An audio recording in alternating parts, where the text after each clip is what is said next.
said, I think what we ought to do is take a lesson from what we learned with water quality. And if we could assess what we're doing today and then determine what our needs are, how much it's going to cost, and then determine how we're going to pay for it, I think we'll get to the same point, and we'll do it together. And water quality, again, we now have a 20-year plan for water quality. We have some dedicated sources of dollars to fulfill that. It's about $1 billion.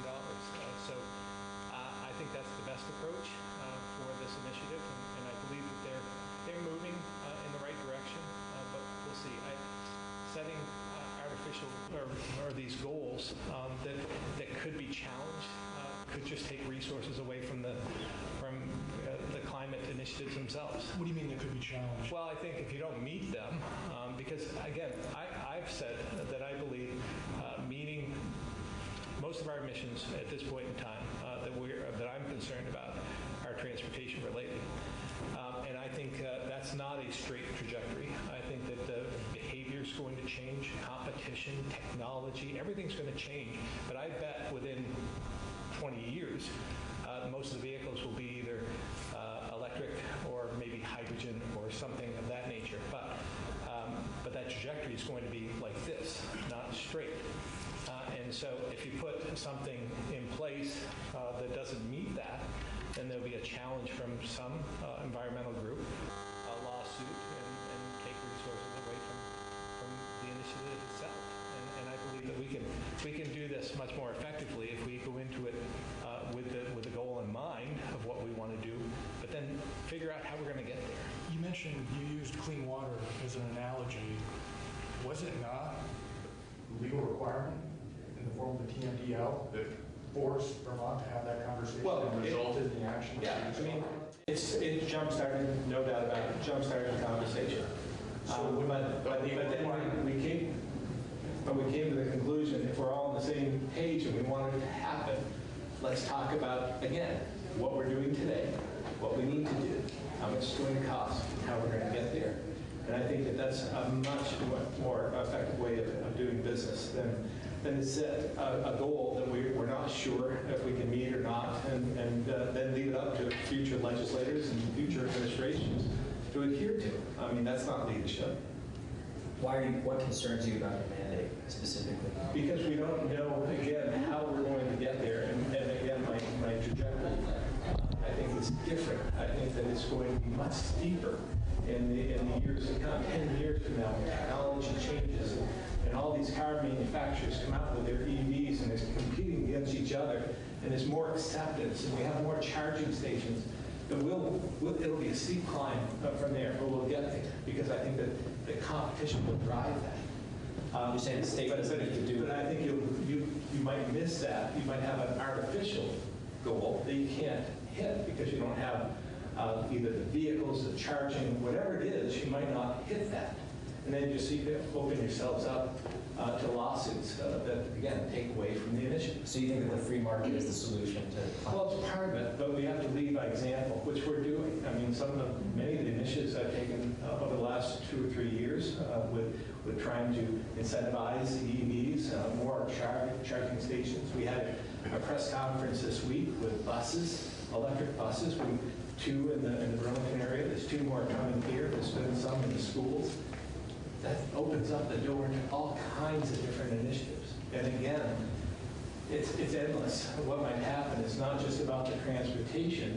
Then you might be able to utilize some of these vehicles. So you think about large parking lots full of electric buses, for instance.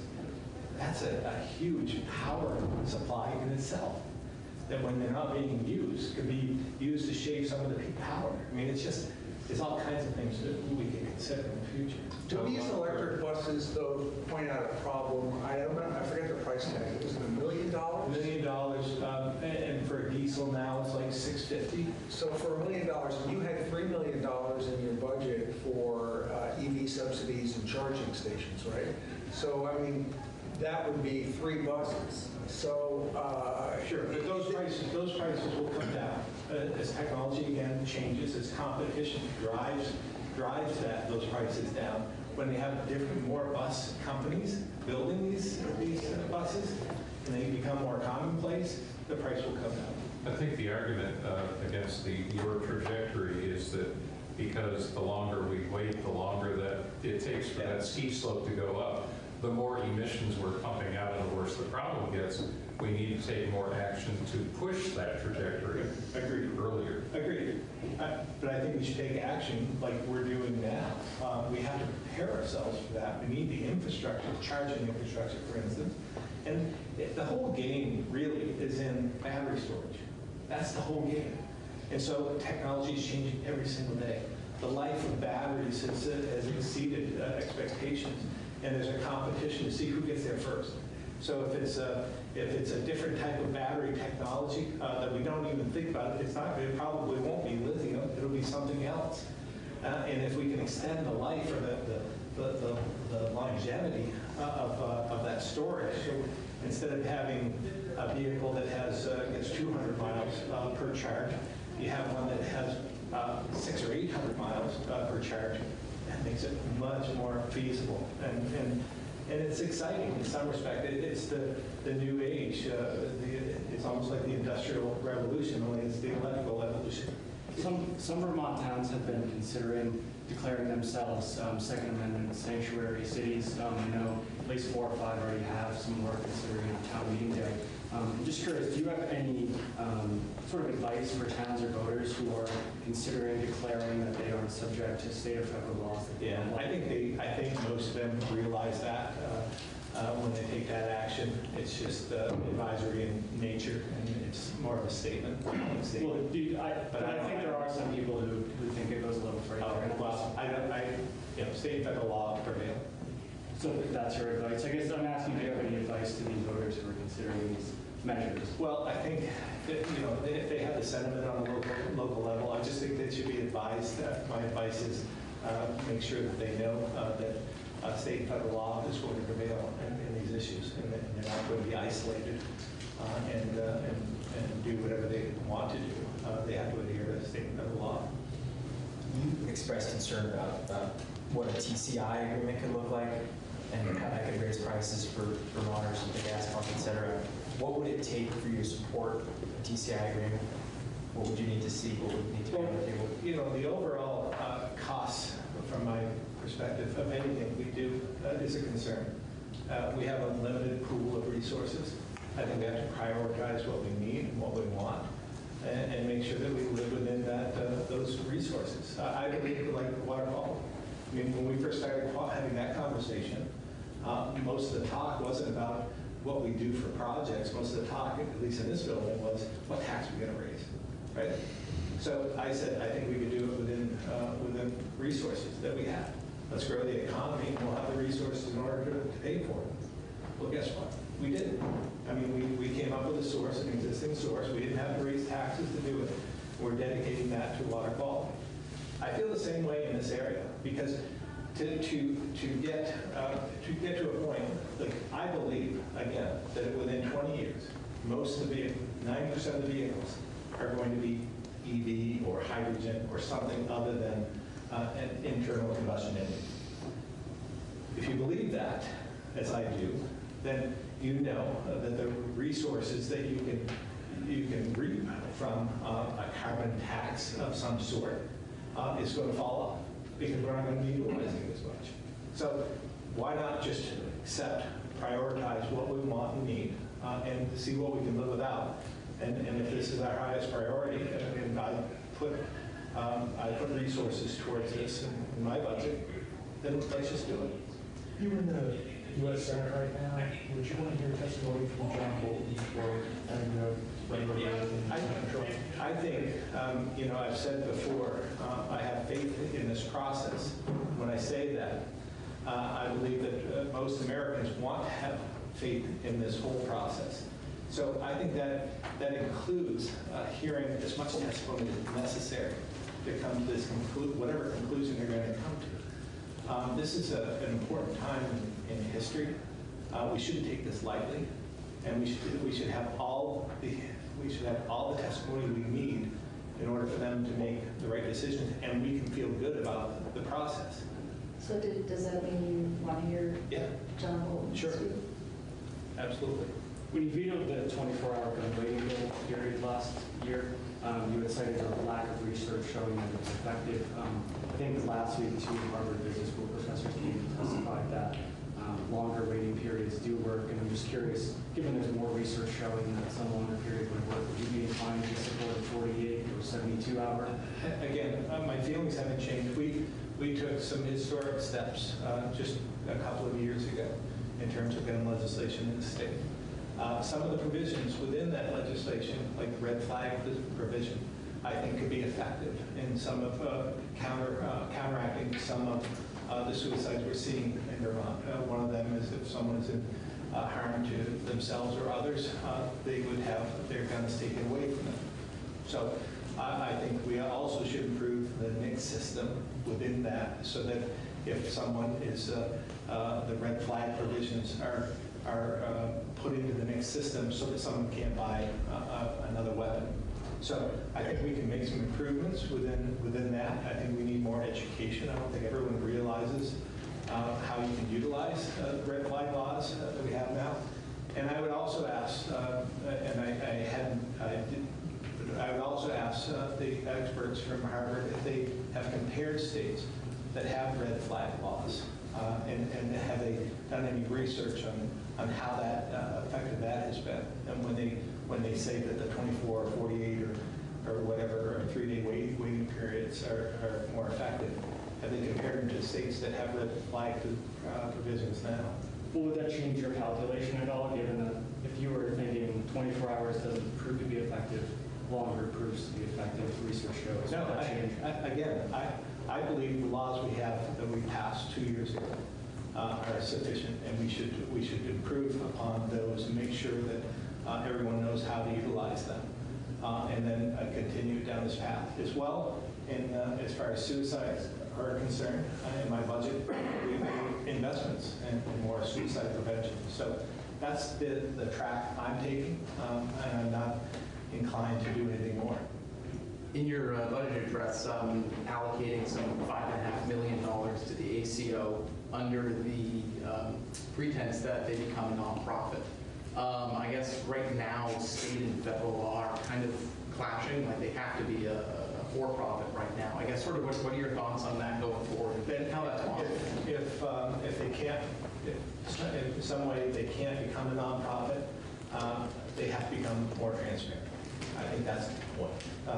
It's not the nonprofit status as much as the transparency status that they have to adopt, because we want to know what's going on. There's a lot of money that goes in this. I happen to believe, I'm cautiously optimistic as far as how this would help and at least changing the trajectory of healthcare costs in our state. So we just need to make sure that we all understand what we're doing. Does that level of transparency extend to salaries? I think it should be just like I mean, when I say if they can't go to a nonprofit status, they should adopt all the transparency that's available through a nonprofit, and that includes salaries, I believe, in nonprofits. So are you recommending that be written into statute? Either an agreement, I don't know how it would work, to tell you the truth, but my goal would be that they become more transparent. If it leads to something in statute, I would be open to that as well. But I would hope that there would be some sort of agreement that could be done much easier. Is the Green Mountain Care Board adequately providing kind of oversight you believe is necessary for Vermonters to understand how some of these large monopolies like Union Medical Center and One-Care operate in the state? Yeah, well, certainly, whether it's the Green Mountain Care Board, there has to be oversight of some sort, and it used to be through banking and insurance that had oversight before. There needs to be oversight in some capacity. So should it go to DFR then? It could. That could be a way forward. The Green Mountain Care Board's mission has changed since single payer has been taken off the table. So maybe the Green Mountain Care Board will need to change as well. Do you think that the Green Mountain Care Board has become one of those state agencies that is both regulating and promoting, and therefore has a built-in conflict of interest? I'm not sure that they have a conflict of interest. I just think their mission has changed. When in the inception, it was going to be a single payer system, and now that isn't the case. And so, I'm not, That hasn't been the case for 6 years. right? Right. But we didn't get to that point until maybe 3 years ago. Your budget book cited $13 million in savings from sort of pivot and other administrative reform efforts. Are you satisfied with the results of the program? Never completely satisfied. I think we can always improve every single day. It's part of my background in business. There wasn't a day that went by that I didn't look for an opportunity to become more efficient, more effective, more productive. And I feel the same way in state government. It's an ever-changing process, but every day, we should be looking at ways to try and save money, become more efficient with the taxpayers' dollars. Way back when we both had less gray hair, you were talking about the potential for, lean management, things like that, to free up money to do other things in state government. Do you think it's had that level of results? Well, I think the renter rebate program is a prime example of that working because it was an inefficient process. Many just didn't apply because it was so rigorous and so difficult to get through, and it costs a lot to implement. So they've streamlined the process. They saw that. Freed up, I think it's $800,000 more to put back into the pockets of those who need it. So it wasn't that we took those savings, it was that we were able to give that back so those who are renting that are burdened can take advantage of that. There's a bill that will require more diversity in state house art. And looking around this room, a lot of white guys featured. Do you feel like women, people of color should be featured more prominently in state house portraiture? I think, I don't know, I hadn't really heard about the bill, to be honest with you. But we can't ignore some of the history either. I mean, unfortunately, there wasn't as much diversity then, but hopefully in the future there will be, and then we'll see more across the halls of this institution. So you don't think there were any female? I'm sure there were. I'm sure there were, and I think we should highlight them. Yes, I'm just saying that as we move forward, we should learn from history and do better and provide for more diversity. And that's what I'm trying to do with my administration, whether it's my cabinet, extended cabinet, or some of the appointments I made, and not all of them, but I'd say a number of them. It's important to me that we have more diversity. But it sounds like you're comfortable with the. Well, I don't determine the artwork in the State House. This is the people's house, and I'll let them decide what they want to do in terms of artwork. If we can highlight more diversity and throughout the State House, we should. I would have no problem with that. The Board of Trustees, they're also hearing testimony about diversifying the Board of Trustees. I mean, I guess sort of what are your thoughts there? Do we need to change? Well, again, I think we should keep that in mind in any board and any appointment that is made. I applaud them for reflecting on that. But I think that as well, when some of the legislature, the legislature makes quite a few appointments to that board, and they should reflect on that when they are making their choices. You make appointments for that board as well. Are you going to be considering that? I will absolutely. In every appointment that I make, I try and keep that in mind. Governor, any thoughts on the coronavirus and what students or universities with international students should do to handle that potential threat? Yeah, well, our health department, we don't know of any that I know of unless something's happened today. Obviously, we're watching this because right across the river in New Hampshire, there are a couple of cases, or we think there are a couple of cases. I don't know if they've been confirmed at this point. So this is something that we have to keep in mind as well. I think the message that Dr. Levine, Commissioner Levine has sent to many is to make sure you're protecting yourself, washing your hands, just like any flu issues of that nature. The same holds for this as well. We're watching this and making sure that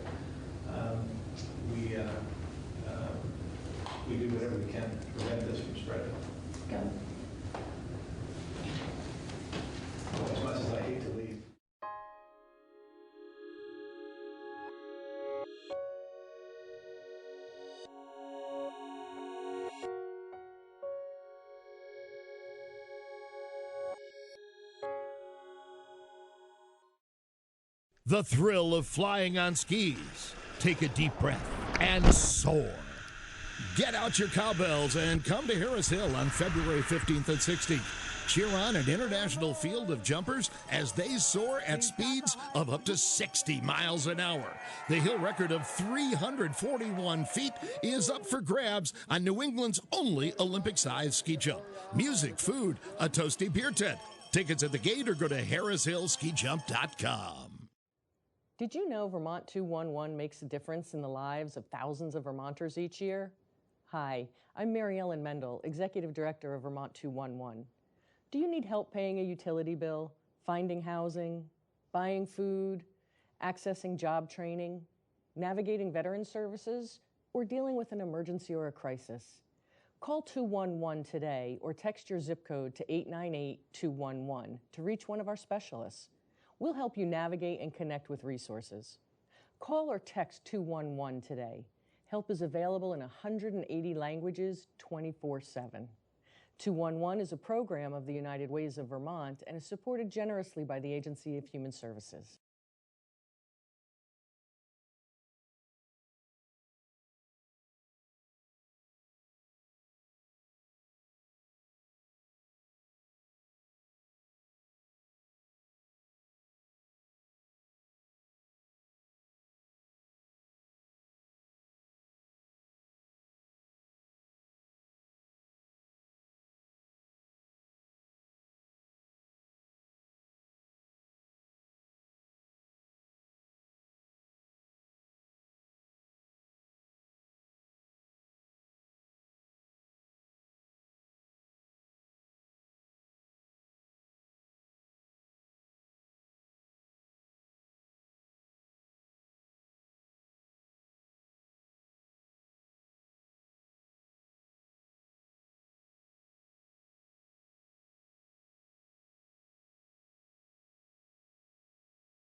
It is 7:05, and I'm calling the meeting of the Development Review Board to order. I'm Maya Hasagawa, I'm the vice chair, and I will do the opening remarks. We only have one person here, but anyway, you'll have to listen, because it's the procedure. Sure. It explains the procedure. At the DRB, we hear applications for land development in the town of Brattleboro and appeals of zoning administrator decisions. Procedurally, the Development Review Board operates on the record. Broadly, this means we take a clear record of testimony from the applicant and any interested parties, and then issue a written decision with our findings. Applicants and members of the public should be aware that as we are on the record, this is your opportunity to comment on and provide evidence relating to an application. In the event our decision is appealed to the environmental court, the court will not take or consider additional testimony at its hearing, but it will look at the evidence from our hearing, the regulations, and determine if the evidence supports the findings and decisions of this board. Only interested persons that participate in this proceeding may appeal a decision made by the board. So I strongly encourage all of you to speak up at this hearing. So you're going to present, so I know you're going to talk. As we are on the record, we are going to ask that you affirm that your testimony will be truthful.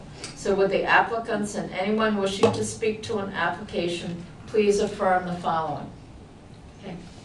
I hereby affirm that the evidence. Oh. Yep. Right hand up. There you go. Okay. I hereby affirm that the evidence I give in the cause under consideration shall be the whole truth and nothing but the truth under the pains and penalty of perjury. I do. Applicants require a majority vote of the full board to succeed. That's 4 votes out of 7, and I think we have 7 people, so.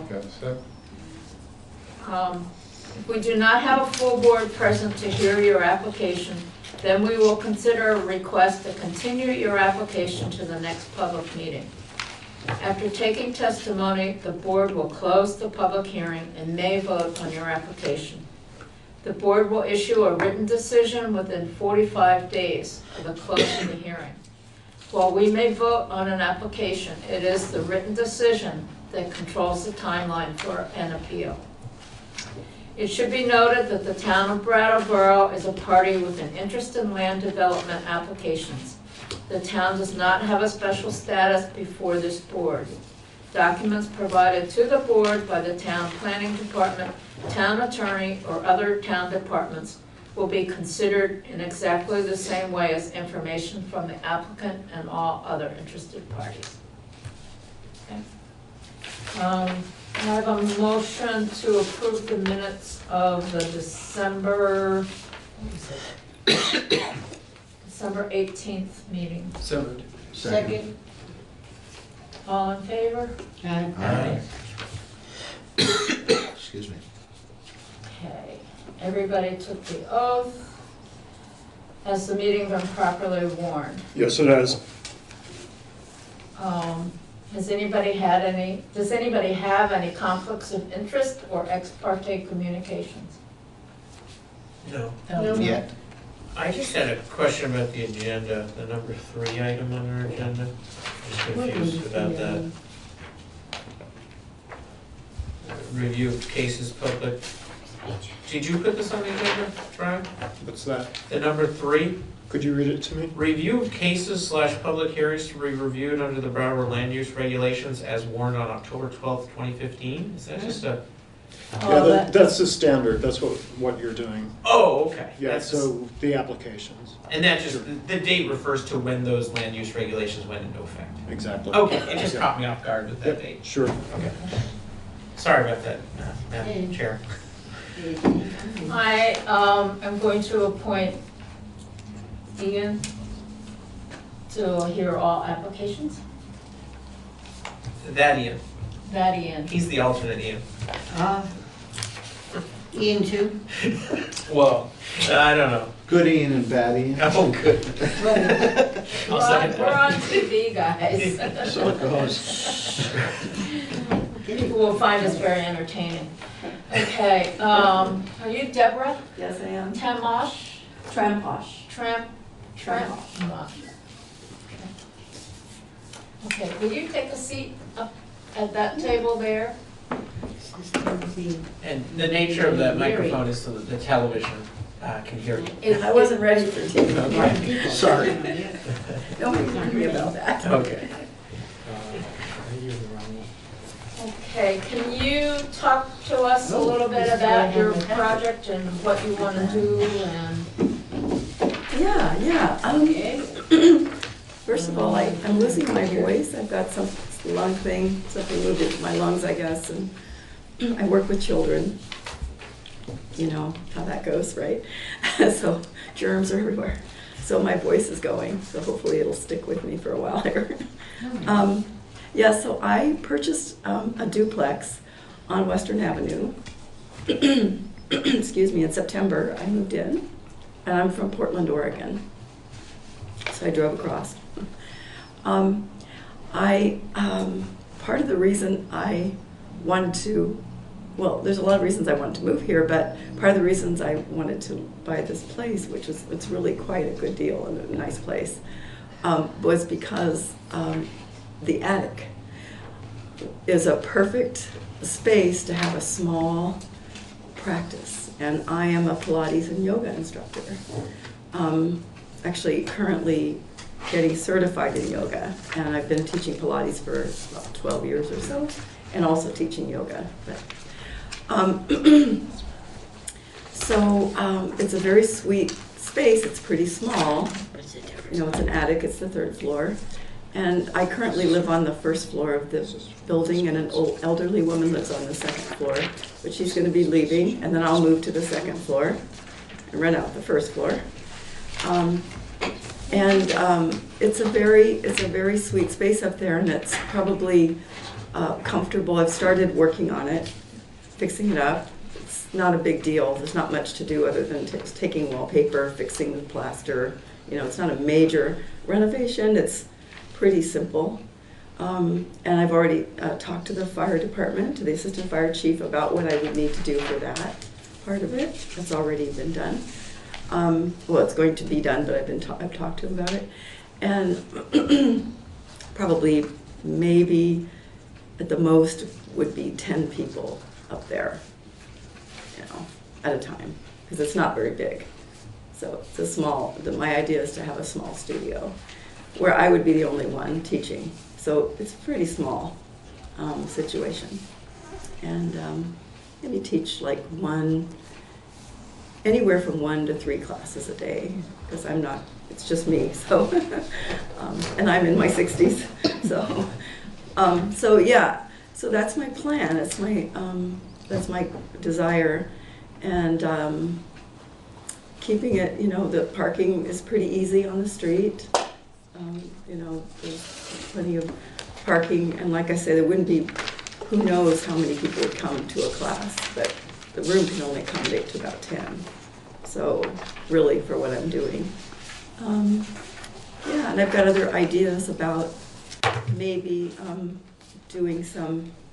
providing some kind of classes for maybe disadvantaged youth, or, you know, reaching out to high schools that have kids that could use, because I've worked with kids a lot, different ages.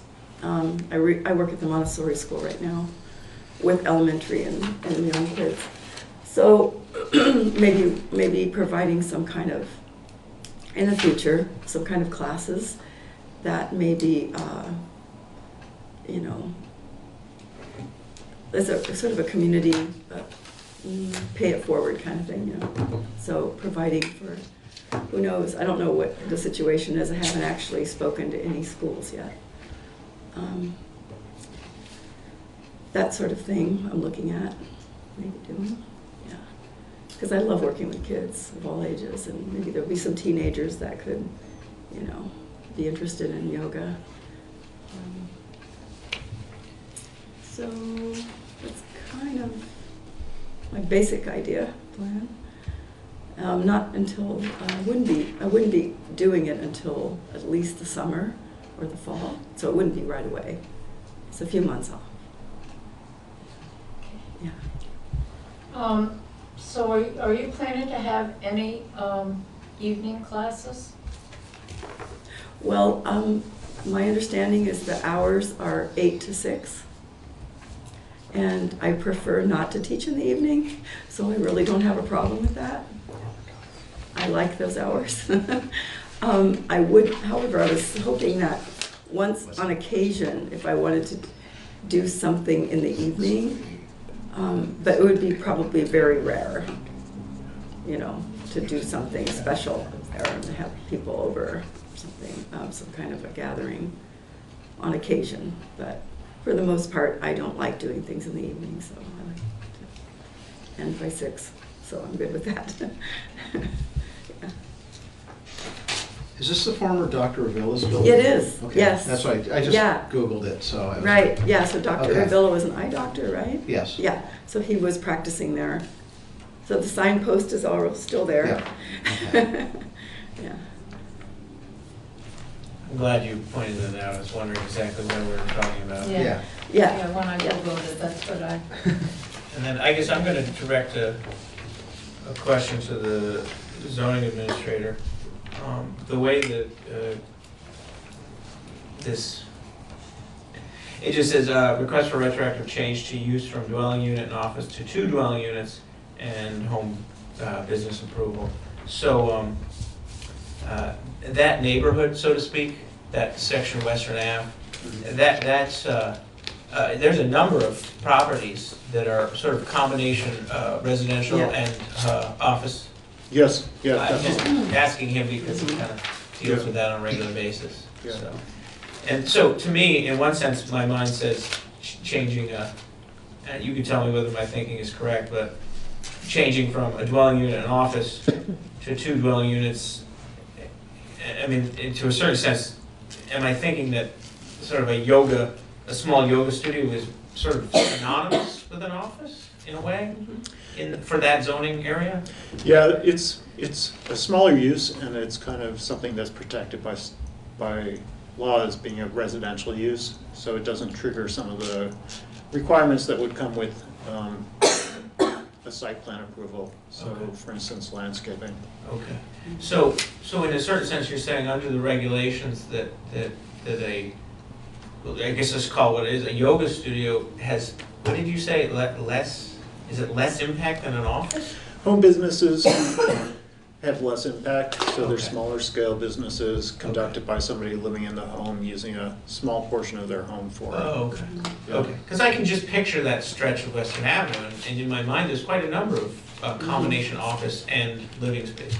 Sure, there are a lot of businesses. Fewer employees and stuff like that. I see. So an Well, office. she's not having any employees. No. I understand. Not planning on that. Yeah. Mm-mm. No, I'm just trying to get in my mind. But I'm saying Yeah. like a doctor's office would Yes. have employees. Yeah, next door to and- me is a lawyer's office. Yes. Right next door. Yes, okay, I can now understand that. I just was curious as how they were related to office versus yoga studio. But you will have, instead of having an office on the first floor, you eventually will, It's the 3rd floor, yeah. you will eventually move to the 2nd floor, rent the 1st floor as a dwelling, Mm-hmm. and then do your yoga in the The attic 3rd floor, on the 3rd yeah. floor.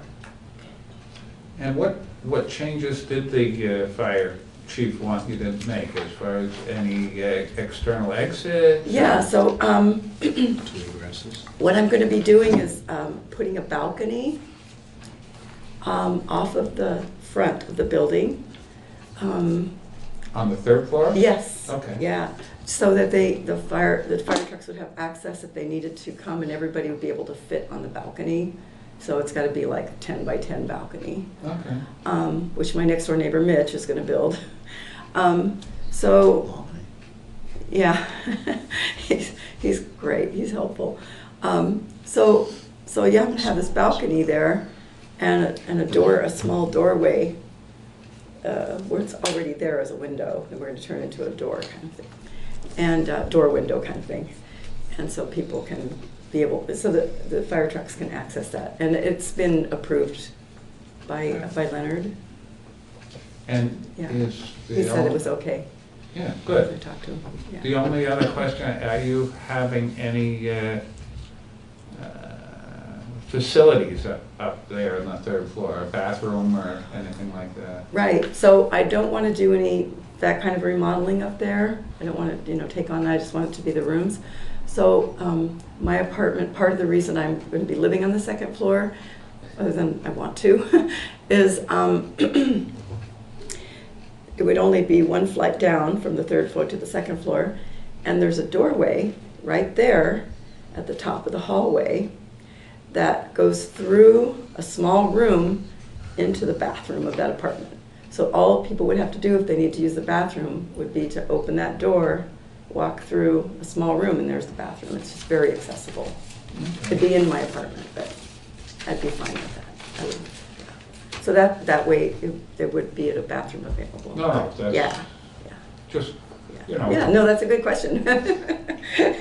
Because I think it's important. Gotta go, you gotta go. I mean, Do you expect people to park in your driveway also? well, I'm personally fine with that, but I don't know, because it's a pretty big driveway and it Yeah. extends around the back. But because I don't know who's going to be living in the bottom floor yet. I don't know what their situation will be, is like how many cars there would be there already. So I would want to respect that. Like whoever's living there, they would need a certain amount of space. Right now, the woman that lives in my upstairs doesn't have a car. She's 93. And so it's not an issue. But yeah, so it would kind of depend. But the parking in the street is, hardly anybody parks in the street. There's plenty Yeah, of seldom use that area. I know, so it's really kind of ideal. So, yeah. What provision do you have for snow removal from the driveway and the sidewalk and so people Yeah. have access? I'm not currently plowing my driveway, having it plowed because I'm the only car, so I just park at the end. Because it gets expensive, can't really afford it. But next year, I will, especially if I rent the downstairs, of course, I'm taking care of that. And I shovel the walkway myself at this point. There's a hell of a bank behind the place, Oh, yeah. if I remember right. Yeah. Yeah, plenty of place for snow. It's down. I don't know if it's the purview of the board, but when you sit on this board, you get to ask questions because you're curious. And my experiences with attics in some houses is they can get quite hot in the summer. And again, I know there's the whole hot yoga, but do you have Which any? I'm not gonna do. Yeah, do you have any, yeah, apparently there's a type of yoga where they actually turn up the heat and then do the yoga. Is that? Yeah, I don't approve of that myself. Well, But I know there is a hot yoga studio in town. Yeah. Yes. So what I was asking you, and again, it may not be pertaining to the land use regulations, but just curious about, do you have any provisions for, perhaps there might be ventilation? It may get quite hot in the summer. I'm just curious to hear Yes, so about that. I just had my place insulated. Okay. By Vermont Foam Insulators. So they insulated the attic and the basement, and now the house is much better insulated, so much better. So I wanted to actually call the guy and make sure that it's going to be cooler, because it's really warm now. It's going to be cooler in the summer, like insulation is supposed to be, right? Yep. So I was going to call him and say, are you guaranteeing me this? But I am going to probably install one of those units that you put on the wall. Okay. That Split. yeah, it's a heat and an air conditioner heater. I was thinking about getting one of those. Yeah. And there's two big windows. Yeah. I'm under the understanding that some of the ventilation fans that people, for example, put in their bathrooms are very energy efficient. I've been told certain of those fans can run nearly all day, and it's the same as like running a light bulb. And so I would bring that up as a thought, is if that would be more of a passive way of pulling out warm air as opposed to an air conditioning unit. So I just bring that up because I'm curious. And about I'm a fan of fans. So I prefer fans over air conditioner. Yeah. So I always go with that first, and then if needed, air conditioner. Yeah, I guess I just bring up the issue because I wonder if it would be an issue. I'm very much an environmentalist, I'll tell you up front. So I always think in terms of the environment first. So are the steps up to the 3rd floor in the front or the back of the building? The front. The front. Mm-hmm. So it's easy. Yeah. There's no elevator. But. And I'm remembering perhaps because I believe my first glasses were prescribed by Dr. Ravella. But I'm understanding with the building is in a certain sense that the ground floor entrance goes right to a staircase. Yeah. And then that staircase would continue on to this proposed yoga studio. Like as soon as you walk in the front door, Okay. there's a downstairs apartment here, Yeah, 2 which was doors. formerly an And there's the office. stairway, goes straight up. Yeah. There's a second apartment, go down the hall, next stairway goes up, so it Okay. just goes. Are you having any electrical work done up in the attic? I had a little bit done because I had to have a few outlets put in that were taken off of the electrical that was already installed. Because it's already got electrical up there, there's lighting. Mhm. So we just took it, it was easy to just branch off of that. So there's a few outlets, because I needed a few outlets. And other than that, that's it.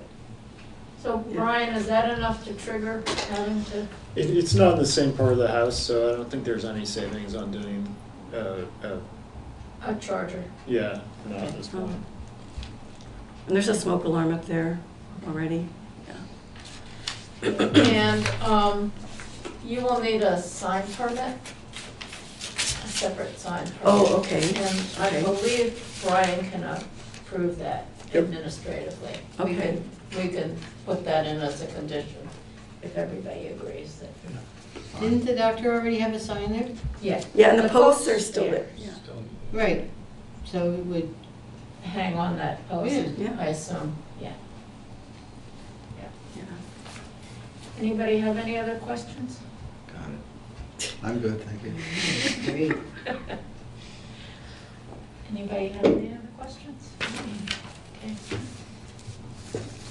Can I have a motion to? I move we approve it. We approve the home business permit and I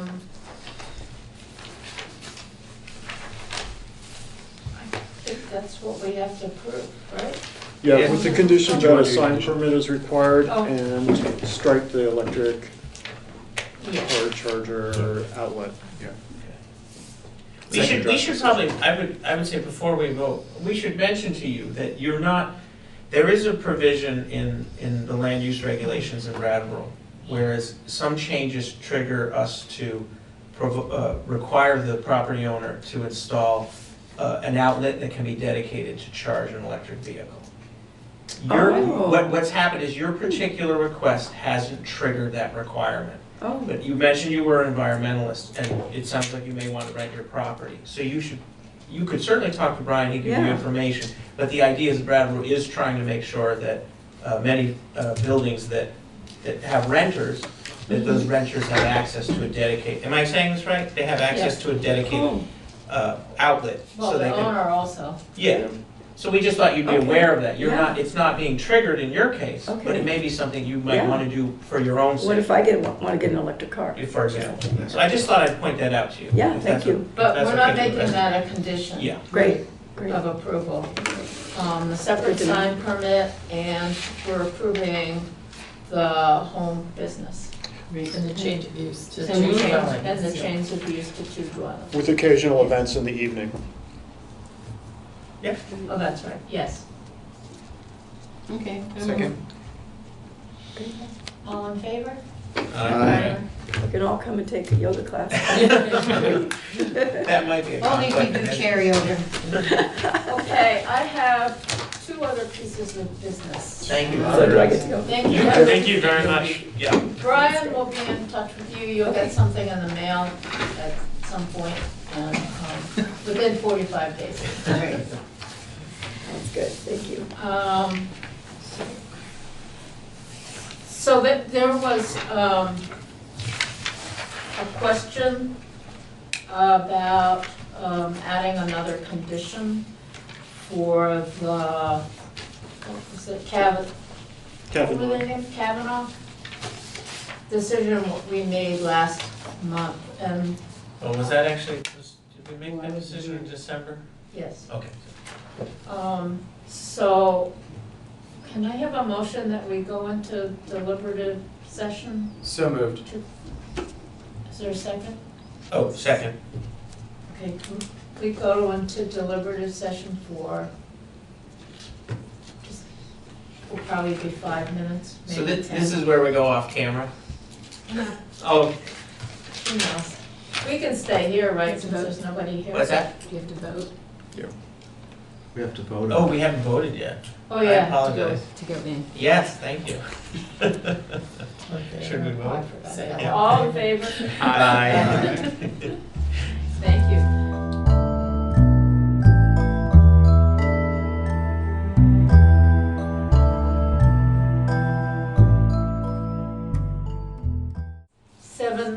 Can't see. 7:50. 7:50, and we're back from deliberative session. And there's one administrative item that I'd like to raise, which is there any objection to moving the March meeting from the 18th to the 25th? none. And the reason would be that James is gonna be out of town, we know, in March, and Brian is gonna be gone. Oh, where's your sidekick? You mean Andrew. Andrew? Andrew, yeah. Well, Doesn't he have a So- title? Does he have a proper He title? has personal autonomy. And he's a planning tech. Yes. yes. And he's been in the paper more than anybody else, I in the know. planning department recently. Yeah. Yeah, I'm fine with the 25th. So, Yeah. does anybody have any objection? I make a motion that we make our March meeting be the 25th. A second. All in favor? Aye. I make a motion that we adjourn this meeting. So moved. Second. All in favor? Aye. Even before the vote.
point out that the sun shines down its power to all the world and makes the wind blow strong as it will.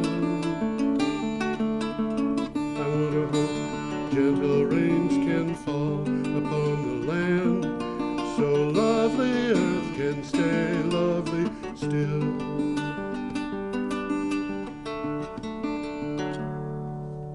Hello, ladies and gentlemen. Welcome to the 357th edition of Energy Week with George Harvey, me, and the amazing Tom Fennell. In the flesh. Okay. Well done, Tom. Every day I get up and I do my blog, geoharvey.com, geoharvey.com. You can go there and read the articles that we reference. Some of them worth reading. Yes, Some of them definitely worth one reading. or two of them is worth reading. The rest you can ignore. Well, that's about right. Thanks, Tom. Takes a lot of work to do this. You know, I spend about 4 hours every day doing it, and nobody pays me for that. I do get donations to the blog, and they're just about enough to cover expenses.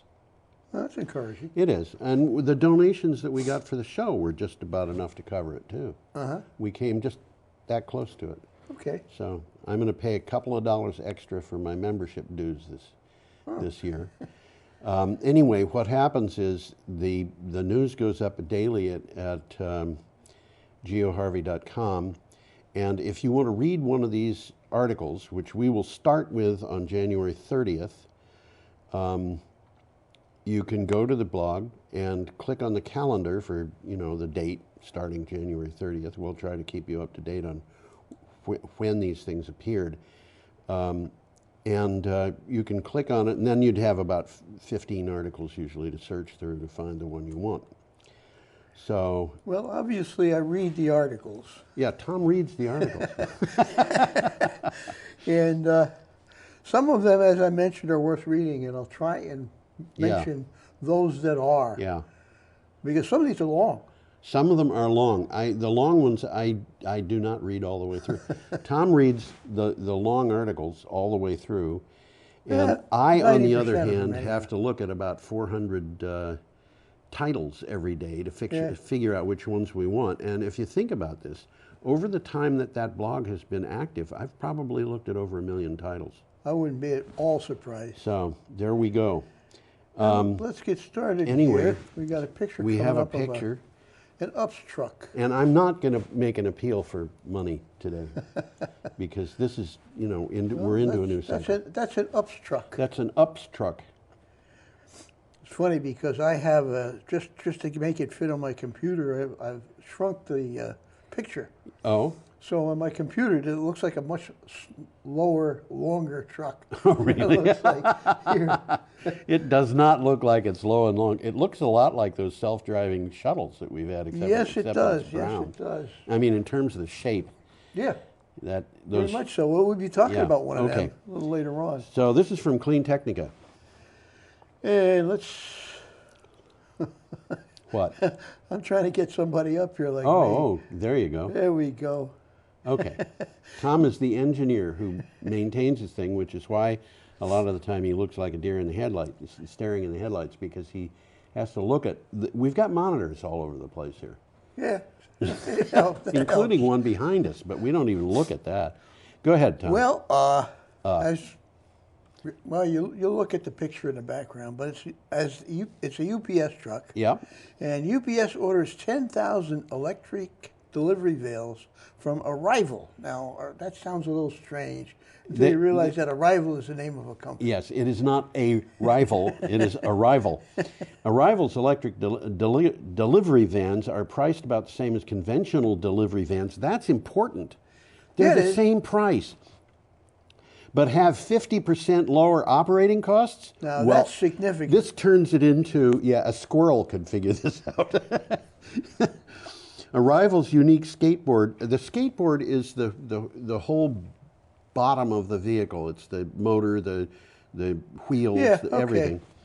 The skateboard platforms allow the company to create vehicles in any weight, type, size, or shape to match customer requirements. It's sort of like the old Beetle VWs. You could take the motor off I'm take the body off and still drive it. Yeah. And you could take the body off and put a body on. Which I did. Did you? What did Yeah. it look like? It was called an Aztec Avenger GT12. Oh my gosh, I remember those. It looked like a Porsche. It looked sports car. Maserati. It looked like, and it wasn't a very good car because it made a lot of noise because the plastic that the body was made of just rebounded sound. Oh dear. Well, there were a lot of those. There was one that yeah. looked exactly like an MGTD or whatever. Oh, there's all sorts of. There's a guy in And of Wardsboro course- still driving one. Of course, VW did the same thing. They had the Carmen Ghia, which had the same. Basically, it was the same thing. car. Yeah, just put a different Okay. body on it. We are digressing monumentally here. Well, the market. This is a couple of takeaways, or are they takes? Takes away. The like market for mothers-in-law. delivery vans and trucks is huge. Okay, it's which huge. you could expect. Well, worldwide, there are more than 10,000 vehicles. More than 300 million commercial vans and trucks on the road. Yeah. Worldwide. Yeah. UPS will buy 10,000 electric vans between now and 2024, and possibly another 10,000 after that. Yeah. They're going to place these vans in service in Europe and North America, and just to keep Arrival on their toes, Amazon has ordered another 10,000 electric vans. Now, where is Amazon? I mean, Arrival based. Do you remember?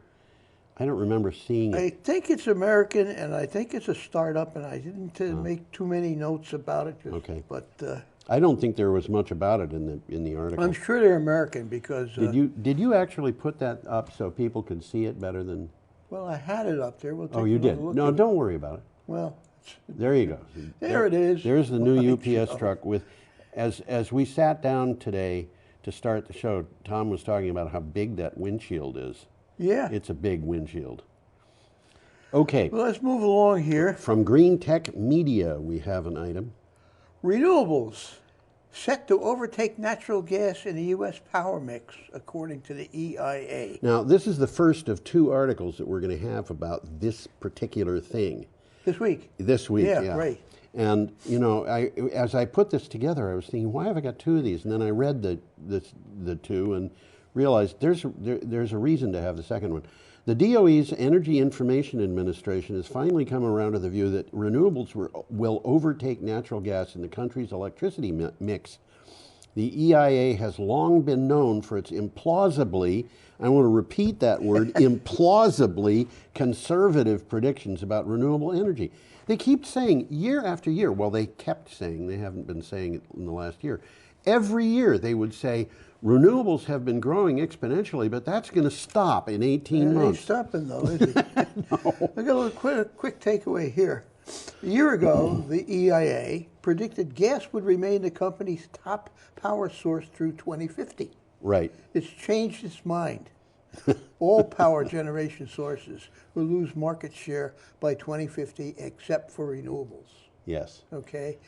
And the USAIA annual energy outlook for 2020, wind's share of the renewables mix will fall to 33%. You know, that's renewables. You know, okay, solar will rise to 46%. Yeah, and I've been keeping an eye on these things. And there's a lot of changes coming, folks. I've looked at this, and in the last 2 years, the number of the amount of capacity for upcoming additions to our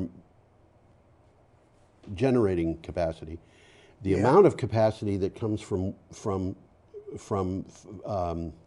natural gas is like falling off a cliff. Well, it's been a disappointment. A disappointment. They're not getting anywhere near the yields they predicted. Well, not only that, but people are just not building natural gas burning power plants as much as they were. These well, they cost money to run. They cost more to run. And the capacity that's in line today is something like 50% of what it was 2 years ago. Yeah. So this is really, I mean, that's a 50% decline. But well, we'll be mentioning that again. Yeah, we will. Okay. There's a picture here I'll bring up. It's making steel. There it is. Wow, and that's if I can get this bright. Mouse here. There you go. There we go. Get the mouse up. There you go. And there is steel being made. Yeah, if you dropped your toast on that, it would burn. I think it would. I think it would get around pretty quick. Well, the article says a Nordic steel giant to use renewable hydrogen to produce fossil-free steel by 2026. That is significant. It sure is. This is excuse me. We've seen things about this kind of thing in the past. This is just another one of these, but still, it's really interesting, and it makes sense to look at. Momentum is growing toward the decarbonization of one of the world's most energy-intensive industries. Svensk Stål, which is badly pronounced, I apologize for that. Swedish steel. Yeah, is turning to renewable hydrogen to replace coal in the production of steel nearly 10 years earlier than it thought would be possible. Well, this is very interesting. I got a quick takeaway here. Yeah. The production of steel is highly energy intensive. Yes. Okay. Significant amounts of heat are required to melt the iron ore to produce the steel. Right. In addition, carbon is an essential ingredient. The carbon is added to the iron to make it steel. Yes. Okay, so they have traditionally used coal. Yes. For this purpose. Now they can't eliminate the carbon because then it wouldn't be steel. Yes. But they're eliminating the carbon-based heat. Yes. Okay? So the use of hydrogen for thermal heat dramatically reduces the amount of coal required. So this company, Svensk, expects to have fossil-free, carbon-free steel.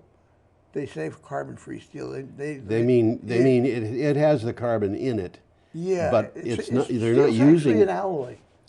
Well, yeah. Between iron and carbon. Yeah. Yeah. It's a weird idea to think about. Why is it that you take something as soft as carbon and you put it into steel and it all of a sudden makes it into iron and it all of a sudden makes it steel?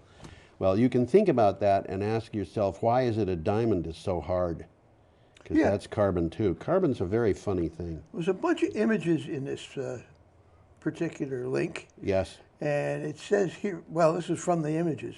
Breakdown of the steel production process using thermal coal versus using hydrogen. So if you want to get technical, you'll go look at It's the an interesting article with interesting material with it. Okay, we've got an item here from Utility Dive, and this is one of the articles that I thought was really interesting this week because of its implications. Go ahead, Tom. Coal plants increasingly operate as cyclical, load-following power. That's interesting. Oh, man. You're going to explain what that means. Leading to inefficiencies. Leading to inefficiencies and costs. Yeah. Increasingly, coal plants operate as cyclical or load-following generation units as the power market becomes more saturated with intermittent resources. Well, they traditionally didn't. You turned them on and you just left them run. Yeah. A white paper from the National Association of Regulatory Utility Commissioners says, well, these are the baseload power plants that people used to say and still do. We can't run without these plants because you have to have baseload to know that your electricity is going to be there when you turn on the light at 2 o'clock in the morning. But now we have different ways of acquiring baseload. And we don't, more and more, we don't need baseload plants. So the coal plants, in order to keep operating, have to stop operating as baseload plants and try to make sure that they can. Well, that's exactly right. I mean, the follow times the they load. are changing. Yeah, and one of the things to remember here is that a power plant, coal burning power plant, natural gas burning power plant, any thermal plant, nuclear, is like a gigantic tea kettle. You have to heat up the water in it. Yeah. Well, it takes a long time to heat that water up. So it's really... they keep them running. Yeah, it's really, really hard to change the output of one of those things. I see nuclear plants come online after they've been down for a while for maintenance or fuel refueling or whatever. Sometimes it takes 2 or 3 weeks to get them online. I was thinking days, but you say weeks, huh? Not very often, but sometimes it takes a long time. Yes, it always takes at least days. So, we're up to Friday, January 31st, and we have an interesting picture here. Coming up here. This, to me, is an interesting picture. Yeah, that's Block Island. I've never been there, but I looked it up on the map. Yeah. Trying to figure out where they were taking this picture. Yeah. And one of the things that I find interesting about this, they took this picture from a long way away. Those wind turbines, it's hard to believe, but those wind turbines... They look like they're right adjacent to the island. Yeah, they're 3.5 miles from the island. Okay, so this is really a telephoto picture. Oh man, was it. Big time. And it was a telephoto picture taken from so far away that it's got all 5 of those wind turbines. But just look at how small the boats are in the harbor. Yeah, you can see. They're tiny. So anyway, what do you got? U.S. government sees renewables passing natural gas in 20 years. Yeah, this is the second of the 2 articles that we had about this. For the first time, the EIA's default projection replaces renewables as the largest single source of electricity generation, with renewables surpassing natural gas sometime around 2040. But the renewables prices seem to make the report's projections obsolete already. Well, a takeaway from the article, these reports are very conservative. And they've done a terrible job projecting the rapid growth of renewable power. Yeah, but you know, there's one line in this. That just came right out of the article. Absolutely, and there's one line in this article that's really important that people have to understand, and that is when the EIA is making the projection, it assumes, for the purpose of the projection, that the political environment will not change. So they're assuming that Donald Trump and company will be in charge of things for the next 20 years. Well, it's all a hoax, so why bother? Yeah, well, let's move along. He's been let off the hook by the impeachment people, but it's not going to keep him in office. Okay. U.S. wind hits 9 gigawatts in 2019. Yeah. Now, I've always said gig is big. Gig is big. The wind industry has experienced its 3rd strongest growth year on record in 2019, with 9,143 megawatts added to the grid, according to the American Wind Energy Association. Yeah, that's where they get 9 gigawatts. That sure is. Utilities and businesses also set a new record in 2019, announcing 8,726 megawatts of new purchase agreements, power purchase agreements. So this stuff that's going on the grid is almost all being sold under power purchase agreements. So the 3rd best year in the history of wind isn't depending on incentives. It's depending upon the fact that organizations like Coca-Cola and GM and Nike are signing up to buy the power for the future. That's right. Well, the PPA is proportional to demand. Yeah. Okay. When more people need power, they buy more PPAs. Yes. Okay. Well, a quick takeaway here: there's now over 100 gigawatts of operating wind capacity in the U.S. That's more than I would have figured. Comprising more. And you ready for this one? 50,000 wind turbines. Yes. In the U.S. Another 40 gigawatts of wind projects are either under construction or in advanced development. This is changing the whole picture. It's changing the picture. And a lot of that, by the way, is offshore. We're starting and much more of it's going to be offshore because it makes sense. Absolutely. I mean, we got a shallow Atlantic coast there. Yeah, that goes a long ways out. All the way down to Virginia is real shallow. And it is still shallow to Florida. Yep. And a lot of the Gulf Coast is pretty shallow, and too. the Gulf Coast is and Lake Erie is shallow, too. That item, by the way, was from Renews. Renews, yep. So we got another picture coming up. We do. You want to put that up, Tom? No, but I will anyway. I don't blame you for not wanting to put it up. What do you got for a title? Well, we were just talking about this before we started. Yeah. Canberra residents flee their homes as state of emergency is declared. This is from the Daily Mail. Out-of-control bushfires are forcing residents near Canberra, the capital of Australia, to flee their homes as a state of emergency is declared. The worsening erratic conditions have prompted authorities to release a series of urgent leave now alerts and to people in affected areas, and we will be saying more about this in the next item that's coming up. Well, this article is a long article. Yeah. There's 20 pictures in it. They're mostly fires. Yeah. There's maps. This is one of those links. I think that if you got time, pick it up and read it. 'Cause Yeah. It's very interesting. Yeah, I want to say, by the way, as I've been watching these fires, I've been comparing them with what has gone on in the past, because the Prime Minister of Australia, Scott Morrison, has been saying, well, we've had these fires for a long time. They've always been here, in fact. And Well, there's truth in that, but there it's is still truth in that. deceptive. There is a difference in these fires, and we talked about it last week. This is the number of acres burned is not the largest in history. Right. The number of people who have been killed is not the largest in history. But what we have been seeing in this particular fire season is fires that are so aggressive that they do something that they have never done before, which is to burn peat bogs and rainforests. They've got So they're burning stuff that's never burned before. yeah, you know, the gum trees that catch fire that are like gasoline-soaked rags as they burn. And the koalas and the koalas live in them. kangaroos Eucalyptus. Those burn. They burn. They will not recede if they don't burn. And, yeah, and, that's part of their life cycle. It's part of their life cycle. But this peat moss burning, that's a little bit different.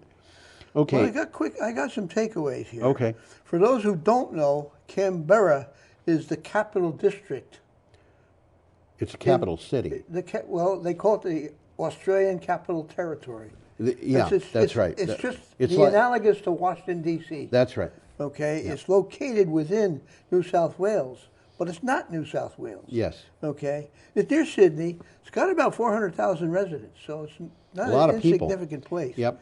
Well, the ACT is facing its worst bushfire threat since 4 people died and 500 homes were lost 17 years ago. Okay, there's a running narrative about that in the article. An extreme heat wave swept across Australia on Friday. Now that's last Friday. High temperatures and dry winds expected to spark more bushfires over the weekend, which happened.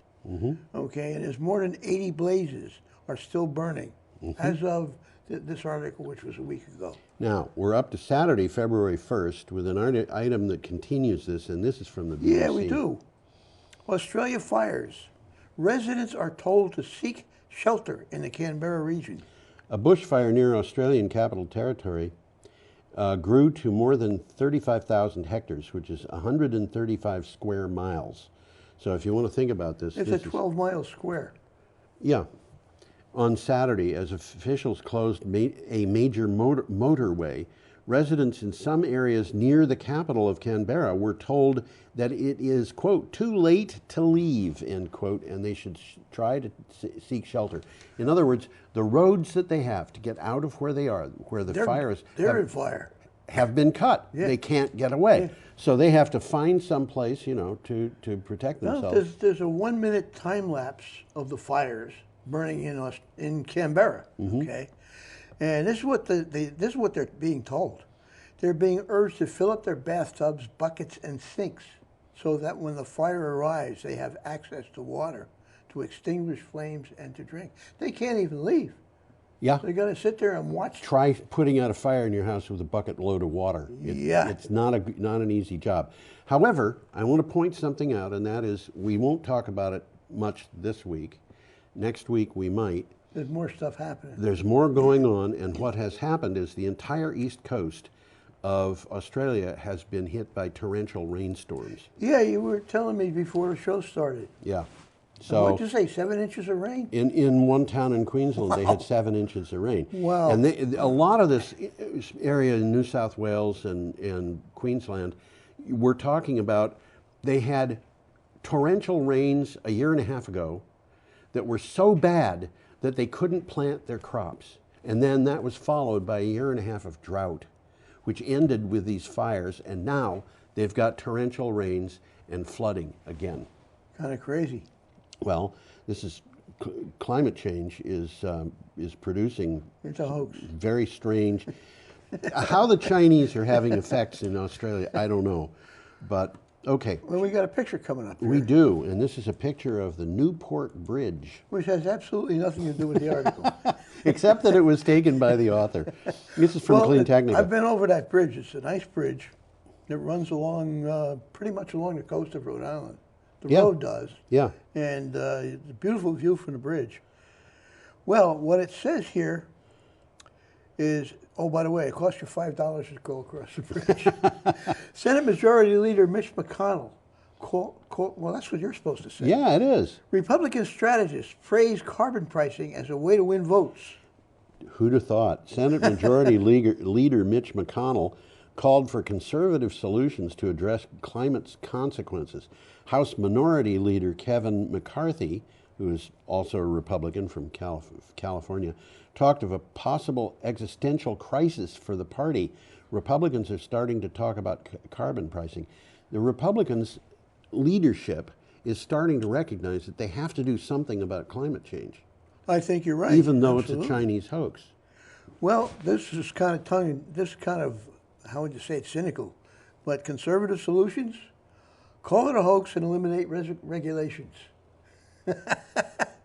Well, carbon pricing, for what it's worth, is a market-based solution that offers a cost-effective and fiscally conservative This is option. what they say. It's a market-based solution. So it's not a tax. It's a market-based solution. Because they want a free market, so they're going to have a solution that works in the... Well, yeah. Playing games with words. I think so. Well, let's move along here. Yeah, another item from Clean Technica. Donald Trump's EPA, ruled by the swamp, is letting companies dump sewage in our rivers. And this is happening, and it shouldn't be. Yeah, well, let me read this first. The EPA under Donald Trump is now allowing cities to dump raw sewage into rivers. A New York Times article says the Trump administration has decided to reverse almost 95 environmental rules because it considers them too costly. Yeah, right. Yeah, tell people in New Orleans right. who drink water that comes from the Mississippi River that it's okay to dump sewage into the Mississippi River and see what they say. It makes it taste interesting. Oh, dear. Oh, man. Well, the rules, I got a quick takeaway here. Yeah. The rules that the EPA reversed protected more than half of our wetlands and hundreds of thousands of small waterways from pollution. And these protections have been in place since Nixon. Yes. So this is not even a democratic thing. This is stuff that was signed into law by Richard Nixon and some of it by A long time ago. Ronald Reagan. And they're trying to undo Richard Nixon's legacy and Ronald Reagan's legacy. Is this something that a real conservative would do? They would try to undo Theodore Roosevelt's legacy if they could do it. In fact, I think arguably they are. They're trying. They're trying cases, anyhow. Is this really conservatism at work? I think it's money at work. Yeah, that's what I would say. Well, we got another picture coming up. We here. do. Let's get a. This is what in the article is called a sea can. Yeah, I was going to talk about that. It means shipping container. That's exactly what it means. It's a term that That's exists. an interesting picture, though. Yeah, it is. It's a term that exists in a country where people speak English, not American. Okay. This is from Canada. From Canada. Yeah. Well, a company braves high winds with high hopes of renewable energy in Nunavut. In Nunavut. Nunavut. Yep. Okanagan. Spearheaded by the Arctic Research Foundation, the project titled Naurvik Inuktitut for fall growing place consists of 2 sea cans. The picture's got one of them. Well, outfitted to grow vegetables that proponents hope will ease Arctic food costs. They're powered by the wind. Now, they can't power these things with sunlight because they want them to run in the winter, and they're north of the Arctic Circle. 6 months of the year, there's no sun at all. So they have to run them with wind power. But you know, if you think about it, wind power is intermittent, right? Yeah. Plants do their growth intermittently. Yeah. Somehow there's a match there. I would think so. Well, this is a quick takeaway. In Nunavut, Nunavut, which is in far northern Canada. Yeah. And it's about as far north as you can get and still be in Yes, Canada. that's right. Power is generated from astronomically priced diesel fuel. You got to bring it up there. It has to be brought up there. And how do you do that, by the way, in a place where there's no roads? Well, the With answer is difficult- you have to take it by airplane. Or dog sled. Well, you could take it by dog sled, but I think that would be even more expensive. Well, this entire project is run by wind, and there's only 6 months of sunlight available, so they can't use sun. So. Yeah. And I'll put the picture back up. Yeah. Oh, it is. The picture is still up. Yeah. Now, Duh. what this reminds me of is that I did an interview with if you go down to the co-op, there's a company that sells vegetables in plastic containers down there called Leaf, which is L-E-F with a whatever the bar is above the E. And what's unique about them? Well, it's a New Hampshire company. Okay. And they have a greenhouse. They might have more because I interviewed them, I think a year and a half ago, and they were talking about building another greenhouse. And greenhouses, as you probably know, could go up pretty fast. But they're doing hydroponic farming in the greenhouse, and they can produce 1 million pounds of produce in 1 acre. That sounds like a lot. Each year. Well, it's 20, 25 times as much as you would get out of a place that's An acre of ground. Right. And so when you look at this shipping container, that shipping container might supply vegetables in significant quantities to an entire community. A couple of those would. So this is not a Chinese hoax. Let me put it that way. Well, this is a very sparsely populated place anyhow. It is, Getting whatever you're bringing up there is costly. Yeah, buy lettuce in a place like this. Well, I would bet that a lot of those people have never even seen lettuce. Yeah, well, and their historic, cultural approach to vegetables is a little different than ours too. Well, these are what people we basically call Eskimos, and they have not been big on vegetables. No, they have not been, but they are big on fermented seal fins. I'll take that. Fermented seal fins, huh? Was it that or fermented seal liver was what it was? Can you imagine such a thing? There was a cookbook that came out from a school looking for support for the school. So they decided they were going to mimeograph off and sell cookbooks. This was about 20 years ago. And they discovered that the cookbook was reviewed by a newspaper somewhere on the West Coast. The school was in the Aleutians, but they all of a sudden got orders for thousands of these things because they had things like fermented seal liver. You take the seal liver, you put it in a snowdrift, you leave it there for 6 months, and then you cook it up and serve it. And the article adds, the recipe adds at the end, children generally don't like this. I wouldn't bet against that one. No. Well, let's move on here. Okay. Documents show scientists revolt at Trump's crazy hurricane claims. Oh, dear. I remember right. seeing him talking about this. And those, he was talking about this Hurricane Dorian crossing Florida and hitting Alabama, and he had a chart that had a little thing drawn on it. Well, we talked about that at the time. Yes, we did. But it's come up in the news again. And this item, by the way, came from the Sydney Morning Herald, which was just a convenient place to get it. It was all over the news. A flurry of emails from NOAA's top officials and scientists show their consternation and alarm after President Trump falsely claimed Hurricane Dorian could hit Alabama. The emails were released in response to a Freedom of Information Act request.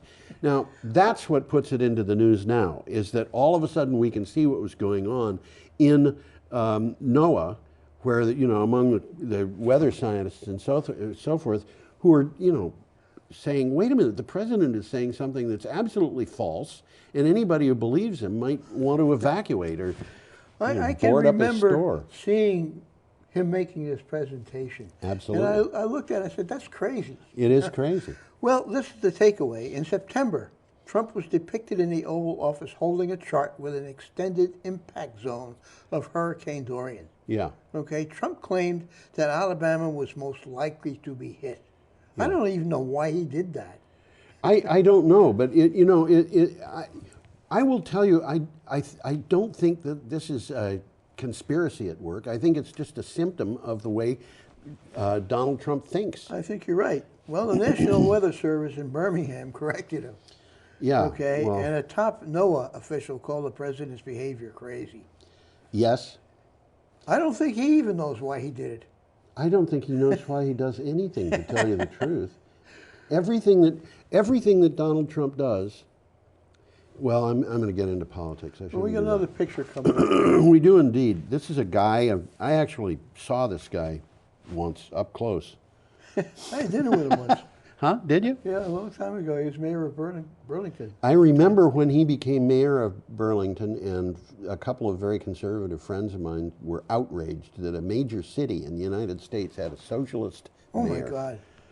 All right, we're up to Monday, February 3rd, and this is from Politico. Power to the people. Bernie calls for a federal takeover of electricity production. That isn't exactly what he said, but It's not, and you know, this is sometimes we have to correct these things. It's not what was said there.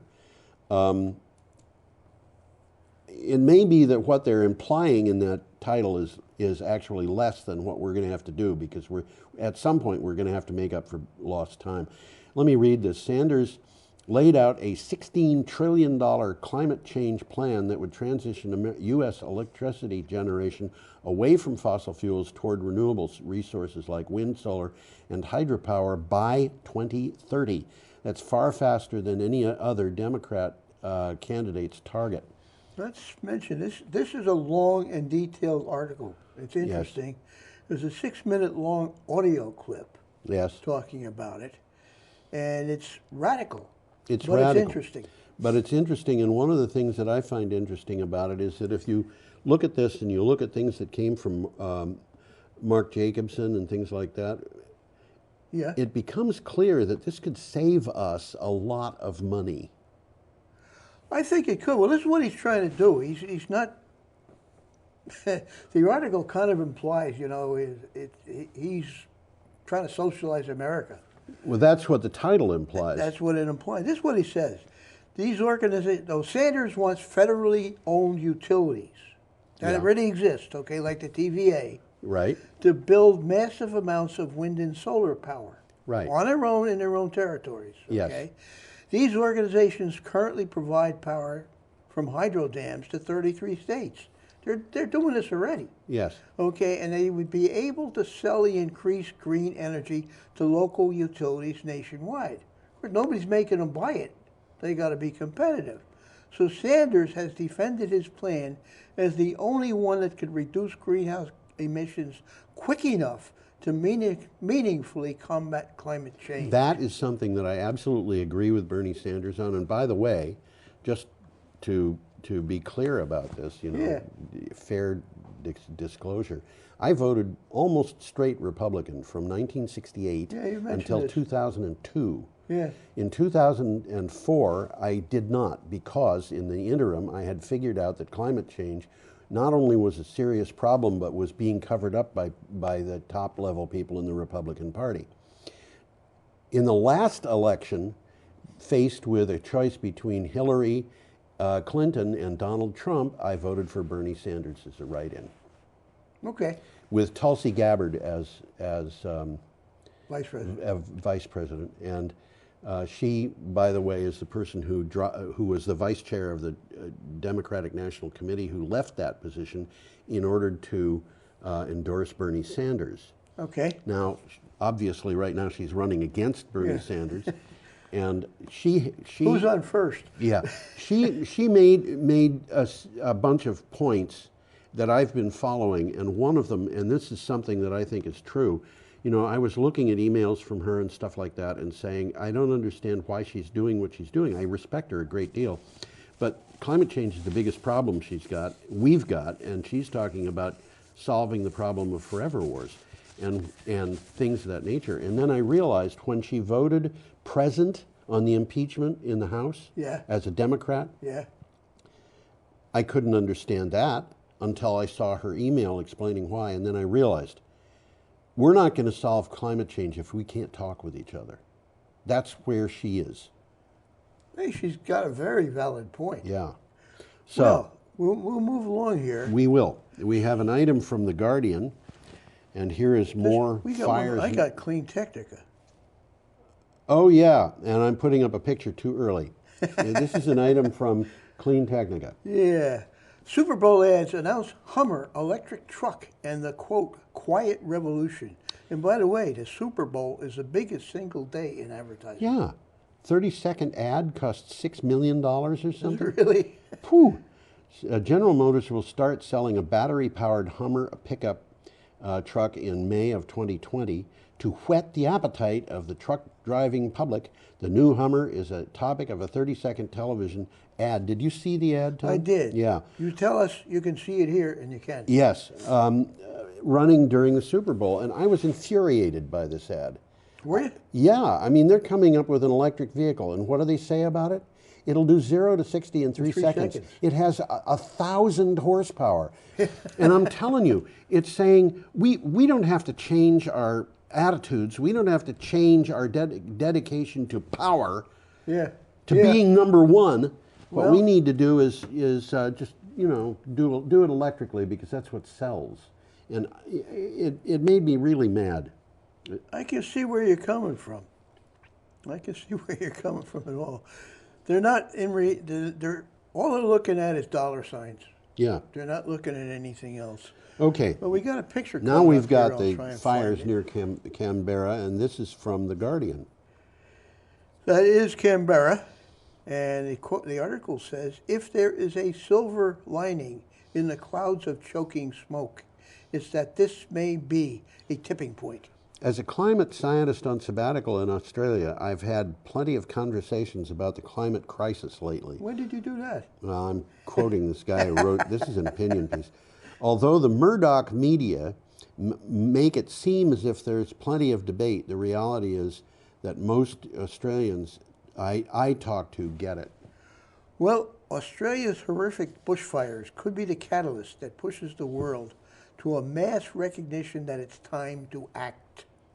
You know, there was an article that I didn't put into for the show, and I don't even recall whether I put it up on my blog, but it was saying basically, in the United States, most Republicans want to deal with, they want us to move to renewable energy, but they are not willing to admit that there's a climate crisis.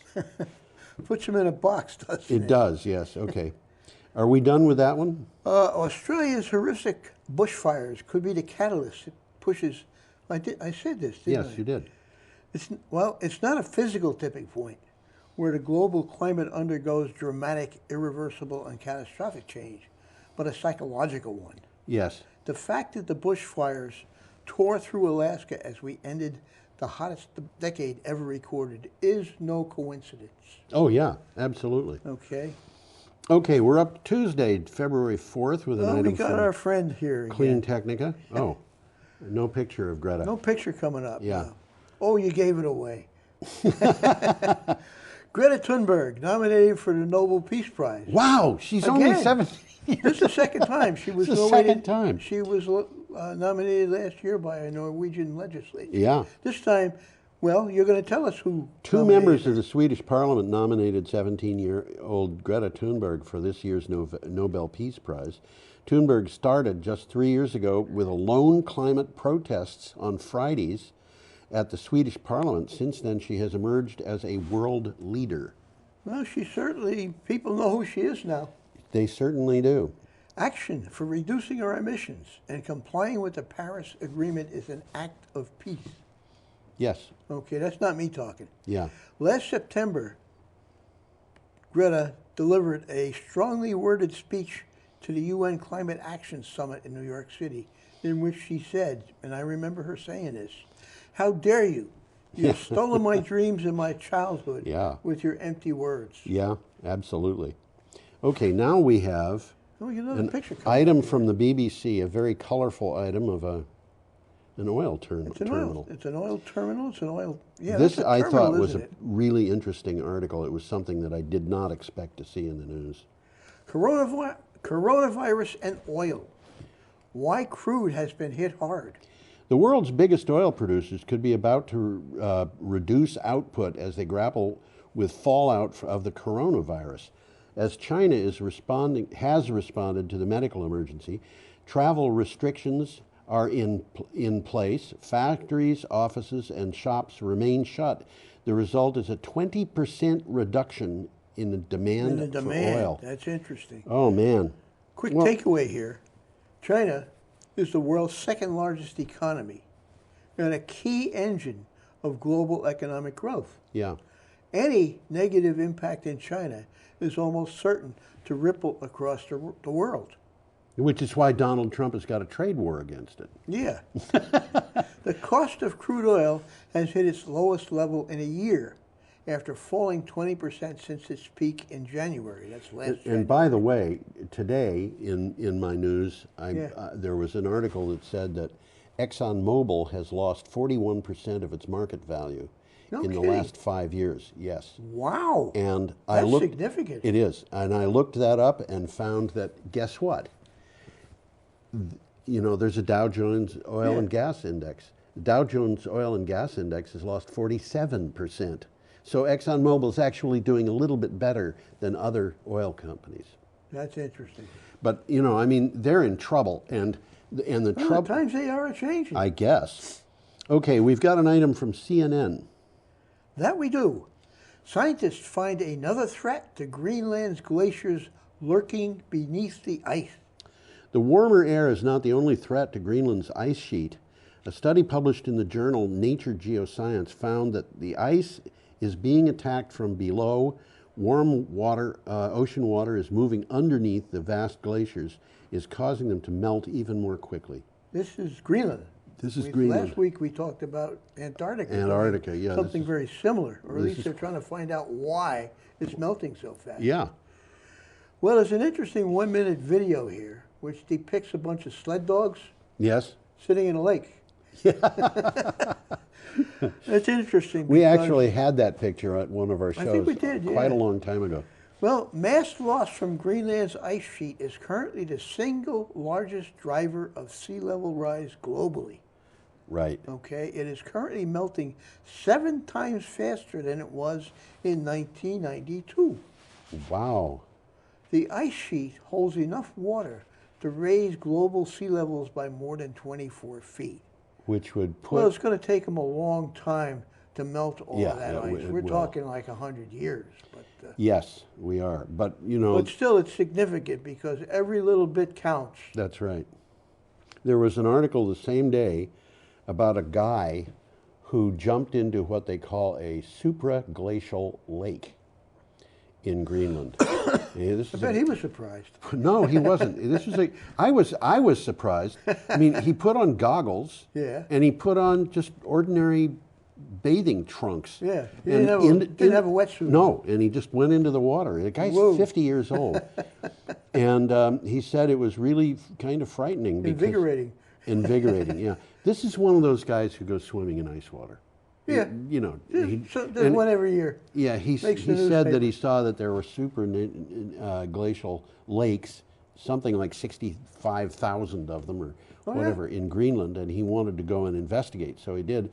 And he said, under the water, there are tunnels going through the glacier, and that water is able to move. Dissipating all over the place, huh? It's crazy. He said it was really frightening. Not because it was cold, but just because it was frightening to see what he saw. Okay, we are up to Wednesday, February 15th. We're just cooking along here. Yeah, we're cooking along. We'll have to go back and revisit some of these. Well, the Saugeen, or Saugeen, I don't know how you say it, Ojibwe Nation has saved Lake Huron from a nuclear waste dump. Now, you know, this is significant. from Counterpunch, and this is the only place I found this. But Counterpunch generally publishes articles because of things that actually happen. So I don't know what the truth of this is, whether they actually, that Ojibwe Nation actually stopped the thing, but this is sufficiently... Well, they did because of an agreement. An agreement was made about 2 years ago that this couldn't go forward unless without the their permission. Ojibways gave them So permission. they actually did sink it. I missed that. And they voted on it, and it went down. Okay. It went down significantly. In a major victory for Canada's First Nations, the Saugeen Ojibwe Nation overwhelmingly voted down the proposed deep geological repository for storage of low-level and intermediate-level radioactive nuclear waste next to Lake Huron. Well, 85% of them said no. Yeah. And in saying no, they passed up $150 million. Wow. Okay. There's a nice article, nice sub-article on this article called A Sordid History. A Sordid History. Yeah. If you got the time, read it because it's interesting. Yeah. Passing up $150 million for a small tribe, that's a lot of money. I wonder how many people are in that tribe. That's a lot of money. There's not a lot of people in it. Yeah. That's a lot of money per person. A lot of money.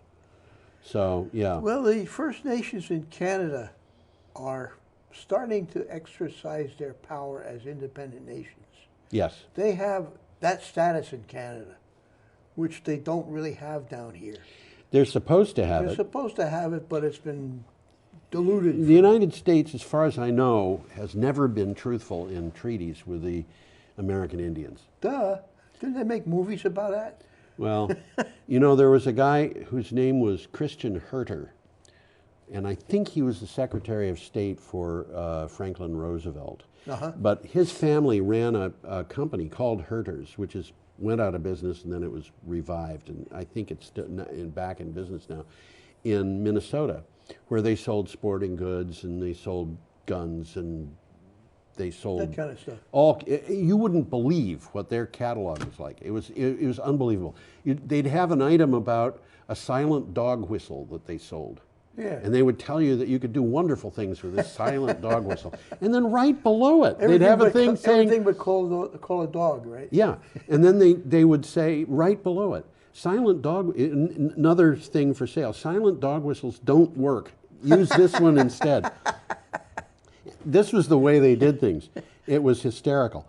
But anyway, Christian Herter said, anybody who trusts the federal government of the United States doesn't have to think beyond what it has done to American Indians to know that it can't be trusted. That's a valid point. You know, I'm not quoting him there. No, it's definitely a valid point. But that's the point he was making. Okay. Well, we'll move along here. We're talking about Indians again, but this time it's a different kind of Indian. Yeah? Thanks to renewable energy, electric bulbs will finally glow in 1,200 Indian schools.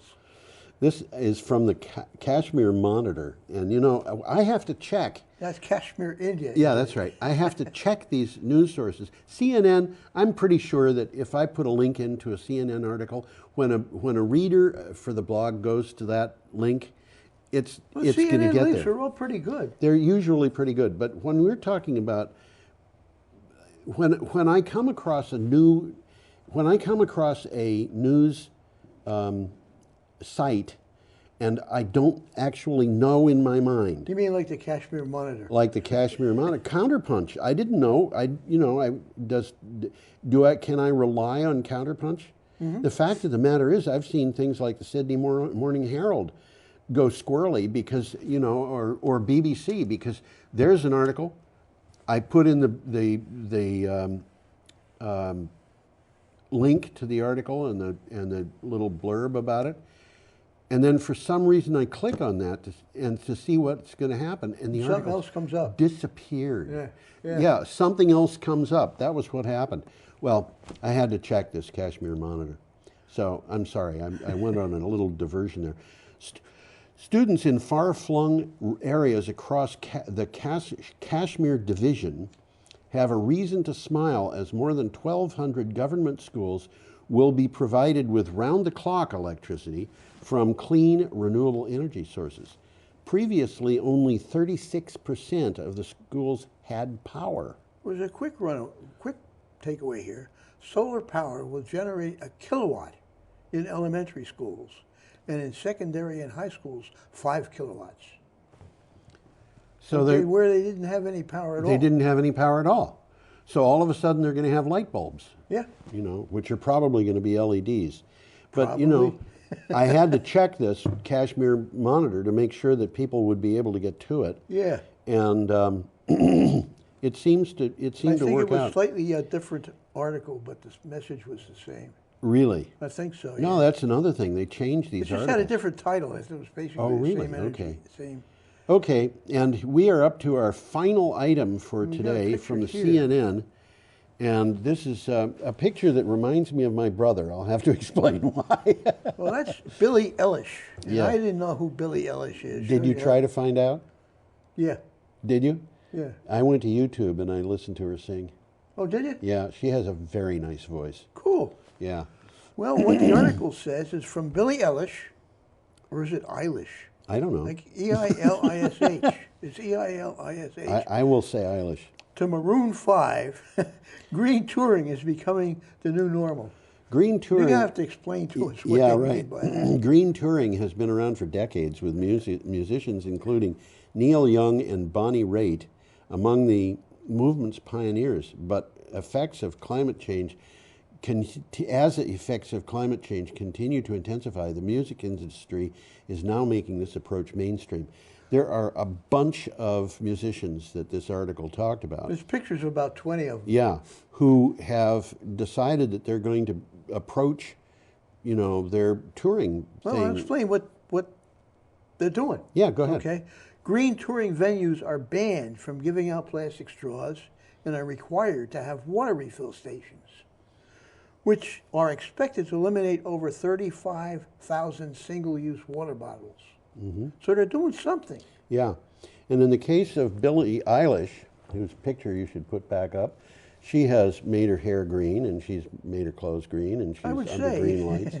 My reference to my brother, I have a brother who lives in western New York State, and he has done something that I think he should be very proud of. He's a ceramics engineer. Okay. And he's lived all over the world. And he developed a filter that is ceramic. So you make this filter and you just put water through. The water actually goes through the ceramic because it's got pores. Yeah. And you can backwash this and get rid of whatever junk sediment is in the accumulates. But he figured out that if you do this and you wash this with silver compound, silver nitrate, for example, and then you treat it by, for example, firing it, you get silver all over the. It's not terribly visible, but it gets all over the ceramic, and silver is deadly. It's deadly toxic to microbial life forms. Is it really? And when he was living in Bangladesh, the government of Bangladesh took one of these things and tested it by putting water straight out of the Ganges River into it. And they came up with water coming out with a bacteria count of 0. No kidding. And That's significant. Yeah, That's especially very considering helpful worldwide. Well, Bangladesh has got a third of its population dependent on wells that were dug by the British before they left. Yeah. And the British tested those wells every which way to find out that the water was safe, except they forgot one thing, and that was arsenic. And the result is a third of the population of Bangladesh, and this is millions of people, are suffering from potential arsenic poisoning. A lot of them are dying of cancer. So they were thrilled about this. Reed has got patents on it, and the patents are utterly worthless because any village potter can make one of these things for about $3 anywhere in the world. So how do you maintain a patent on that? You don't. You can't. Yeah. Yeah. Okay. You want to put that up? I don't, but I will. There you go. It's time to say goodbye, so we're going to say have an unmistakably ducky week. Huh? Why don't you put us both up so we can wave goodbye? This is part of my effort to say goodbye. You know, my daily thing. Yeah. All right. I take the. Now you got a weekly slogan, huh? Yeah, I do a thing like this every day at the blog, and so I figured I'd do it for the week. So, see you next time, or hope you see us next time, because we Adios. won't see you.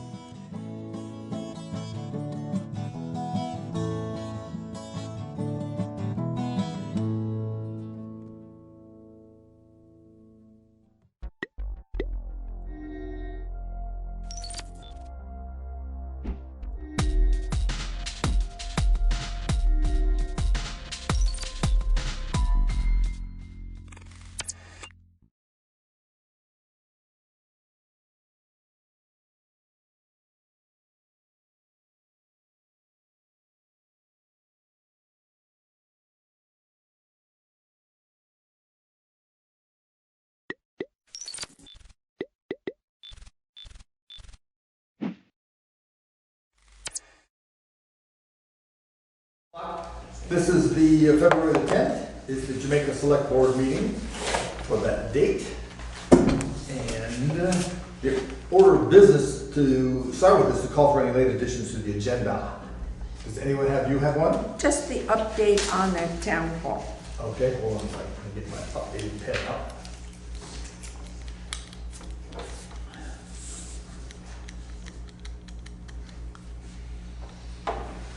I have, sadly, I have 3 things that have come up. As you know, I publish the minutes, the agenda on Thursday, and then we have a Friday and a Saturday for mail and other things, and so sometimes it gets full. We also have a guest. Lou is going to talk about a letter I got today. He's not a guest. He's kind of, you're really not a guest. We'll talk about that, and we're going to add him to that. That's the cross in mind. Exactly. I have some stuff from the Transportation Committee. Okay.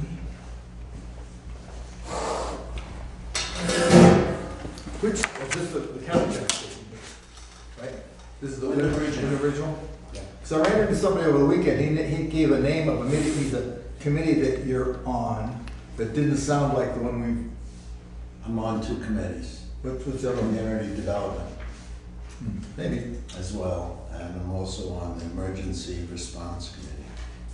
Oh, that might have been, I don't know. Anyway, he said your name, you got that right, but I didn't recognize the committee. Okay. This is for the Wyndham Regional Transportation Committee, right? Correct.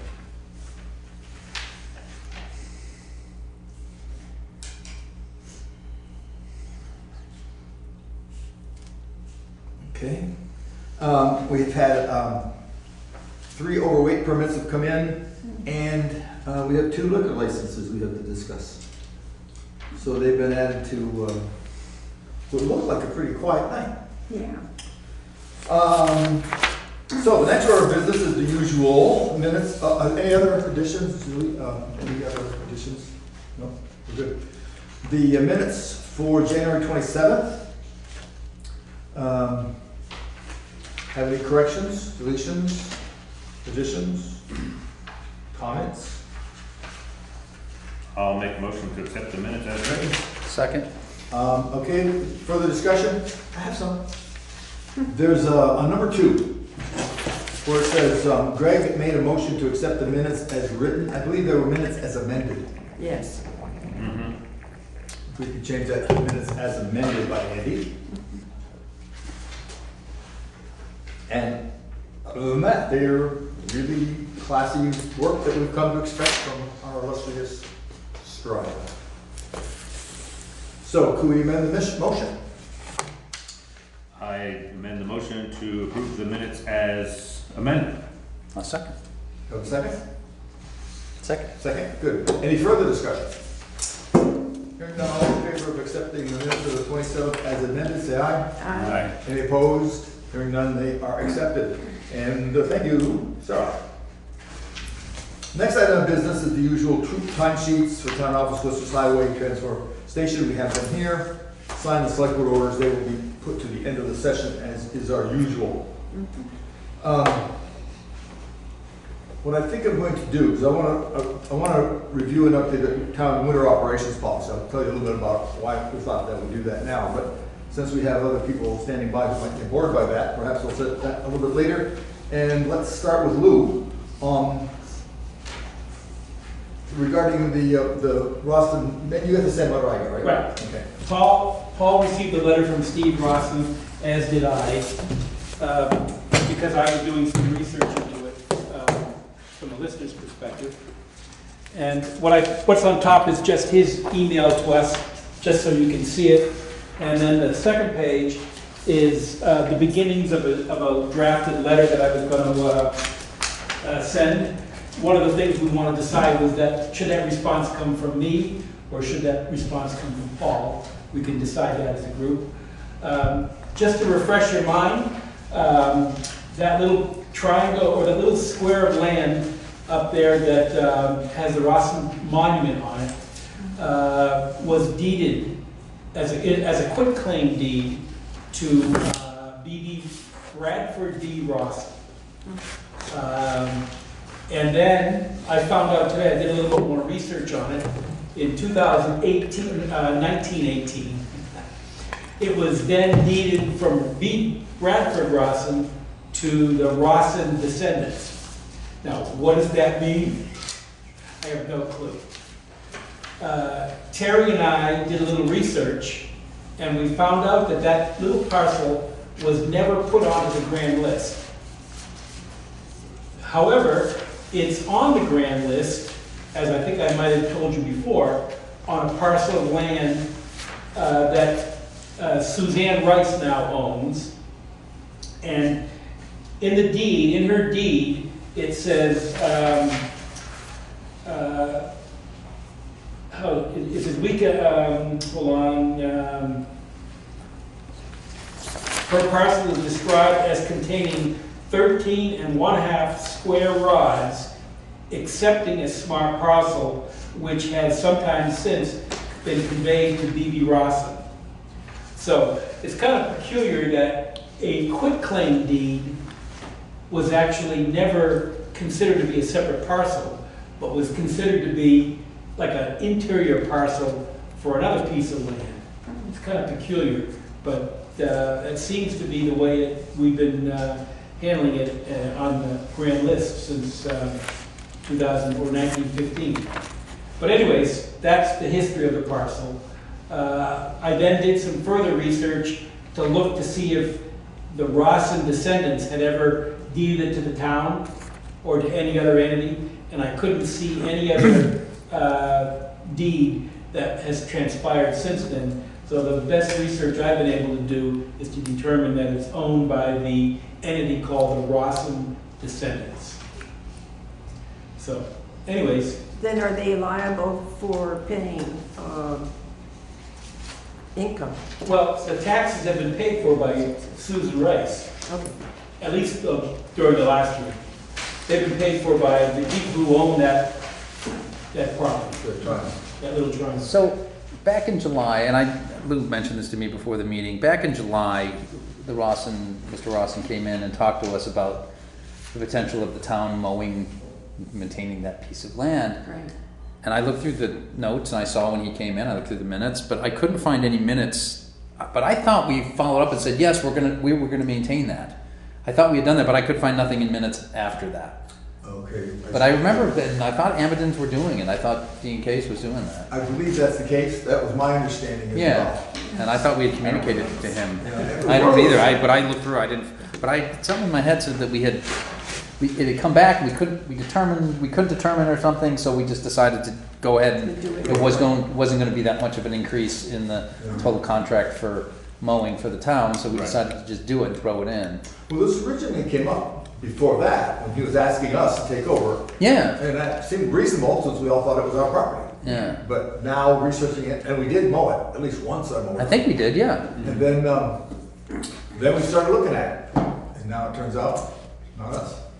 Well, the reason it happened to come before was because there was a property transfer deeding that property from Wilbur Rice to Suzanne Rice. And that's when I picked up on that and began doing some more research beyond what you people knew. So we're a little bit more clear in that we're pretty clear it's not ours. I think so. But we're not totally clear who it belongs to. It seems to belong to Susan, who's Susan Rice, right? Who is allowing the descendants of Rosson to use it. except that it's a quitclaim deed. No, you got a point. And usually a quitclaim deed means that you quit your responsibility and passed it on to The other people, the other and people. we don't have that. But it's never been recorded as a parcel on our grand list. At any rate, so we've been talking about this. It seems, you're gonna, well, we got a draft letter. It Now, if you seems, want, I can do some research from a lawyer's perspective and talk to a lawyer and see what the lawyer thinks. so here's the thing, I'm thinking. This is, at this point, a discussion between the Rossins and the Rices, not the town of Jamaica. In that there's never been any evidence to show that it belonged to us. Right. You know, we were mowing it because it seemed like a good idea, we're nice people, and we've got over that. But it would seem to be worked out between those two parties. For us to become involved only muddies the water even more so. So my inclination would be to explain to him, the only thing we know for sure is that it's not ours. And it looks like it's something that between the descendants of Rossin and the owner of that triangle, which is Susan Rice, and that needs to be worked out between those two parties, not adding a third party just to complicate matters. Does that sound right to you guys? That Yeah. sounds pretty reasonable. Yeah, sounds good. Yep. We're clearly not trying to get out and mowing it, but the truth of the matter is there's also liability issues and lots of things that this could eventually turn into an issue. So I think that's the direction I go if we're along those lines. So Beck, I mean, without, maybe I'm just not digesting all of this. So originally, Steve, It was Steve Rossin who came in. right, I remember that. But in this recent email, do they want it from Susan? If I had my understanding. Or does that they not would matter? like- I mean, that's obviously their thing, but I mean. They were looking to see if it was ever deeded over to the town. Okay. So they're just trying to clean it all up. I was wondering what the purpose, why it came up. So out of that, are they saying, we want it in our name, or we want you to have They it never said back? one way or the other, they only wanted to clarify. They just want to clarify. They're asking, if you read the top lines, has there been any further discovery? So they're asking, did you guys find anything else out? So I guess we report back that, yeah, you guys own the land, or Susan owns the land, so you guys fight it out or whatever. So And if it they sounds want like you prefer the response to come from me as a lister, as opposed to Paul as the. Either one of them, chair of the whichever you board. guys think. It doesn't matter to me. I mean, I think it makes life, he addressed you, or he addressed both of you. I think a lister, because if we don't own it, then why should we be involved? Correct, in I it? agree with you. Right, There is that stand back just a little bit in that you, as a lister, have much more input on what's going on with the property lines and that sort of stuff. And we would take your word for it. Okay, would you like me to suggest that they may want to come to the town with a request to turn it over to the town? Or would you like me to just keep that out of the letter? I think I'd that say should keep be it out neutral and not really do that. I'd say And keep it out let right now. them- yeah. Keep it up, okay. If they want to do that, they can. And let them yeah. initiate it. They Let can them come come to to town, us, exactly. which I'd be totally open to, but let them propose what they want to do. I would go along with that. I think the idea there is that now that we know that we aren't owners, that we should extricate ourselves Yeah, as best we can. absolutely. Okay, that's what I came here for, is to find out how you want me to handle it. There you go. And then Perfect. we'll have Do we to talk need about a, do we need a motion or any of that kind of stuff? No, I don't think so. This is just information. It's just part of a course of routine. Yeah. Just no. What's the second part over there? I Oh. didn't read that yet. There's 2 pages of The it. second was just my beginnings of a response. Okay. All right. Just So we'll talk about it outline- tomorrow. Right, but I wanted to know what to include beyond that regarding I got you. mowing or regarding, Did you see, when he said he sent in the book and page of the deed that they had, have you seen that? yeah. Yeah, okay, so it's all we're covering. Yeah, I think it's just information, make sure everybody's on the same page, and we'll turn the reins over to you and the listeners. Okay, sounds good. All right, thank you, sir. Anything else you'd like for us? You want to just hang around for the fun of it? Nope. Been there, done that. Good night. Thanks, Lou. Thank you. The next human we have sitting here, just, let's do your transportation thing next. Okay, 2 quicks and 1 almost quick. First thing is that there's a 220 Downtown Transportation Fund grant. I'll read you the overview. Is available approximately $375,000 to help municipalities make a variety of transportation-related capital improvements within serving the downtown district and supporting economic development as allowed by 24 VSA . The maximum annual grant is $100,000. Projects may include but are not limited to streetscape improvements, bike and pedestrian improvements, safety enhancements, rail or bus facilities, utility relocation, wayfinding signage, street lighting, and ADA access improvements. Application deadline is March 9th. So I'll leave this with you. Do you think we could, we talked about the radar. Would they think they'd go for that? It's a safety thing. Yeah. Like getting the radar sign was about $5,000 or I think it was And there is $6,000. something about a downtown village designation, which I believe we have. Okay. Let me look into that and see. Yeah. I mean, I'll get this. The guys contacted me back regarding that a couple weeks ago, and I'm like, wait a minute. We're talking about budgeting now, but I said it's probably not going to happen. It's money, but it's a 50% match, but you can do in kind to match. Okay. The other, just very quickly, there's the 2020 Vermont Walk Bike Summit, Creating Healthy Communities, and that's on May 9th in Bristol. The main topic is bridge number 32. We just got done with this year's prioritization of bridge projects. We are still number 2 on the list. And I also spoke to Laura Stone up at V-Trans. We are on the budget. We're now in design and engineering. Wow. And don't get too excited. 2024. Okay. Budget 2024? for 2024, I said, could that move up at all? She said, no, but it could move the other way. Of course. To about 2025. So there's a bridge in there somewhere. We have the bridge on Depot Street, which is, lo and behold, still on the list at number 2 in the candidate list. So the candidate list is a list of projects of which there are hundreds. But it's a list of projects that will move up into the project list when other projects are finished. So I know the first day I met Chris Campany, we were at Veda's house, and he walked out and looked at that bridge and said, that bridge is going to go one day. I really would like to see it replaced. So, having been hit by 4 houses. So we've managed to keep it prioritized at number 2, and hopefully it'll get on the list once we get the bridge to the park. Have you been given the same advice I was? I know when they were telling us about that being number 2 on the candidate list, that they don't necessarily pull things off in sequential order. Correct. But when they get around to adding people to the other list, they go through other kinds of machinations. It's number 2 for the region on the candidate list. We have ranked 10 items of this list, and this list is just the region. I can leave this with you if you want to see it. But the fact that it's still there, they're still aware of it. They're not going to do 2 bridges in the same year. So maybe it's the same decade. Maybe the same decade. It's pretty far down the road. But I'm enthusiastic about the fact that the Jamaica State Park Bridge is moving into some kind of life of its own. Yeah. Mm-hmm. So that's it. Good, thank you. Thank you. Thanks. I know when they came down to do the measurements a couple of weeks ago, they called us and let us know. Good, yeah, I knew they were here. They're moving.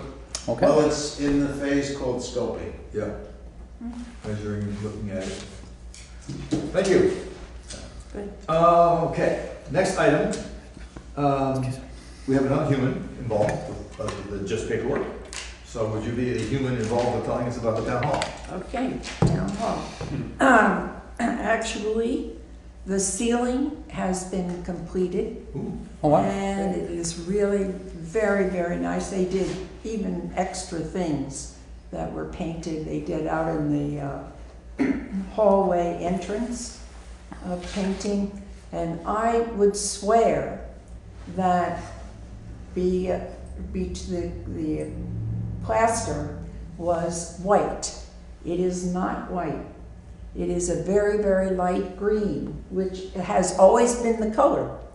But when the plaster fell, he showed me the plaster, and that's what it's painted again. So we're still following the requirements of the preservation people.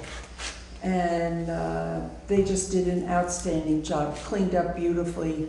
So I'm very happy No, what about was the that. name of the company that did that outstanding That's job? the BMW, I think it BMW. is. Yeah. Just want to get that on the. And yeah, so even though we had our challenges now and then, it turned out wonderful. Excellent, Okay. thank you for honchoing that. That kept you busy. Yeah, well, there's more. Oh, good. Good or bad? Well, Just as more. you know, we have been having problems with water freezing in the bathroom. And Stuart Barker has completed that and has gone under and taped and wired and so forth. So that should be in very good shape.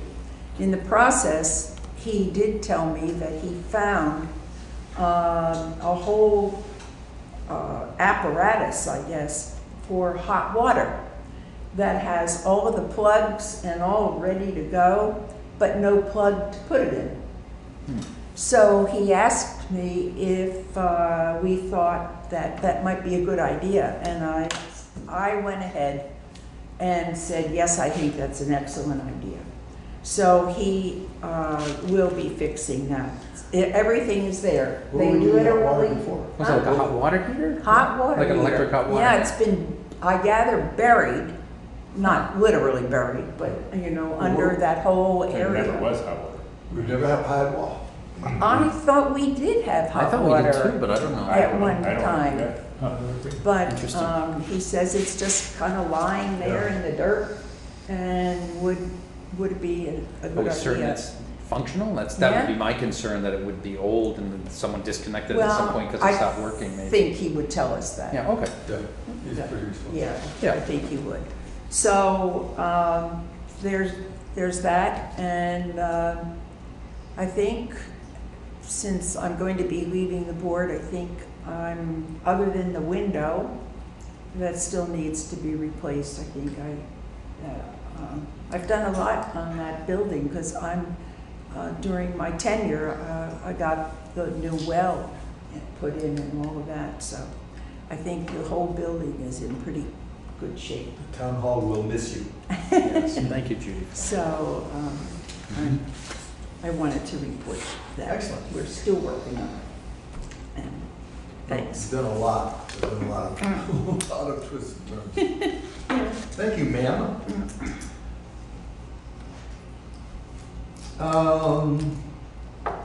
Liquor license.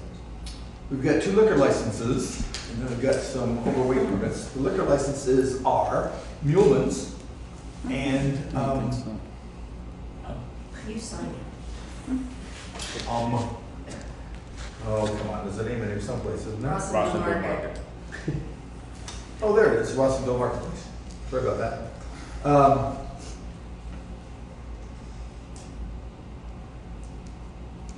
We all have to sign all of these sheets on here. There's places for all of us to sign. Obviously, we only have, we're down to 4, and I don't think it's appropriate for, Craig, you can sign if you want to. We'll get it I'll for you. abstain from the. I don't think you should. I've already signed it. Probably we should put- I already signed it. Yeah, well, we Oh, yeah. have We've got a quorum. You have quorum. Shouldn't be a problem. It's the 3 of us. Clearly, as far as I'm concerned, the checks are here, the paperwork's here.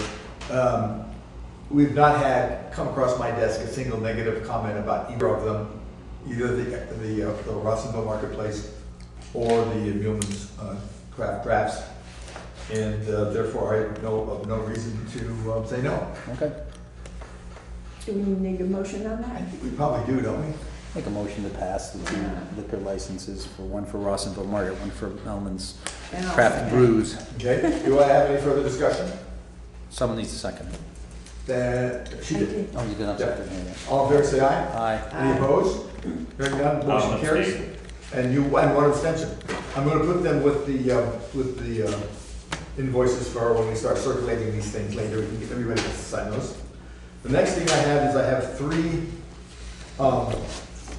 overweight permits. One is from the Lind Well Drilling, other one's from Valley Cranes and Renault Brothers, and the other one's from Barrett Trucking All of the paperwork is correct. They have their checks, actually receipts for the checks are on here. The paperwork has been scanned and seen by our road commissioner. And so she knows that I was gonna bring it in tonight. And so, does anyone have any reason to, time out? Just notice something. Make sure this is correct.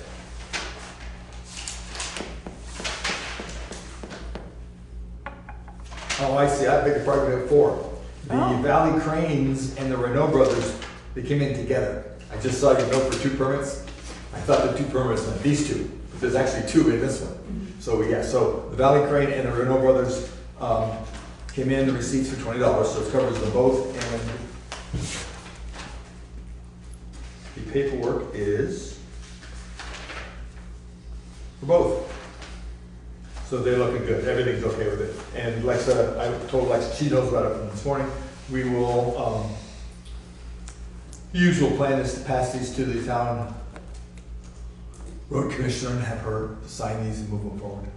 Any objections to that? Do we need a motion to send these 4 forward? So moved. And do I have a second? Second. Do we have any further discussions? Hearing none. The Barrett Trucking Company, Valley Cranes, Renault Brothers, and the Lindwell Drilling Inc.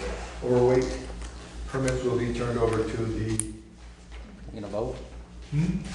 Yeah, vote. All in favor, say aye. Aye. Any opposed?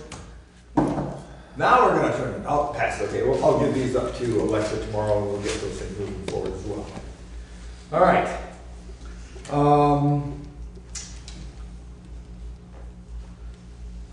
Okay, so now here's the question that came up about the town winter operations policy.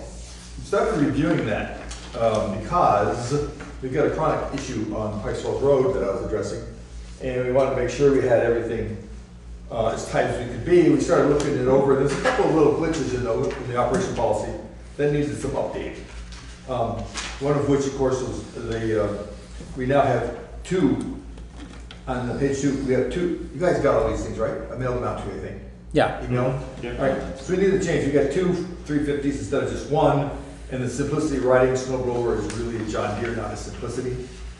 And then there's some just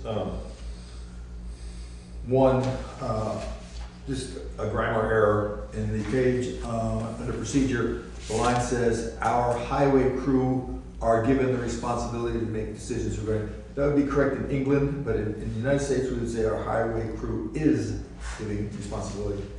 And then down in the last paragraph, following storm events, continued maintenance will include improvement of road services by clearing packed snow, pushing back snow on the road shoulders, removing excess snow piles with the village, and opening thawing cold. So it should be within the village.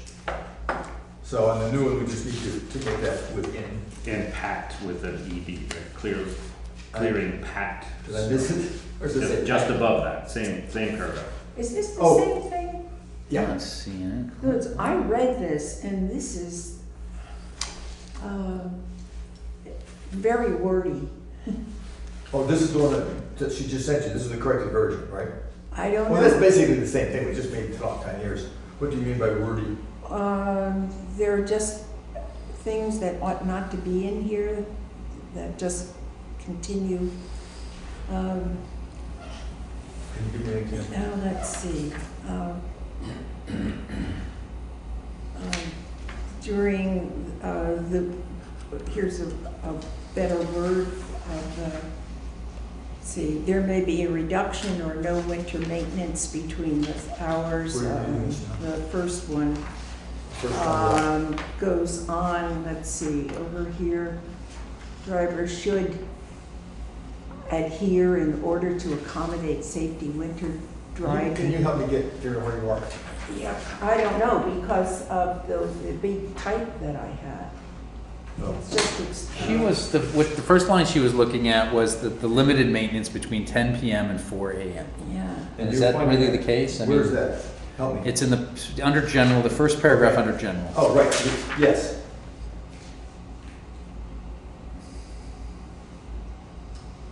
So what is it, what's the concern there? Is it just, we're not, I mean, I don't know. I was It up says at there 4 may today, there was be no reduced. one had plowed the There may roads at be 4:30 reduced. this morning when I left my house. It depends an awful lot on the storm of the day. If these guys come in at 5 o'clock, by 10 o'clock at night, they're not gonna be out there. We're gonna have a reduced, we only got 4 guys. Yeah. And sometimes we only have 3 trucks. We had another breakdown over the weekend. So I think this is a fatigue factor. These guys need, and the traffic around here after 10 p.m. is fairly light. Perhaps on the way in on snow and on the way out on Sunday, on Friday and Sundays maybe, but normally 10 o'clock to 4 is not a real high traffic zone around here. As someone who spends too much time at 3 o'clock in the morning directing traffic, it's not really that busy. So I didn't see that as a problem. What do you guys think? I think it's reasonable. I think it's reasonable. And it says there may be reduced, I mean, that just gives an opening, Obviously. so to speak. I mean, if Sure. it's necessary, they'll be out there. Obviously, if it's a 20-foot snowstorm, they're gonna be out. Exactly. If it's Yeah. really dangerous, they're going to be out there. I think so. And the town, and the state's gonna be doing the main road State's anyway. doing 30 anyhow. So they're actually doing that before. It's just the back roads.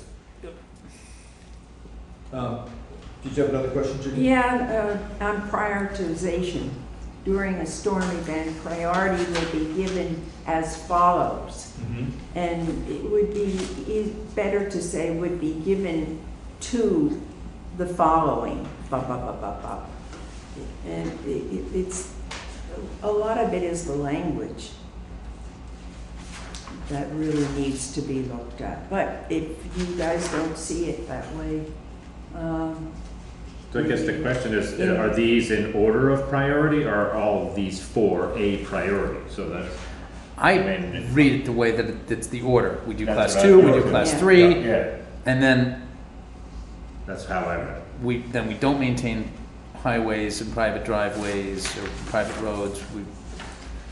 Priority will be given intersections and curves. See, so it's kind of, the first 2 I think is like prioritizing this sort of general after that. here's a sentence. In general, snow will be plowed and sand will be applied during a storm to keep roads open to traffic and to provide an operable roadway surface.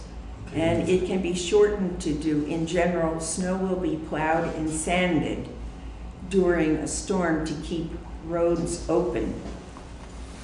Period. What's the following storm? I can't, my It's pages, I in think. the procedures, Yeah, this third, second. I agree, it is a little wordy, but It is very wordy. I mean, It's still good. what we could do, It's it's under, Paul, it's under, second paragraph under procedure. Under procedures, Second paragraph. Okay. Yeah. Snow will be plowed and sand will be applied. During the storm, see, I'd start out with commas. That's where I fix it. She and Of I course. discuss commas a lot. I mean, you could say in general, snow will be plowed and sand will be Yeah, applied. it I don't know, just- I think it works. It's very wordy. It is wordy, but For continuous storms, and that for extended storms, I have repeat.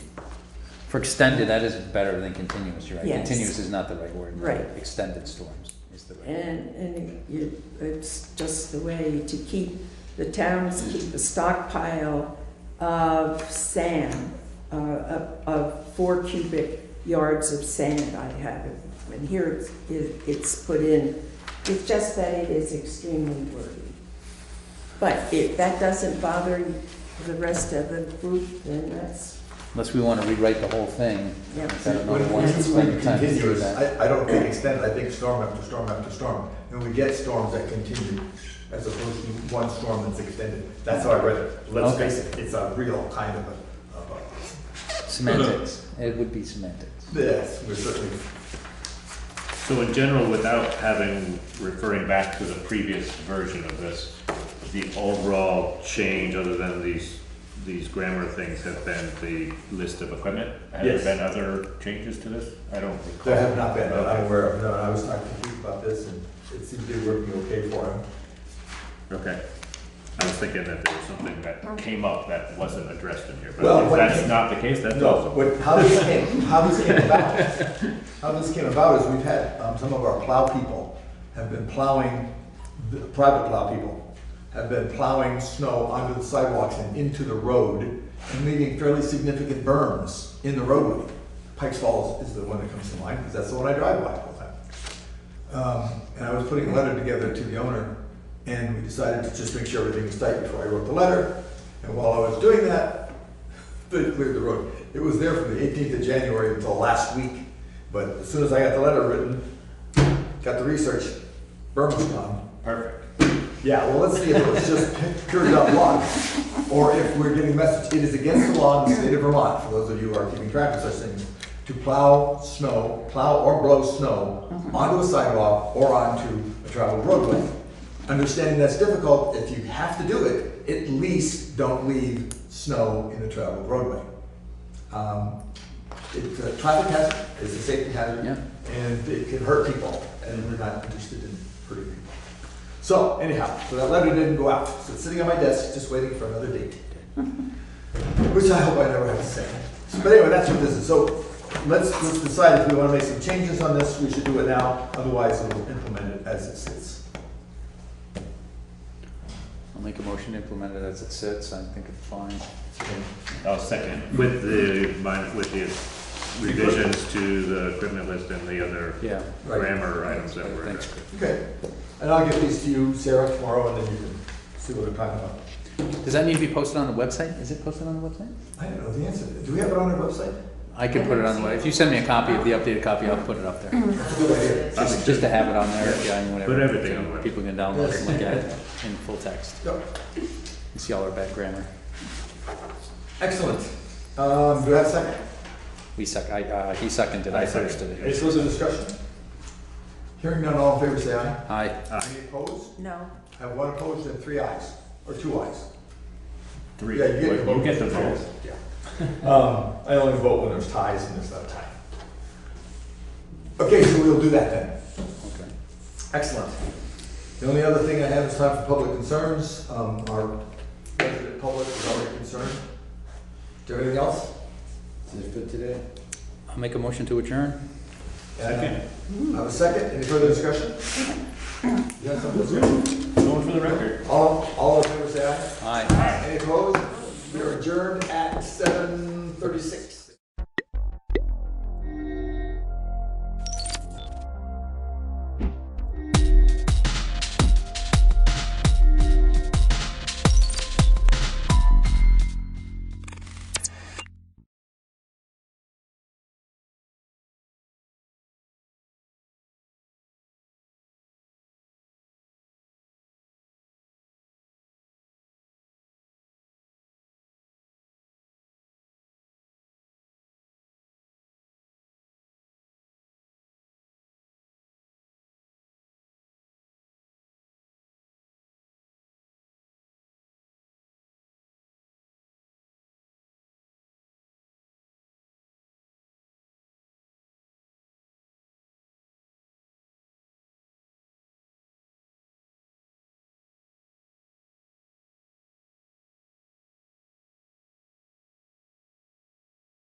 Hello and welcome to this BCTV Open Studio, where we will be discussing a proposal coming before voters on March 3rd on instituting a mayoral form of governance in Brattleboro. My name is Olga Peters. I am a reporter with the Commons. I'm joined in the studio today with Kevin O'Connor, a reporter with Vermont Digger, and Chris Mays, a reporter with The Reformer. With us, we also have, with our discussion today, two co-sponsors of the proposal, Dick DeGray and Dan Yates. We're so glad you can be here today. Thank you. Thank Nice you. to be here. So the first question we wanted to ask is for anyone who is new to this discussion, what is this proposal and what do they need to know to understand the question that will be before voters on March 3rd? I think I'll start and then ask Dick to certainly fill in anything that I leave out. The idea behind this, Olga, is for a number of years I've had people talk about whether or not the town should consider a mayoral form of governance rather than continuing with the select board and town manager form of governance. And yet nothing has ever moved forward to have that question answered. So Dick and I and some others had discussions and felt, let's find out what the people of Brattleboro think about this. And let's try to make sure that they understand what it's about and let the voters decide whether or not this is something that should be pursued. So the idea would be, if passed and if the select board then forms or reconstitutes the charter committee to switch from select board, representative town meeting, and town manager to a mayor and whether it's a town council or a board of aldermen. I just want to quickly read the language as it will appear on the ballot, and it reads, "Shall the voters of the town of Brattleboro advise the select board to amend the Brattleboro Town Charter to replace the select board with that of a mayoral form of governance," and then you check yes or no. And it seems, I was looking through some materials online, and it seems like this question has come up many times. I found some articles even from 2013 recently, in the recent history. And I'm wondering, Dick, what else do you think voters need to know about this question now, since it has been kind of percolating in the community for a while? Well, one of the things we don't know is what the voters actually feel about changing its form of governance. It's never gone to a town-wide vote.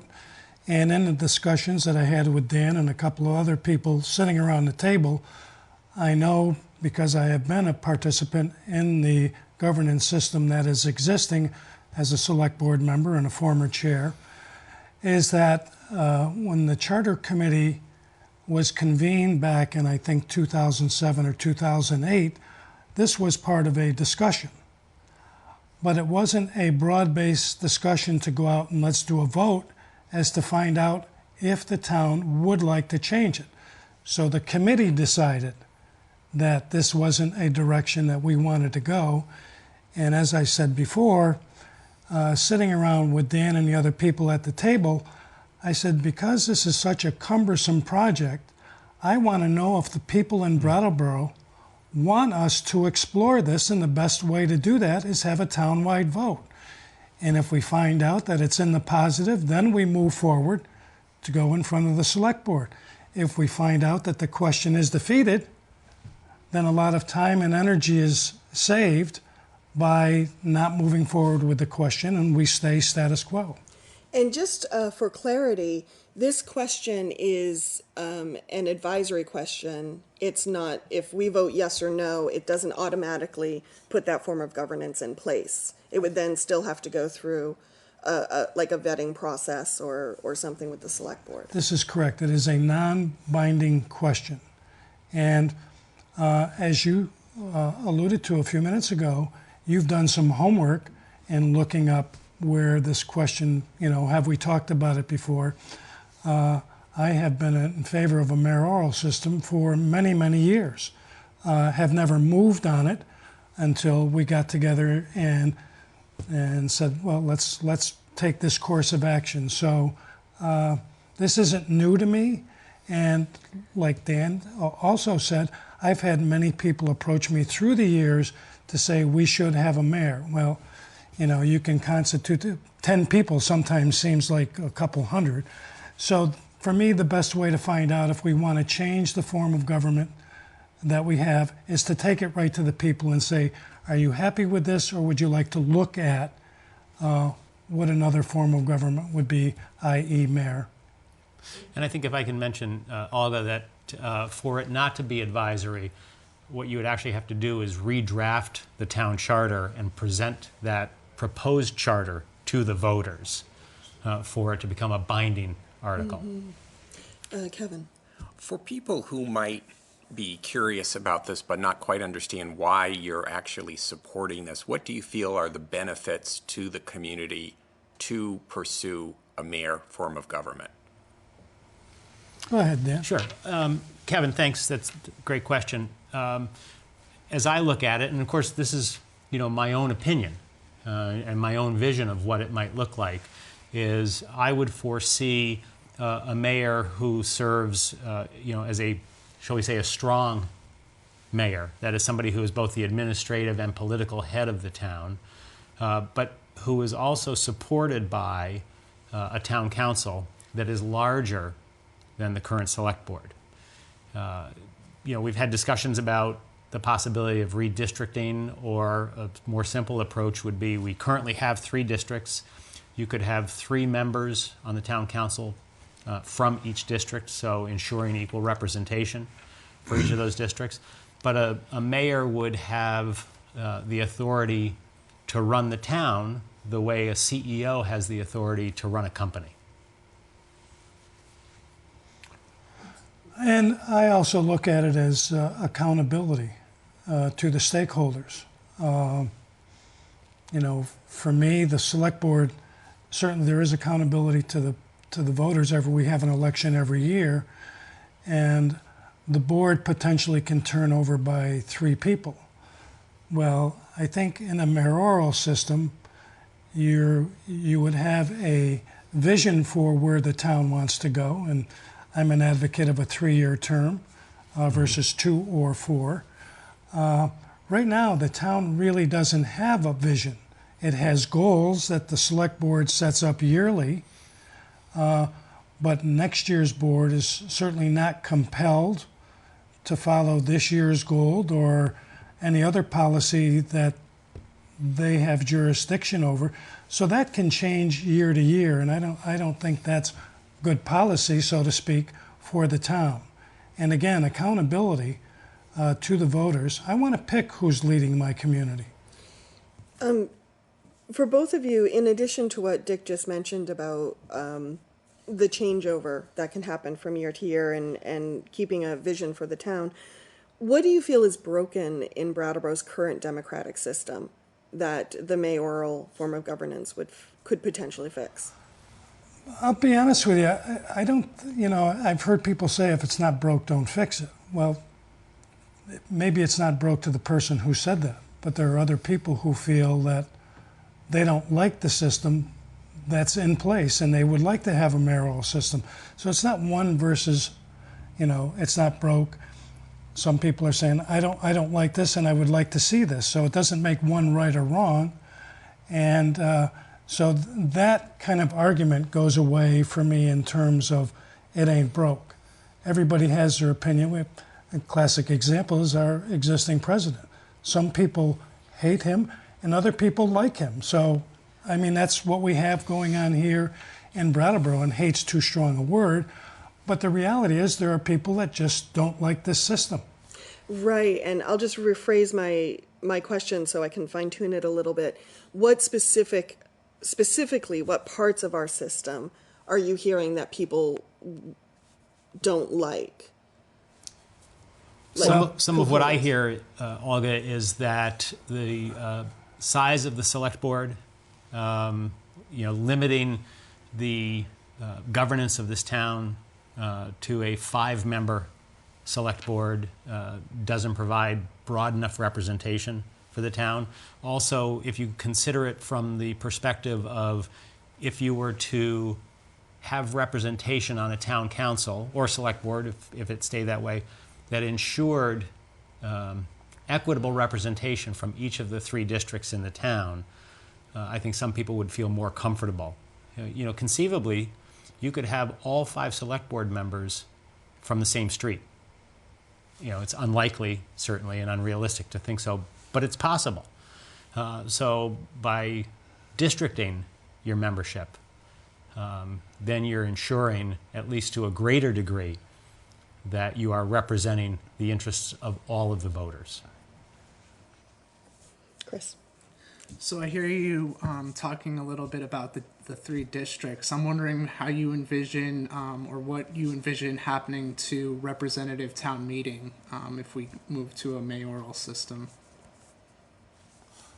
Well, town meeting would go away. I mean, you certainly could still have a town meeting, but they wouldn't have authority. And I mean, I want to make certain that people understand this isn't Dick DeGray or Dan Yates's form of government, because if this passes and goes before the select board, then a committee is formed to hash out all of the details.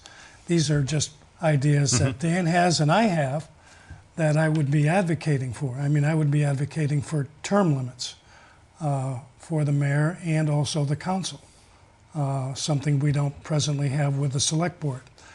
So from the original question, town meeting would go away.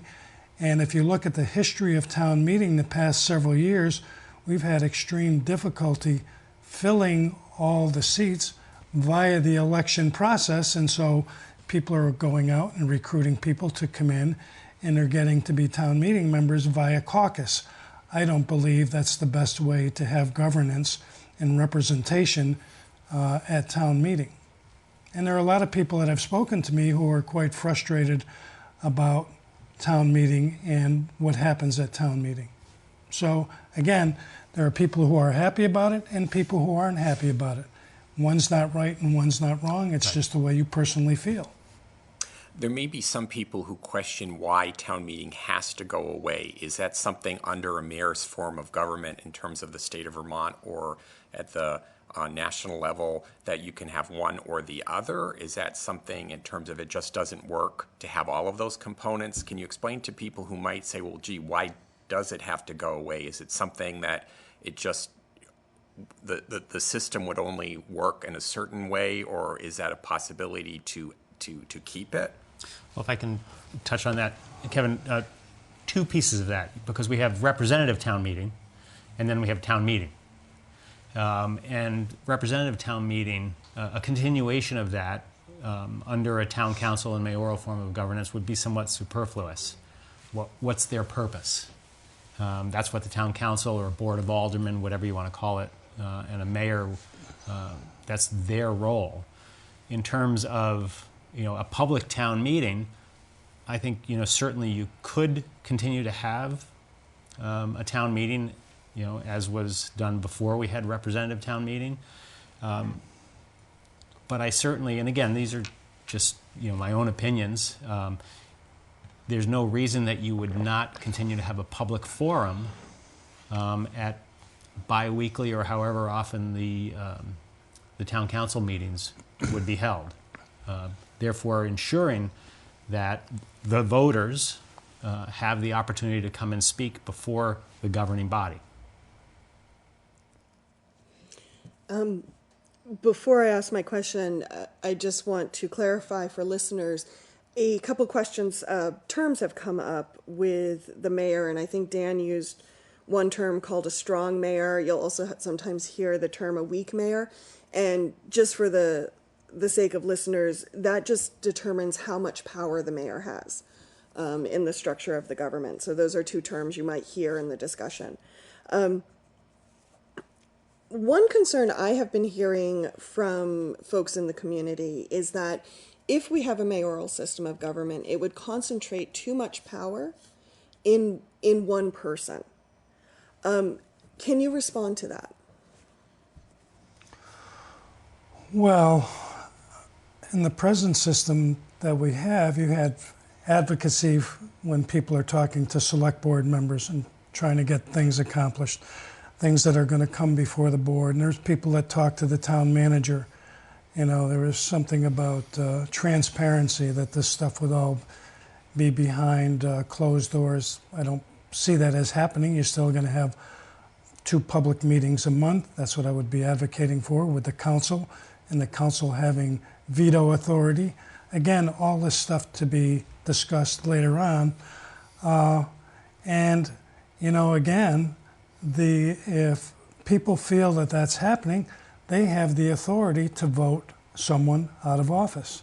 At the end of the day, the townspeople will decide whether the mayor is using his power inappropriately or appropriately, and vote accordingly. And I think, Olga, with respect to that too, as Dick said, I had been looking at other town and city charters where there are mayors, and looked at Rutland, looked at Burlington. And Burlington uses a town council, Rutland uses a board of aldermen. But in either case, there is veto authority. Now, you know, the board can pass an ordinance, the mayor has the authority to veto that ordinance. That same board then, with a majority vote, would have the ability to override that veto. So it continues to provide checks and balances to ensure that nobody has so much power that, you know, they're just, this is my show and I'm running it. From what I understand, if Brattleboro has a mayor, the town would become a city. Are there any special benefits to having a city as opposed to having a town? I've been looking into that. I haven't got a complete answer for you, but I think there are potentially a few benefits with federal monies coming. Again, not sure of that, and actually I've called a couple of people and haven't heard back from them to try to get the full scope of giving you a complete answer on that. And I would say that what I have read suggests that what defines a city is typically its population size or its importance. And I think, as people have heard me say in earlier discussions about this issue, that, you know, I think Brattleboro is an important town. We are the first town when you come into the state of Vermont. We have 3 interstate highway exits. We are the economic hub of Windham County, and perhaps stretching across county lines into other states as well, you know, as an employment center. And to Dick's comment about the need for a long-term vision, being an economic hub, an epicenter, plays a key role in creating that vision. This is a 2-part question. Obviously, a lot of this is to be debated, but do you envision, if we go to a mayor system, needing some kind of sort of central administrator, sort of almost in effect serving as a town manager, so to speak, who sort of helps the mayor work with the rest of the government? And the second piece of the question is, and again, I know this is yet to be discussed, would a mayor receive a salary? And if so, and we also kept an administrator, would that create more cost in terms of how much we would be paying for municipal government? Well, again, all depends how you feel about having a mayor, and Dan, I think, is just in favor of a mayor. I certainly would enjoy the conversation about do we have a town manager or some sort of administrator. As for the cost, I certainly see a mayor being paid. Most mayors are, and the research I've done, are paid a little bit less than a town manager. And then when you're talking about additional costs to the town, I mean, the board actually last year in their budget deliberations, in a discussion about an energy coordinator, decided that they didn't want to put that in as part of their budget. And the town manager was in favor of that, and 3 select board members were in favor of that. And yet at town meeting, the body felt compelled to add $100,000 to the budget to hire, which is now a sustainability coordinator. So when you're looking at spending money, the town fathers actually rejected during their budget proposal, and then town meeting said we want to spend this amount of money. So I don't want money to be the deterring factor. I mean, if it's prudent to have a town manager or an administrator, again, to be determined by the body that's put together, the Charter Review Committee that's put together, and having input from a group of people at the table. So, and certainly from my perspective, I think a mayor without a town manager, not that there wouldn't be some type of assistant, much like Peter currently has Patrick Moreland as the assistant town manager, but you have to also think about, we have department heads that run each of the functional departments for the town.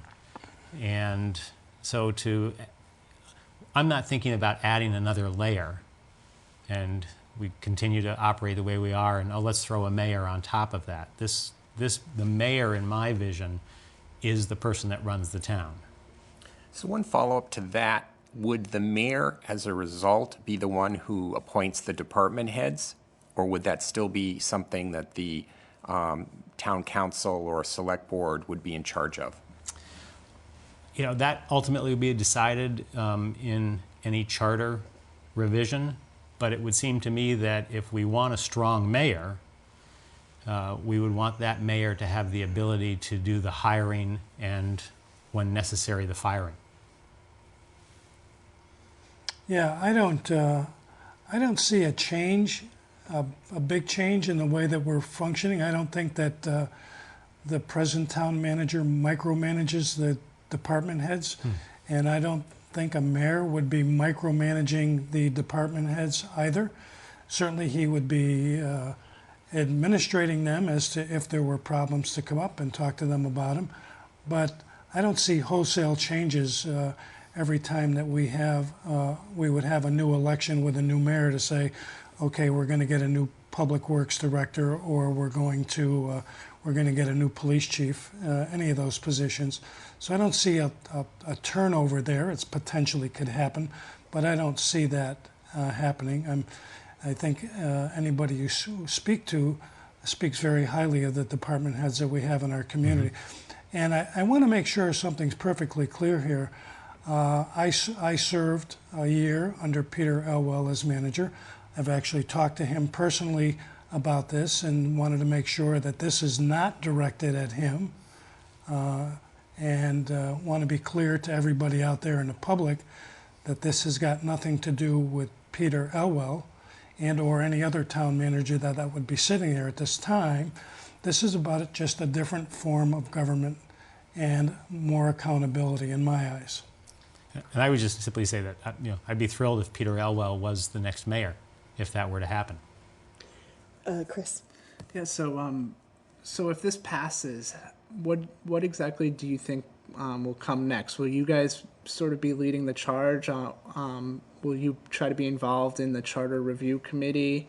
And what kinds of items do you think that the Charter Review Committee will look at before making a recommendation? Well, one of the things that you need to know is once you open up the charter for review, everything's open on the table. And certainly there are things in our charter that are no longer germane vis-a-vis the school. So the charter has some housekeeping issues to do. I would try to be part of a committee in terms of looking at what the governance would finally look like. So I would certainly put my name in the hat, and hopefully that the select board would choose me to sit on that committee. And this isn't something that, even if it passes, you're looking at probably a 2-year process at least, because it still has to, after passing what we have to go through with our charter for amendments, it still has to go up to the legislature. What would give it a lot of credence is the voter turnout and how much it passes by. So that's a big issue here also. And I certainly would welcome the opportunity to participate if that opportunity was presented to me. You know, I've had this idea, fostered the question, and I care very deeply about this town. And if I can do something to be helpful, terrific. If they choose other people, so be it. Just a clarification for anyone who's wondering why we don't have someone on the quote other side here. My understanding is that you are hoping to, in effect, find out whether the community is even interested in having the conversation before having the conversation. So this idea in terms of what we're doing here today is not to exclude anyone so much as to say, before we sort of do counterpoint, let's actually even have a conversation through the article to decide whether or not to put the time in to have the conversation. Am I correct in that? Exactly. This was not meant to be a debate. This was simply meant to present, you know, our thoughts. We've heard from a number of people that have sent letters to the newspaper, posted on Facebook, and you know, we wanted an opportunity to share our thoughts and our vision. But you're exactly right, Kevin. I mean, the time for debate will come if and when the voters say yes to the article. Yeah, people who are not involved in the day-to-day thoughts of what the governance is and what the charter is, I think they spent close to 3 years doing the charter review the last time they did it. And it's very time-consuming. And so as we were talking about this before, I was letting Dan and the other people at the table know how time-consuming this could be, and it might not bear any fruit, as I said earlier in this discussion. So we want to find out if there's support for it. And if there's support for it, then you move on down the road and you go, I'm not here to say who's ever writing letters is wrong in their opinion. If you like the form of government, that's great. And if we lose, I'm okay with what we have, but I would prefer to have a mayor. That's, at the end of the day, that's how I feel I would like to have a governance system. Doesn't make the people who are writing these letters right or wrong, that's how they feel. And I applaud them for defending what they feel strongly about. So it's not like you're wrong and I'm right. That's not it at all. One question I think we always have with democracy is how do we make sure that as many people as possible can participate? At this point, and of course a lot of things have still yet to be decided, if at all, how do you feel this mayoral form of government would increase participation, and how do you feel it could limit participation in comparison to the form of government Brattleboro has now? My own opinion, Olga, is that it increases participation because we are putting the question to almost 9,000 or a little over 9,000 registered voters in the town of Brattleboro. We're not leaving the question to a small group of people. So, and anybody that's watching this, I would say, March 3rd, vote. However you're going to vote on this issue, vote. So there's the opportunity to increase participation. And participation on an ongoing basis through the election of the mayor, through the election of members of the town council or board of aldermen, or whatever it ultimately is called. That's the opportunity for broader participation. And one of the good things about this vote coming at this election is that it's the primary in Vermont. So the turnout we're hoping is going to be high, and we'll have a good indication as to, where people feel. And the other thing about participation is you, the voter, need to do some homework also on your own, as to say, well, I don't know a lot about the way the town operates now. I know that we have a select board and a town manager and town meeting, but I don't know a whole lot about that. So you need to do homework on both, and if it's something that, when you're saying, well, I like what we have, vote to keep what we have. You vote no. Mm-hmm. So it's what you personally feel. It's not what Dick DeGray is telling you he wants. You know, I don't want you to abdicate your responsibility with your vote to what I want. You need to do your homework and your research and say, yeah, I think I'd like that form of government. Thank you very much, Dan and Dick, today. Before, we're just about out of time, but before we go, I want to make sure, do you have any more questions, Kevin? Chris, any more questions? Is there anything either of you would like to add or wish we had asked before we sign off today?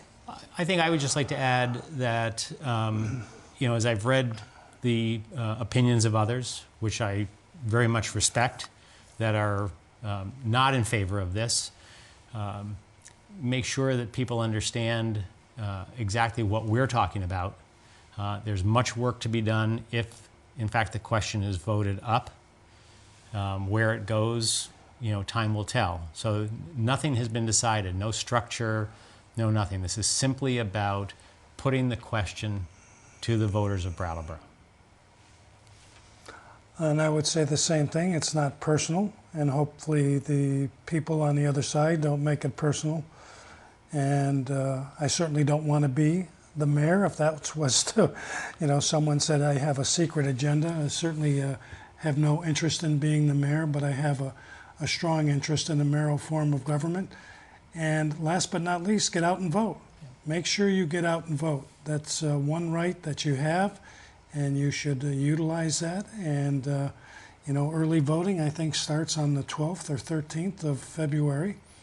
And so do your homework, and hopefully there's a high voter turnout in whatever way it goes. That'll determine our next step. So thank you for this opportunity to give our point of view.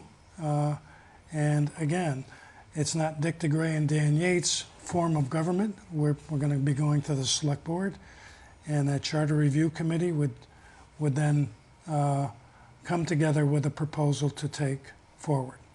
And just to be clear, in case somebody sees this and says, well, Dan didn't say anything, I have no intention of running for mayor. I like my job.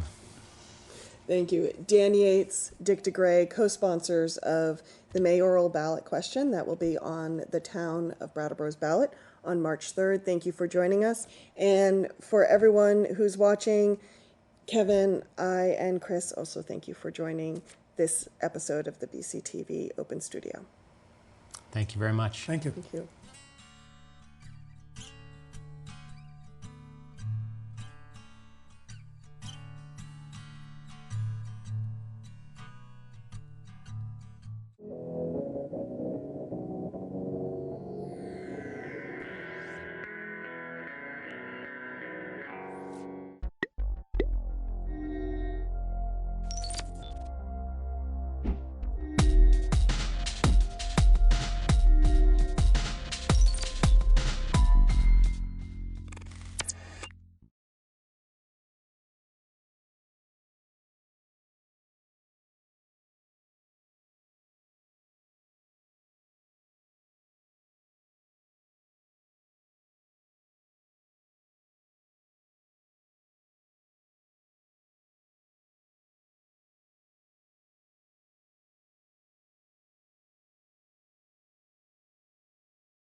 a variety of reasons. I wanted to make sure that you had a chance to weigh in on this.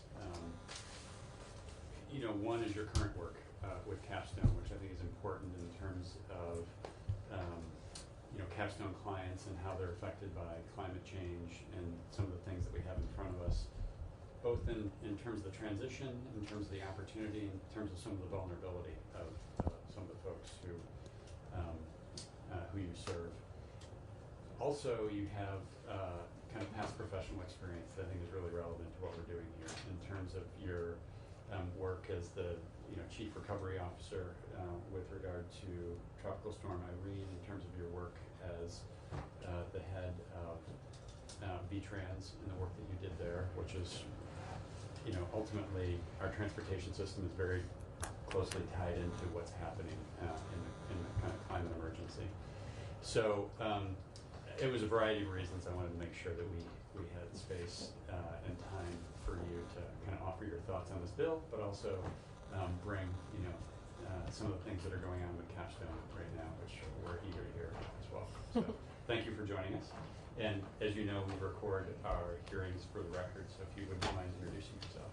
Absolutely. I really want to thank you for inviting me and kind of envision this maybe more as a discussion than sort of just me testifying. But for the record, I am Sue Minter, the Executive Director of Capstone Community Action, which is an anti-poverty organization in central Vermont, which really includes the counties of Orange, a few towns in Windsor, Washington County, and Lamoille County. And Capstone is one of a network of community action agencies across the state, one of 5. And we are a network called VCAP. I am here testifying really on behalf of myself and, as you say, some of my past experience. Good morning, Heidi. Good morning. And I also, so I'm not testifying on behalf of VCAP, the network, but definitely representing Capstone. Thank you. And I wanted to just start out because driving here, I was listening to the radio as I tend to, and I learned that yesterday, which happened to have been my birthday, the doomsday clock was moved. And now the doomsday clock, you may recall, was really about the atomic energy, and it is put forward by the Atomic Energy, not Commission, scientists, the Bulletin of the Atomic Scientists. Anyway, we are now 100 seconds to midnight by in the view of these scientists, and that incorporates both the threat of nuclear war and of climate change. So what I heard on the radio this morning was it's time to wake up, which I thought was good because I didn't necessarily get a great night's sleep. So I thought I'd wake up for you. But just a reminder that this is a global emergency that I'm really pleased that you are taking seriously and thinking I guess across sectors, long-term and sort of short-term. And I do want to, and as I point out in my testimony, I appreciate your bringing some of my past experience here, Secretary of VTrans, also Irene. And I think when we are talking about resilience and planning, I think the experience we had in Irene is the closest we've come to really what severe, intense, extreme storm looks like. And I did experience or learn in that experience that it is lowest income folks who are really the most vulnerable. They're often located in the highest risk areas, in structures such as mobile homes that are the least resilient, and in addition, they have the hardest time recovering. So I appreciate many pieces of your bill. I'm really here to offer sort of friendly amendments and to support your efforts. I also had the experience when I was, so my experience is I was at the Transportation Agency as the Deputy Secretary when Irene hit, and during that first 4-month period, which we consider the emergency phase, it was really logistics and response. after that phase, we moved into what they call the recovery phase, both the short and long-term recovery, and that's when I was appointed to become in charge of. You know, I would say that we were incredibly poorly equipped and unprepared for Irene, and one of the reasons I'm so pleased that you are thinking in the way that this bill does by bringing together a council that is cross-sector and longer term in its horizon is because I worry a lot. We learned so many lessons in Irene and from Irene. We tried to record them. We did a little bit of structural change within our government to at least have a position and a little post within the Department of Emergency Management who's thinking about mitigation and resilience.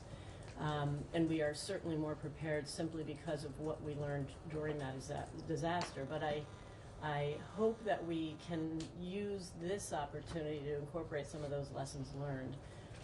I did also have the really extraordinary opportunity when I was redeployed back to VTrans. The state of Vermont was asked to join an initiative of the Obama administration, the Task Force on Climate Preparedness and Resilience. So this was, and I was lucky enough to represent Vermont, really our governor in that position, which meant I was joined by 26 other governors, mayors, county commissioners, tribal land leaders from across the country, all these different jurisdictions, and trying to really combine and coalesce our lessons learned into a report. It was an extraordinary year-and-a-half experience. I was then co-chairing a subcommittee that really talked about sort of recommendations for FEMA. It worries me that all of these good lessons, I don't know where they sit anymore. It was impressive that the entire cabinet of the former president actually attended our convenings, and that every single cabinet member had climate preparedness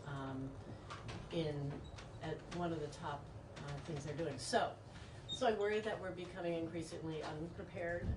So I'm very pleased by key elements of your plan. I did learn a little bit at a forum a couple nights ago that other states in our region are adopting similar approaches.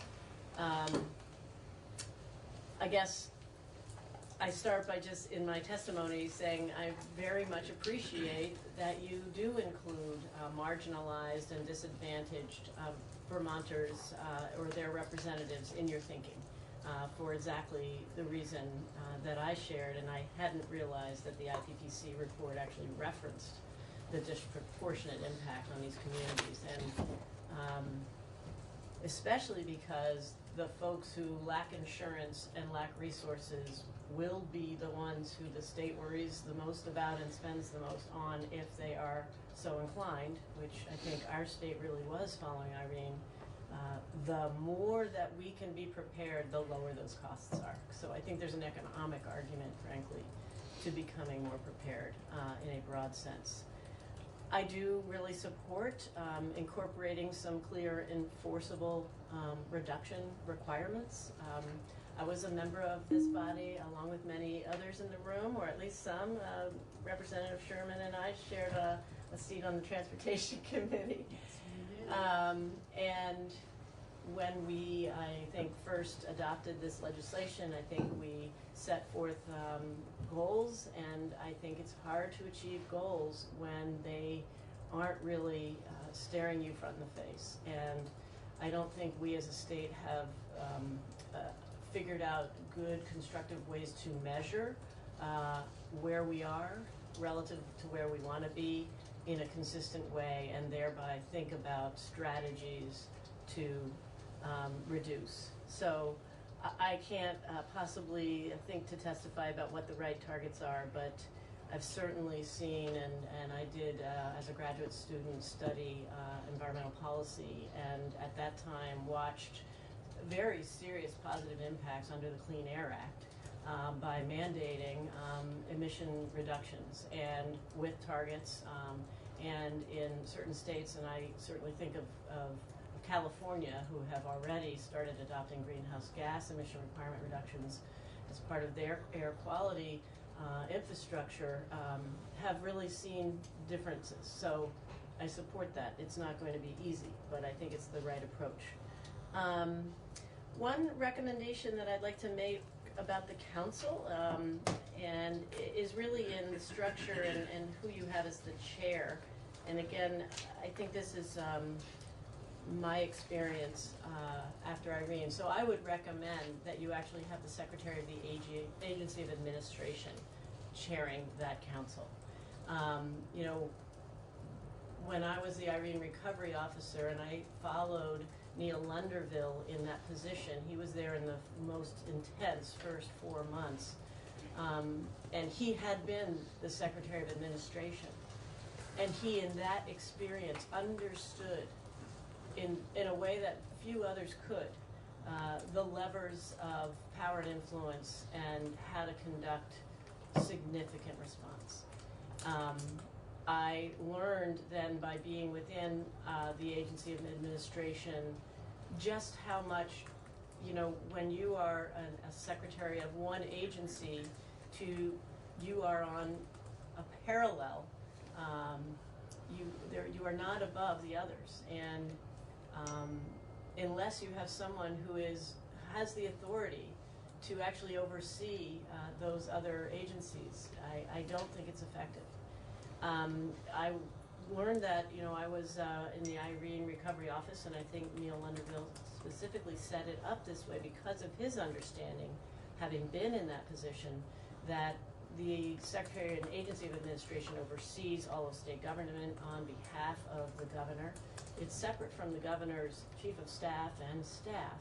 It's really responsible for government. And we created a multi-sector interagency, essentially, cabinet around Irene. And I think because I had the authority of the Secretary of Administration, I was able to be more effective. And that's why I suggest you consider that structure. The couple of people who I think you may want to add to your membership, the regional planning folks, VACTA, I think are very important. I didn't see them, at least on the draft that I had. And they're not on there. Yeah. You know, after Irene, and certainly, okay, I have to say I have a degree in planning. I believe in planning, but I think what this council is about is trying to plan for our state, and we certainly relied tremendously on the regional planning commissions to undertake a lot on behalf of their member states. So that makes some sense to me. The other thing, I don't know whether it makes sense, but at least you should hear from the Department of Public Service. One of the recommendations we made after Irene that was not adopted was that the emergency management leader actually become higher up within the cabinet and a member of cabinet. Many other states do that, and those are states who are much more used to having emergencies to respond to. Can you just walk? So Say it again. So right now, we have, you know, you have the Agency of Administration, and then you have the Department of Public Safety, and within that you have a division of emergency management. So that person and group is really the ones who understand, and they have relationships with FEMA, and they are schooled in that field of work, but also have a lot more practice in emergency response and drills. And they're just so far from the cabinet. And that is not the case in many other states, I observed. And elevating it. I had recommended that, but it wasn't adopted. But we did create a position, actually, which is still there. We had never had someone at that time really full-time focused on mitigation and resilience planning. Wow. This is pre-2010 Pre-2011, yeah. We have a very, we're frugal, let's put it that way. And we haven't had to respond to emergencies of that scale, had we ever before. And we were, I would say, under-resourced in that area and not nearly as educated as many of our neighbor states in everything that is expected of us by FEMA, by our federal agencies. By contrast, I was running the Agency of Transportation. Our federal agency was the Federal Highway Administration. We are very, I would say, well-resourced in the Agency of Transportation relative to many other states in state agencies and departments in Vermont. And I think it has a lot to do with the fact that we have federal dollars and that we understand, and that the transportation world understands what it takes to do the incredibly important work. But because of our partnership with Federal Highway, they were right with us every step of the way. We were interagency. So the damage that was done, and there were 600 miles of roads completely wiped out overnight, the damage that was done to the state highway had federal resources and an entire infrastructure to support how did we manage that, and an entirely different way to get emergency funding. But significantly, and then all of the infrastructure that the towns, the culverts and roads, let alone the buildings and homes and business loss, but just the infrastructure, for example, totally different federal agencies, totally different practices and standards. And we were able to implement very different standards in the way we responded, the size of the bridges and culverts that we built after Irene. The Federal Highway Administration supported. They went out, we went out on tours together, understanding why we were doing this. It was a much larger investment, and they supported and funded it. I mean, we had our battles, but they were agreed to. The challenge after Irene was with FEMA and every one of our towns, especially in some parts of the state that were desperately tiny towns, impacted by 8 times the cost of their full annual budget. But the FEMA organization said, no, we're not paying for larger culverts. We're not, and we got into a situation where we actually, the government, we adopted larger codes and standards that we required the towns to use, and FEMA said we're not paying for that. So literally for 2 years we battled legal battles, and FEMA does not respond to a court. You can only appeal inside FEMA. So we had appeals to the local level, and then we went down to Boston, and then we went to Washington, and it went beyond that. And thankfully, because we have a senator, 2 senators with very strong relationships at that time, right up to the president. But we had advocates going to the head of FEMA, and we had calls to the president of the United States in order to get the dollars for our towns, for our state hospital, for our state complex, for major things. It was a political battle, sadly. But at the very basic core, we didn't have the ability to offer our towns and even FEMA the kind of information and training and understanding of what's expected of you. So that's what I see coming out of this, hopefully. A lot of lessons were learned. We do have people now who are trained in that for our state government. I don't think we are probably resourced enough at our regional planning commissions and elsewhere to continue that work. Just as one example, now there are some plans that you require here. Every town is supposed to do a mitigation plan. When FEMA hit, almost nobody had done it. And so we very quickly, and then we couldn't start getting the dollars flowing until they had adopted and approved these plans, and it was a nightmare. So it's the kind of work that must happen for us to get expeditious dollars. Now, I worry if we were to suffer from a disaster at this time, where we don't necessarily have an administration who will work kindly upon our state the way we did at that time. And I think the budgets are so much tighter than even they were then for disasters. I worry that the way in which FEMA was willing to wait and help may not be acceptable. So being prepared means a lot of things, right down to every town having an approved disaster mitigation plan, which I think you'll get to. Sue, can I ask a question? Yes. So the person that you got into emergency management. Yes, that he's was still understand- there. And their role is. You'll have to ask, because I just remember, I think that the position's title is disaster mitigation and resilience or something. I'm sorry that I don't Yeah, that's actually know. okay. We called it something, and I think it's still that, and they're doing a lot of work. When I spoke to emergency management this summer Good, about good. this bill and where they're at and their capacity, and one of the things that they had noted was they don't have as much capacity as they need to help towns get those hazard mitigation plans written, because towns are a lot of volunteer towns, Yes, and as you these are know. not. Mhm. So was it that? Do you know if it was that type of? Doesn't Yes, really yeah, matter, I disaster guess. mitigation planning and Yeah. preparedness. So there's all kinds of trainings that, what does FEMA expect?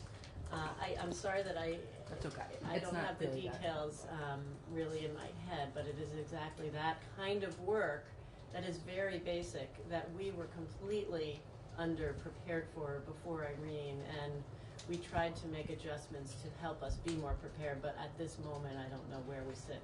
What was the difference in reimbursement from FEMA with it, whether you Well, had a it went plan or literally not, town had by a plan? town. I mean, there's a lot of things. One of the first battles that we had to wage was getting to what they call the 90%. Mhm. So instead of having the feds pay 75%, we got to that. So that was battle royale number one. But every single major investment was a battle and a negotiation and very crazy making. But I literally every single. I mean, I'll take the town of Bennington.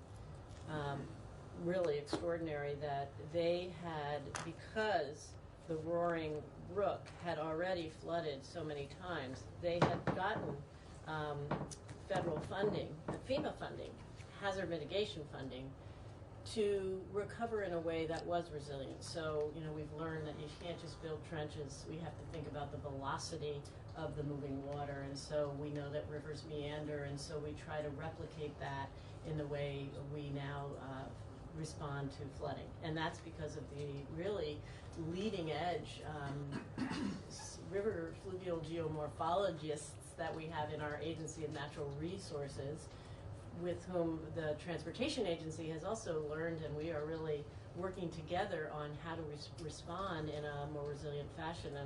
And I would welcome you to invite Michelle Boomhauer and her team to share with you the resilience planning that the agency has done, thanks to support from the Federal Highway Administration. And I think you should learn about that because it's relevant.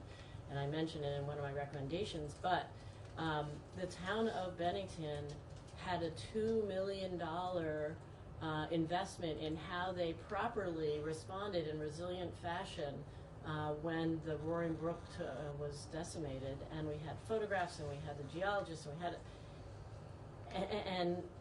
and FEMA said no, I'm not paying for that.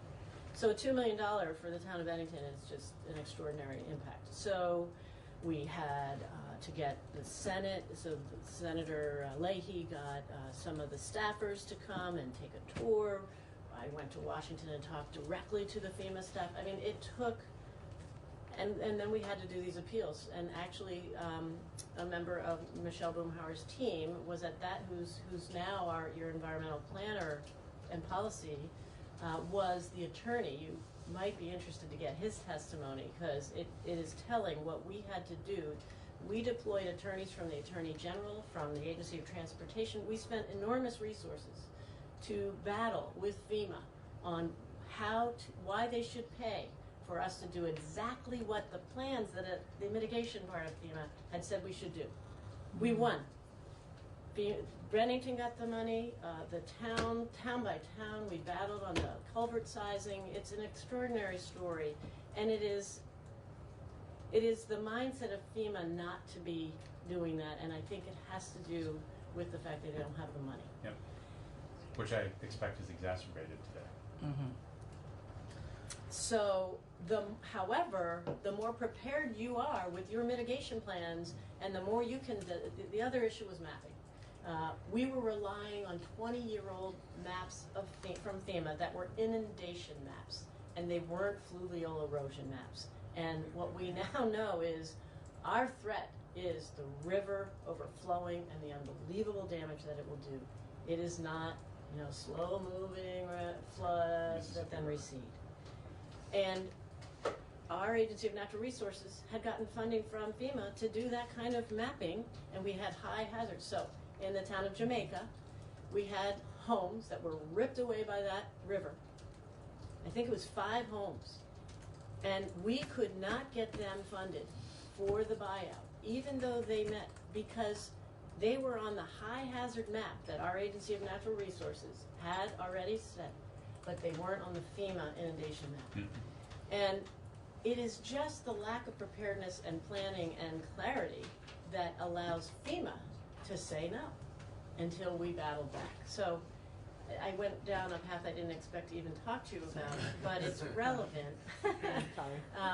And it's almost like PTSD to have these memories of the battle, and it was very, very, very difficult. And it isn't that the people who work for FEMA are not very caring, hardworking people. I think they have sometimes got their hands tied behind their back, and it's because we don't always have the funding available. And the battle for the funding, unfortunately, became a political battle, and we were successful, and it was a lot of work. So those were some of the things that I didn't expect to talk to you about. And I will just say, one of the other things I got to do was help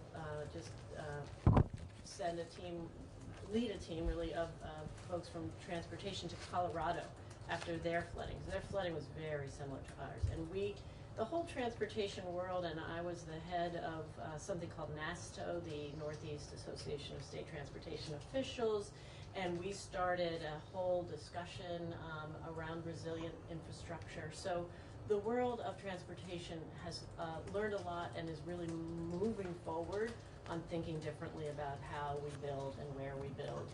In Colorado, we recommended to them to have their recovery team also really tied at the governor's office at the highest level of state government, and I think because of that, they, like us, I think, were quite successful. I really can't say enough about the difference between being really in the top tier of government versus having a chair of a council that's really on the same level as every other of their cohorts. It's harder for everyone.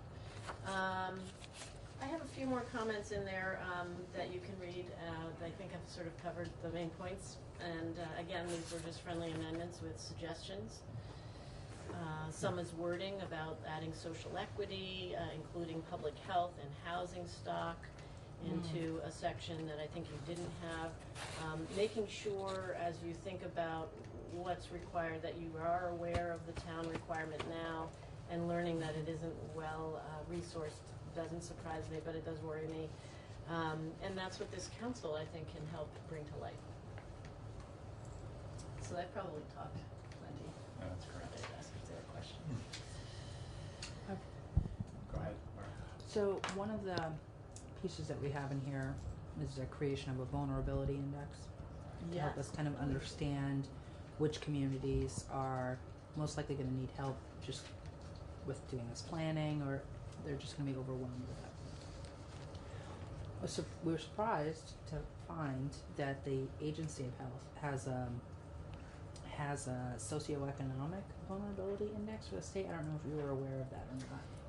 I didn't remember that. I think there's been a lot of post-Irene work that I haven't been tuned into, but the Department of Health was involved with me and us on that Obama task force, and there was a lot of good thinking and engagement by the health department at that time, so I'm thrilled to hear that, and that's very interesting and relevant.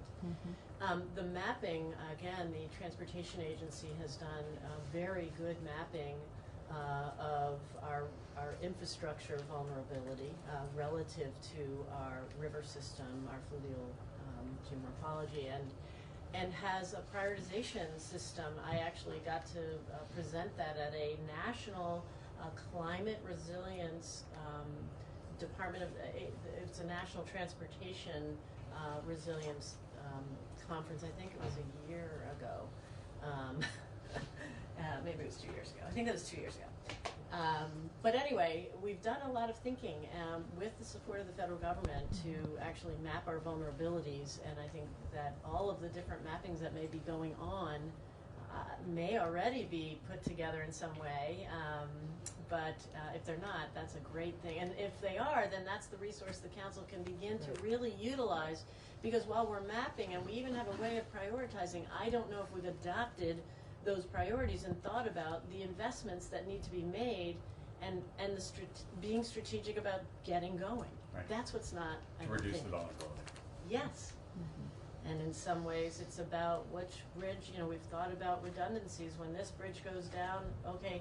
And so it's a very complicated formula of thinking about, okay, what do we need to do next and why?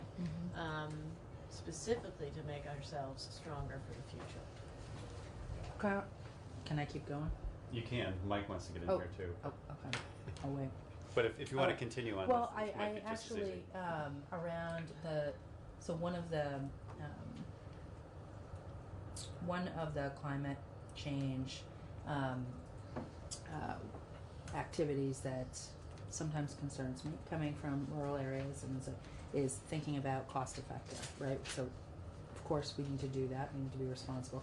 But cost effective when we're mitigating climate change really screams to me like, let's get, as few cars as possible in the cities. It screams to me of increasing pressure in the rural areas. And so I'm wondering if you have, given your experience working in a lot of devastated rural areas, if you have any thoughts about how to balance that well. So thinking about cost effective, but also most vulnerable. I think the things that I think about the most with the rural areas is both the infrastructure, and I know that we've done a lot of planning and thinking about that, but it's where people are living relative to the flooding that's going to occur.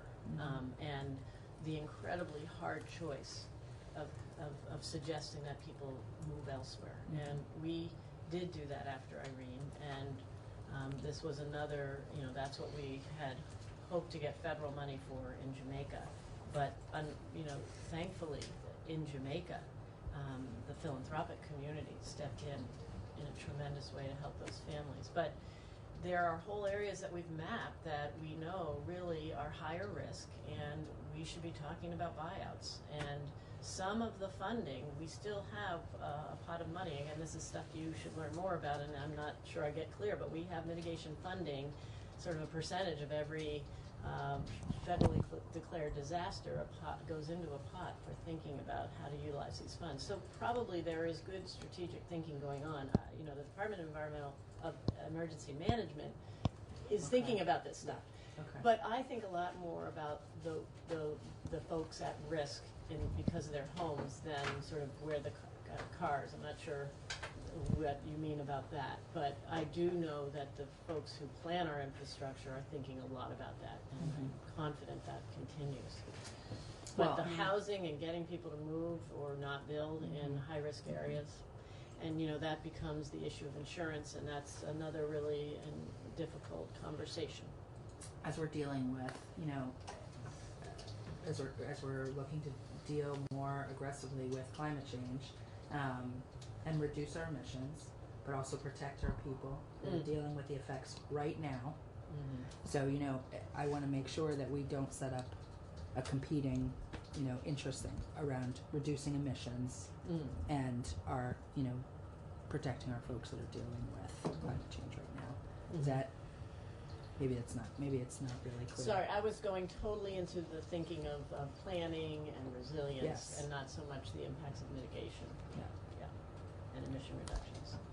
Well, I'm thinking a lot in my work at Capstone about different ways to invest in, low-income communities with how do we get people around differently?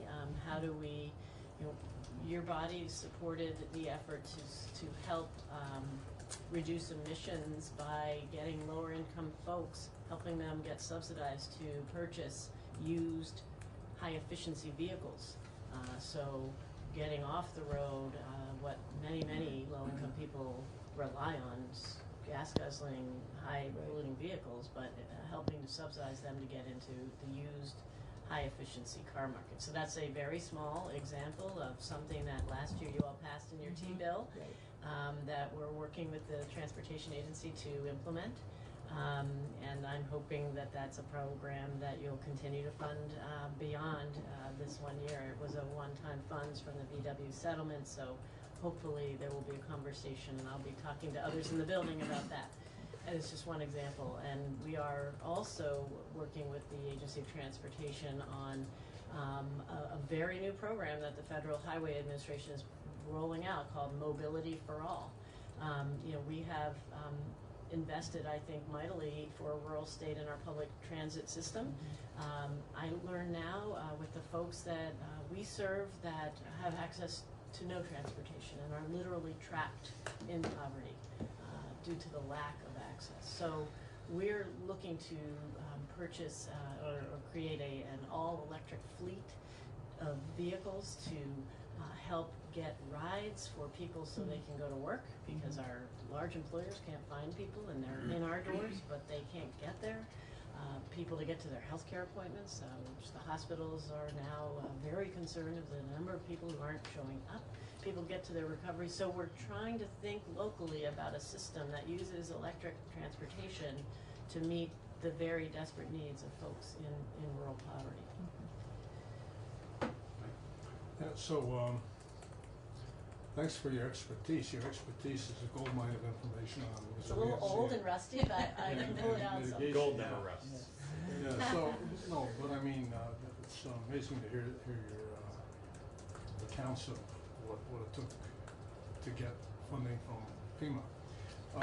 Anyway, where I was going to go, though, as director of FEMA, of Capstone, you do have programs that help people save money by reducing their greenhouse gas emissions and heating and transportation and such like that. Tell me about the backlog of people that are requesting assistance with weatherization and aren't able to get it. Do you have a lot of backlog there, or? Yes, we have definite waiting lists, and we have waiting lists and we do not advertise.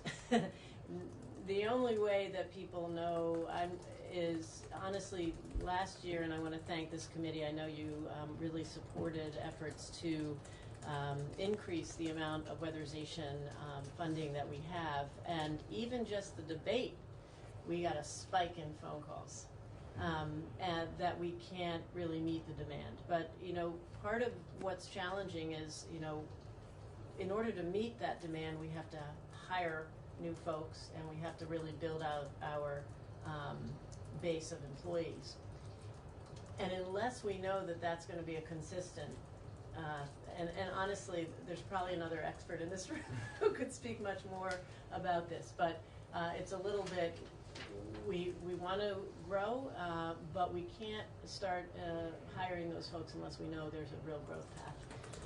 I cannot testify exactly how many people are on a waiting list.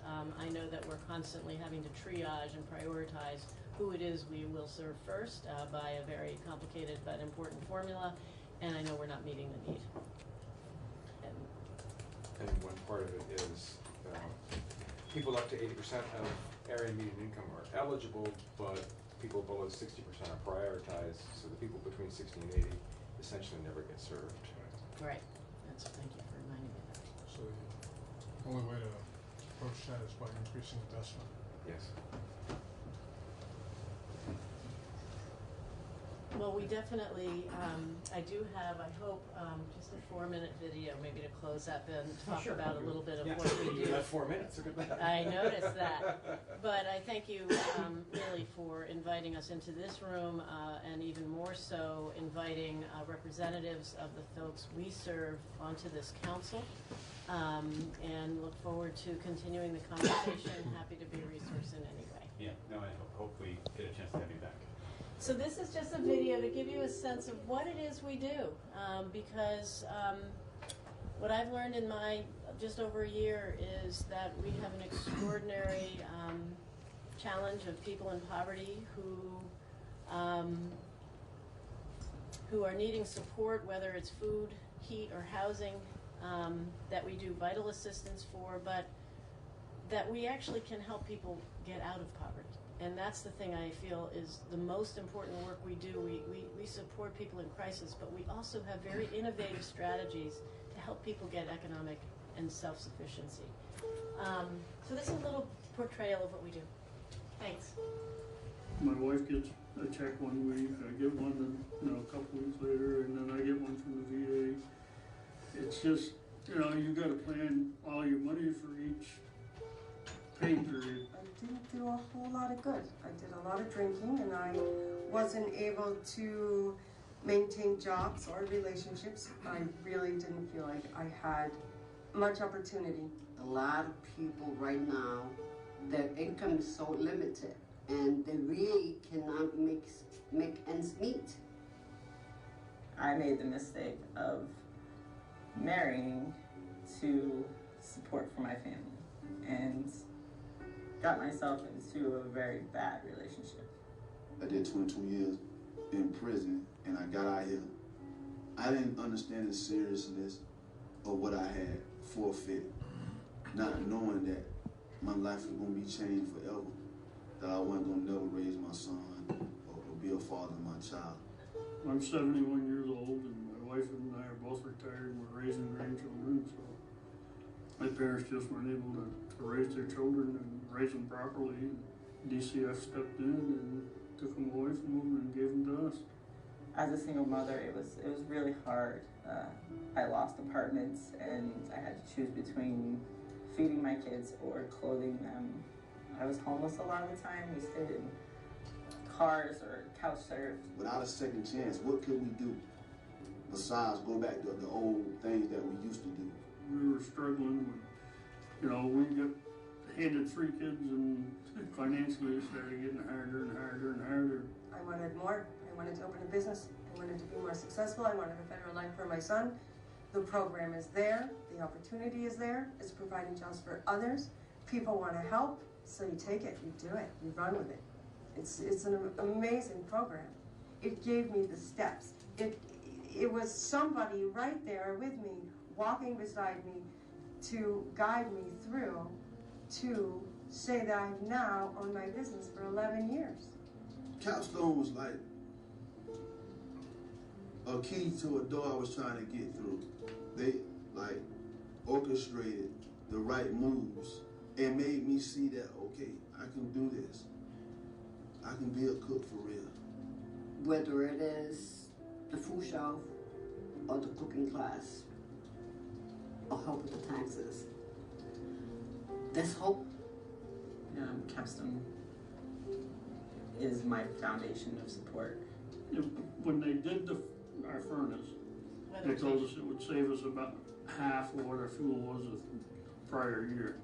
I'm relieved that I'm going to be able to do more with the grandkids. I've come a long way, and my children have seen it, and there's plenty of opportunity. And that's really what Capstone has done. I mean, isn't that the American dream, really? To go be what you want and do what you want and be successful and be happy in your career. And Capstone's given me that. I had hope to get out of prison, and I made it. I had hope to make it up here to Vermont. I did it, I hope to get a job. I got it, Capstone giving people a way out of difficult situations. I say empowerment quite a bit because they do empower you to be better. And Capstone has always been that stepping stone for me to get to that next level of confidence. I'm able to do so much more and help so many people because of Capstone. I am president of Policy Council and part of the Head Start program. With what I started with, which was not much, except for the desire to have my own business, that I was able to get that help, receive that help. It's fantastic. Team is a team of things working together to accomplish one goal. And that goal is, that to live and to have better, and to want better, and to do better. can't do that without a team.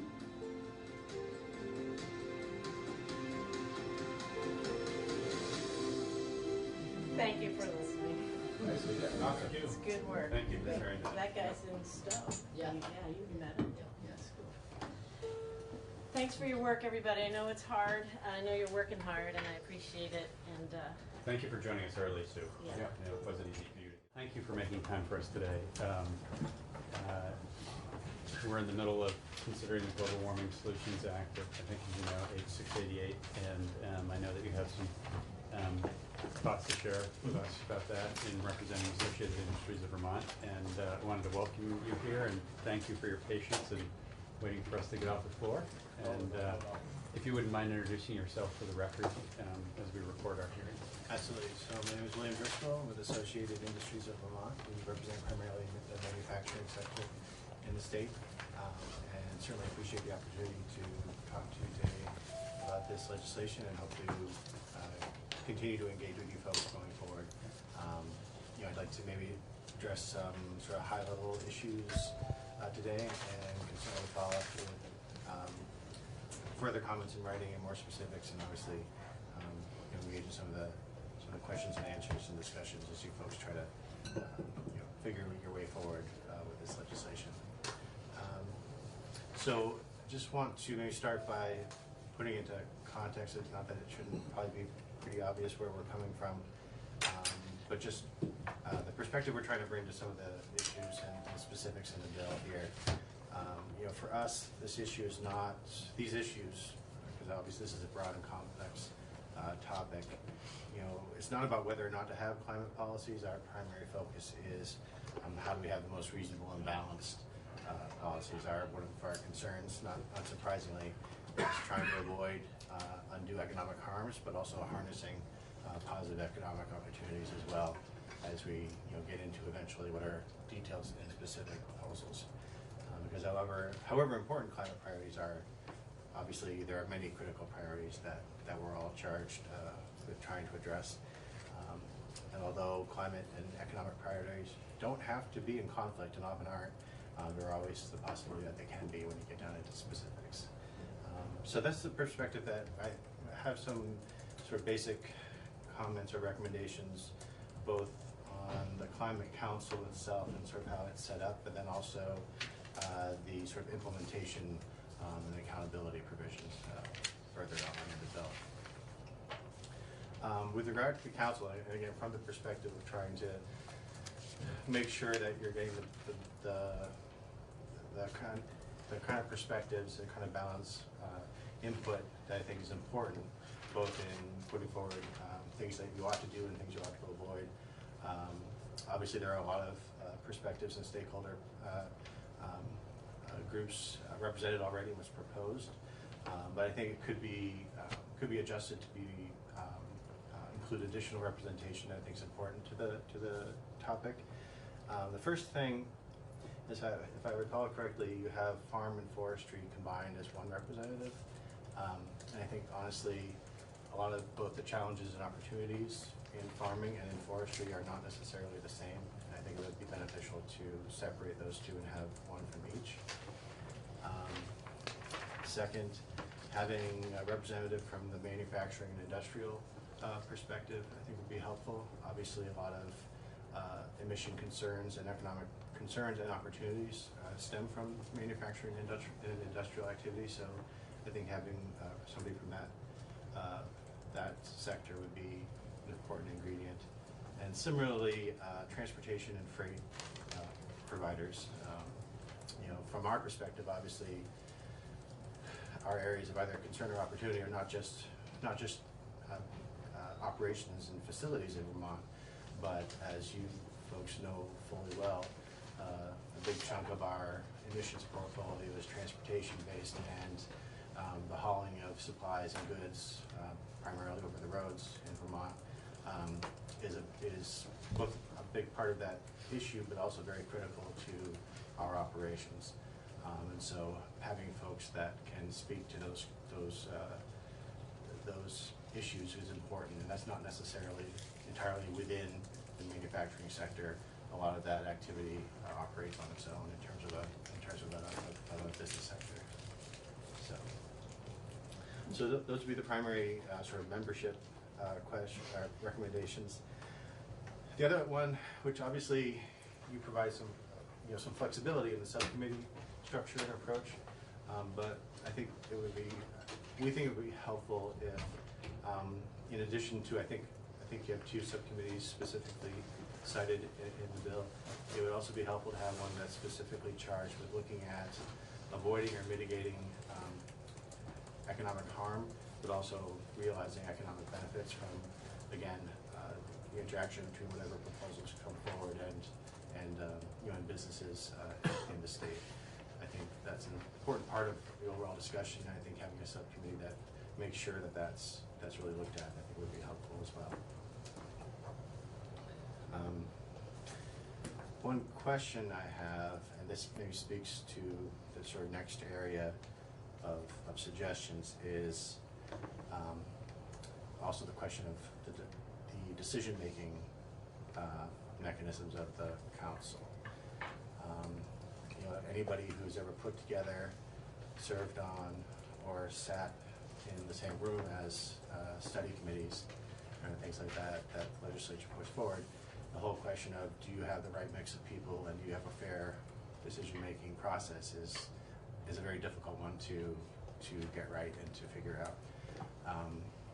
And unless I missed it, I don't think that this really speaks to exactly how the council will make its decisions. Like, for example, majority, consensus, unanimity.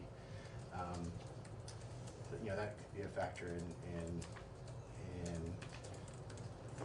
how the sort of the quality and the reception of their final product could affect that. Although I think that can be addressed with what we would propose on the implementation side. So unless anybody has any, I think hopefully fairly straightforward, but if anybody has any questions about anything recommended so far. You are accurate. There's not in here a mechanism that says, here's what the vote count is, for example. Right. If it was that straightforward in terms of adopting the plan, so you're right about that.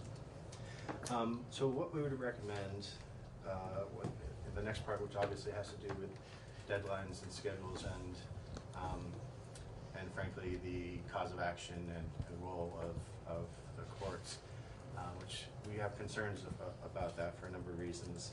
What we would really recommend is, rather than what you have on the implementation side in the bill right now, is you have the council make the recommendations and reports that they're required to do, but have those not simply submitted to the legislature, but require their approval by the legislature.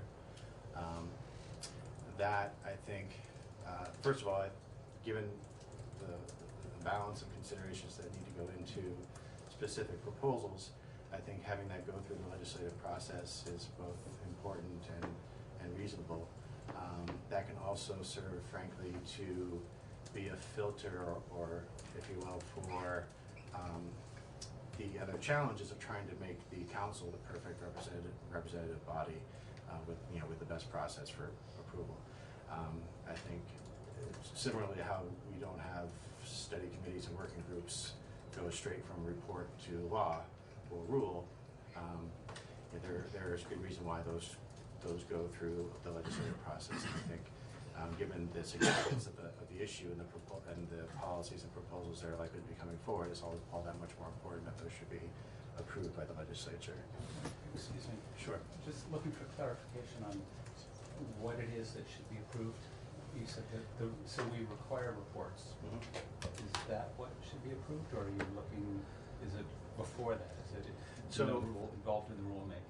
Right. Well, so say the council's recommendations include the obvious one would be legislative changes, but also specific rules that the agency would be required to put forward, that the legislature would either adopt the legislative proposals, or if there's specific rule, direction, and authority that's recommended, that the legislature approves that.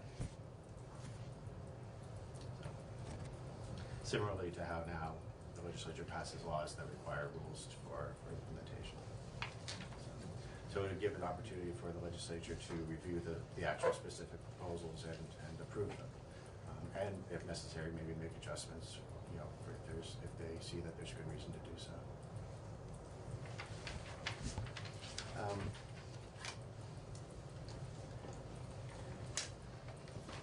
Yeah, and I think this addresses some questions whether, you know, in the collective judgment of the legislature, whether the council has gotten everything right in terms of balancing priorities or specifics. Also addresses the question of you know, getting that balance of representation and fairness in decision making correct as well.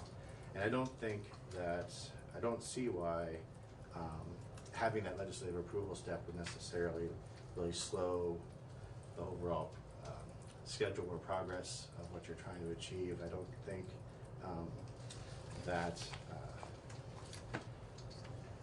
I don't think the timing or the substance or the merits of what's done would change by requiring legislative approval. And I think you might be able to achieve some balance and judgment that sort of a more sort of, I don't want to say ham-fisted in a clumsy way, but a more sort of strict way that court intervention might lead to in terms of input and considerations that are brought to play. I think, frankly, sometimes, especially if you look at you know, court intervention where there's maybe some delay in the council's recommendations or a delay in the rulemaking. Sometimes there's good reason for those delays. It's not necessarily something that warrants a court case just because you're off by a month or a couple months or whatnot. There may be practical reasons for that. And I think having the legislative approval process allows some more flexibility and not having such a sensitive trigger on that. And also, when it comes to meeting the goals and having cases brought to the court to have the court direct rulemaking, I think that raises questions in that kind of a context. Are you going to have the same sort of public input process that you would have in the normal rulemaking process? Are you going to have a consideration of different perspectives, and also some judgment in terms of weighing the pros and cons of specific proposals? I think having the legislature really driving that allows for that much better than setting up a situation where if you're off you know, by a percentage point or two or more on those target deadlines, I think it's a little more, again, it's much more of a blunt instrument to use the courts. And I think if you try to come up with guardrails or other ways to try to moderate that or mitigate that, what you're really doing is you're getting closer and closer to replicating what might be a legislative process anyway. So might as well stick with that from the outset. So that's a very general area of recommendations. There are maybe some more specific things just before we loop back to that. One thing I'm hoping to think about more and come back more. The bill makes reference to maintaining net zero emissions across sectors after 2050, and I think we would like to sort of consider more what that might mean in terms of, say, for example, you know, business activity or manufacturing activity that obviously has a greenhouse gas footprint, regardless of how efficient you might be, could be written into a situation where you could have, you know, a state-of-the-art facility, but if God forbid we actually have more manufacturing expansion here in Vermont, are you going to run into situations where simply expanding activities that we might all want for various reasons might run counter to again a net zero concept. And part of that, to be frank, I need to talk to more people about when we say net zero, what do we really mean in terms of specifics. Can I just mention something about that? Because I think it's actually relevant to a number of your members. And you know, I think some of the consideration of this is reflected in looking at what New York has attempted to do. And part of the New York law acknowledges that there are sectors of the economy that are going to be really challenged. It's not clear what the technological path is to completely eliminate in 30 years. Fossil fuel as part of the fuel mix, and greenhouse gas emissions as part of a manufacturing process for site. Not specific to manufacturing. Right. That's an example. Sure. And I think what New York has tried to do is provide a path, very strict and narrow, as to, for industries that have difficulty getting there, finding where there is mitigation through other means.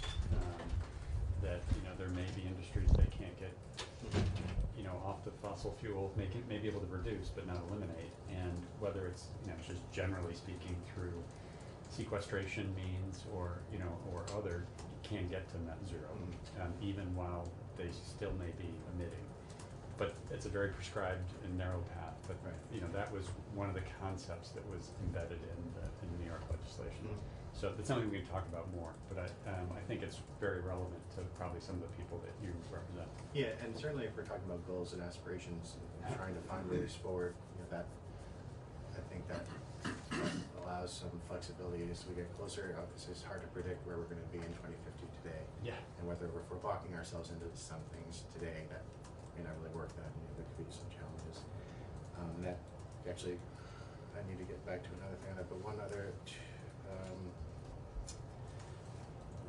aspect, which again I'd like to come back to you folks on, but just want to sort of flag now on page 23, line 18, which is the only line reference I was going to make, in energy policy and planning. Currently, energy policy is based on a concept of least cost things, which includes environmental priorities, which I would think would cover greenhouse gas reduction.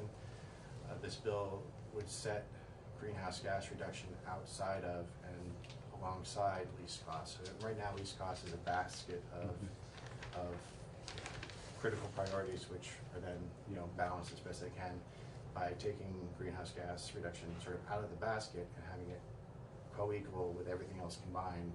Again, obviously, lawyers can debate about what the language really impacts, but that raises a potential concern of are we upsetting the balance of all the priorities that we need to focus, and is that really appropriate or necessary? And again, I'd be happy to come back to you with more thoughts on that. But just to loop back, and I kind of skipped over this part, as sort of following on to having the implementation authority and timing put into the hands of the legislature, we would further recommend that that you remove the cause of action for enforcement of it. And then frankly, I don't think you need to make the goals mandatory if the legislature is going to be involved in implementing the targets along the way. If for whatever reason the legislature takes actions that don't meet up with those mandatory goals, I would presume it would be for some good reason or not. I think as long as certainly if you have an explicit cause of action, and even if you simply make it mandatory without an explicit cause of action, I think you just raise some potential legal concerns that I don't think are necessary if you go along with the legislative approval as you go through the schedule, the same schedule that the council is already supposed to be working on.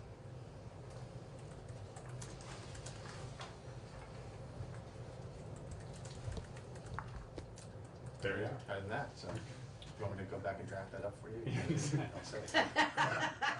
I think actually, anything I can do to help. Really just a comment following up on what you said and what the comment the chair just said, because I think about this a lot in terms of the manufacturing sector. I'm very aware that depending on what it is they're manufacturing and what the manufacturing process is, that some industries are at this point in time and for the immediate foreseeable future much more dependent on fossil fuels than others. Those that require huge amounts of heat as part of the manufacturing process, that's where it comes from now. And I read of other alternatives coming along the pike, but not next year, 10 years, maybe 15 years from now. So I think that's something we should be cognizant of, I think, and it's just an observation because it came up. I'm not making a particular suggestion or proposal in terms of representation on the council or anything like that at this point. And I think a big part of that part of it too, in terms of what can be done and how quickly it can be done. The challenge is, like you say, certain production activities lend themselves better or worse to electrification versus fossil fuel. And frankly, in terms of if you're looking at a reduction path, the ability to convert from basically diesel to natural gas, for example. I know you folks may not be aware of this, but access to natural gas and natural gas infrastructure is kind of a complicated issue.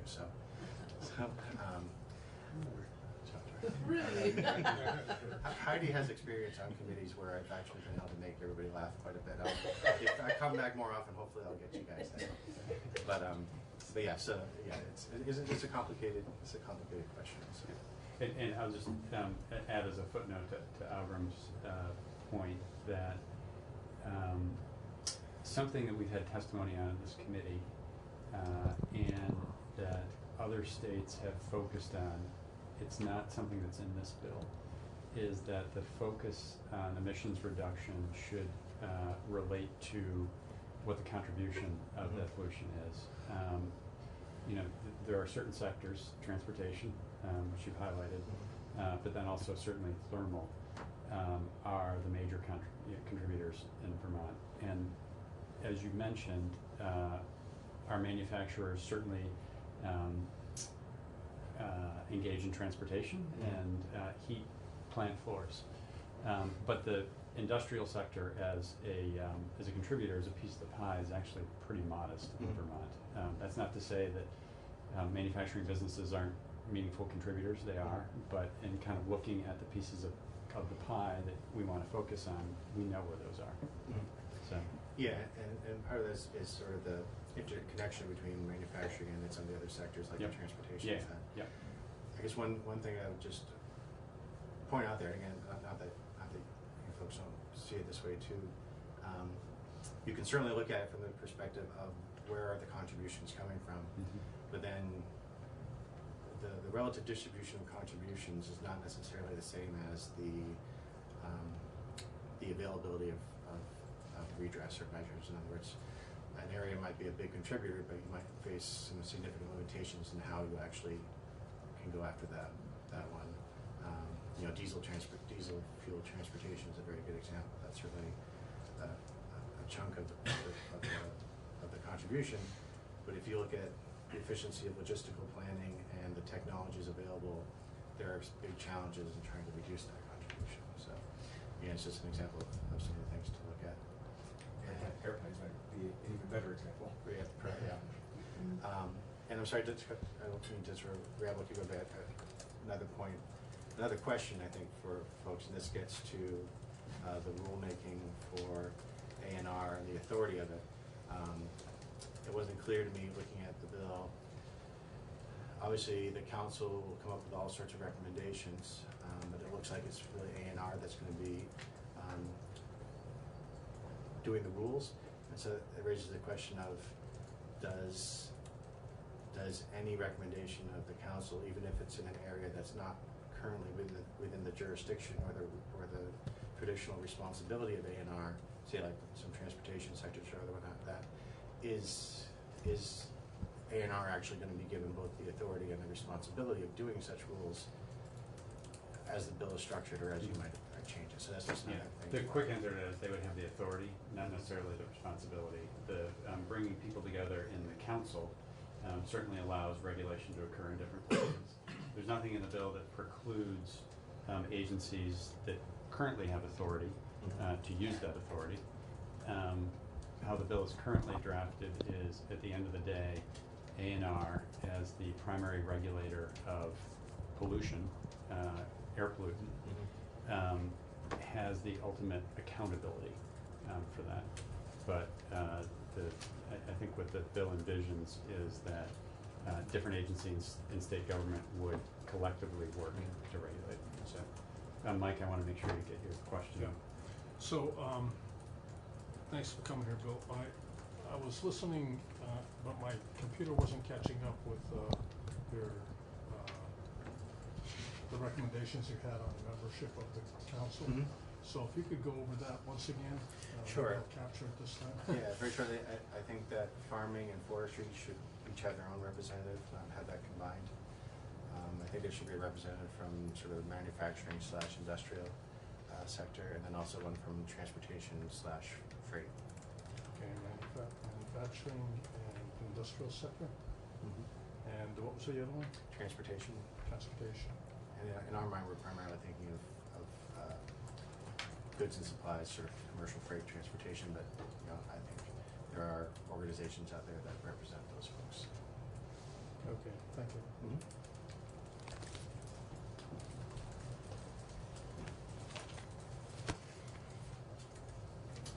Any other questions?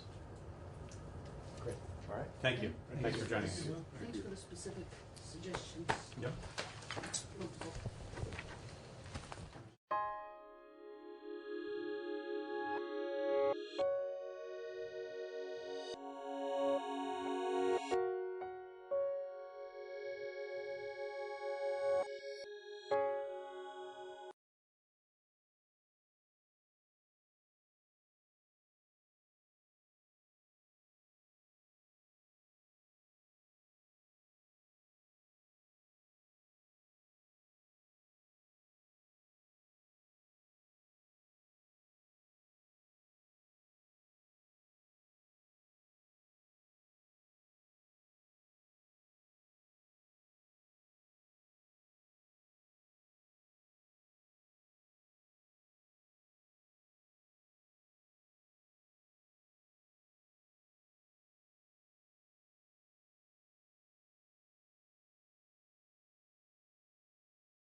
Okay, I'm gonna call the meeting to order because it's pretty close to 6 o'clock, maybe a little after, but it is school time, so it usually is a little slow.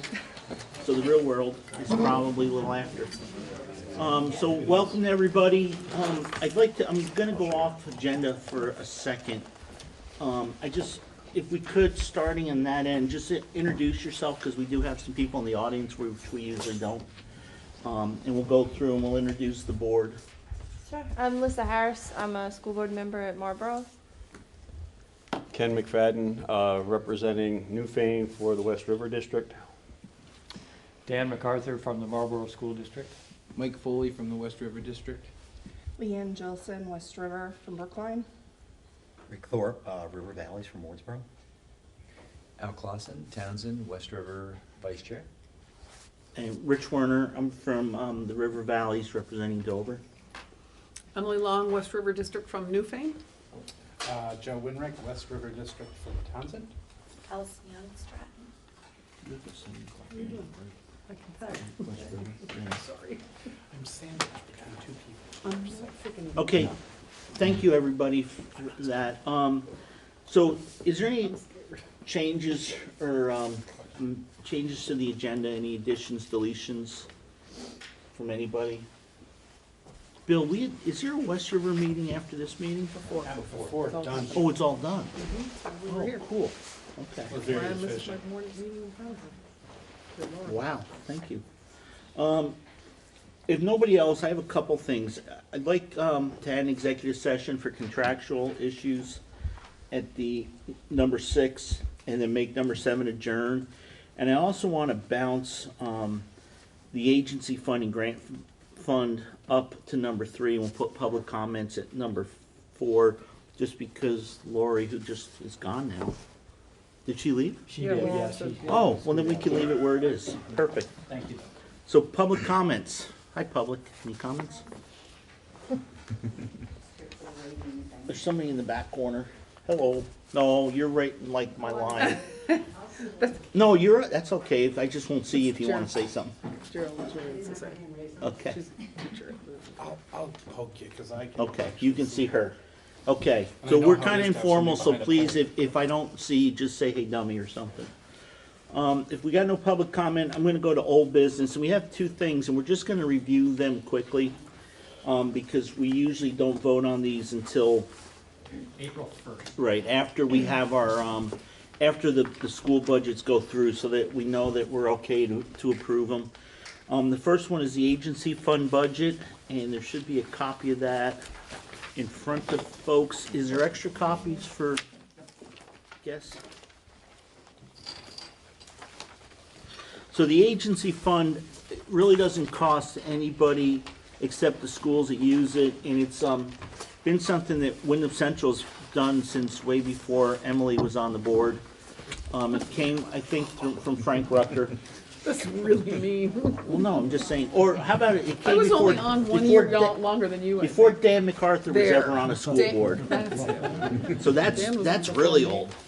But anyways, what it is it's if different schools need like an art teacher, and they're only going to have art 1 day a week, or if they have a phys ed teacher and they only need phys ed 1 day a week, it's a way for the schools to hire a person and give them a full-time job, so we're not just having a person who's 1 day a week.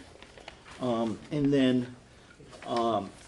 we can usually keep people better, and it goes to the central office, and what they do is the central office takes their salary and their benefits and divides it into 100, and then if you have 1 day a week, you got 20% of that person, so you pay 20% of that bill. It's actually something that schools in Brattleboro have talked about trying to do, and I was really surprised when they'd never heard of it. When I went and testified before the Senate Education one time, I told them about it. I thought they were going to cut my head off because they looked at me like I had 3 heads, and they'd never heard of anything like that.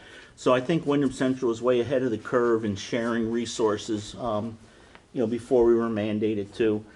So what happens is the administrators talk to the central office and give them an idea what, after discussions with their board, what they think they're going to need, and then they give it to central office, and then central office puts together a budget, which you have in front of you. And And we'll vote on that April 1st. We have to vote on it before contracts have to be issued, so there's RIF notices don't have to go out.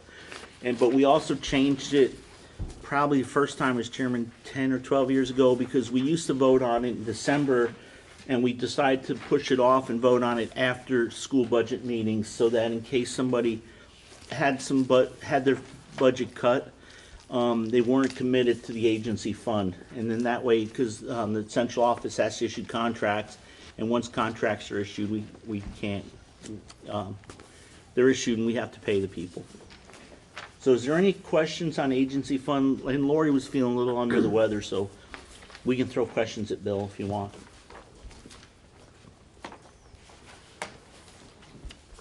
Yes? Is this available online? Good question. I see a head shaking, yes. We usually put it up after the board approves it, but with the board's. I think you should put it up online. And then it should be available to all your boards, so when you vote, when you go to your meeting for your, when you go to the meeting for the budget for whatever area you're from. Oh, I know you. Yeah, so when you go to the West River meeting, you can ask questions about it there, and but it doesn't show up as individual sections. It shows up as just one block for whatever they're going to be doing. Yeah, come on. We won't make you introduce yourself. Sit right next to Alice. Yes. Okay, so, oh, I'm sorry, is there another one? Thank you. Yes, go ahead. I got a question there. Well, hang on, you're next. Yes. Sir. Ladies Has first. this been modified since the last West River meeting? I don't believe it's been it has? Yeah, we needed to. Okay. Oh. So this is different than what we saw in December? By a .10 FTE. Okay. Where? In general music. Okay.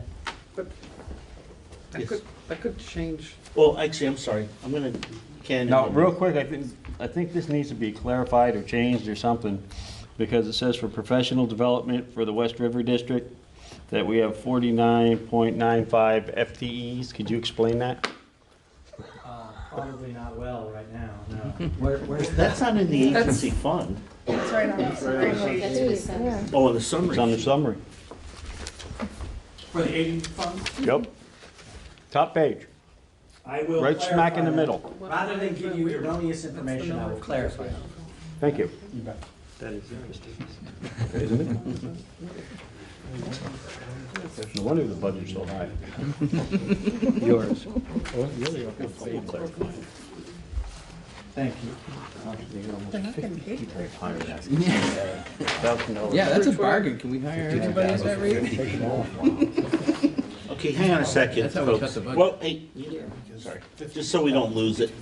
Emily was next, and if you want. No, I. Oh, All I was gonna comment on was that this is always subject to change right up until the date, correct? We vote. I mean, boards Until can, April 1st. right, boards can, so even though we post it, it may change between now and April 1st, and I think it's just really important that everybody understands that. It never is, it's always floating until we actually vote. That is correct. and that's again why we put the vote off till April, so that people would have time. So, No, I didn't. okay. Just sometimes with the bigger group, if we get off I was the just track. making a joke. No, and I love jokes, so. It's fine. You can tell me later. Okay, so if there's nothing else on the agency fund, the next one is grants budget. And again, the grant budget is how we spread around money that comes in from both the feds and the state. And a lot of times federal money comes to the state and then the state hands it out. A lot of it's for our special ed. Some of it's for Special ed is the the largest after, part of the consolidated federal. and then after-school programs, we get some grant money. And again, this is kind of money in and money out. You can vote not to spend the money, but then we won't get the money, so it kind of seems counterproductive, I guess. Yes? So, is this like small schools grant and? No. No, No, those go direct to the districts. okay. And again, there's copies of it, but most of it's a special ed, Title II-A, Title I, Title IV, IDEAB basic, and pre-K, it used to be like our essential early ed and 21st century after school program. So these aren't necessarily, they're distributed based on the actual need. Right, so different schools qualify for different grants. Right. And they flow through the central office because the state of Vermont, this is what I love. The state of Vermont wanted us to combine, that was part of Act 46, but yet Lori has to report each school separately because they still want to keep track of how much money's being spent in each of the buildings, so. Yeah. But this is, and these are again, the grants and the superintendent. We authorize the superintendent when we reorganize to accept grants on behalf of the district. And this is available online? It is. This one is actually online, right? Okay, I'm gonna get to you second, go ahead. Yeah, I guess I'm just wondering if there's any clarification about the budget that's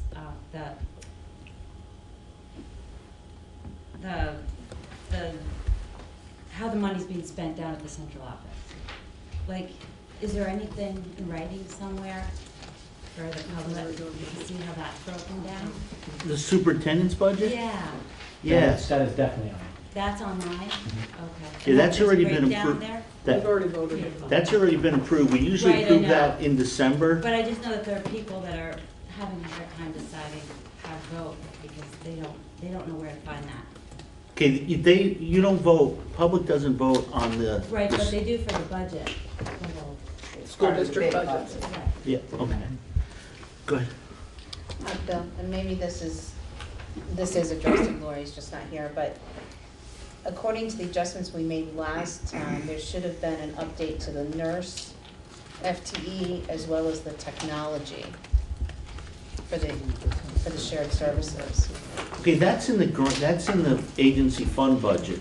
And I know I'm back Right, with the agency okay. fund budget, We've sorry. gone over that. So if you have a I will question double about. check on that because Yeah, it's we pretty did important. change it in the West River and I want to make sure that it's changing. Yeah. You got it. Okay, and if you guys see something else on the agency fund, you can talk to the board or give Bill a note, let him know, because, if you look at these numbers, after a while, your eyes get blurry and then you're not sure what you're looking at. Everybody good with grants? I'm sorry, go ahead, yeah. I'm Gerald Julian Cisse from Ukraine. So I'm just double checking on the line here for student transportation. Okay, So- are you on the grant budget or the back to Yeah, the I guess agency fund? This is the agency fund. Okay, we've gone past that already, so if you have a question for that, go ahead and just ask Bill after the meeting. We're not voting on it tonight. Yeah, and you'll have another shot to discuss that before we vote on it. Okay, so on the grant budget, is there any other questions? Okay. Then I'm gonna move to new business. We have a regional calendar from 2021. And I think, Bill, when did they vote on this? So you see in your packet, you've got the calendar, and then you'll see behind the calendar is the statute. So I have to vote amongst all the feeding superintendents into the Wyndham Regional Career Center for a regional calendar. It has kind of been a non-issue for the 3 years that I've been because there hasn't been any dramatic changes to the calendar. But this year, the proposed calendar from the Career Center includes a changing of the February holiday week from President's Week to the week after. And so I need advice from the board on how to vote.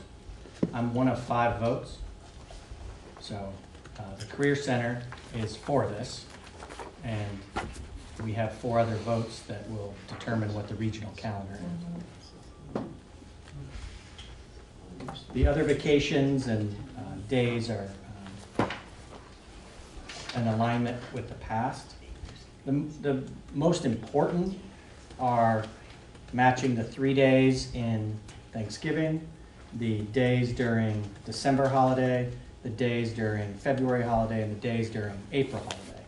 There can be flexibility with different professional development days, but those four major need to be in alignment so that the Career Center is serving all similar calendars.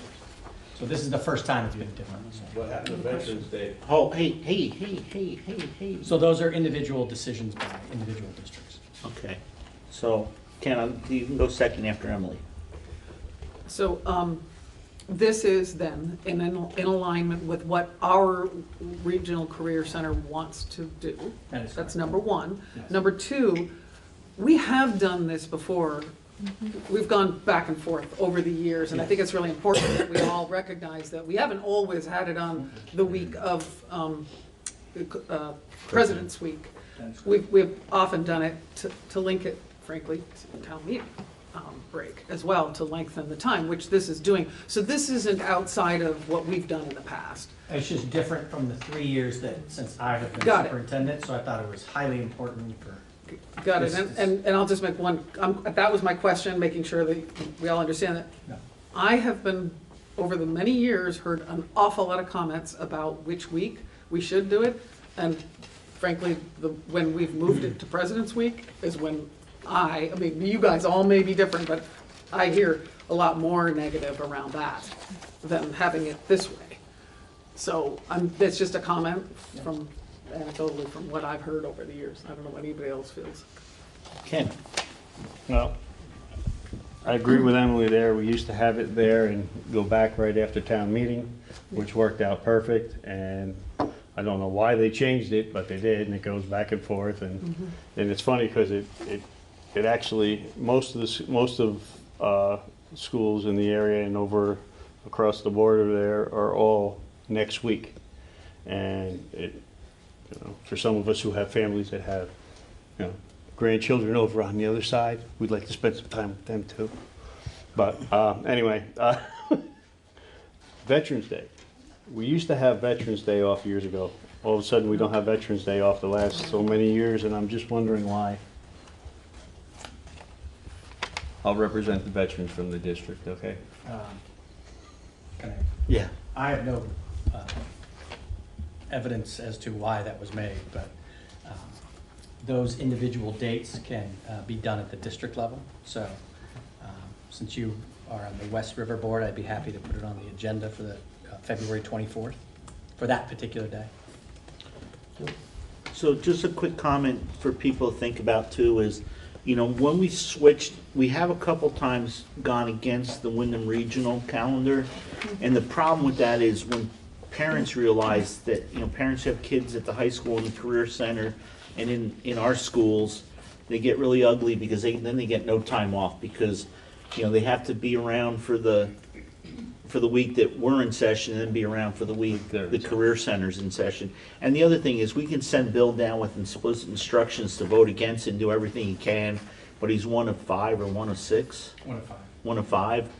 So unless he, takes some backup, maybe Ken and some other veterans, he may not be able to do it for us anyways. But it seems as though, is there any other comments on that? Yes. I don't have the piece of paper, so are you talking about changing?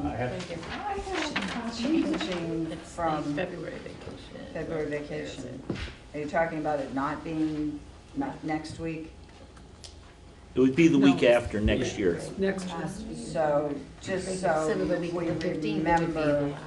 we remember that that's probably conflicts with kids who work at Stratton and count on that week to earn some money. Yeah. And Mount Snow. And Mount we've, Snow. we've gotten beat up for that before Yeah. too. Any other comments? So what do you folks wish? Do you wish Bill to go down with the ship, or do you wish him to just march along? Somebody tell me. I support this. Yeah, I Calendar. support this Okay. as well. Straw poll, is there anybody who doesn't support Bill to approve this? Okay, Bill, you've got your marching orders. If you need backup, make sure you call Ken. Thank you very much, guys. Okay, so, number 5, wading study. So, if you like to kill trees, you can go online And here's a report, pupil weighting factors report. It's really big, but I can't do the computer. I have to see it in paper and read it in paper. So it's here if anybody'd like to look at it. There's like a 5 or 11-page executive summary, and it's very good. And basically, it's something that in our area, Ann Manwaring was a representative for Wilmington for a while. She had been trying to get something similar to this done. And then Laura, when she became a representative, she really fought for this. And even before, the town of Dover used to support or have a lobbyist and a person working with us to try to get some changes to education finance. And this was, we had some other studies done that we turned over to the legislature. But this is the first time the state actually had a report done. And if anybody didn't get a chance to read it, I'm going to put Laura on the spot and just ask her to give us a brief summary of it. And the reason I asked to have this meeting, and I did check with the officers, was one of the thoughts is if everybody's in agreement, I'd like for Wyndham Central to write a letter to the legislators supporting that they enact this study, or at least review it and allow us to testify, any of us that want to testify. Just so you all know too, though, it's not great for every school. Every town does not win in this, but I think it's part. Yes, they do. But I think it's a fairly good study. So you. I just want to flesh out your request. I completely agree, Rich. As I understand it, Laura has actually sponsored, I think, 4 pieces of legislation around this, and so I think if we do write a letter, we should write it in support of not only the concept, but these particular pieces of legislation. And I want to point out, too, that as your regional representative to the School Boards Association, we have a meeting on Wednesday, and if that could possibly be done, or at least the action taken around that by Wednesday, I'd like to present it there as well.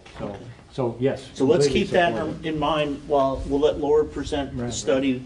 If there's any questions, if there's anybody in the audience that has some questions, Laura's pretty well versed in it, and then we'll have some discussion and decide what we want to do. So I do want to thanks, Rich. I don't know how much time you want me to take, and I will try to be brief. We're going to be out of here at 7. Perfect, because dinner is looking good once we get to it. I do want to note that Kelly Paella, who's here, Representative Kelly Paella, Carolyn Partridge. Well, we've saved your seat up here, Kelly. Sorry, Kelly. We're going to put you on the spot. And John Gannon have sponsored that legislation, and I want to be very clear to note that we have been talking with and keeping Emily apprised of all of this, and she is very much aware and working with us. And Carolyn also, isn't Is that a fair characterization? Thank you. Okay. Carolyn, if I didn't say Carolyn. Yeah, You did. Carolyn Oh, as she well? did, I'm sorry. Yeah. Okay. Does everybody understand? Does everybody understand the weights and why it matters? Does everybody in the audience understand the weights? And why it matters? So, But the people watching might not know. okay, so, very briefly, let's see if it's briefly. Very briefly with Act 60, and the requirement, to fix our education system so that we were providing substantially equitable opportunity for all of our kids. The legislature put in place a mechanism, statewide education property tax, as everyone knows, and the equity, the measure of equity, and feel free, anybody, to jump in and correct me if I go astray. Was really per pupil spending. And, we figure out per pupil spending by total number, how much are we spending, how many kids do we have? We acknowledged, or prior to Act 60, there was an acknowledgement that some students cost more to educate, and so they were weighted differently. They were weighted as more than one, and that was high school. There was some special ed and some ESL. And was the second language. Yes. Explain weight, it's not dollars, it's. Weight is number of students. So, if we have a classroom of 10, You know, if it's 10 middle school students with no special needs, they're all English language learners, no one is in poverty, you know, that's 10 kids. You know, when we start talking about kids with special needs or English language needs, or as this study has indicated, kids in areas with low population density or high poverty, you start saying that child's gonna cost more to educate, and therefore we need to count that child as more. The weights are important because the construct that we have, well, it just, that's how we deal with students that cost more to educate. Can I just add one Please piece about do.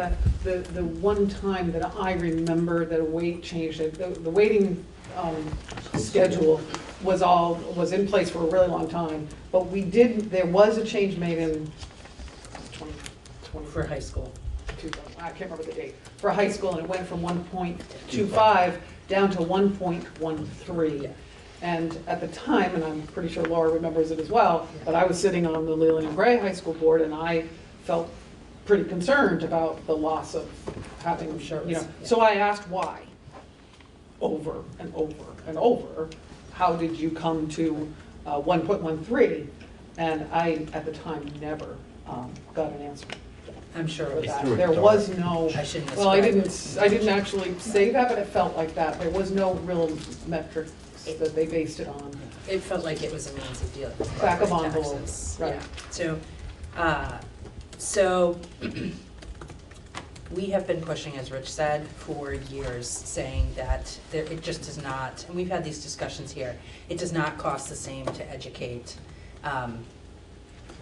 every student everywhere. And you know, the very basic example that we give, or that I will give to other legislators, you know, if you have a classroom of 10, and you have a classroom of 20, and all things are equal with those students, and we're aiming for per pupil spending, legislatively, we're trying to get everybody aimed in the same direction, and it's, say, $10,000 per pupil. This classroom of 10 students has $100,000, this classroom of 20 students has $200,000. If they have good school boards in each one of those classrooms, which I'm certain that they do, they are spending those dollars to purchase as much high-quality education as they can for their kids. And what it means is, over here, they're buying more opportunity for their kids.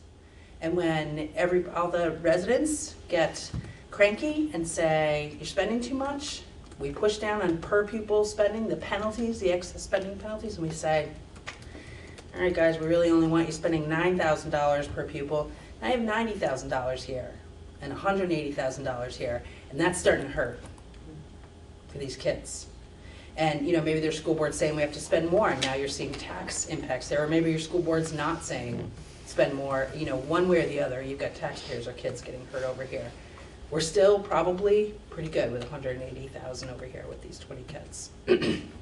So they're seeing a tax benefit and more opportunity.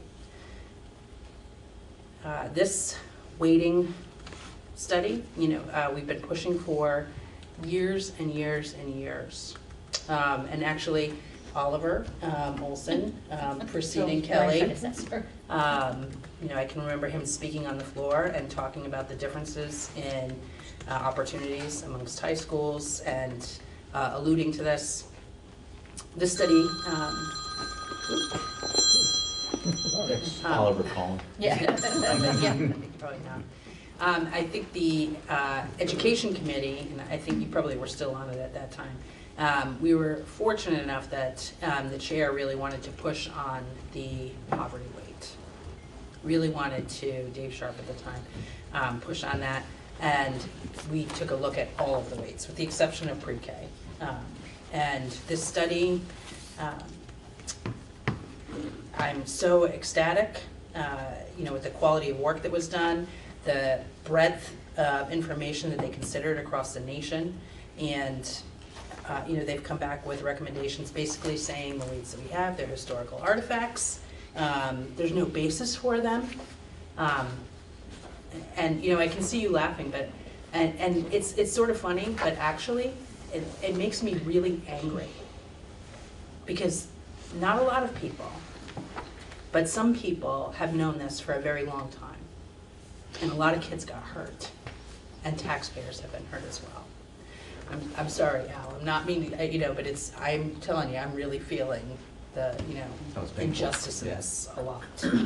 So there are, And on that too, you know, one of the things is, it's been going on for 20 years, so when Leland and Gray started saying, okay, we either gonna give our kids more opportunity, or we're gonna fix the building, we gave kids opportunity, every school's done that. But that 20 years of not doing it, you know, a project that 20 years ago would have cost, you know, $1 million, is now gonna cost you 10 million. And it doesn't get better just because, you know, we can't close our eyes to it, and that's one of the problems. It just keeps compounding itself too.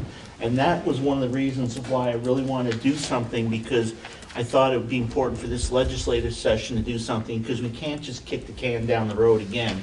You know, it's been getting kicked for a long time, and it's time to really, you know, bite the bullet and do what's right, and do what's proper.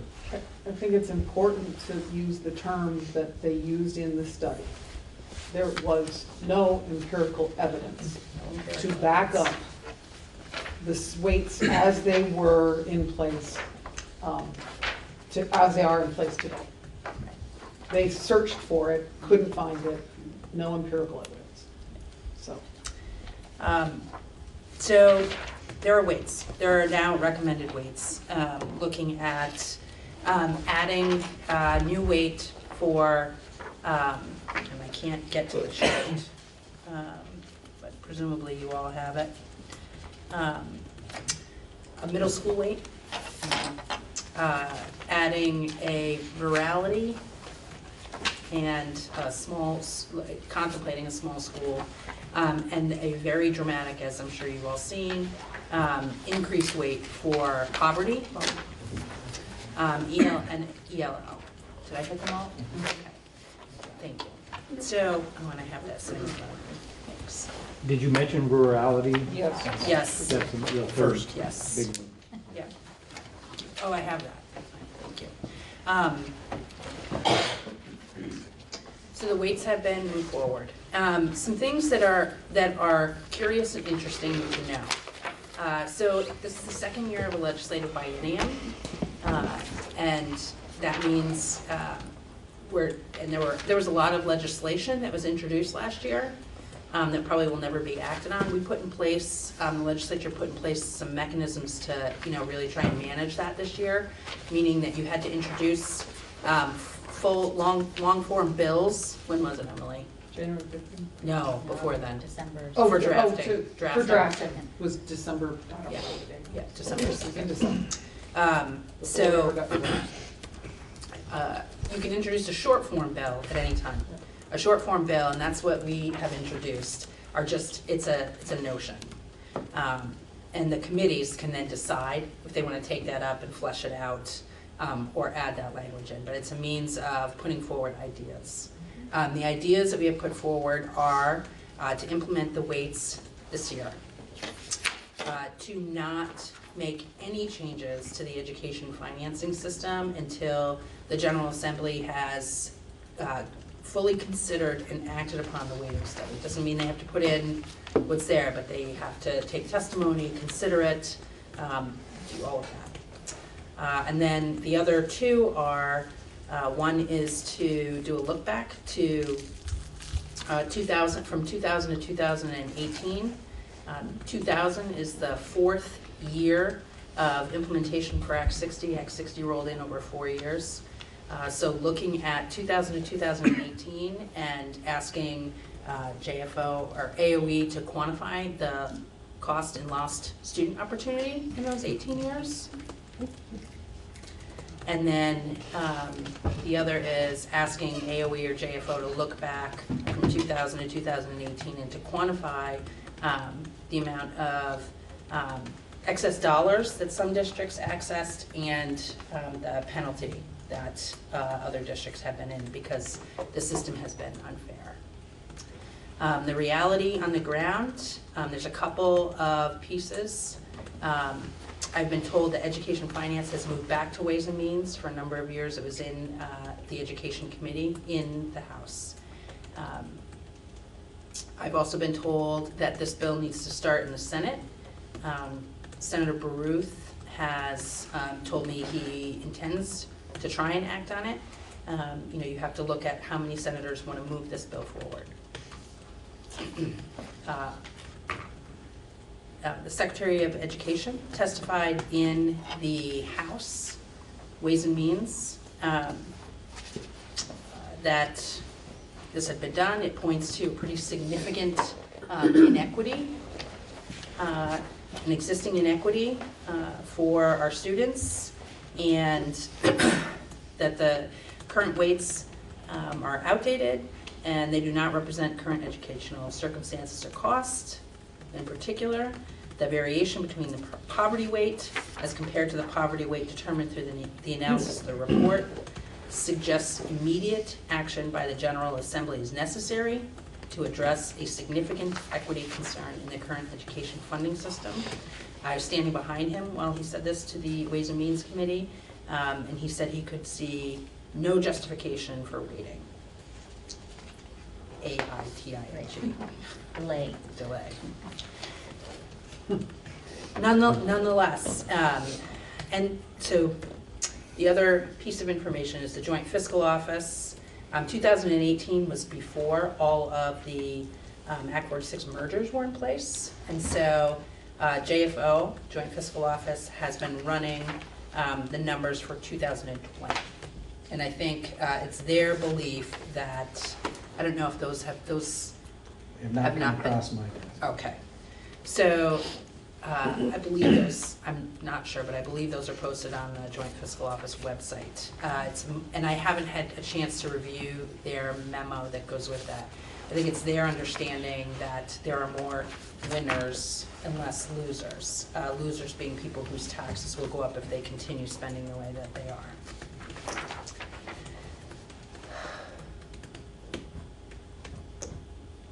So I think that's it. The one thing that I would say, and I said it very clearly, we had a meeting in Dover pretty quickly to let folks know this had happened, this is happening.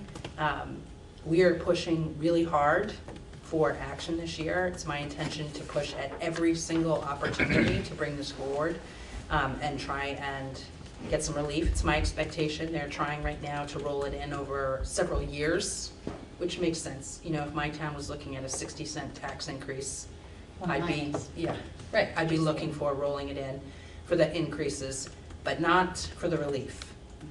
And so, you know, we're looking for the people who are, you know, not able to access the funding that is necessary for their kids. So looking at ways to deal with that. If the legislature, it is my opinion, if the legislature does not act on it this year, school districts who are not properly weighted and who are not able to access appropriate funding without tax penalty, I believe you should get an attorney. So, and you should fight that. I think it's unconstitutional what's going on. So. Okay, so are there any comments from the board first? Now, questions, comments from the board, then we'll take questions, comments from the public. I was going to make a motion. Is it inappropriate to have something on the floor before we start this discussion? Would you rather do that or wait till we're done with the discussion? What do you guys think? Do we want to discuss it or do we want to have a motion to discuss? Have a motion to discuss. Okay. I mean, basically the motion is just that we're going to support these things here. So I don't think the motion takes us outside of any of the realm of the discussion of the topic. But here's my motion, subject to approval by everybody. I make a motion that the WCSU board supports legislation being put forward by Representatives Sibilia, Payala, Gannon, et al. I'm not sure who all of the sponsors are. In the Vermont House relative to the recently finished pupil weighting factor report that would implement the recommendations of this report for schools in Vermont, and asks the chair to write a letter to the legislature to this effect. Okay, so we have a motion. I'll second it. Okay, Ken seconds it. Don't worry about trying to type it. He'll give it to you, right. Okay, did everybody hear the motion okay? Okay. So is there discussion? You want a second first? No, we did. Ken seconded. So a couple things I took away from Laura's comments that I would want to include in the letter and just make sure that this is good with you folks is that we want them to implement the weights this year. No change in school financing until the full legislature gets to review the study and discuss it.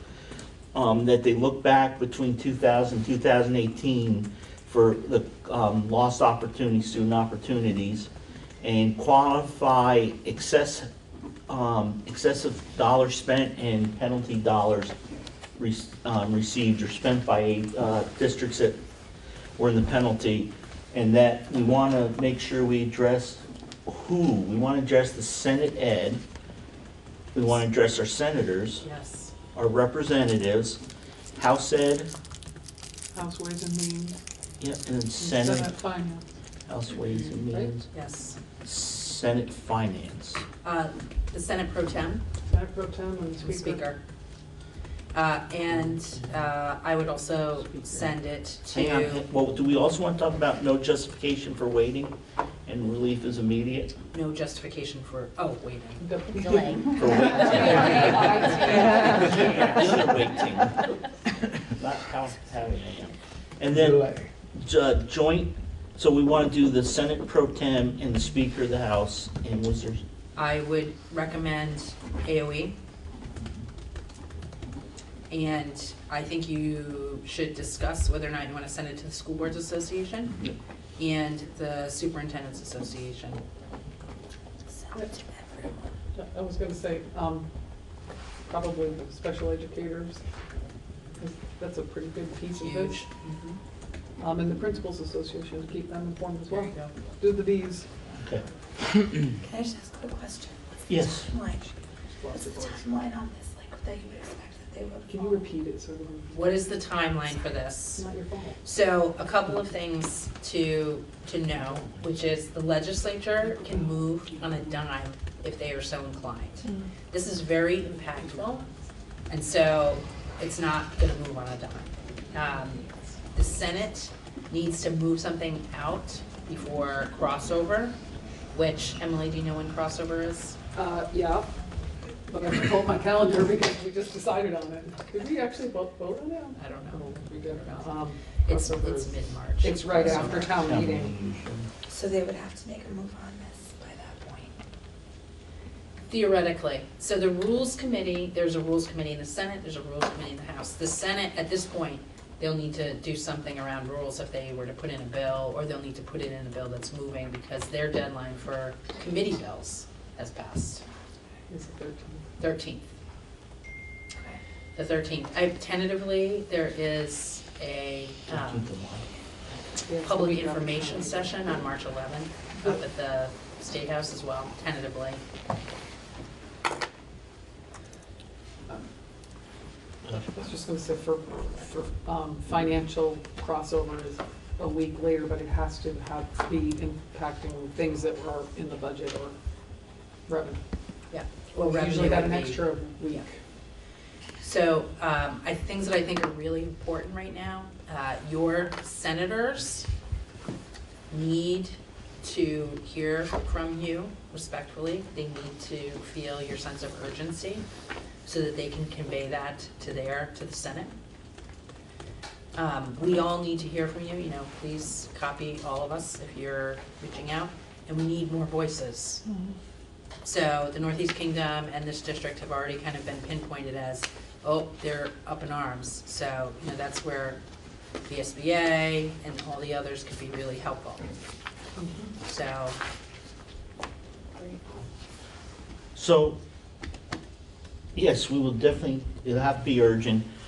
I want to do it from Wyndham Central because I think it represents a broad group, but that does not keep any individual board member, especially those of you that have students or family members in one of the school systems, to also write letters. And it doesn't keep other boards from writing letters too, individual like the Marlboro board. But the more letters we got, and it seems like if we could say, hey, we're representing the whole district, the whole area, that it would carry a little more weight, so. Sorry, I have one more thing, Richard, which Okay. is, I would ask if you are able to, I would ask to testify. I'm gonna put it in the And letter. ask for your students to be able to testify, or your parents or your taxpayers to be able to testify, if you're able to do it. So I have a procedural question here. I think we're insanely lucky to be represented by so many members of the legislature here at these school meetings. Of the 4 pieces of legislation, 2 are moving forward and 2 are looking back, it sounds to me. Do you feel that the second 2 jeopardize the first 2 in any way? Because I do wonder that. Are there people going to say, I would have supported them if we were just going forward, but because you're sort of asking to look back at who was harmed in the past, I don't know, you So understand the question. 910 and 912 are the 2 that are looking forward.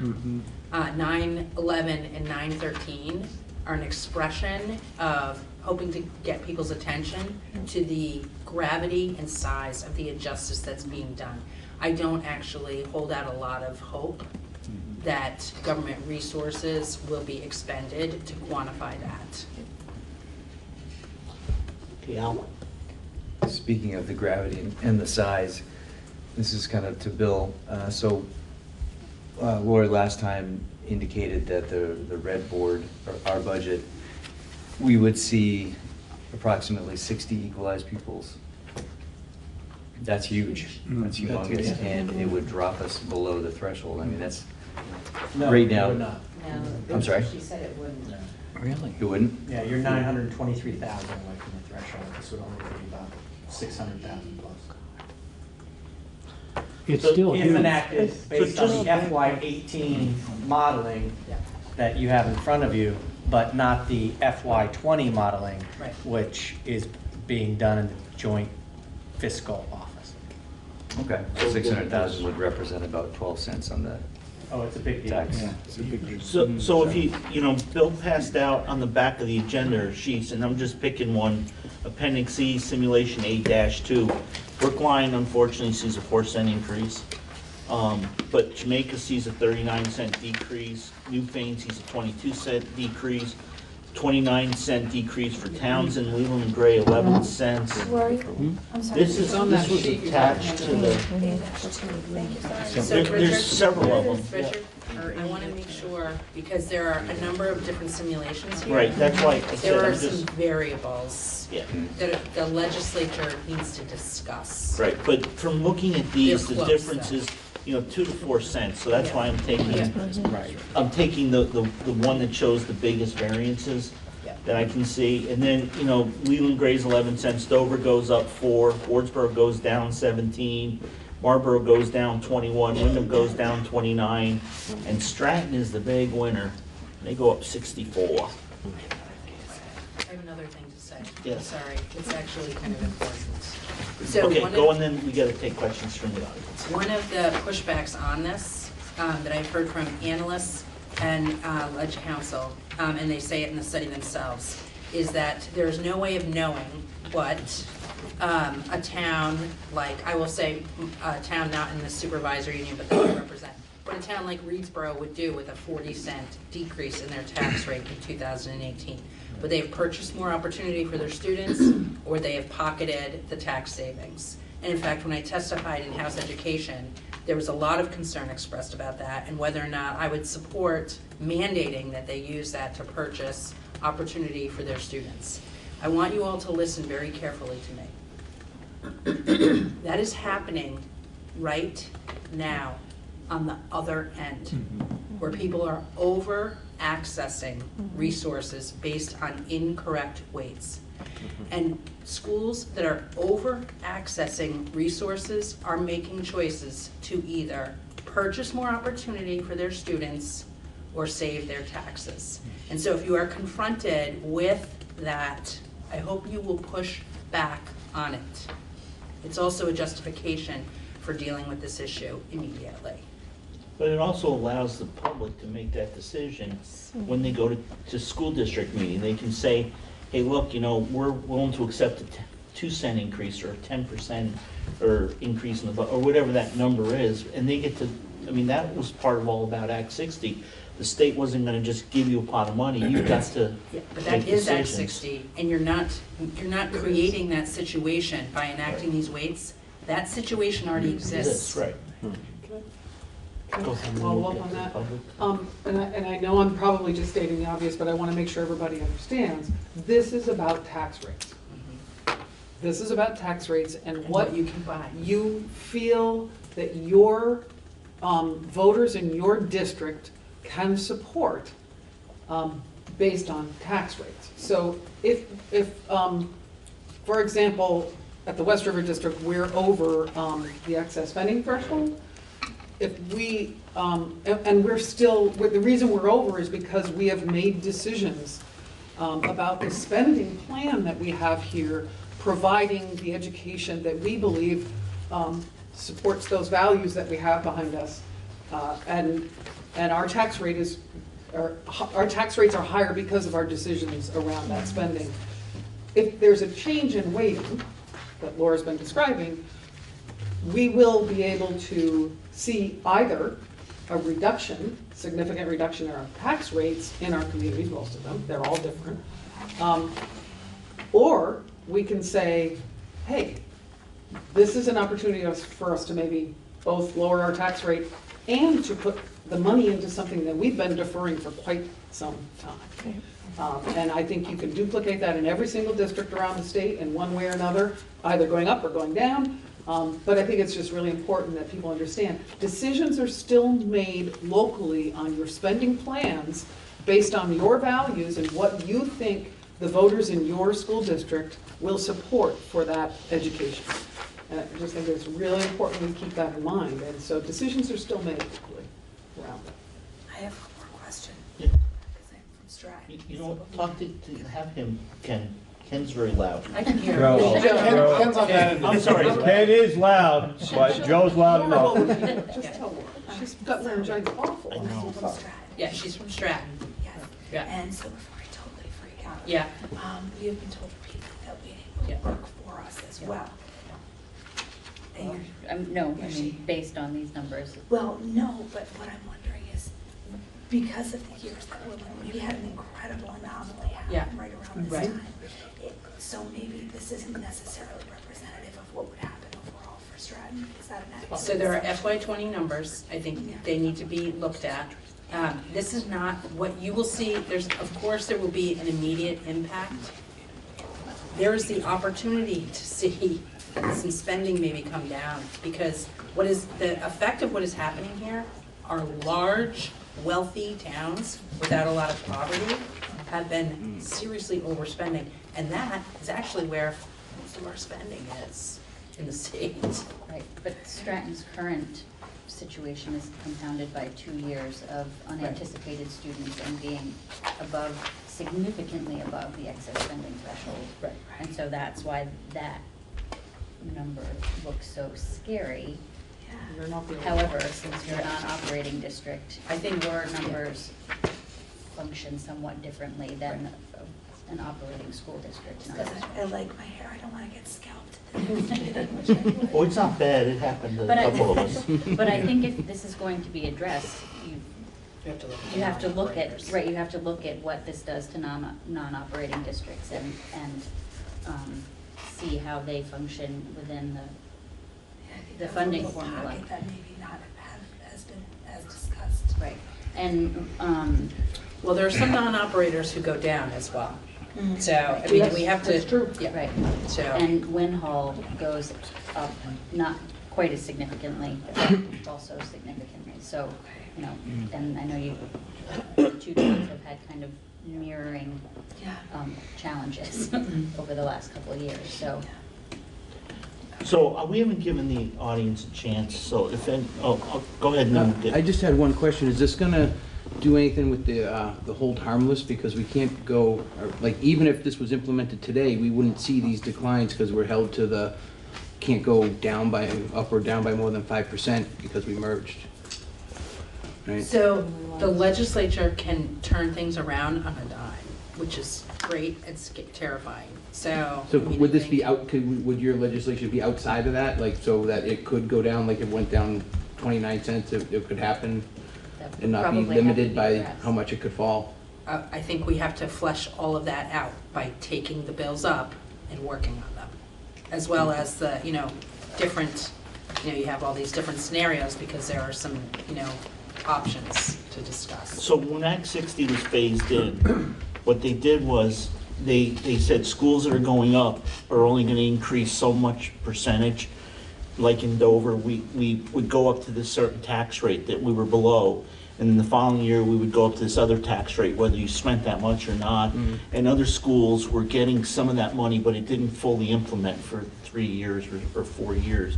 And I think that was one of the things Laura was talking about, is they're looking at, so maybe not the schools that are coming down that would see an increase that would be phased in, but, one of the things they're arguing for is those schools that really need help. We can't wait another 4 years to phase it in. We've waited 20 years, let's move. Right, I was talking about the Act 46, right, where Yes, you are. they can't go up or down by, Right. yeah. Which phases out eventually. Right. Before you go to them, can I just ask? Yes, but we're gonna run out of time. I know, but I'm just, Laura, am I right that all 4 of those bills went to the House Ed? Even though House Education So I is wanna not just dealing with finance. clarify that House Education was given, in the 4 years that I sat on it, was given the duty of looking at finance as well. That was removed from them during this biennium. But I would say that House Ed never operated in even those 4 years dealing with ed finance. It was always in conjunction with Ways and Means. So these did get sent to House Ed, and that's a decision that gets made, but I'm not sure what action is going to be taken in House Ed. And here's my second piece to this. You may have an update for me or for all of us, but the Senate Ed Committee has had more conversations around this, I think, than the House. They've taken more steps and showing more action. Would you say that that's a fair assessment? I would say that that's a fair assessment. But you don't see any path yet. So last weekend, I sent a letter to, we sent a letter to the Speaker and the Pro Tem, saying it needs to happen this year. Saw the Pro Tem last Tuesday, and he said, we're running the FY20 numbers, and then we're gonna start talking about, seeing if there's the will to move. And you can check back in next week, which is tomorrow, which I will be doing. So it could start in the House or the Senate, which is important that the motion gets sent to all both. But everybody's saying it's gonna start in the Senate. It has to go to both. Yeah, I just think it's really important. Okay, go ahead. I have a couple comments. Patty Dixon from Jamaica. First of all, everybody should write to all of these people, and you can find all their information online. I wrote a letter and sent it to Ways and Means, Finance, Senate, House, everybody. And everybody should, and I got responses from some people too. And my understanding of, I think it was from the executive summary, was the idea is more a redistribution of the original money that's always been there or always been sent, but it's meant to redistribute it more fairly to the places that really need it. Not necessarily to save money on your taxes, not necessarily. The purpose is to make things right, that we have all just agonized about every budget season. It's just, I'm sorry. Don't get me going. No, I know. Okay. It's divided boards, it's divided communities, it's just been horrific, and everything we try doesn't work. It just, very, Unjust. long time coming. Okay. Did you want to comment on that? Do you want me to mention Yeah. that? So- I just think it's also really important to understand that this isn't actual dollars that come into our district. This is buying capacity through tax rates. So when you say sending money, that's actually not true. It's not, and I'm not trying to correct you, I'm just trying to say, people need to make sure they totally understand what this means. It's not actual dollars being sent to your district from the state. It's buying capacity through tax rates. It's reducing or raising It allows tax us rates to spend more. Right. without impacting our tax rates. Impacting our tax rates. Right. Just one minute. Yeah. Any other comments from the, go ahead. I guess Gerald Julian, CSA from Newfane. And so I think when you were listing the items that influence the weighting, you mentioned rurality. So, because one of the issues that I always feel like down here, we should get some kind of a special consideration when we go over our threshold and then we're penalized because we've gone over our threshold, but we're the second largest geographic education district in the whole state. And so yes, we have, even though we have a small population, we're traveling many, many miles. And so therefore, there should be some kind of consideration for that, that we still, just because our student population lives all over the place and we have to get them to school. So I was looking at the figures here, it's almost $400,000 for transportation. That's quite a bit, and influences how much of that, a percentage of that then is figured into the equalized pupil spending, then we're going over our budget, then we're getting penalized. So how does that fit into there? Can we get some kind of relief? So that is part of the argument that we made for having the weighting study done. And there is a weight in here that recognizes that rurality. So we have to wait for these decisions to be made. I mean, just in the last few weeks when we've had our meetings here and having to cut, and we can't cut anymore. So, and yet our miles aren't changing. We still are educating the same number of students who live in the same spread out district. I will just say to you, I would encourage you, cannot wait for people to understand your pain or to do the right thing. We need you to help.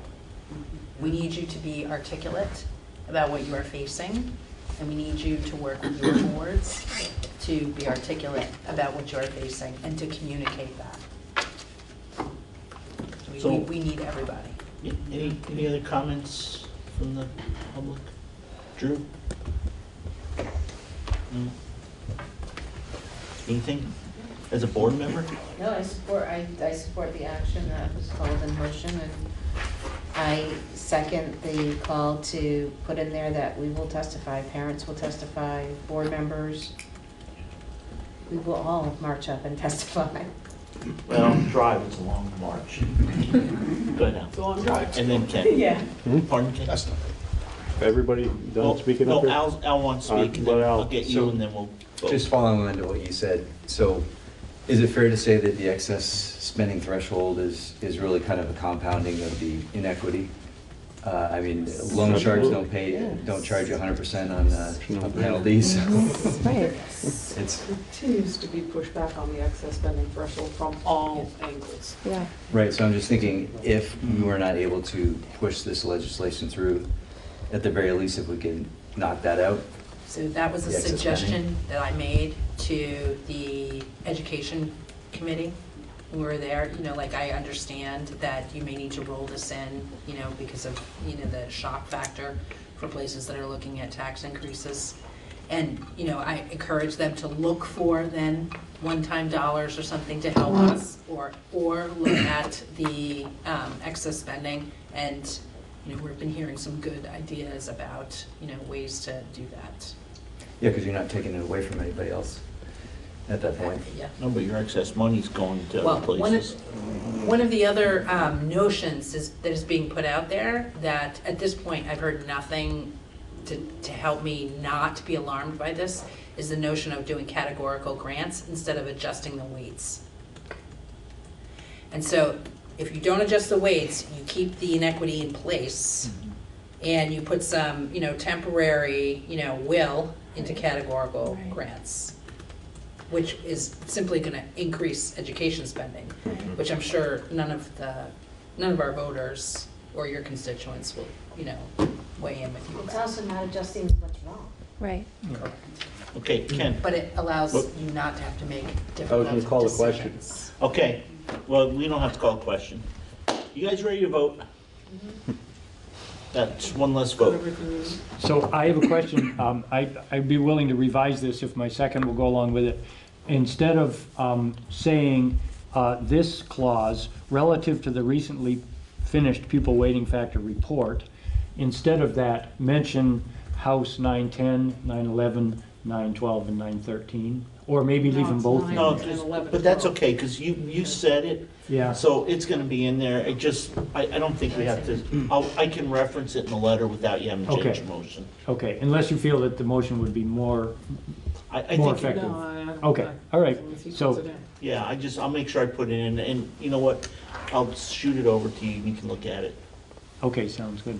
Do you Okay. want me to reread as, I don't think so. Do we need to reread the motion, or is everybody okay? Okay, so if you're ready to vote, all those in favor of the motion from our gentleman on the left, signify so by saying aye. Aye. Any opposed? I Oh. feel like I might need to oppose just because this is glaringly awful for the town. Okay. But I don't know if I should do that. Well, it's up to you. You need to make a Yeah, decision. it's okay. So I think I have to oppose. Okay, so we have one opposing. So the motion carries almost unanimously. Thank you, folks. Thank you for the audience. Thank you for your input. We really appreciate it. It's really nice to see you here. And then if you have any questions, send her an email. She'll tell you who to write to. She'll give you everything you need. So hang on, we're not done yet, folks. We're not done yet. Okay, we have a contractual, yes. Yeah, you can leave. So we have a fairly quick contractual issue, and we will make a decision after the executive session. So I need to have a motion for an executive session for contractual issues. So moved. Okay, so Joe moved it. Do I have a second? Second. Thank you. We have a second. Mike. It's not about this. No. Oh, it's just coming. Yeah.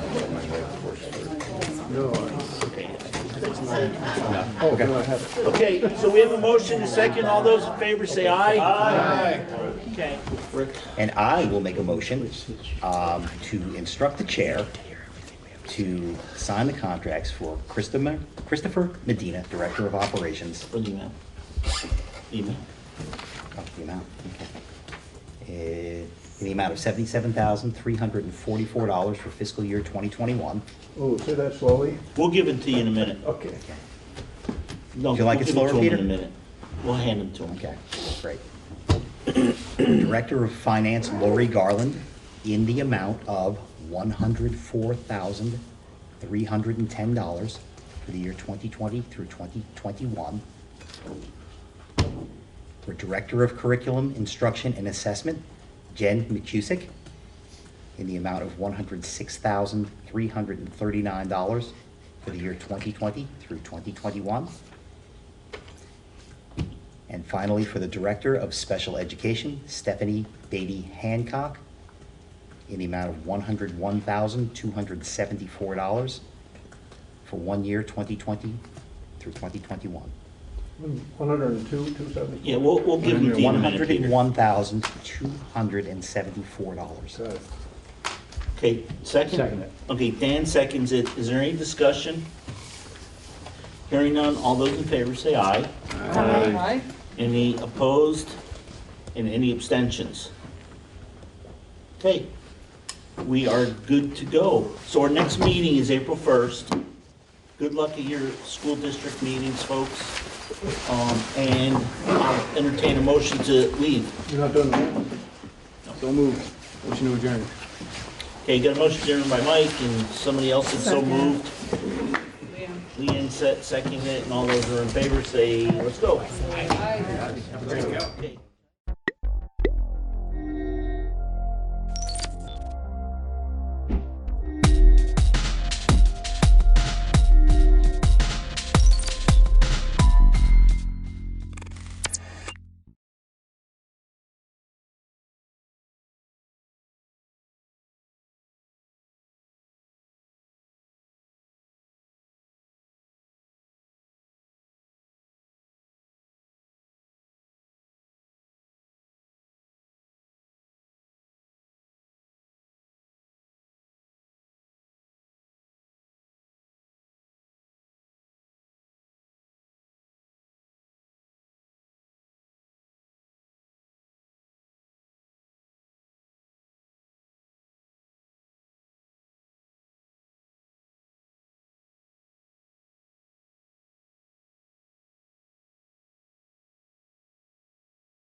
Good evening. I'd like to call to order the Guilford Select Board meeting of February 10th. Welcome. I'd like to recognize the public, and I see in our public our distinguished former chair. Welcome, and thank you for being with us. Thank you, Richard. The rules of procedure you will find on the desk in front of you, and those rules govern how the public and the select board interact in conversation. Are there any additions to the agenda? I have one, at least, which is to review the proposed fiscal year budget. And I think Peter and I discussed this earlier. I understand that that's a legal motion. No, you do not need a motion for it. As chair, Okay, so as long as it occurs before any other action on the agenda, you can add anything you want. okay, so we're going to add that if the select board is in agreement with that.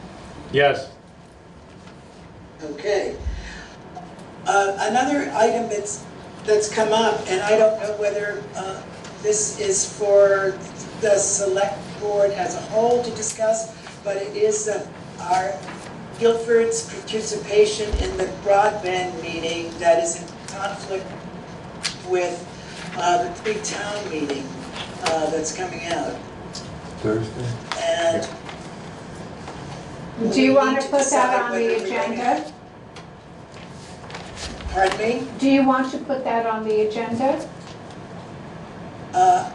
I think so, if the select board agrees that that should be on the agenda. Sure. Do we, select board? Sure.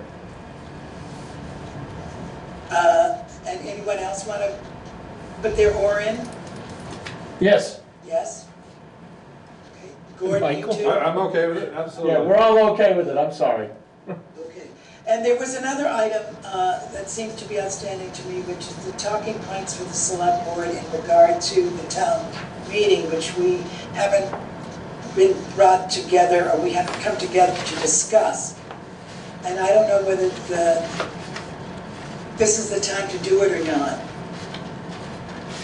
But we really need to go over those, Discuss what? and we need to assign.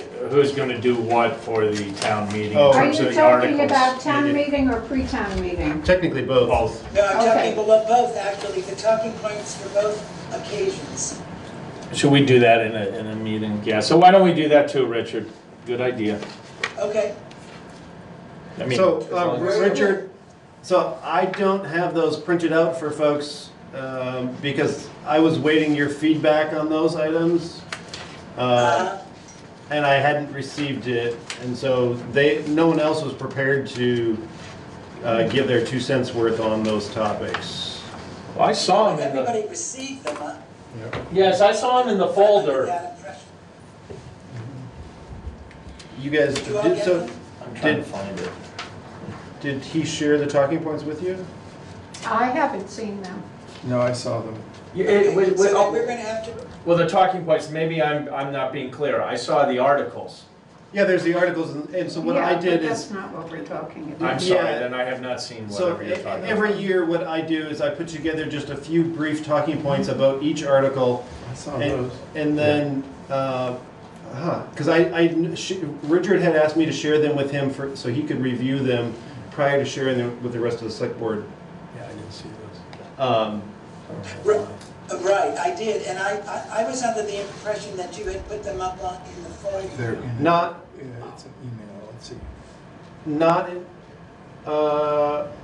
until, you said you wanted to review them before I shared them with them, and so, anyhow, So are they in Okay, our so folder? is there gonna be an occasion that we can find to discuss those talking points? And certainly I will look at them this evening and send them out to you. well, I mean, considering that Sheila has her hand up, by the way, would like to make a Hi comment. Sheila, yes, I'm recognizing you. I think in the past, it used to be that Peter would prepare them, we would read them, and there wasn't much discussion about the talking points. And I think particularly this year, unless you make some decisions tonight, there's not going to be much that you need to hash out about the different talking points. It's just who's going to present which article, and a little bit to say about each article. So it's not like rocket science about. We could do that via email. I will send out an email to the select board and with some instructions and basically seeking your comments, and also seeking which one of you would like to talk about that particular article at the town meeting. Yeah, so they are shared with all of you. They're actually in a separate folder. They're not in a select board meeting folder, but they're in the 2020 town meeting folder. Oh, and how do we access that? That would be in the shared with me via Google Drive. Okay. But basically, just like Sheila and I did in the past, is there's a couple of brief notes for each article, talking about, just a little information for it, and then one select board member would take one article and just read out the article and then talk about those few points, and then the next article, and then, if any residents had any questions at pre-town meeting, we'd answer those questions and then move on to the next article. Right. So it's just, I think what Richard's getting at is which select board member is going to take which article. Right, so I'll send out an email concerning this and ask for your input, and we'll get it settled, okay? Okay. Thank you. Okay, so in regard to these additions,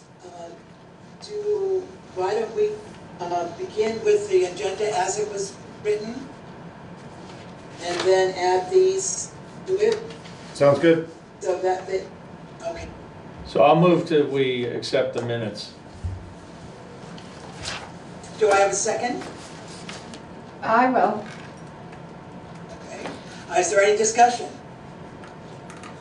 All those in favor say aye. Aye.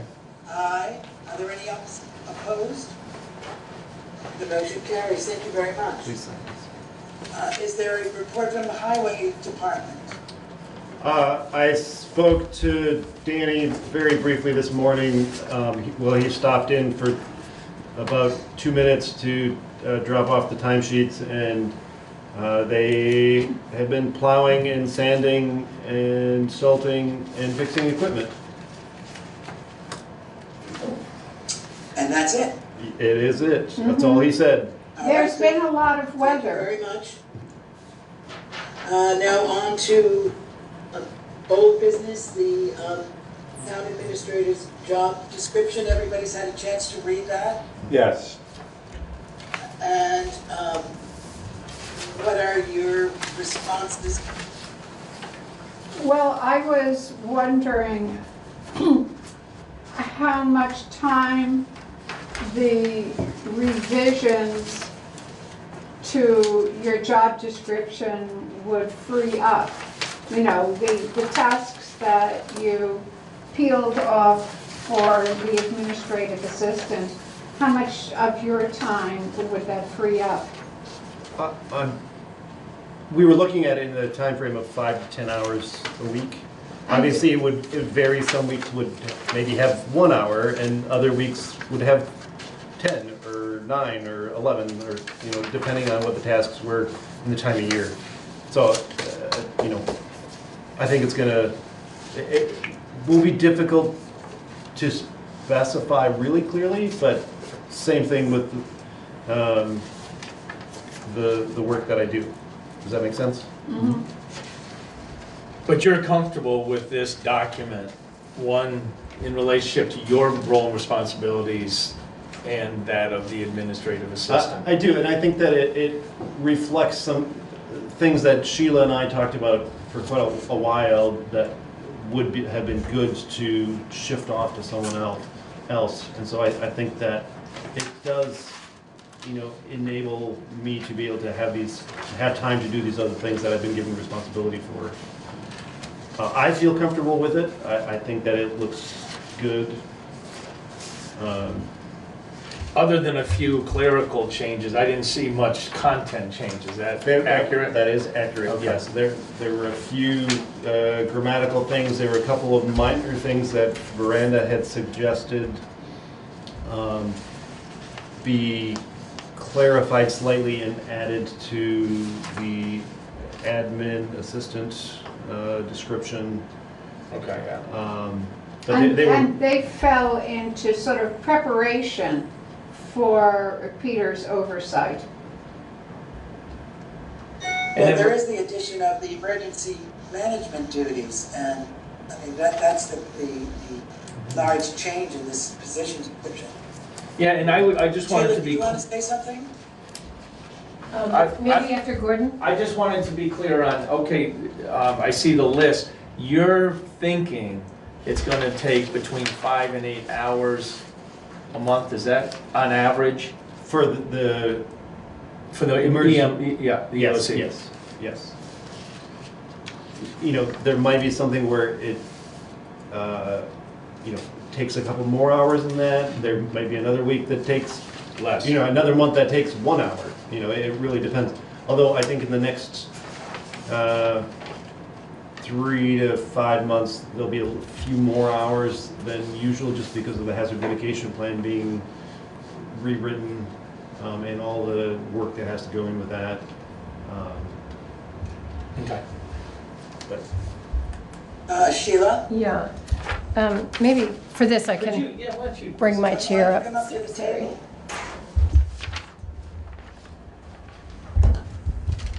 So, I'm sorry, I just got these two documents a little while ago. And I understand that it was said that I approved the last, the former iteration of Peter's job description. But I think what I said was, I've made my input. So I didn't know if that was what was said actually, because I looked online and I didn't see the BCTV video of last meeting. The no, we 20 didn't. Well, we had a conversation, Sheila and I had a conversation post that. What I basically said was, I asked the question after this had been laid out, as far as the EOC, and in general, was Sheila comfortable with this role and responsibility? Because I hadn't seen it. At least that's what my recollection is, that I asked. So I wasn't able to track that conversation because that's what there's you're no referring video to, I of the think. last meeting. But, and this is the first time I've seen the administrative assistant job description. Which I shared. But to follow up on what you just said, this administrative assistant will take 5 to 8 hours per week away from Peter's responsibility. And in the town administrator position, you're talking about 8 to 10 hours a month of EOC time. So But there's also other responsibilities that have been added to my job description over time. I think codified is, as opposed to being added, I think you've done a lot of the things that are now, that your job description is more up to date than it has been. And so you sort of codified the additions that you've been actually taking care of Okay, sure. incredibly well Sure. over the last couple of years. So there's one question that I don't know if this is something that the select board has discussed or not, and I don't presume to have an opinion on it. I just note that there is that change. In the administrative assistant position, it doesn't say to whom this person reports at all. It does say that something directed by the select board, but it's hard to tell. So I can clarify, it does not currently state that, nope, that is true. That is something that the select board has to decide upon. And part of the reason being is because my role within Guilford is as town administrator, by state statute, I cannot legally supervise employees. The only way that would happen is if my position were changed to town manager. Mm-hmm. And that would then have to go before the whole town and the whole process of that. Yeah, I think we just need to. We had that discussion. We did. Yeah. And so we just have to Last add meeting, that. we discussed Well, it does say right here. that the administrative To be assistant written would after report to, and it was to the select board that decided. At one point it says to the select board, I just wonder if Peter is supposed to do things as directed by the select board, and it could be that the select board would direct him to offload these specific tasks Yes. to somebody and supervise the results, as opposed to manage that person's That's the way we time. discussed it. So okay, so that's great. So we need to put Clarify that, that yeah. specific language I think that's, in here, Yes. don't we agree? yep, yeah, that's smart. Yep. Because there is a distinction to be made. Definitely. And you want it to be clear. No, that's a very good observation, Sheila. And then, just having seen tonight for the first time the emergency management responsibilities, I had shared those with you, I thought, in previous I can't iterations. find my correspondence, Peter, it's kind of Okay. disappeared. Okay, no problem. So, I'm sorry, I think it's the first time. I think, so the local emergency management plan we do every year, that's an annual job. Sorry, local hazard mitigation plan. Are there, you have an LEOP, is the LEMP, They're both here. and then there's the LEH in the Yes, hazard so there's all mitigation- three. There's 3 plans, There's 3 okay. plans. Um, There's the local emergency operations plan, the Local emergency management plan, and then the local Hazard hazard mitigation mitigation plan. That's correct. Which isn't reflected. Oh, I see. No, it is. It's Presentation. down Okay, below. sorry. So I just thought it might be useful to say when these are required, like 1, 2 are annual and the The other one is going every to be 5 now, years. no, it's 8 going to years? be 8 years now. So that's good, because. Which one's 8 years? The hazard mitigation Hazard plan, mitigation. starting this year, it will now You be. have to do it, and then it will be 8 Correct. years. It will be 8 years before happens again. So I can add that in. The other 2 are annually? That's correct. They're due by the end of May every year. And so do you think it would be useful to just add the word annual before local emergency operation plan and local emergency management plan? I mean, that's just a question, for clarity. No, I think it makes Well, I sense. think That's very there's still specific. some editing things, let's see. So Also, Peter's edit, as we're talking, and so if it's annual to maintain those plans, we should say annually. Yeah. Agreed. Oh, okay, I have no problem with that. So for C and D, I just added the word annually at the beginning of each Yep. bullet point. Okay, Perfect. fine. you might also correct and see, manage and maintain. But Sheila, does that respond to your concerns about the time that we're Yeah, talking about? The time is for you all to decide, and for Peter, I know the hazard mitigation plan is a lengthy process, but it's once every 8 years. Right. The rest of it is kind of boilerplate, or has been. I think we did the hard work last year, so I think it's supposed to be pretty boilerplate now. I would,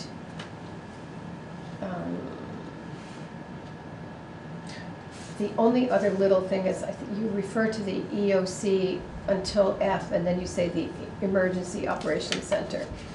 And I would change that, and I would also sort of give an idea of what it means to coordinate the EOC. Because usually that's just in time of emergencies. You have to know where your equipment is, you have to know who your volunteers are, you have to be able to communicate with them, and you have to have a method of getting people here. And that's about it, so you might want to say something like that. Okay, I'm putting a note in to clarify further. But otherwise, it's, just as, literally as a quick review tonight without having gone through my other notes from when I was helping do this, I think it looks pretty good. There's a couple Appreciate that edits input. that I would make. That's fine. Okay, well, thank you for your input, Sheila, on that. And so what we'll do with this now is to, once again, send this to the select board, and we should all sign off on it. I don't believe that this needs a motion to approve, or does it?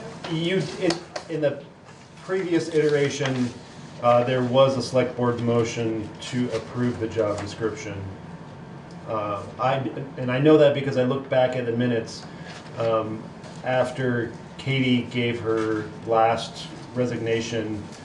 I know that Sheila worked with her to redraft this prior to my hiring, and then the select board made a motion to approve it. You didn't sign it or anything Okay, like so that? let's put an action step on for next meeting to bring this to a close by Okay. either approving or not approving it. Okay. How's that?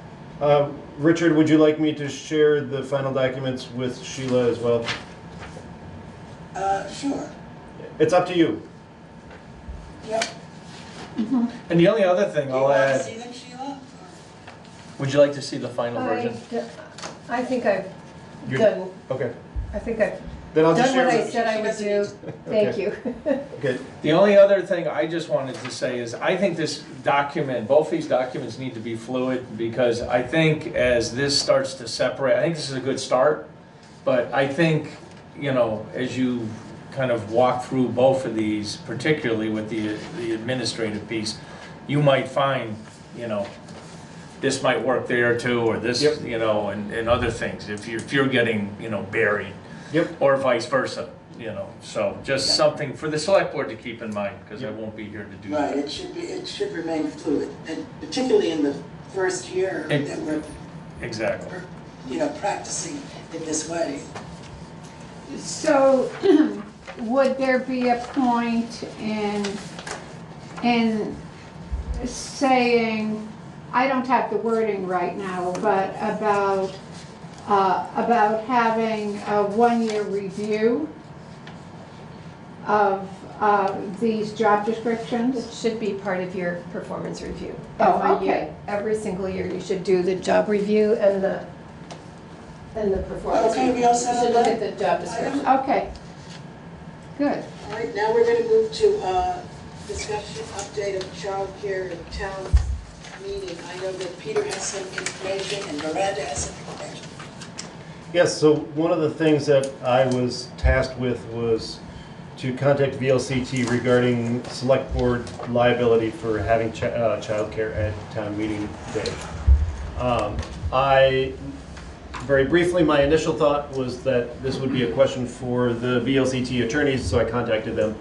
And they said, nope, this isn't for us, this is for Passive, your insurance. So they transferred the call over to Passive. They couldn't immediately answer the question, and so they said they would email me with a response, and less than half an hour later, I got a very short and sweet response. And they strongly encourage the select board to not have any officially sponsored childcare, because the risk and liability for this is far too high.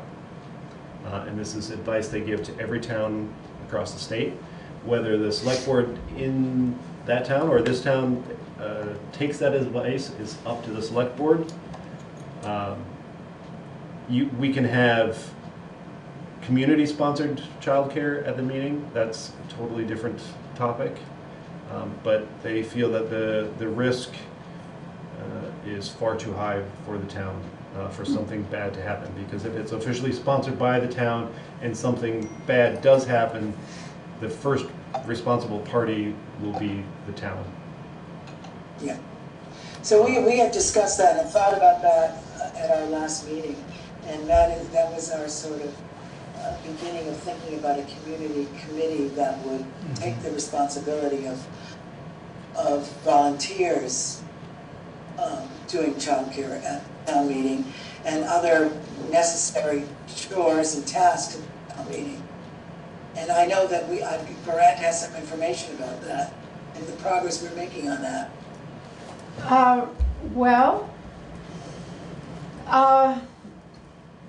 Yeah, I'm just trying to get online so I can access the information. Okay, so Laura Lawson Tucker and Tasha Tillman have been working on locating qualified people to do childcare. John Gagnon has enthusiastically endorsed the use of the school for that. What Tasha and Laura say is that they would like to allocate $100 to pay 2 childcare workers for, I believe, 3 hours plus 3 hours of contact with the children, plus, you know, helping to set up and clean up. And if the select board doesn't have a formal relationship with this project, I'm not exactly sure how we could allocate those funds, but I do believe that that it's the responsibility of our town to provide free childcare to people who come to town meeting, to send a message that reinforces the way that we feel about access to all residents.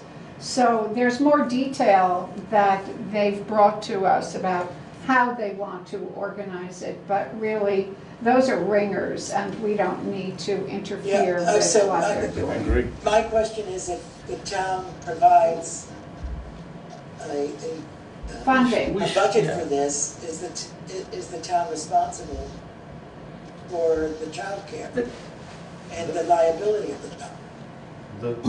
I don't know the answer. Well, I'd like to suggest that the town take the risk to do it. I mean, I just feel as if on one hand we have passive saying that this is a dangerous thing. On the other hand, we have our values, which to me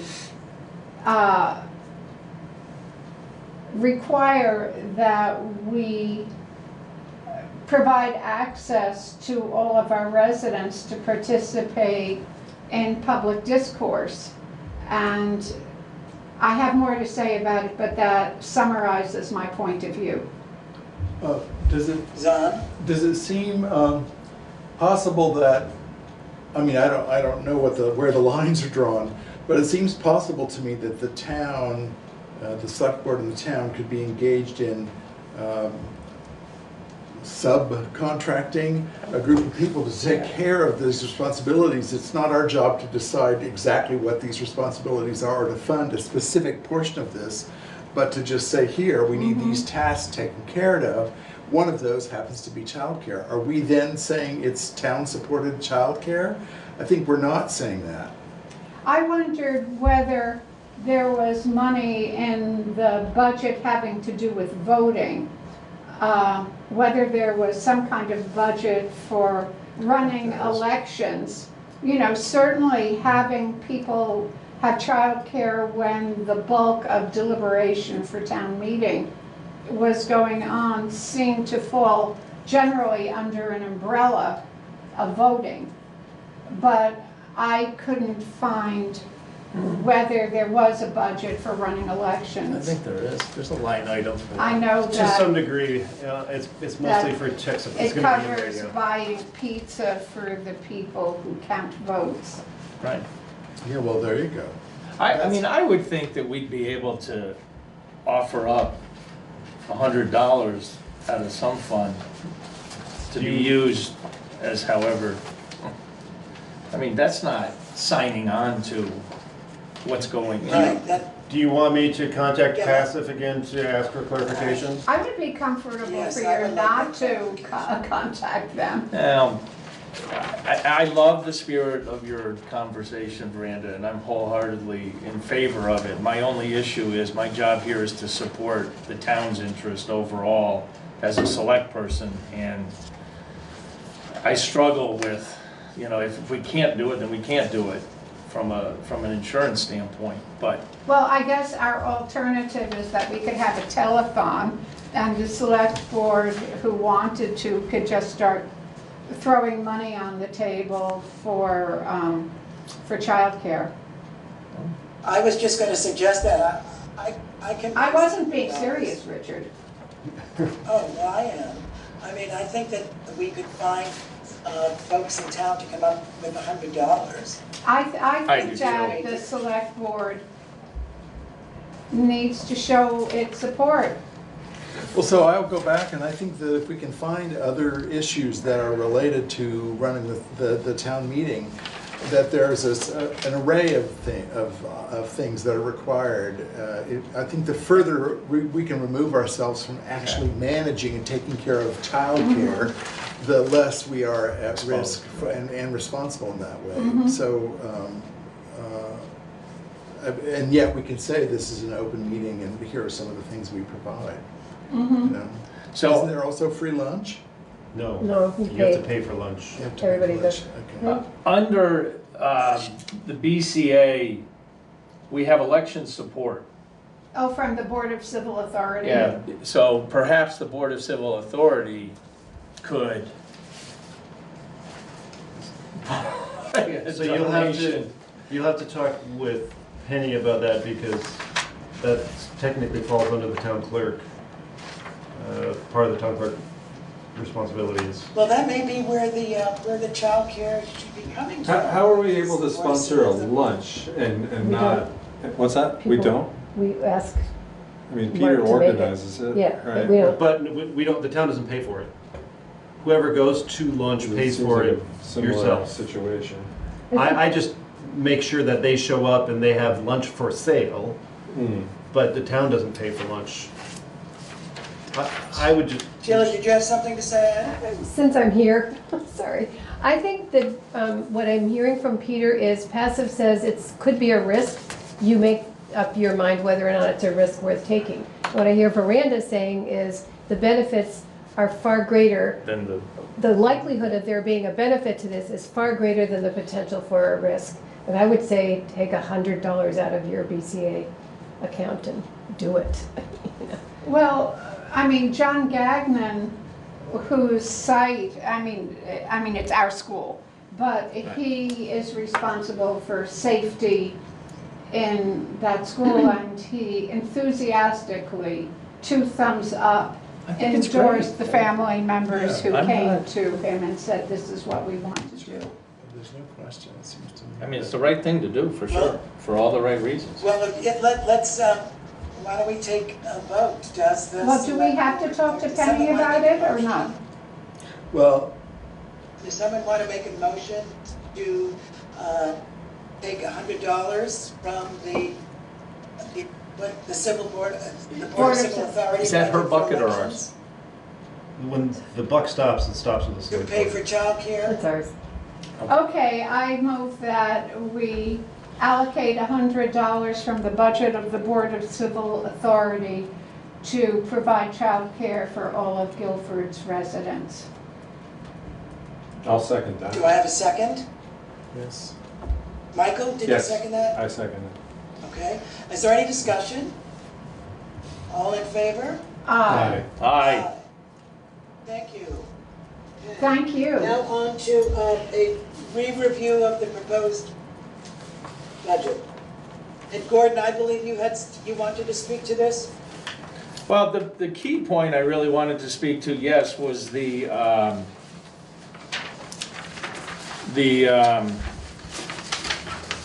fund, the capital fund. I missed, I believe, the budget meeting that was held on that, because I was in Kansas City. And Kansas? Kansas City, Missouri. Just checking. A note of There's only levity. one No, Kansas there are City two. where I'm concerned, because is it? everyone I say I'm in Kansas City, everyone thinks I'm in Kansas, Right. when I'm really in Missouri, but Dorothy wasn't with me. Yeah. So, anyway, my question, it was brought to my attention through Sheila, that there was discussion at that meeting discussing whether or not we have to fully fund the capital fund as we have in years past, at the tune of, I want to say, $225,000, which we have, Guilford has done an outstanding job funding this fund and supporting it since its inception, which was in I can give a little history if you want. Yeah, that would be helpful, Sheila, thank you, So, because you know better than I do. I think we started it in 2014. That sounds about right. The idea was that rather than going into debt to maintain the town assets and improve them, we would set aside a certain amount of money every year. And we started from zero, and we are now at almost 500,000, or we were, we're at 500,000, 490,000. And the express purpose of that fund was to just maintain our capital assets and improve them.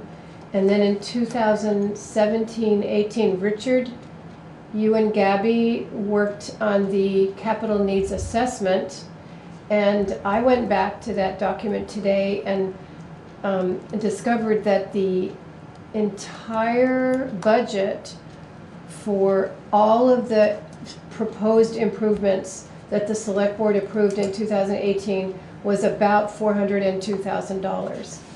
And you look at inflation and it gets to $500,000. Now we have already, this town has already taken the major chunk of asset improvement and maintenance through this town office. Everything else is relatively minor compared to that. Yet this town has continued to fund this this capital program fund, I think wisely, because now there is no debt. However, I think can I just put that aside? Yes. And say we're in a good shape. Yeah. I know there is an argument that once you put something into the budget, it's easier to let it stay than it is to take it out and put it back in. The argument that I was proposing at the budget workshop was that we don't need to fund this capital project fund to the amount of $225,000 annually, particularly when we have completed the major investment that we need to make. I know there's the town garage, which I think you were going to be working on. And I know that there's the other, the museum and some other things.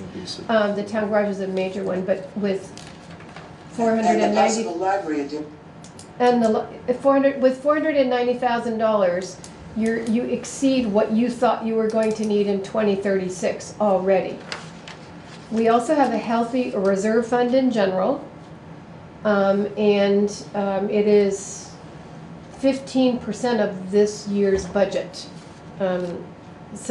Which is close, it's more than 5 and less than the 20% prescribed. But it's healthy. But it's healthy.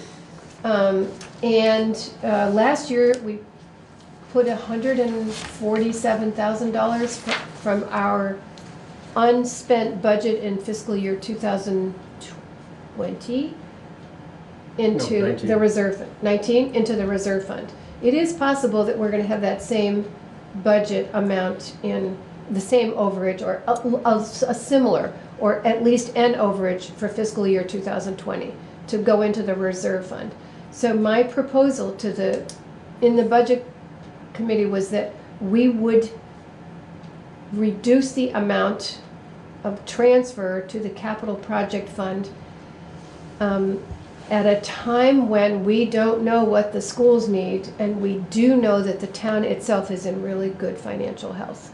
And that I think this town has come forward in the past with everything that is needed for the fire department, for the library, for the buildings, for funding the bridges.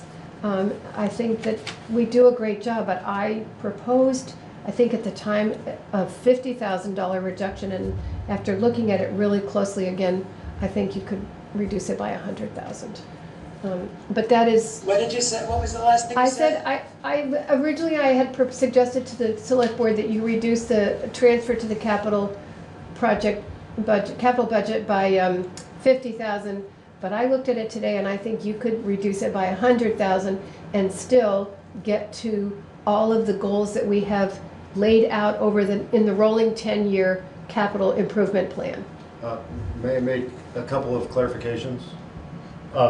First thing is the rolling capital plan is a 5-year capital plan. But it rolls every 6 year. It's, Sure. And then the other thing is the 5-year total, estimated total for that plan as of FY19 was $385 short of $4 million, which does include $1 million for a bridge, which we had assessed last summer, and we're told that it has a 15 to 20 year additional lifespan, so we can remove that $1 million out of there, but that's still a $3 million total for the 5-year rolling plan as it was written and has been updated since. so that's not on the town website. I'm looking at the Town of Guilford spreadsheets that are in the capital plan On the section on the website. And that's, Could we be missing in Sheila's numbers the town, the other funds that we put in for the highway department or bridge fund? There's bridge fund, yeah, for 300,000. Which document are you referring to? The reason that Sheila's not tracking everything, could that be the disparity between? all I'm tracking is the capital improvement plan. Right. Okay. And the capital improvement plan doesn't take into account, for example, the bridge fund. That is one thing it does not take into account. But that's, Capital projects list, am I looking at the correct What document? is the? I'm not sure what the capital. Sheila, can I ask you, what, in regard to your premise, what benefit to the town of Guilford does not transferring $100,000 produce? you reduce the taxes that you need to raise to 900 and something thousand, as opposed to 1,027,000, I think it is. That's for the highway department. I'm sorry. Yeah, But it reduces our tax, call, The tax- basically, that what we're asking our taxpayers We're to pay. raising taxes by $225,000 of the taxes that we raise annually goes into a reserve fund. I'm saying that reserve fund is generously funded. Peter mentioned the bridges. We have, every year we put $60,000 into the bridge fund. I am not suggesting that you reduce that. So you've got $600,000 more dollars over the next 10 years, and that gets you to $1 million. Or, assuming there's interest here someplace. So your bridge fund is taken care of, your capital needs are taken care of. We're putting aside money for 25 years for the Green River Covered Bridge. I think we don't need to raise taxes to save money at this time when we are in a really good financial position, having done so for 5 years. But Sheila, can we just clarify, you don't mean raise taxes, you're saying to raise a certain amount of money in taxes to pay for the budget, not increasing the amount of taxes. Is that correct? I'm saying we don't need to raise those funds. We don't need to tax the town by the total amount of the transfer amount. That, if you reduce that, you reduce the amount of taxes owed by the town residents. Right. So it's not increasing the taxes by 100,000, it's decreasing them Well, by I just 100. I wanted to clarify what you meant by raising the taxes. You didn't mean like a tax. Well, annually, we tax residents $225,000 plus $60,000 plus $12,500 for the bridges, the Green River Covered Bridge, and the capital fund. That's taxes that we raise every single year, that the select board raises every single year. I'm suggesting that you don't need to include that amount in the budget for this fiscal year and perhaps for a couple of more fiscal years. Because we're in such a healthy, positive position. I'm also suggesting that the town will step up again if necessary, particularly if we don't ask when we don't need it. Well, that sounds like a very you know, that squares with what I understand about the way the town has stepped up. I guess one of the questions that I have is is about the town garage and how, you know, maybe Michael knows a little bit more about this, about what is the prudent approach to having the town garage that the town needs now and will need. You know, the current town garage, as I understand it, was built to be, to not impose too great a financial burden on the town. There was a lot of volunteer labor is what I understand, and I support all of that. I think it's great that in Guilford we can do that. On the other hand, I think about, one, the kinds of weather we're having and whether that's going to be an increased burden on the town equipment as well as the town road crew. You know, I just don't know what we're looking at in terms of the future town garage. And that's the only thing standing between me and saying, I really appreciate your idea and am ready to go with it. I'm glad you brought that up, because that's the forefront of my mind as well. It seems like there's a sort of significant cost, you know, not too far down the road. But it's been projected. $500,000. Right. I'm not sure that's necessarily. I don't think that's going to cover the replacement of the garage. Yeah, that we have sounds to like a remember fraction too, of- that just to add Is that on what to we're talking about, replacing the garage? Because is that what the capital, that's not what came back. It's not in the document. capital, It's not in it's the not capital. currently in the capital program. I think it's something that needs to be discussed by the select board and needs to be considered, because the garage as it is doesn't meet the needs of the town road crew. Remember, to add to Veranda's point, when that garage was built, we had a third of the amount of equipment that we currently have. So that means we have equipment that sits out in weather year-round, which is not good for the equipment. They don't have space to work on all of the equipment. How do we move that conversation forward? That's up to the select board. You mean to the idea of replacing the garage? Or I mean, or an Expanding it. addition. Expanding an addition. I There's a suspect whole bunch I there's think you an start option with like that. Danny and get a good understanding Well, what let's he wants. put that on an agenda for another time. How about the next meeting? Can I propose that now? It's up to the chair. I mean, the chair sets the, so that's the last select board meeting prior to town meeting. At the moment, there's not a lot on the agenda, but it's up to Richard. Were you asking if it could be on the next agenda? That's Yeah, what yes. Michael was asking. Yes, I don't see why not. Okay. I will. Go ahead. I was just going to, all I was going to say is I'll put an action item that I will speak with Danny about the topic and make sure that he's at the next meeting. Right. So, and to that point, I and mean, I'm kind of we with, really need a presentation from Dan about what the needs of a garage are. so I'm feeling like maybe we should have that conversation before we proceed with your suggestion of removing or reducing the. And just to note, regardless of what decision happens with Sheila's suggestion, because the select board has already approved the budget and it's already been put on the warning and the warning has been posted, this would have to, and Sheila knows this, but I'm just putting this out there for the general public, that it would have to be an amendment on the floor of town meeting day for this to change.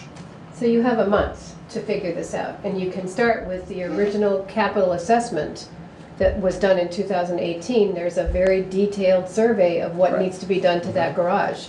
It wasn't a $1 million project by any means. And maybe it's changed to that, but that's not what's reflected in that document. And remember, Let's put this on the agenda for the next meeting, and also, if Peter, if you could prepare the necessary documents for us to look at. Sure. That would be important to inform the discussion. And I think having an updated, what we could support the if there was a highway garage discussion, that what finances could touch that? Because there's a highway reserve fund, and I don't know if that's all been accounted for. You can take it out of the We reserve could fund. take it out of you our can reserve take it out of fund, capital which fund. has to be brought down after that's been applied this next year. So, I So mean, Peter, there are. can you do that, but? And the general that fund. budgeting, And then Yep.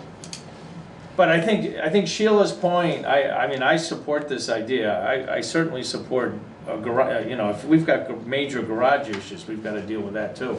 But looking at this budget this year with the line items that we're talking about, we don't need to, you know, overextend this capital fund, in my opinion.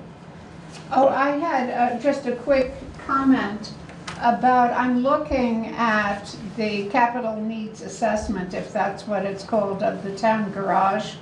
And, I mean, and this is responding to the town garage that we have there, the physical condition of the buildings, not necessarily the needs that the town has for the town garage that can, you know, go forward based on the equipment that we have and the needs that we have. And I would be happy if we could build the garage that we need by shifting funds without, you know, without the proposed increase in the capital needs fund. But I don't have that information. Yeah, you're right. No, and I know talking to Danny, I mean, the trucks, when was that garage built? 1991. Yeah, but they've gotten bigger and taller, and Yes, you correct. know, you can't fit wings, and I mean, it's an issue for It sure. is. But I think we've really got to Okay, come to a better I understanding. think we from can Danny. wrap this up. We've got an action item on one. Can I say one more thing, which is thank you all for listening to me tonight. No, it's No, we really appreciate you important. coming and having the And I dialogue. personally really missed your detailed understanding. You know, you Makes a have a difference. lot of the history and also profound management experience that I certainly don't represent, and so I appreciate that. Thank you, Miranda. Sheila, what did you want to say? I said thank you. You say it already. Oh, let me, on behalf of the select board, let me say thank you for your perceptions, your observations, and your recommendation. Thanks. Thank you, Sheila, Thank for you. joining us, raising the question. Okay, on to now, the subject is the broadband meeting and Guilford's representation of that meeting. It's in conflict with the pre-town meeting. And so we were going to have select board members attending as well as Peter, and now it's a question of can we not have the select board meeting members at the pre-town meeting and not have Peter at the pre-town meeting. And so we need to decide, do we want to send a representative to that meeting, or do we want all of the representatives of Guilford to go to the pre-town meeting? And if, Peter, you could help us by characterizing what the purpose of the broadband meeting is. Yep, I was just going to ask, so this, I was not able to find an agenda for the meeting because one does not currently exist, but I just would like to read 3 sentences directly from Sue Westa, the senior planner at WRC, who is organizing this project. And she states, and I quote, "This meeting will focus on strategies and ideas to put the aforementioned survey in front of as many people in each town as possible using electronic and paper format. While it will be critical for each town's broadband appointee to participate in this meeting is open to anyone interested." So she's saying that it's critical that a representative be there. Yes, and in order for without reading all the other detail, she does state that this survey is critical for the feasibility study to realistically give them enough data to determine whether or not they should take the next step, which is to potentially create a business plan. So whoever goes to this meeting is taking the survey? No. They're designing a survey, correct? Not even that. Just talking about how to sort of get it out. It's how to get it to as many people as possible, as well as they will have sample surveys there. So let me understand this. So they're seeking input about how to have their survey be successful, or are they giving information about how each town can make the survey successful? From speaking with Sue on the phone, my personal understanding is both of those things. It's not one or the other, it is both. I'll just say that at the meeting that we attended, it was very clear that they were going to go, the WRC and this whole creation of the survey was going to go a certain distance, and whatever that means, and it wasn't entirely clear. And then from that point, there was going to need to be energy from each of the communities, each of the towns, in order to get the survey into people's hands. WRC might do some things, like maybe some digital electronic connections they might be able to make easily, but they're not going to be able to actually distribute the survey in a very thorough way. They're going to depend on each community to do that. Well, to I help guess, support them. Does that make sense? yeah, Is now that my right? only question is, well, I mean, I guess we're at our second issue where there's balancing benefits. You know, I feel as if I personally need Peter to be at pre-town meeting with his background information about how we got to each piece of the work that we're presenting to the town. And I don't think that his attendance at the broadband meeting as described here is as critical. So I don't disagree with you at all. Richard, could I just say that, do we need all of the select board to be at the pre-town meeting? I suggest that's on. Huh? Perhaps Peter should be at the pre-town meeting, and the select board members, was it Michael and Zahn? I am unable to make it to the broadband meeting this time. So, could you make it to, Zahn, could you make it to that meeting? I can certainly make it for part of the meeting. I don't know exactly yet. I don't know, I mean, because of this musical I'm playing, I don't know when it's over, and then I would have to get up to Newfane. So I think I would put forward that I think it's more critical for select board members who are either up for election or up for re-election to be at pre-town meeting, to be able to answer any potential questions from residents who show up that they will not be able to answer at town meeting day because of the ballot. That's my personal opinion. It's up to you folks to decide what's best, but I don't have any idea. I would need advice. So Michael has stated that he can't make it. Can you make it to pre-town meeting? I may be a little late, but I am planning to be there. Well, great. What time is pre-town meeting? It's from 7 to 9 p.m. on this Thursday. You know the place starts at 4. You know, Veranda also raised a good point prior to our starting the meeting, and could we have a representative attend? I know it's short notice and we haven't even identified anyone, but would that even be an option? Well, Sheila went to the last Well, one. but I think I feel strongly that Guilford should have a representative at this broadband meeting. We've made a real kind of psychological investment in, Sarah Coffey has urged us to be very much a part of this, of being leaders in the development of the broadband initiative. And I think it's very important that someone be there. Well, no, I don't disagree with that, but I just don't, with our pre-town meeting, the select board's primary responsibility is town meeting and, in my opinion, our pre-town meeting. So I just think that someone else could commit this for Guilford other than a select board member or a committee member or the town administrator. I share Veranda's point. I think Peter should be at the pre-town meeting. I do too. And we can, maybe among ourselves, we could try to think of somebody from Guilford who has a strong interest in broadband and who's sort of broadly knowledgeable about the subject to attend the meeting on our behalf.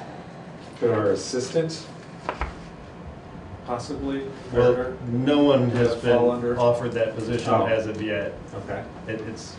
There's been tentative discussions as to who might fill that role, but that role has not been. Fair enough. The select board has not offered that position to that individual. So, well, then there was also, at the last meeting, Steve Lemke was there. I wondered if he might be going. Oh, that's a good idea. Because of his role on WRC, he might be going. And Veranda wasn't sure he's back or. Well- Yeah, he's been, they were out of town. I don't know if they're back in town. But he's- I could email him right now. Yeah, that's a good, because his name did come up as a possible Yeah. person who has a vested interest, is part of WRC, and is a very high proponent of the town of Guilford. Well, Gordon, I like the way that you put it, that you're saying that it's the responsibility of the select board to be at the pre-town meeting and or the town meeting. And so it seems to me that that Peter should be at the town meeting, and that what select board members can attend should be there as well. Does anybody agree with me? Yes, I I do. certainly think, as I wrote to you earlier today, I think that it's really essential that we stand behind our process and present it to our neighbors. Well, I say the case is closed then.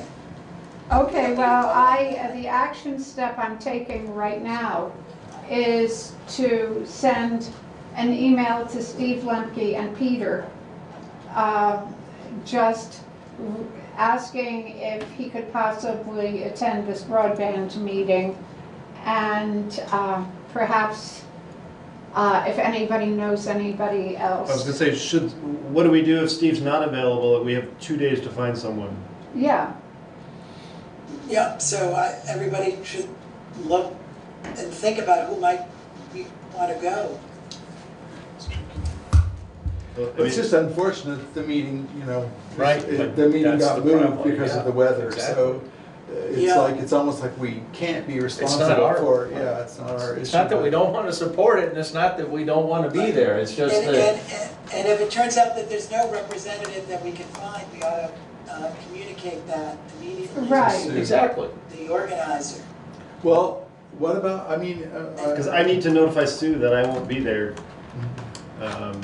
And Right. to let her know who will be representing Guilford, if that's we should the talk choice offline rather than- the select board wants.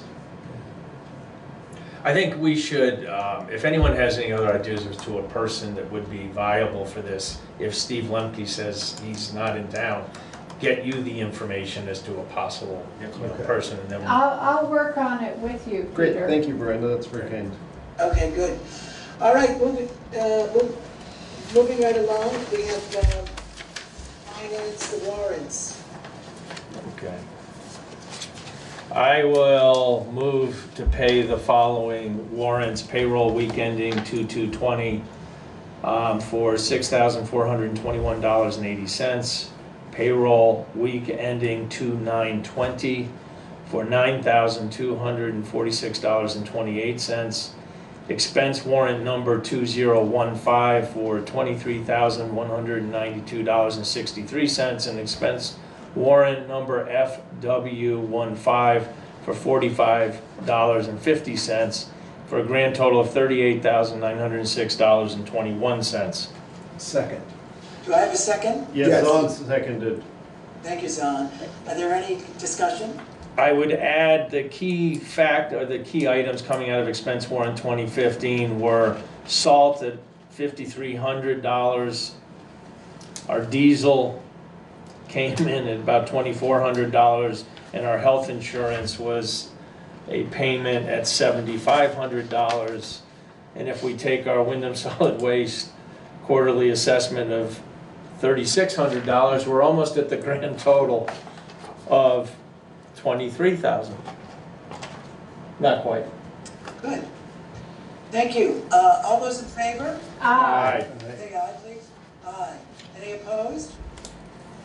The motion carries. Thank you. Communications, Peter. I have none. Okay. Thank you. Can we summarize the actions? Summary of actions from the previous meeting where the select board approved the town meeting warning. Peter to reach out to VLCT regarding select board liability for childcare, which we've discussed. Veranda to follow up with Tasha, Laura, Dawn, and John Gagnon, which we heard about. Explore the possibility of creating a town meeting day committee. That's very simple. If the select board feels it important for a committee to be created, you would say, make a motion to create a committee and then find people to fill in on that committee. But I think from the discussion, I don't think that's necessary at this point. And then last but not Okay, least. so can we put that on the agenda for next meeting? You mean creating a town meeting day committee? Creating a town meeting committee. Yeah. I mean, are you open to the idea of maybe putting it on 2 meetings from now so that we get done with the town meeting and then have it right after that? Yes. It cannot go on that's good, Zon. Yep. It can't go on the meeting immediately after town meeting day. We have a whole prescribed thing that we need to do that day. Okay. It would have to be the second meeting in March. Okay. But that still Okay, will be well, in let's put time that for on the act. Okay. future meeting, good. And then from this meeting, add the town administrator and administrative assistant job descriptions to the agenda for the next meeting. You took the action to allocate $100 from the BCA budget to fund childcare at town meeting day. Add the future needs of the town garage on the agenda for the next select board meeting. And that is it for the summary of action. No, there's one, no, the talking points okay. for the select board. So does everybody have those talking points now? I don't have them. I have most of Peter, them. can you send them to the select board? And they've already been shared with everyone under. Okay, I'll find them. I haven't looked at it. Okay, and so I'll send out an email asking you some questions about those talking points and seeking your comments on them. Richard, I'll just send out a quick email with a link to everyone so it'll be easier and quicker for all of you. Thank you, that would be appreciated. Thank you. Thank you. Thank you. Okay, do I have a motion? I'd like to move that we adjourn. Do I have a second? I'll second. All those, any discussion? No. All those in favor? Aye. Aye. Aye. The motion is carried and thank you very much. Thank you. Have a good evening, Richard.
to weigh in on this.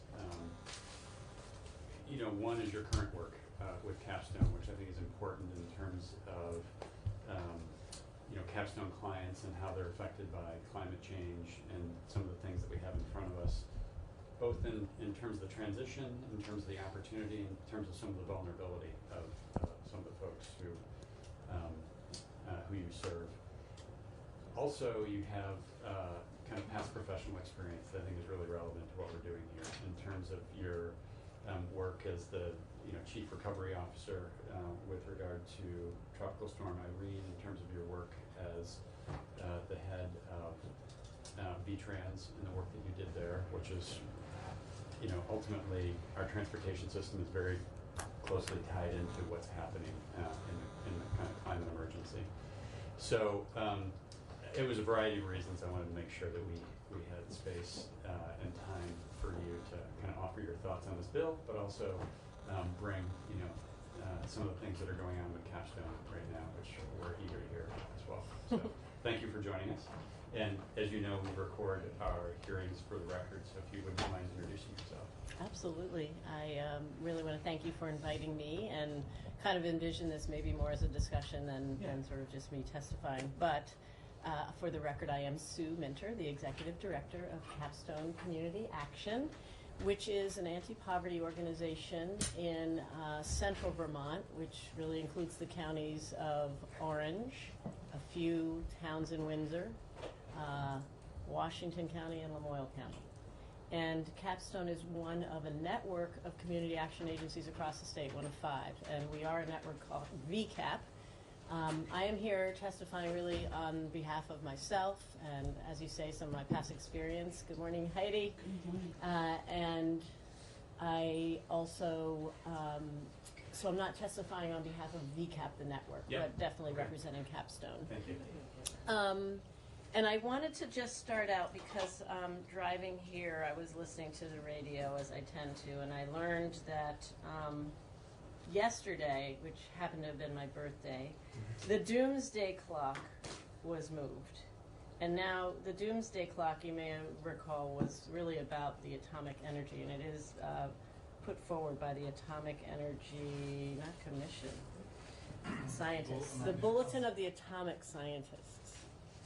Anyway, we are now 100 seconds to midnight by in the view of these scientists, and that incorporates both the threat of nuclear war and of climate change. So what I heard on the radio this morning was it's time to wake up, which I thought was good because I didn't necessarily get a great night's sleep.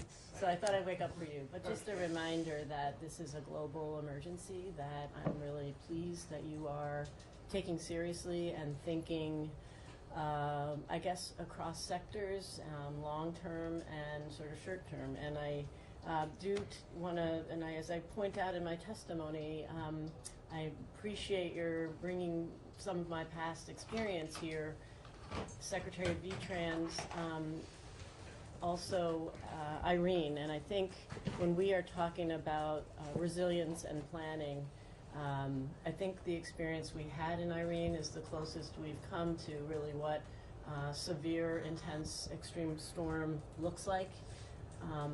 And I did experience or learn in that experience that it is lowest income folks who are really the most vulnerable. They're often located in the highest risk areas in structures such as mobile homes that are the least resilient, and in addition, they have the hardest time recovering.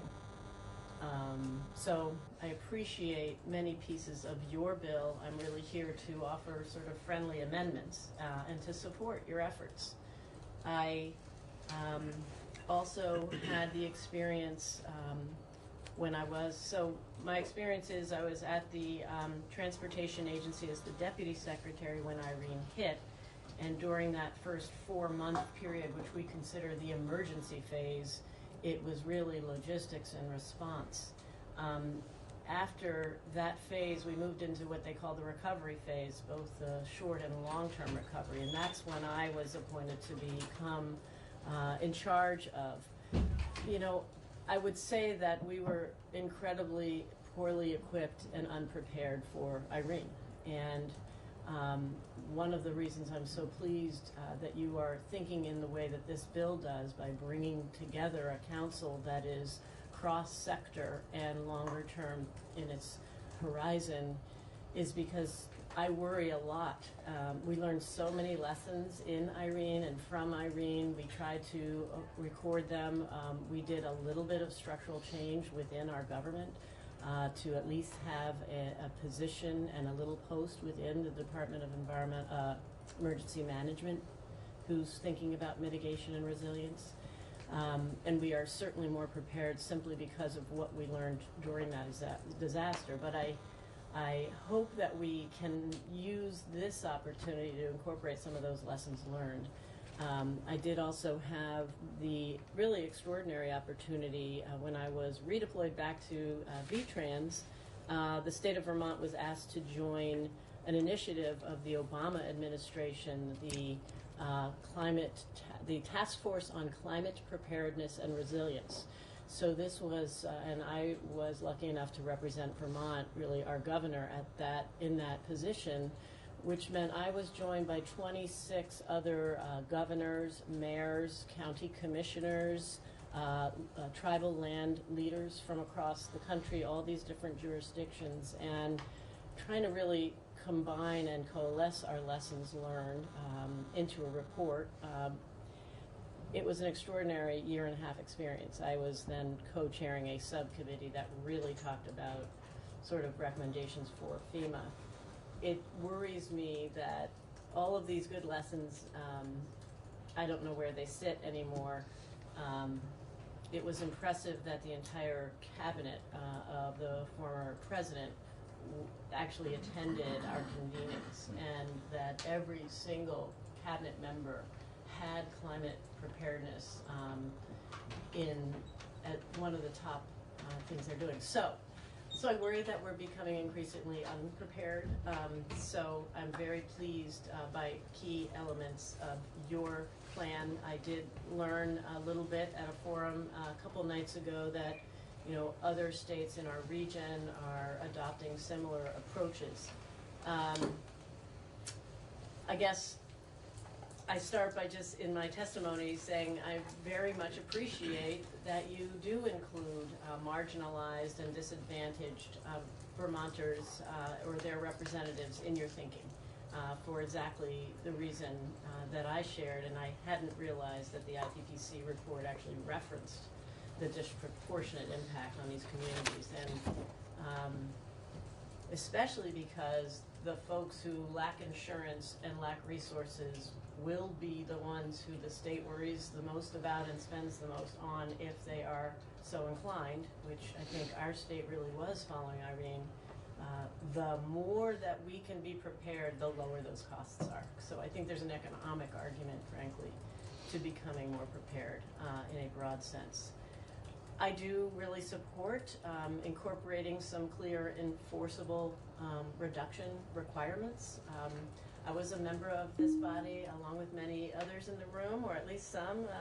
Representative Sherman and I shared a seat on the Transportation Committee. And when we, I think, first adopted this legislation, I think we set forth goals, and I think it's hard to achieve goals when they aren't really staring you front in the face. And I don't think we as a state have figured out good, constructive ways to measure where we are relative to where we want to be in a consistent way, and thereby think about strategies to reduce. So I can't possibly think to testify about what the right targets are, but I've certainly seen, and I did as a graduate student study environmental policy, and at that time watched very serious positive impacts under the Clean Air Act by mandating emission reductions and with targets, and in certain states, and I certainly think of California, who have already started adopting greenhouse gas emission requirement reductions as part of their air quality infrastructure have really seen differences. So I support that. It's not going to be easy, but I think it's the right approach. One recommendation that I'd like to make about the council and is really in the structure and who you have as the chair.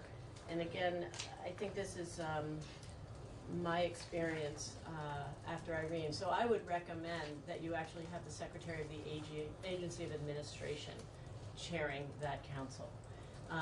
You know, when I was the Irene Recovery Officer and I followed Neil Lunderville in that position, he was there in the most intense first 4 months.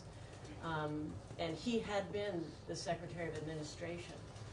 And he, in that experience, understood in a way that few others could, the levers of power and influence and how to conduct significant response.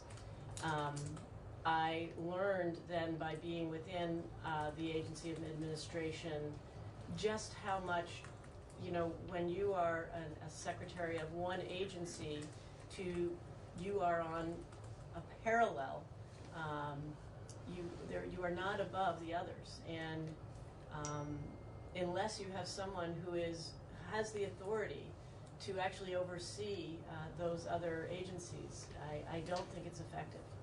I learned that, you know, I was in the Irene Recovery Office, and I think Neil Lunderville specifically set it up this way because of his understanding, having been in that position, that the Secretary and Agency of Administration oversees all of state government on behalf of the governor. It's separate from the governor's chief of staff and staff. It's really responsible for government. And we created a multi-sector, interagency, essentially, cabinet around Irene. And I think because I had the authority of the Secretary of Administration, I was able to be more effective. And that's why I suggest you consider that structure. The couple of people who I think you may want to add to your membership, the regional planning folks, VACTA, I think are very important. I didn't see them, at least on the draft that I had. And they're not on there. Yeah. You know, after Irene, and certainly, okay, I have to say I have a degree in planning. I believe in planning, but I think what this council is about is trying to plan for our state, and we certainly relied tremendously on the regional planning commissions to undertake a lot on behalf of their member states, so that makes some sense to me. The other thing, I don't know whether it makes sense, but at least you should hear from the Department of Public Service. One of the recommendations we made after Irene that was not adopted was that the emergency management leader actually become higher up within the cabinet and a member of cabinet.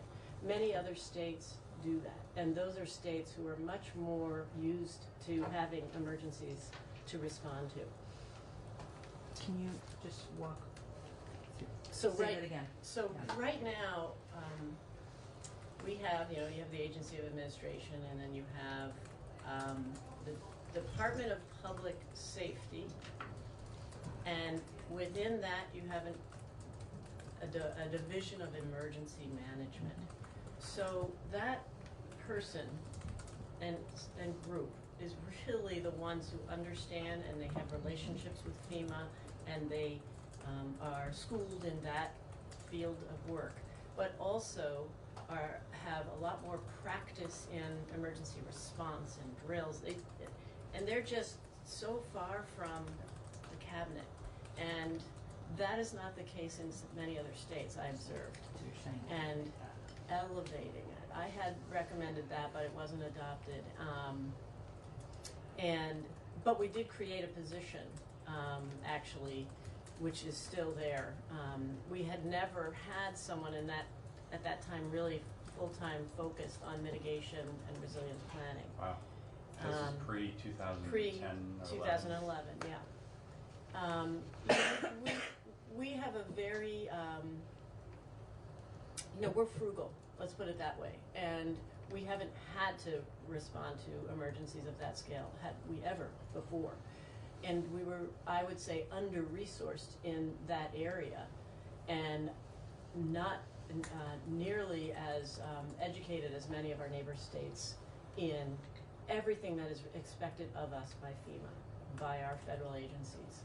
By contrast, I was running the Agency of Transportation. Our federal agency was the Federal Highway Administration. We are very, I would say, well-resourced in the Agency of Transportation relative to many other states in state agencies and departments in Vermont. And I think it has a lot to do with the fact that we have federal dollars and that we understand, and that the transportation world understands what it takes to do the incredibly important work. But because of our partnership with Federal Highway, they were right with us every step of the way. We were interagency. So the damage that was done, and there were 600 miles of roads completely wiped out overnight, the damage that was done to the state highway had federal resources and an entire infrastructure to support how did we manage that, and an entirely different way to get emergency funding. But significantly, so, and then all of the infrastructure that the towns, the culverts and roads, let alone the buildings and homes and business loss, but just the infrastructure, for example, totally different federal agencies, totally different practices and standards. And we were able to implement very different standards in the way we responded, the size of the bridges and culverts that we built after Irene. The Federal Highway Administration supported. They went out, we went out on tours together, understanding why we were doing this. It was a much larger investment, and they supported and funded it. I mean, we had our battles, but they were agreed to. The challenge after Irene was with FEMA and every one of our towns, especially in some parts of the state that were desperately tiny towns, impacted by 8 times the cost of their full annual budget. But the FEMA organization said, no, we're not paying for larger culverts. We're not, and we got into a situation where we actually, the government, we adopted larger codes and standards that we required the towns to use, and FEMA said we're not paying for that. So literally for 2 years we battled legal battles, and FEMA is not does not respond to a court. You can only appeal inside FEMA. So we had appeals to the local level, and then we went down to Boston, and then we went to Washington, and it went beyond that. And thankfully, because we have a senator, 2 senators with very strong relationships at that time, right up to the president, but we had advocates going to the head of FEMA, and we had calls to the president of the United States in order to get the dollars for our towns, for our state hospital, for our state complex, for major things. It was a political battle, sadly. But at the very basic core, we didn't have the ability to offer our towns and even FEMA the kind of information and training and understanding of what's expected of you. So that's what I see coming out of this, hopefully. A lot of lessons were learned. We do have people now who are trained in that for our state government. I don't think we are probably resourced enough at our regional planning commissions and elsewhere to continue that work. Just as one example, now there are some plans that you require here. Every town is supposed to do a mitigation plan. When FEMA hit, almost nobody had done it. And so we very quickly, and then we couldn't start getting the dollars flowing until they had adopted and approved these plans, and it was a nightmare. So it's the kind of work that must happen for us to get expeditious dollars. Now, I worry if we were to suffer from a disaster at this time, where we don't necessarily have an administration who will kindly upon our state the way we did at that time, and I think the budgets are so much tighter than even they were then for disasters. I worry that the way in which FEMA was willing to wait and help may not be acceptable. So being prepared means a lot of things right down to every town having an approved disaster mitigation plan, which I think you'll get to. Sue, can I ask a question? So the person that you got into emergency management? Yes, that he's was still understand- there. And their role is?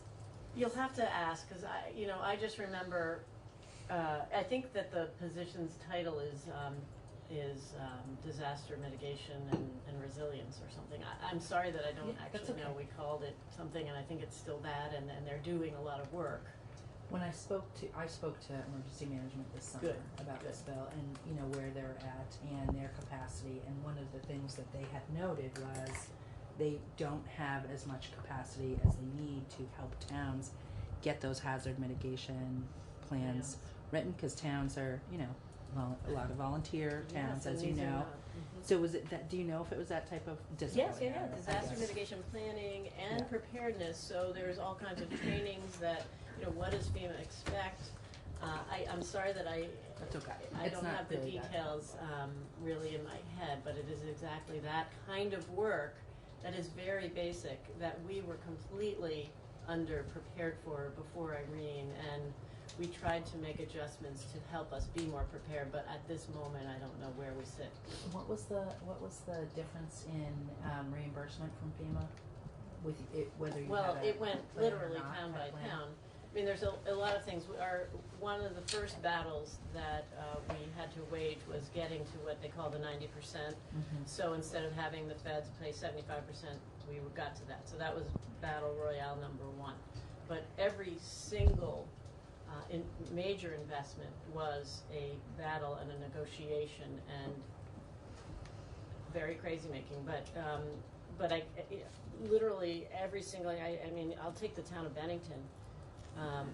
Really extraordinary that they had, because the Roaring Brook had already flooded so many times, they had gotten federal funding, FEMA funding, hazard mitigation funding, to recover in a way that was resilient. So, we've learned that you can't just build trenches. We have to think about the velocity of the moving water. And so we know that rivers meander, and so we try to replicate that in the way we now respond to flooding. And that's because of the really leading edge river fluvial geomorphologists that we have in our Agency of Natural Resources, with whom the Transportation Agency has also learned, and we are really working together on how to respond in a more resilient fashion.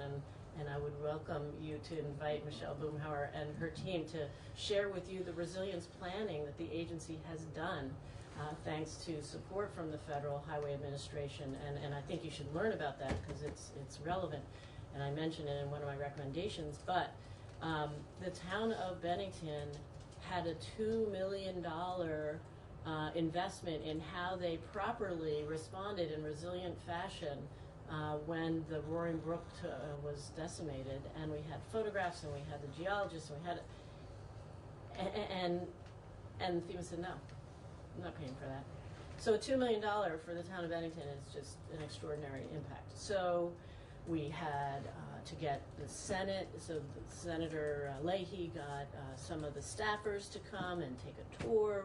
I went to Washington and talked directly to the FEMA staff. I mean, it took, and then we had to do these appeals. And actually, a member of Michelle Boomhauer's team was at that, who's now your environmental planner and policy, was the attorney. You might be interested to get his testimony because it is telling what we had to do. We deployed attorneys from the Attorney General, from the Agency of Transportation. We spent enormous resources to battle with FEMA on why they should pay for us to do exactly what the plans that the mitigation part of FEMA had said we should do. We won. Bennington got the money, the town by town, we battled on the culvert sizing. It's an extraordinary story, and it is the mindset of FEMA not to be doing that, and I think it has to do with the fact that they don't have the money. Yep. Which I expect is exacerbated today. Mm-hmm. So, however, the more prepared you are with your mitigation plans, and the more you can, the other issue was mapping. We were relying on 20-year-old maps from FEMA that were inundation maps, and they weren't fluvial erosion maps. And what we now know is our threat is the river overflowing and the unbelievable damage that it will do. It is not, slow-moving floods that then recede. And our Agency of Natural Resources had gotten funding from FEMA to do that kind of mapping, and we had high hazards. So in the town of Jamaica, we had homes that were ripped away by that river. I think it was 5 homes. And we could not get them funded for the buyout, even though they met, because they were on the high hazard map that our Agency of Natural Resources had already set, but they weren't on the FEMA inundation map. And it is just the lack of preparedness and planning and clarity that allows FEMA to say no until we battle back. So I went down a path I didn't expect to even talk to you about, but it's relevant. And it's almost like PTSD to have these memories of the battle, and it was very, very, very difficult. And it isn't that the people who work for FEMA are not very caring, hardworking people. I think they have sometimes got their hands tied behind their back, and it's because we don't always have the funding available.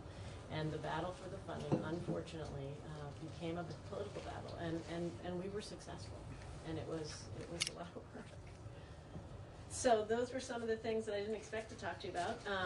And I will just say, one of the other things I got to do was help send a team, lead a team really of folks from transportation to Colorado after their flooding. Their flooding was very similar to ours, and the whole transportation world, and I was the head of something called NASTO, the Northeast Association of State Transportation Officials, and we started a whole discussion around resilient infrastructure. So the world of transportation has learned a lot and is really moving forward on thinking differently about how we build and where we build. In Colorado, we recommended to them to have their recovery team also really tied at the governor's office at the highest level of state government, and I think because of that, they, like us, I think, were quite successful. I really can't say enough about the difference between being really in the top tier of government versus having a chair of a council that's really on the same level as every other of their cohorts. It's harder for everyone. I have a few more comments in there that you can read. I think I've sort of covered the main points. And again, these were just friendly amendments with suggestions. Some is wording about adding social equity, including public health and housing stock into a section that I think you didn't have. Making sure as you think about what's required that you are aware of the town requirement now and learning that it isn't well resourced doesn't surprise me, but it does worry me. And that's what this council, I think, can help bring to light. So I probably talked plenty. No, that's correct. I'd ask if there are questions. Go ahead, Laura. So one of the pieces that we have in here is the creation of a vulnerability index to help us kind of understand which communities are most likely going to need help just with doing this planning, or they're just going to be overwhelmed with it. So we were surprised to find that the Agency of Health has a socioeconomic vulnerability index for the state. I don't know if you were aware of that or not. I didn't remember that. I think there's been a lot of post-Irene work that I haven't been tuned into, but the Department of Health was involved with me and us on that Obama task force, and there was a lot of good thinking and engagement by the health department at that time, so I'm thrilled to hear that, and that's very interesting and relevant. The mapping, again, the Transportation Agency has done very good mapping of our infrastructure vulnerability relative to our river system, our fluvial geomorphology, and has a prioritization system. I actually got to present that at a national climate resilience it's a national transportation resilience conference, I think it was a year ago. Maybe it was 2 years ago. I think it was 2 years ago. But anyway, we've done a lot of thinking with the support of the federal government to actually map our vulnerabilities, and I think that all of the different mappings that may be going on may already be put together in some way, but if they're not, that's a great thing. And if they are, then that's the resource the council can begin to really utilize, because while we're mapping, and we even have a way of prioritizing, I don't know if we've adopted those priorities and thought about the investments that need to be made, and being strategic about getting going. Right. That's what's not, I To reduce think. the vulnerability. Yes. And in some ways, it's about which bridge, we've thought about redundancies. When this bridge goes down, okay. And so it's a very complicated formula of thinking about, okay, what do we need to do next and why? Specifically to make ourselves stronger for the future. Can I keep going? You can. Mike wants to get in here too. Oh, okay. I'll wait. But if you want to continue on well, this, I actually around one of the climate change activities that sometimes concerns me, coming from rural areas, and is thinking about cost effective, right? So, of course, we need to do that. We need to be responsible. But cost effective when we're mitigating climate change really screams to me like, let's get, as few cars as possible in the cities. It screams to me of increasing pressure in the rural areas. And so I'm wondering if you have, given your experience working in a lot of devastated rural areas, if you have any thoughts about how to balance that well. So thinking about cost effective, but also most vulnerable. I think the things that I think about the most with the rural areas is both the infrastructure, and I know that we've done a lot of planning and thinking about that, but it's where people are living relative to the flooding that's going to occur. And the incredibly hard choice of suggesting that people move elsewhere. And we did do that after Irene, and this was another, that's what we had hoped to get federal money for in Jamaica. But, thankfully, in Jamaica, the philanthropic community stepped in a tremendous way to help those families. But there are whole areas that we've mapped that we know really are higher risk, and we should be talking about buyouts. And some of the funding, we still have a pot of money. Again, this is stuff you should learn more about, and I'm not sure I get clear, but we have mitigation funding, sort of a percentage of every federally declared disaster, a pot goes into a pot for thinking about how to utilize these funds. So probably there is good strategic thinking going on. The Department of Emergency Management is thinking about this stuff. Okay. But I think a lot more about the folks at risk because of their homes than sort of where the cars. I'm not sure what you mean about that, but I do know that the folks who plan our infrastructure are thinking a lot about that, and I'm confident that continues. But the housing and getting people to move or not build in high-risk areas, and that becomes the issue of insurance, and that's another really difficult conversation. As we're dealing with, as we're looking to deal more aggressively with climate change, and reduce our emissions, but also protect our people that are dealing with the effects right now. So, I want to make sure that we don't set up a competing, interest thing around reducing emissions and our, protecting our folks that are dealing with climate change right now. Is that, maybe it's not really clear. Sorry, I was going totally into the thinking of planning and resilience, and not so much the impacts of mitigation. Yeah, and emission reductions. Well, I'm thinking a lot in my work at Capstone about different ways to invest in, low-income communities with how do we get people around differently? How do we, your body supported the effort to help reduce emissions by getting lower-income folks, helping them get subsidized to purchase used high-efficiency vehicles. So getting off the road, what many low-income people rely on, gas guzzling, high polluting vehicles, but helping to subsidize them to get into the used high efficiency car market. So that's a very small example of something that last year you all passed in your T-bill, that we're working with the Transportation Agency to implement.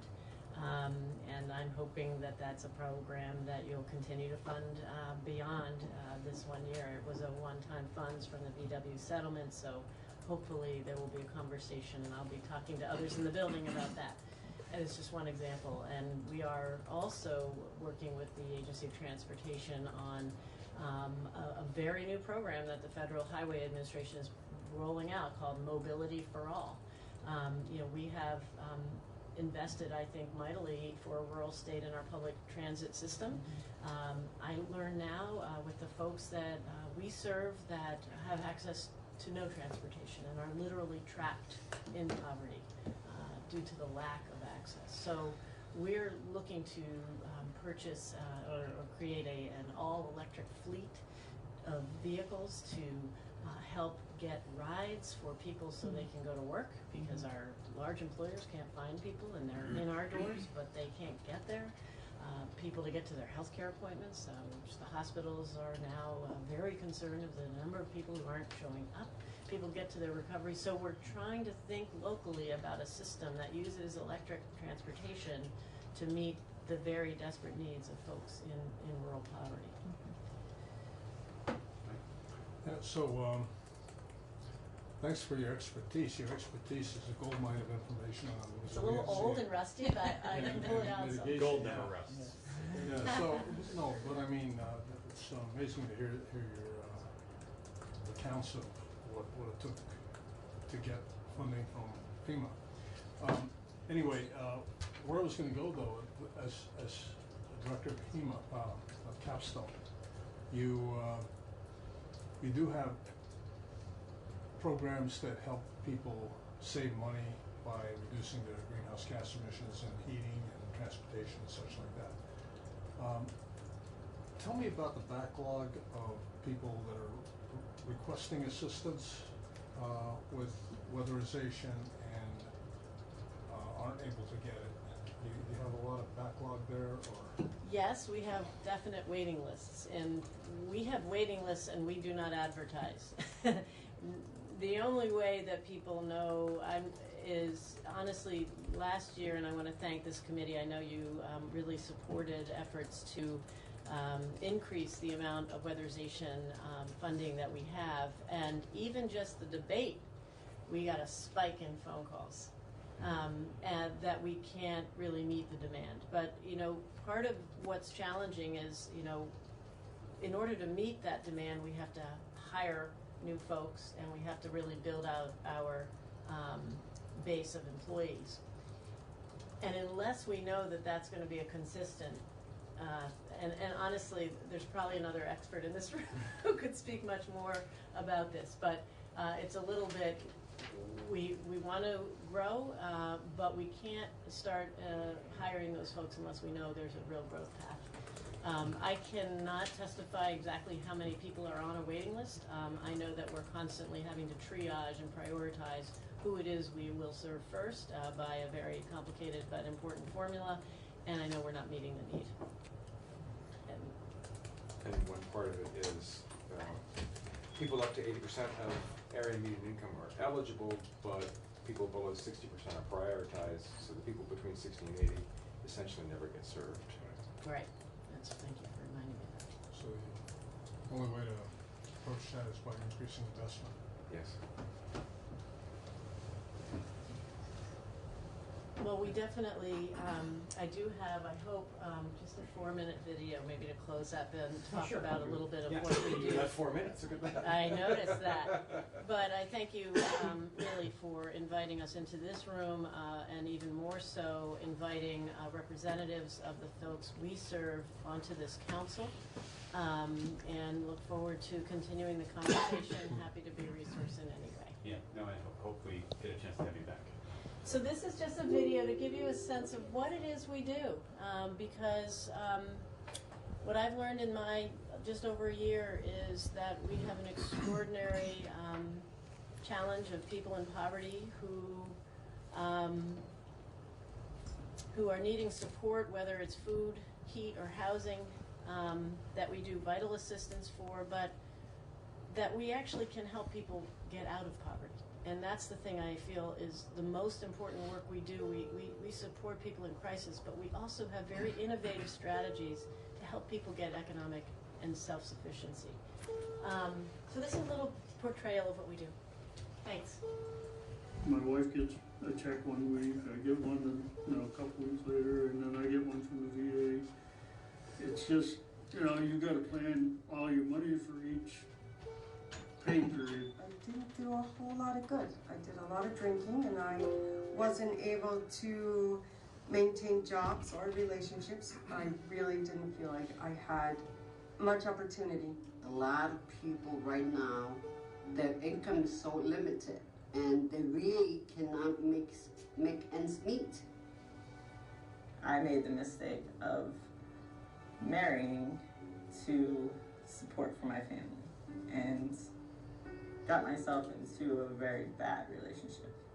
I did 22 years in prison and I got out here. I didn't understand the seriousness of what I had forfeit, not knowing that my life was going to be changed forever, that I wasn't going to never raise my son or be a father to my child. I'm 71 years old, and my wife and I are both retired, and we're raising grandchildren, so my parents just weren't able to raise their children and raise them properly. DCF stepped in and took them away from them and gave them to us. As a single mother, it was really hard. I lost apartments, and I had to choose between feeding my kids or clothing them. I was homeless a lot of the time. We stayed in cars or couch surf. Without a second chance, what could we do besides go back to the old things that we used to do? We were struggling. We got handed 3 kids, and financially it started getting harder and harder and harder. I wanted more. I wanted to open a business. I wanted to be more successful. I wanted a federal line for my son. The program is there. The opportunity is there. It's providing jobs for others. People want to help, so you take it, you do it, you run with it. It's an amazing program. It gave me the steps. It was somebody right there with me, walking beside me, to guide me through to say that I've now owned my business for 11 years. Capstone was like a key to a door I was trying to get through. They orchestrated the right moves and made me see that, okay, I can do this. I can be a cook for real. Whether it is the food shelf or the cooking class or help with the taxes, there's hope. Capstone is my foundation of support. When they did our furnace, they told us it would save us about half of what our fuel was the prior year. I'm relieved that I'm going to be able to do more with the grandkids. I've come a long way, and my children have seen it, and there's plenty of opportunity. And that's really what Capstone has done. I mean, isn't that the American dream, really? To go be what you want and do what you want and be successful and be happy in your career. And Capstone's given me that. I had hope to get out of prison, and I made it. I had hope to make it up here to Vermont. I did it, I hope to get a job. I got it, Capstone giving people a way out of difficult situations. I say empowerment quite a bit because they do empower you to be better. And Capstone has always been that stepping stone for me to get to that next level of confidence. I'm able to do so much more and help so many people because of Capstone. I am president of Policy Council and part of the Head Start program. With what I started with, which was not much, except for the desire to have my own business, that I was able to get that help, receive that help. It's fantastic. Team is a team of things working together to accomplish one goal. And that goal is, that to live and to have better, and to want better, and to do better. You can't do that without a team.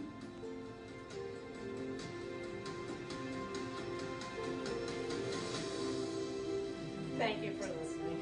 It's good work. Thank you. Very nice. That guy's in Stowe. Yeah. Yeah, you met him. Yes. Thanks for your work, everybody. I know it's hard. I know you're working hard, and I appreciate it. And Thank you for joining us early, Sue. Yeah. You know, it wasn't easy for you. Thank you for making time for us today. We're in the middle of considering the Global Warming Solutions Act, I think you know, H688, and I know that you have some thoughts to share with us about that in representing Associated Industries of Vermont. And I wanted to welcome you here and thank you for your patience and waiting for us to get off the floor. And if you wouldn't mind introducing yourself for the record as we record our hearing. Absolutely. So my name is William Driscoll. I'm with Associated Industries of Vermont. We represent primarily the manufacturing sector in the state, and certainly appreciate the opportunity to talk to you today about this legislation and hope to continue to engage with you folks going forward. You know, I'd like to maybe address some sort of high-level issues today, and can certainly follow up with further comments in writing and more specifics, and obviously you know, engage in some of the questions and answers and discussions as you folks try to you know, figure your way forward with this legislation. So just want to maybe start by putting into context, not that it shouldn't probably be pretty obvious where we're coming from, but just the perspective we're trying to bring to some of the issues and the specifics in the bill here. You know, for us, this issue is not, these issues, because obviously this is a broad and complex topic, you know, it's not about whether or not to have climate policies. Our primary focus is how do we have the most reasonable and balanced policies. One of our concerns, not surprisingly, is trying to avoid undue economic harms, but also harnessing positive economic opportunities as well as we get into eventually what are details and specific proposals. Because however important climate priorities are, obviously there are many critical priorities that we're all charged with trying to address. And although climate and economic priorities don't have to be in conflict and often aren't, there are always the possibility that they can be when you get down into specifics. So that's the perspective that I have some sort of basic comments or recommendations both on the Climate Council itself and sort of how it's set up, but then also the sort of implementation and accountability provisions further on in the bill. With regard to the council, and again, from the perspective of trying to make sure that you're getting the kind of perspectives, the kind of balance input that I think is important, both in putting forward things that you ought to do and things you ought to avoid. Obviously, there are a lot of perspectives and stakeholder groups represented already in what's proposed, but I think it could be adjusted to be include additional representation that I think is important to the topic. The first thing is, if I recall correctly, you have farm and forestry combined as one representative, and I think honestly, a lot of both the challenges and opportunities in farming and in forestry are not necessarily the same. And I think it would be beneficial to separate those two and have one from each. Second, having a representative from the manufacturing and industrial perspective, I think would be helpful. Obviously, a lot of emission concerns and economic concerns and opportunities stem from manufacturing and industrial activity. So I think having somebody from that sector would be an important ingredient. And similarly, transportation and freight providers. From our perspective, obviously, our areas of either concern or opportunity are not just operations and facilities in Vermont, but as you folks know fully well, a big chunk of our emissions portfolio is transportation based, and the hauling of supplies and goods, primarily over the roads in Vermont, is both a big part of that issue, but also very critical to our operations. And so having folks that can speak to those issues is important, and that's not necessarily entirely within the manufacturing sector. A lot of that activity operates on its own in terms of a business sector. So those would be the primary sort of membership recommendations. The other one, which obviously you provide some, some flexibility in the subcommittee structure and approach, but I think we think it would be helpful if, in addition to, I think you have 2 subcommittees specifically cited in the bill. It would also be helpful to have one that's specifically charged with looking at avoiding or mitigating economic harm, but also realizing economic benefits from, again, the interaction between whatever proposals come forward and businesses in the state. I think that's an important part of the overall discussion. I think having a subcommittee that makes sure that that's really looked at, I think would be helpful as well. One question I have, and this maybe speaks to the sort of next area of suggestions, is also the question of the decision-making mechanisms of the council. Anybody who's ever put together, served on, or sat in the same room as study committees and things like that the legislature puts forward, the whole question of do you have the right mix of people and do you have a fair decision-making process is a very difficult one to get right and to figure out. And unless I missed it, I don't think that this really speaks to exactly how the council will make its decisions. Like, for example, majority, consensus, unanimity. That could be a factor in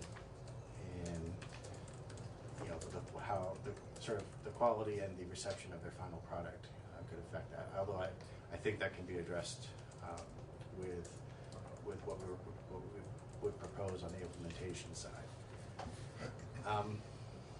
So unless anybody has any, I think hopefully fairly straightforward, but if anybody has any questions about anything recommended so far. You are accurate. There's not in here a mechanism that says, here's what the vote count is, for example. Right. If it was that straightforward in terms of adopting the plan, so you're right about that.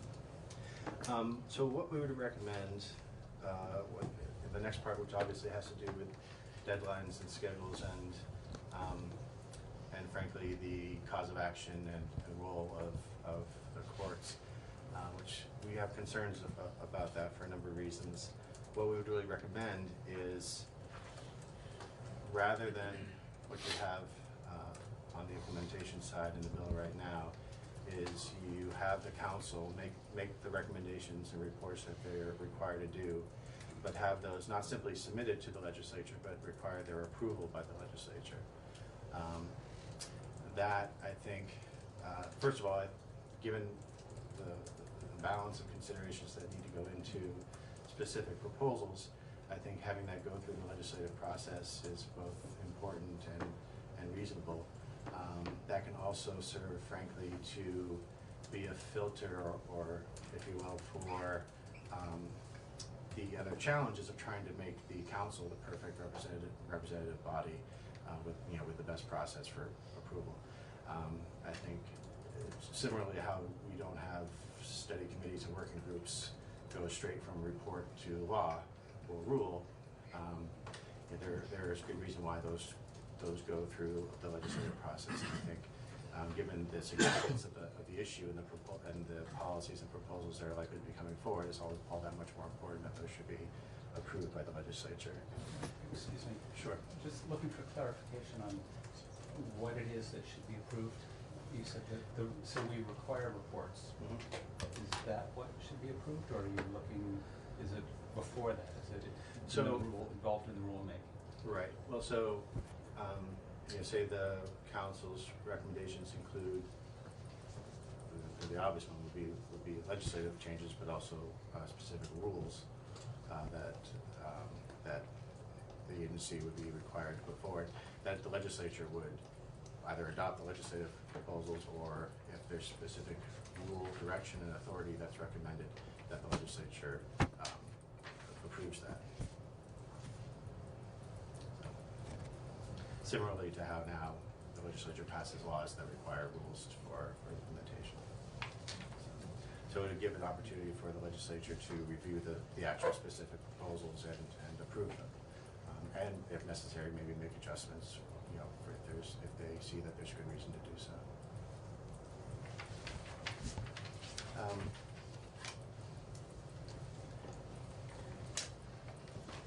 Yeah, and I think this addresses some questions whether, in the collective judgment of the legislature, whether the council has gotten everything right in terms of balancing priorities or specifics. Also addresses the question of the getting that balance of representation and fairness in decision making correct as well. And I don't see why having that legislative approval step would necessarily really slow the overall schedule or progress of what you're trying to achieve. I don't think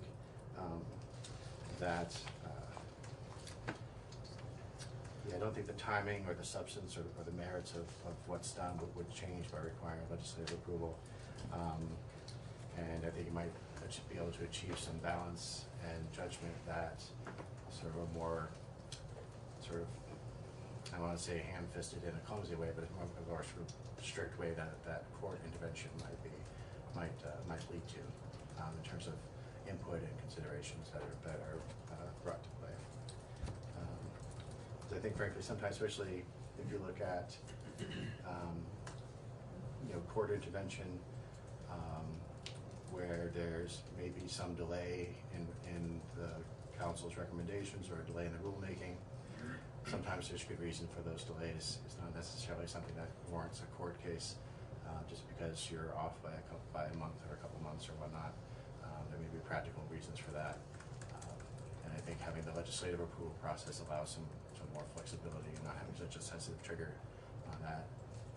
And also, when it comes to meeting the goals and having cases brought to the court to have the court direct rulemaking, I think that raises questions in that kind of a context. Are you going to have the same sort of public input process that you would have in the normal rulemaking process? Are you going to have a consideration of different perspectives, and also some judgment in terms of weighing the pros and cons of specific proposals? I think having the legislature really driving that allows for that much better than setting up a situation where if you're off by a percentage point or two or more on those target deadlines, I think it's a little more, again, it's much more of a blunt instrument to use the courts. And I think if you try to come up with guardrails or other ways to try to moderate that or mitigate that, what you're really doing is you're getting closer and closer to replicating what might be a legislative process anyway. So might as well stick with that from the outset. So that's a very general area of recommendations. There are very more specific things. Just before we loop back to that, one thing I'm hoping to think about more and come back more. The bill makes reference to maintaining net zero emissions across sectors after 2050, and I think we would like to sort of consider more what that might mean in terms of, say, for example, business activity or manufacturing activity that obviously has a greenhouse gas footprint, regardless of how efficient you might be. Could be written into a situation where you could have a state-of-the-art facility, but if God forbid we actually have more manufacturing expansion here in Vermont, are you run into situations where simply expanding activities that we might all want for various reasons might run counter to again a net zero concept. And part of that, to be frank, I need to talk to more people about when we say net zero, what do we really mean in terms of specifics. Can I just mention something about that? Because I think it's actually relevant to a number of your members. And I think some of the consideration of this is reflected in looking at what New York has attempted to do. And part of the New York law acknowledges that there are sectors of the economy that are going to be really challenged. It's not clear what the technological path is to completely eliminate, in 30 years, fossil fuel as part of the fuel mix and greenhouse gas emissions as part of a manufacturing process or site. Not specific to manufacturing. Right. That's an example. And I think what New York has tried to do is provide a path, very strict and narrow, as to, for industries that have difficulty getting there, finding where there is mitigation through other means. That, there may be industries that can't get, off the fossil fuel, may be able to reduce but not eliminate. And whether it's, just generally speaking through sequestration means or other, can get to net zero, even while they still may be emitting. But it's a very prescribed and narrow path. But that was one of the concepts that was embedded in New York legislation. So it's something we can talk about more. But I think it's very relevant to probably some of the people that you represent. Yeah, and certainly if we're talking about goals and aspirations, and trying to find ways forward, that I think that allows some flexibility as we get closer. Obviously, it's hard to predict where we're going to be in 2050 today. Yeah. And whether if we're locking ourselves into some things today that may not really work, then there could be some challenges. And that actually, I need to get back to another thing on that, but one other aspect, which again I'd like to come back to you folks on, but just want to sort of flag now on page 23, line 18, which is the only line reference I was going to make, in energy policy and planning. Currently, energy policy is based on a concept of least cost things, which includes environmental priorities, which I would think would cover greenhouse gas reduction. This bill would set greenhouse gas reduction outside of and alongside least cost. So right now, least cost is a basket of critical priorities, which are then balanced as best they can by taking greenhouse gas reduction sort of out of the basket and having it co-equal with everything else combined. Again, obviously, lawyers can debate about what the language really impacts, but that raises a potential concern of are we upsetting the balance of all the priorities that we need to focus, and is that really appropriate or necessary? And again, I'd be happy to come back to you with more thoughts on that. But just to loop back, and I kind of skipped over this part, as sort of following on to having the implementation authority and timing put into the hands of the legislature, we would further recommend that you remove the cause of action for court enforcement of it.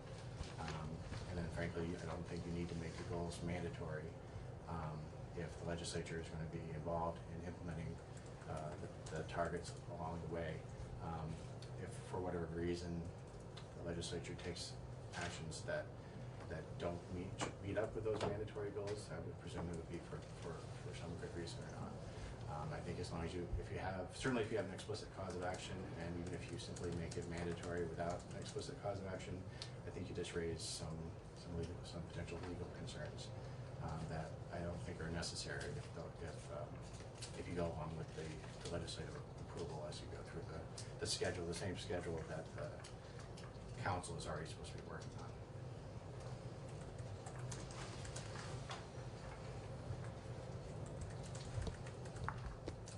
There you are. Other than that, so if you want me to go back and draft that up for you, I'll say. I think actually that would actually be pretty easy. Anything I can do to help. Just a comment following up on what you said and what the comment the chair just said, because I think about this a lot in terms of the manufacturing sector. I'm very aware that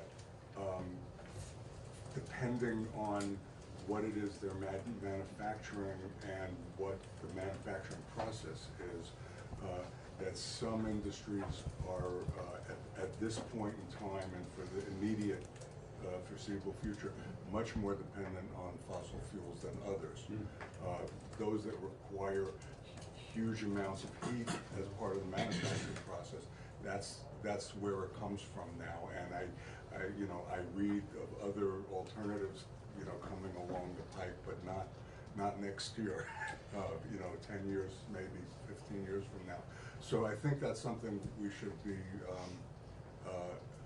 cognizant of, I think, in it's just an observation because it came up. I'm not making a particular suggestion or proposal in terms of representation on the council or anything like that at this point.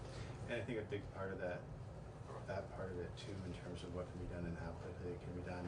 You know, the challenge is, like you say, certain production activities lend themselves better or worse to electrification versus fossil fuel. And frankly, in terms of if you're looking at a reduction path, the ability to convert from basically diesel to natural gas, for example. I know you folks may not be aware of this, but you know, access to natural gas and natural gas infrastructure is kind of a complicated issue. Really? Heidi has experience on committees where I've actually been able to make everybody laugh quite a bit. If I come back more often, hopefully I'll get you guys there. But yeah, so yeah, it's a complicated question. So. And I'll just add as a footnote to Avram's point that something that we've had testimony on in this committee and that other states have focused on, it's not something that's in this bill, is that the focus on emissions reduction should relate to what the contribution of that pollution is. You know, there are certain sectors, transportation, which you've highlighted, but then also certainly thermal are the major contributors in Vermont. And as you mentioned, our manufacturers certainly engage in transportation and heat plant floors. But the industrial sector as a contributor, as a piece of the pie, is actually pretty modest in Vermont. That's not to say that manufacturing businesses aren't meaningful contributors, they are, but in kind of looking at the pieces of the pie that we want to focus on, we know where those are. So. Yeah, and part of this is sort of the interconnection between manufacturing and some of the other sectors like the transportation. Yeah. I guess one thing I would just point out there, again, not that you folks don't see it this way too, you can certainly look at it from the perspective of where are the contributions coming from, but then the relative distribution of contributions is not necessarily the same as the availability of redress or measures. In other words, an area might be a big contributor, but you might face some significant limitations in how you actually can go after that one. You know, diesel fuel transportation is a very good example. That's really a chunk of the contribution. But if you look at the efficiency of logistical planning and the technologies available, there are big challenges in trying to reduce that contribution. So, again, it's just an example of some of the things to look at. Airplanes might be an even better example. Yeah. And I'm sorry, I don't mean to sort of ramble if you go back. Another question I think for folks, and this gets to the rulemaking for A&R and the authority of it. It wasn't clear to me looking at the bill. Obviously, the council will come up with all sorts of recommendations, but it looks like it's really A&R that's going to be doing the rules. And so it raises the question of, does any recommendation of the council, even if it's in an area that's not currently within the jurisdiction or the traditional responsibility of A&R, say like some transportation sectors or other whatnot, that is A&R actually going to be given both the authority and the responsibility of doing such rules as the bill is structured or as you might change it? So that's just another thing. The quick answer to that is they would have the authority, not necessarily the responsibility. The bringing people together in the council certainly allows regulation to occur in different places. There's nothing in the bill that precludes agencies that currently have authority to use that authority. How the bill is currently drafted is, at the end of the day, A&R as the primary regulator of pollution, air pollutant, has the ultimate accountability for that. But I think what the bill envisions is that different agencies in state government would collectively work to regulate. So, Mike, I want to make sure you get your question. Yeah. So, thanks for coming here, Bill. I was listening, but my computer wasn't catching up with your, the recommendations you had on the membership of the council. Mhm. So if you could go over that once again. Sure. I'll capture it this time. Yeah, very shortly, I think that farming and forestry should each have their own representative, have that combined. I think there should be a representative from sort of manufacturing / industrial sector, and then also one from transportation / freight. Okay, manufacturing and industrial sector. And what was the other one? Transportation. Transportation. And in our mind, we're primarily thinking of goods and supplies, sort of commercial freight transportation, but I think there are organizations out there that represent those folks. Okay, thank you.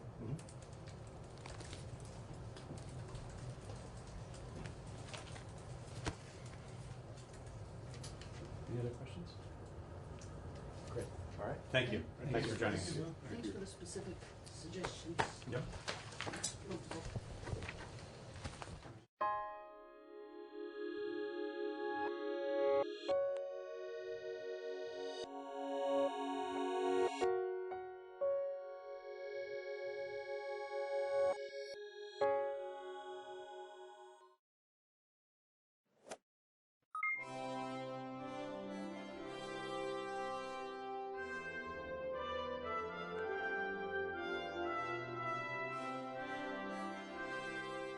Start to come together again.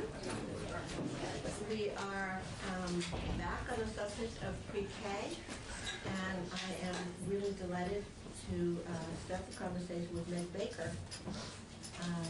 Yeah, so come and just state your name and give us your testimony. All right. So thank you for inviting me here today. I am the Act 166, the Universal Pre-K Coordinator for Addison County. We have three districts, or three school districts within our region that have collaborated to form this position. So that's Addison Central School District, which is the Middlebury area, Mount Abraham Unified School District, which is the Bristol area, and Addison Northwest School District, which is the Virgins area. 17 towns, and we have roughly 430 or so children who are served by pre-K. Almost 80% of those kids are served in private programs outside of the schools. Currently, we have, it's written 29, but in the past 3 days, we've signed 3 additional contracts, so it's actually now 32 community-based pre-K programs, including center and home-based programs. So we've seen a lot of strengths for universal pre-K in our region. Locally, Act 166 has increased our pre-K participation. In the year before universal pre-K was implemented, we served 228 children between our 3 districts with publicly funded pre-K, and as I said before, this is now up to 430 children. We've also seen an increase in quality. We've seen the number of programs with a licensed early educator and STARS quality ratings of 3 or more has risen as a direct result of pre-K. At least 9 local programs have either increased their STARS rating or hired or filled a vacancy with a licensed teacher in order to be able to contract with the district. Right now, we have, and these are within our district, we have 14 licensed community programs, 3 home-based programs, and 6 school-based programs that are pre-qualified.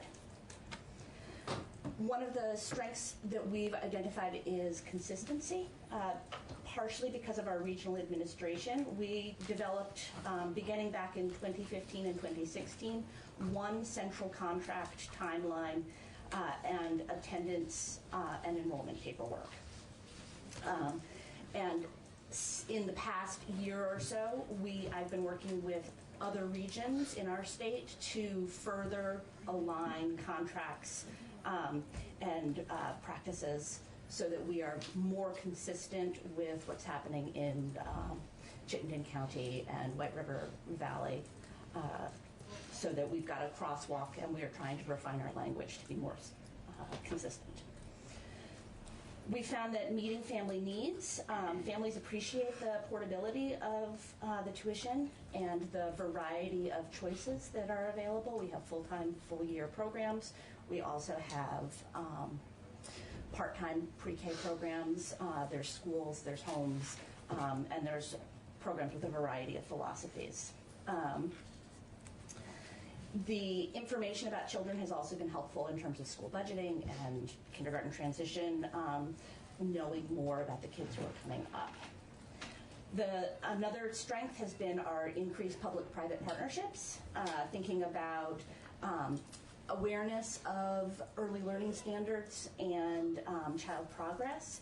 We held a kindergarten transition summit a few years back and developed some coordination between pre-K teachers and kindergarten teachers around what does kindergarten readiness look like and what information is helpful to kindergarten teachers as children are moving up. So it's not just TS Gold child progress, but also who should this child be placed with, who shouldn't this child be placed with.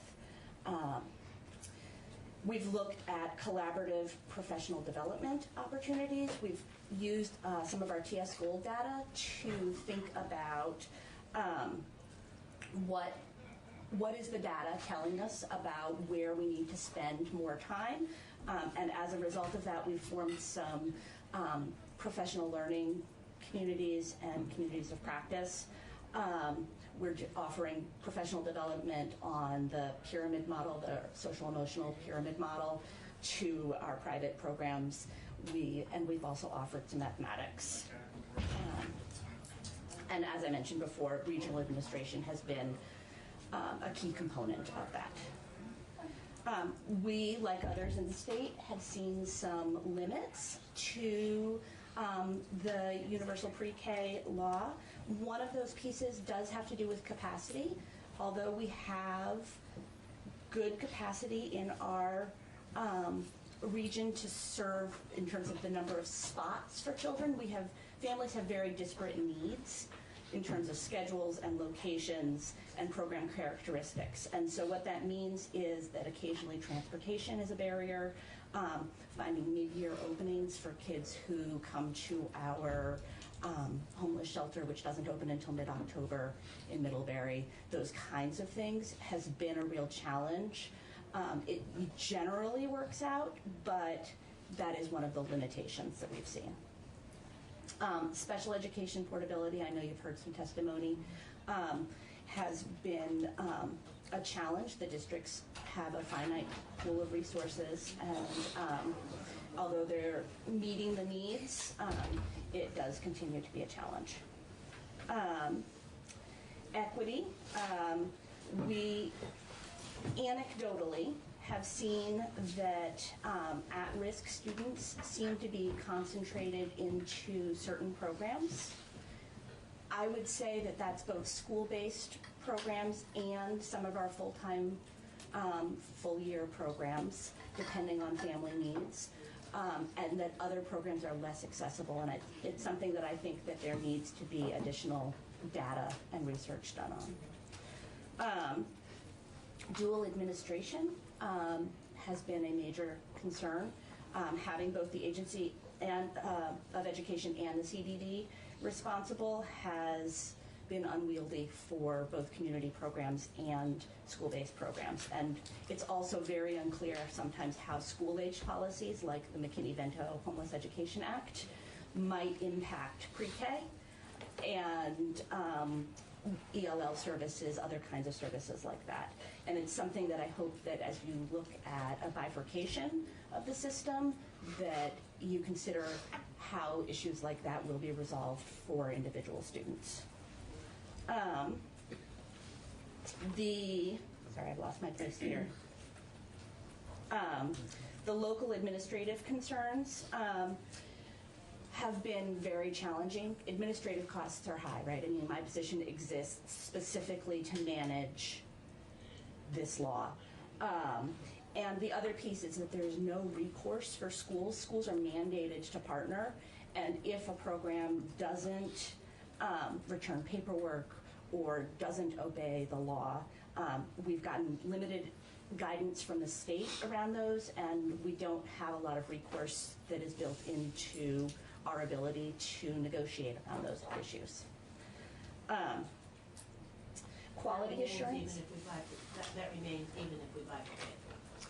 I think it would if school districts are mandated to partner with a qualified program, then there needs to be some sort of recourse for what do you do if a program is not living up to their side. Say they don't give you the attendance information that you need in order to be able to count those kids in your census, or the quality monitoring piece around calendars, or having a licensed educator on staff.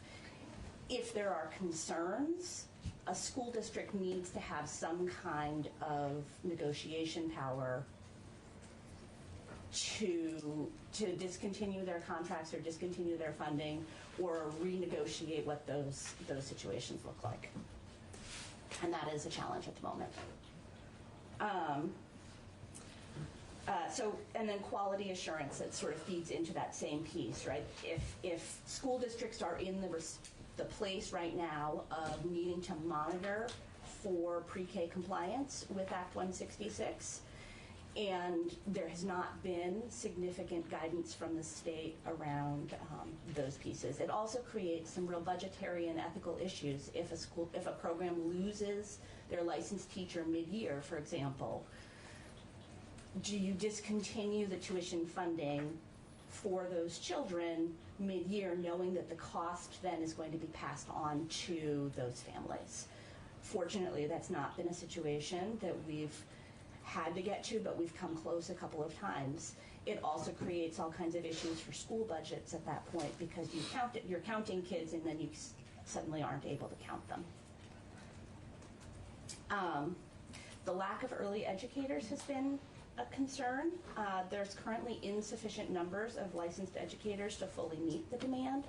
Peer review processes are backed up, and provisional licenses are not available for early educators in community programs. The other piece I would say is in terms of transparency. Families don't understand how the pre-K is involved, how the public funds and the education fund is involved in funding for their tuition payments, and so that can lead to confusion for families in how that funding is applied, especially if there are question marks about families moving districts or needing services beyond the hours of pre-K. The creation of regions, geographic regions, in some districts has been confusing and very frustrating for many of our local programs and families. We have a geographic region just to our south, and many of the families come north to programs in our area. And a number of those families have been denied tuition to programs in our area. And what typically happens in that situation is the families continue with that program, and either they're paying more or the private programs are using their limited resources to provide scholarships for those families, and or a combination thereof. So just to clarify, these are people that are outside of your district, and the district down there So they has set a reside. region that did not include yours. That's exactly right. So the region just to our south, which encompasses a little bit of Addison County, so the Leicester, Brandon area, they have a geographic region where students may only be served within their school district. And families can request that the funding be delivered to private programs up in our region, and that has not happened, to my knowledge, ever. And so that has been very frustrating for families who have their children enrolled in a full-time program, and some of them, for legitimate reasons, need their kids closer to where they work, or in a full-time, full-year program, or with their siblings. So that has been complicated. The other piece around limitations is the hours of pre-K. Most early childhood educators would agree that 10 hours a week is insufficient to fully meet learning goals and to see significant progress. It's a challenge for working families as well. If there was a weighting or tuition system that promoted a minimum of 10 hours a week, but incentivized a more full-day program, that might be something that would incentivize more full-time programming. 5-year-olds, there's been a lot of back and forth about kindergarten eligible children. I would love to see, because I think that there are situations in which children do need to be retained for an additional year in pre-K, and that the schools should be involved in that decision. I'd love to see a retention policy, right, that is comparable to what we might see in a kindergarten through 12th grade. So it's not limited to, currently we have the language limited to an IEP, you're saying? So in most of the situations that we have had kids retained, they've had an IEP. We rarely have kids who are on a 504. But there are some situations in which children with late summer birthdays, for example, might benefit from an additional year in a less structured environment. And similar to retaining kids in other grades, there are times that I would recommend that for a pre-K child. As opposed to 2 years of kindergarten? Rarely do we see 2 years of kindergarten. But I think that 2 years of kindergarten might be the right choice for some children. It's also, kindergarten programs are more structured than pre-K programs. And in the same way that if a child's not ready to move into that level of structure, it's possible that a district might want to keep them in a pre-K program. And then the last piece is there's been a lot of back and forth in terms of requirements at the state level. There's been statewide memos. There's been, no offense to anybody in the room, but lots of legislative conversation about pre-K, and that's made the whole system feel pretty unstable for districts and pre-K programs alike. And so I think that has been a real challenge. And in general, knowing how we're going to move forward and having some guidance around creating those needed policies is a key and critical need from this point forward. Very stop you on that. Yeah.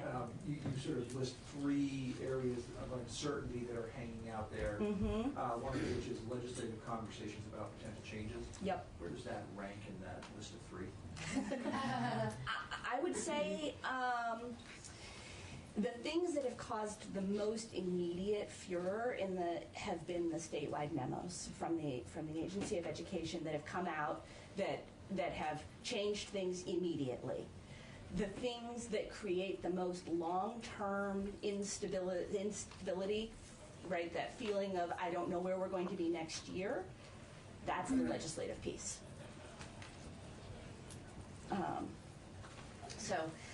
The last piece, this is our pre-K enrollment over the past several years, and it says 2014 through 15, Addison Northeast, which is now Mount Abraham Unified School District, was an early adopter of the program, so you can see a slight bump there.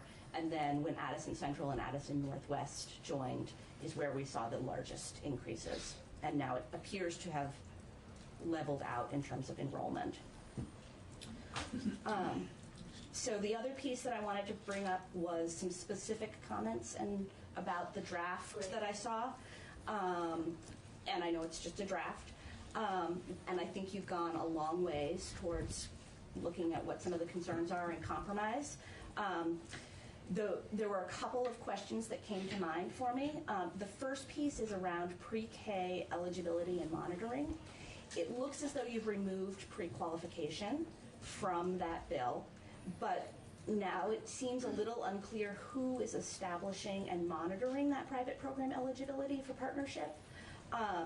And specifically, I want to make sure that if districts are responsible for the monitoring of those private pre-K programs, that they have the ability to modify contracts, right? Because that's in there as well, that there's going to be a uniform contract piece. But if districts don't have the ability to modify that for specific circumstances, and they're responsible for the monitoring, it could put districts in a tricky place. The other pieces around uniform processes. I'm just going to clarify quickly. I think the way we have it is we have the AOE monitoring public and AHS monitoring private. Okay. Well, and also the SUs are monitoring as well. Yeah. So, Right. So that was current draft. Okay. So when the SUs are monitoring the district programs, is that the way it's written? Okay. So it wasn't clear to me in that draft if they were just monitoring the district programs, or if they were responsible for the monitoring of other programs as well. Okay. So that does help clarify. In terms of the uniform forms and processes, I think it's fabulous to try to align pieces. I do think that there are specific circumstances in which districts do need to make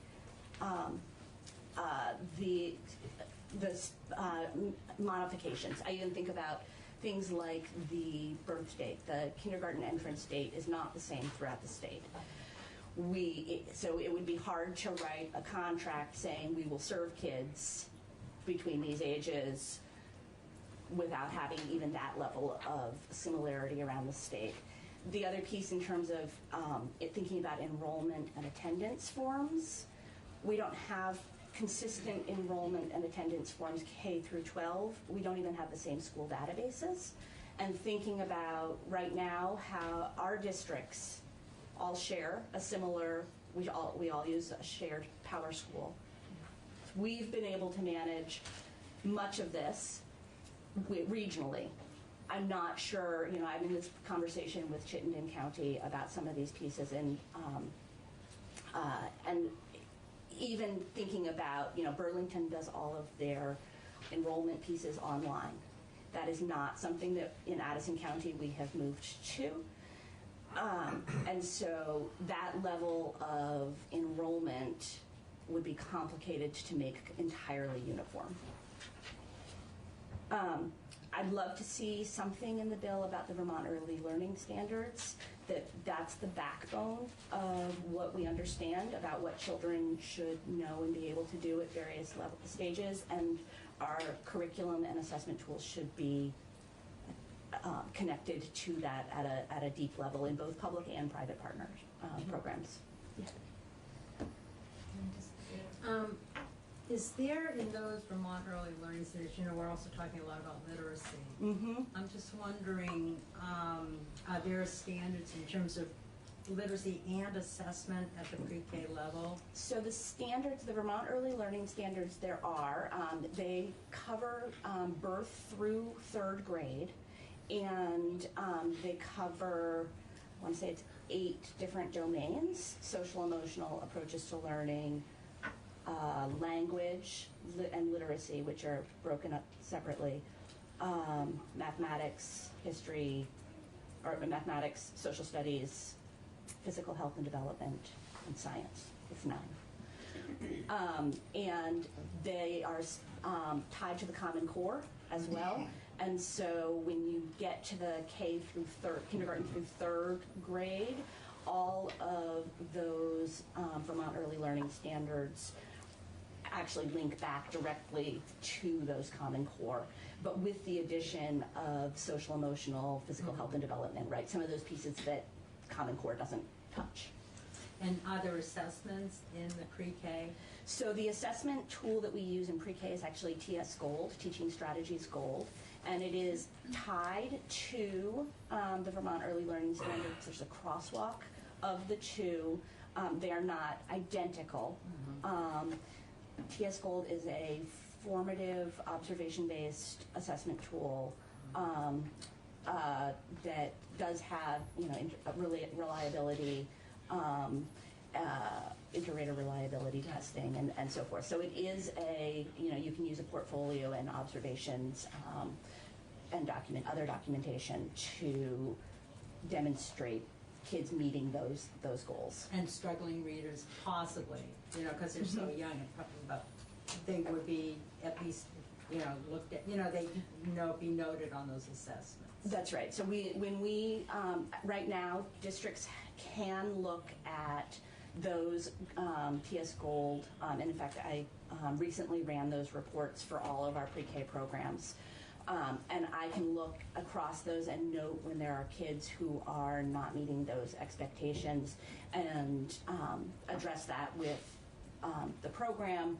Occasionally, there are times where those results lead me to have a conversation about making a referral for early intervention services, that kind of thing. Great, thank you. Yeah, so, and that is actually kind of leads in, right now I have access to look at all of those child assessment, child progress information, and I wonder, and this may just be a logistical question, but if there is a bifurcation of the system, how districts will be able to access that child progress data in the future, because that has been incredibly valuable and I think does play into conversations around early intervention. And then the last two questions I have, one has to do with a grievance process. I'm wondering, there's two paths that you can take, and I can see that if there was a private program that had a grievance with a district, that district might similarly have a grievance with the private program. And right now, there's the two different agencies that would become involved, and I'm wondering how that grievance process might be worked out between those two different agencies. And then the last piece has to do with ongoing alignment of systems in a bifurcated system. So if we are setting up two different systems for public and private early childhood programs, we're really relying on ongoing alignment and agreement between those two agencies. And I think that it has the potential to bifurcate the system in inequitable ways for those families, children, and programs. So if this is the way we move forward, it's going to be incumbent upon the agencies to demonstrate how they are going to work together to coordinate those coordinate and align those systems. And to be perfectly honest, how that would be different from what's happened over the past couple of years. So. Thank you, Meg. You're welcome. I'm assuming we have a few questions.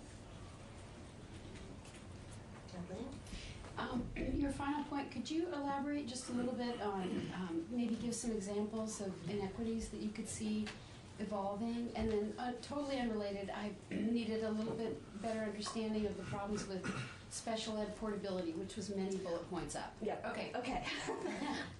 So in terms of the alignment of systems, I think we in the field have had less guidance around most topics than we would really like. Certainly there have been times that I've contacted the Agency of Education, the Act 166 coordinator, or others, and asked for specific guidance on how to handle a residency situation, for example, with a child who is maybe homeless and being served under McKinney-Vento. And there's been a general sort of either inability to answer some of those questions or an inability to get together with the other agency to get a timely answer. So I think that because there's so many parties involved at a state level, it can be challenging to get those answers in a timely way. or even at all. The other thing that has happened a lot to districts is in situations where there are concerns about private programs, and we've contacted either the Agency of Education or the Agency of Human Services, what we have most frequently been told is to go back and look at our individual district contracts and address it locally, which has led to lots of different methods around the state of dealing with those kinds of issues. I'm lucky at this point that we've got a solid network of Act 166 coordinators around the state, and so we're usually at this point calling one another and saying, have you ever seen this before and what did you do? So at a local level, we're handling those, but it has led to inconsistency across the state. And in terms of the special education portability, I would say we are meeting. I don't oversee the special education piece, so I would defer that to our directors of special education. But I would say we are meeting the needs of the families, but we have a finite pool of resources to be able to do that. And serving children out of district is not currently a possibility. It's not allowed. This is the part I think there's a little nugget here I don't understand. So financially, we are not able to send our staff out of the district. The logistics involved of getting outreach staff to Burlington, say, are not feasible. Federal law allows you to if you don't use the resources within the district, it's called giving up your free and appropriate public education, your FAPE. So, and districts can decide how far they will go. So if your child needs those services, but you live in Ripton and work in Burlington, okay. You would need to return to the district to receive those. So you wouldn't necessarily have to give them up. Right, but you would have to find a place in district. Find a place in district or bring your child back to the district for those services. So we do have outreach special educators who go to children's homes, who go into programs within our districts to serve those kids, and there are children who come to the school buildings as well. Okay, so it could be a kind of a logistical inequity if there's a parent who leaves every morning at 7 to drop their kid off at a place in Burlington where they work. Okay, right. Thank you. I've been having a hard time with that one. Yeah. It's a little bit easier when you're looking at K-12. It's just much more complicated when you're looking for something that's just a 10-hour program and it's a 3-year-old. Right. Peter. So as we look at this, one thing I'm sort of hesitant to get in the way of is the way things have been developing organically. I think that districts came together, created positions like yours. You're now talking with other people who have similar positions to yours. Yep. We haven't been involved in that, and it seems to be evolving in a wonderful way. That I think that in a way, the success of the areas that are doing pre-K correctly are because we have regional coordinators, and then now you're talking with Chittenden County and all that. So I guess I'd be more interested in ways to incentivize that organic improvement as opposed to using the heavy hand of government to do it. Any thoughts on that? How we can better incentivize that? Well, I guess what I would say is that it is working pretty well in Addison County. I mean, limits notwithstanding, that we have made it work, that I think a part of that is that the districts have come together to really coordinate. The other piece to that is that we have always in Addison County, or for a very long time, have had a very strong early childhood community with resources. We were the first place in the state to have a parent-child center, and we have the Mary Johnson program, which is fairly large and has been around for 50 plus years at this point. And so there was a long history of high quality early education, so that's a piece of it. I think that But I do think that the regional coordination has been key in terms of helping families and programs navigate, and districts for that matter, navigate a lot. It's been fairly complicated. I think we'd be interested at some point in talking with regional coordinators to find out how they set that up, and how we might be able to find a way to help other districts with a similar kind of model. Ours was set up in a conversation between Building Bright Futures and the districts themselves. It was before I was hired. So shortly after this law was passed, and as they were thinking about how are we going to enact it. So I had a question about the licensed the lack of early educators. So currently you're working with 32 programs. Yep. You said, and that would include programs that are in districts, that are at centers, and that are in homes. That's right. And so each of those different environments has kind of a different requirement for the teachers and Yes. for the hours of direct instruction. So I guess the question that I've been kind of trying to probe a little bit is if those 32 programs, if that capacity were to migrate into, let's just say, a purely public delivery system, what would that do to the number of educators? Would that actually make it, for just as an example, would that make it harder because you've got more direct instruction, you need more educators? Or would there also be a countering effect that those people, like budgets aside, that those people would be compensated more in line with the rest of K-12 public teachers? I'm just kind of wondering, is this kind of a zero-sum game? Is there something we can do that would be dynamic, that would kind of help to, and I guess on the other question, what if more of these programs came into the smallest programs where you had the least direct instruction required? Does that somehow help to alleviate the shortage? I'm just kind of wondering where the sliders are in that kind of... Yeah. So in Addison County, a few years ago, we created a mentor teacher position. Mary Johnson, it was an initiative that we developed where Mary Johnson hired a teacher and sent that person out into some of the local programs that didn't have licensed teachers. So we had, at that point, 3 home-based programs and 1 center-based program that mentor teacher was supporting, and that those programs were contracting to pay for. And that person, I received what I would say was a reasonable wage for that, but it was complicated to administer that piece. Since then, we still have a mentor teacher who visits 2 of those home-based programs. One of the home-based programs closed, and the last one they had a teacher who was in process with licensure, and she finished her licensure and is now their licensed teacher. So I think the real complicating factor with early education is that for so long there wasn't really a point to having an early childhood teaching license, because there was no pay benefit.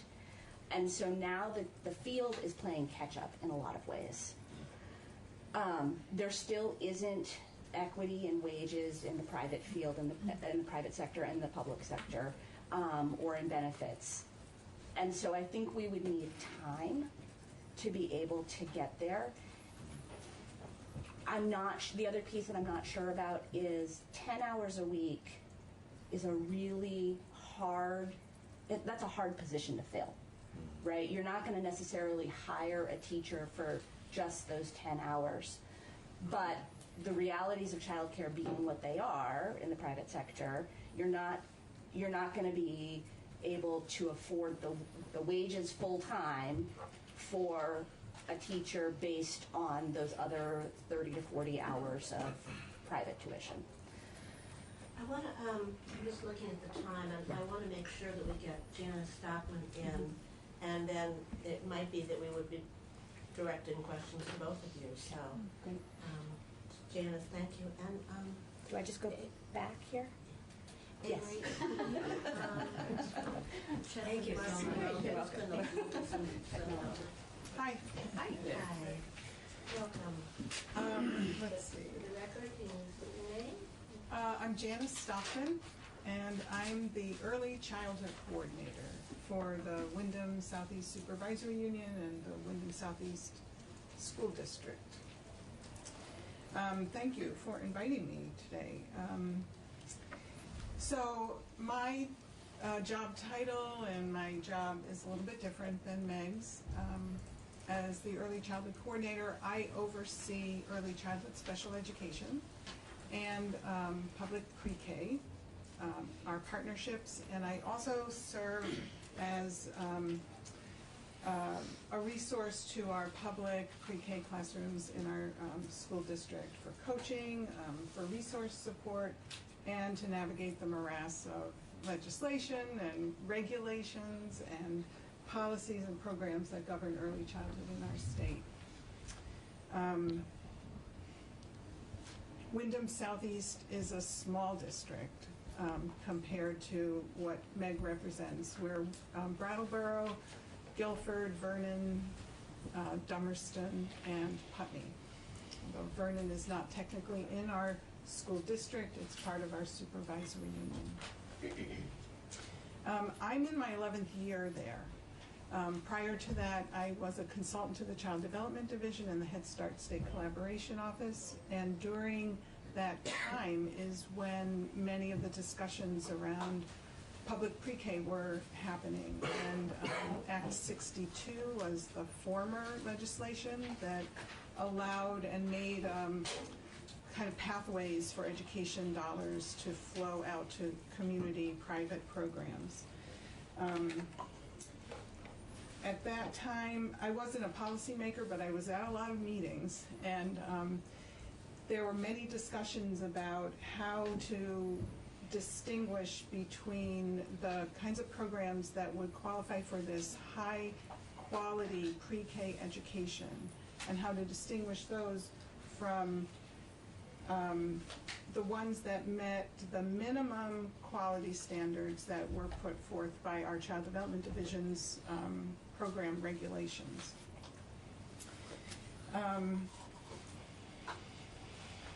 One of the things that really stood out to me and was really impressive to me was that we were going to allow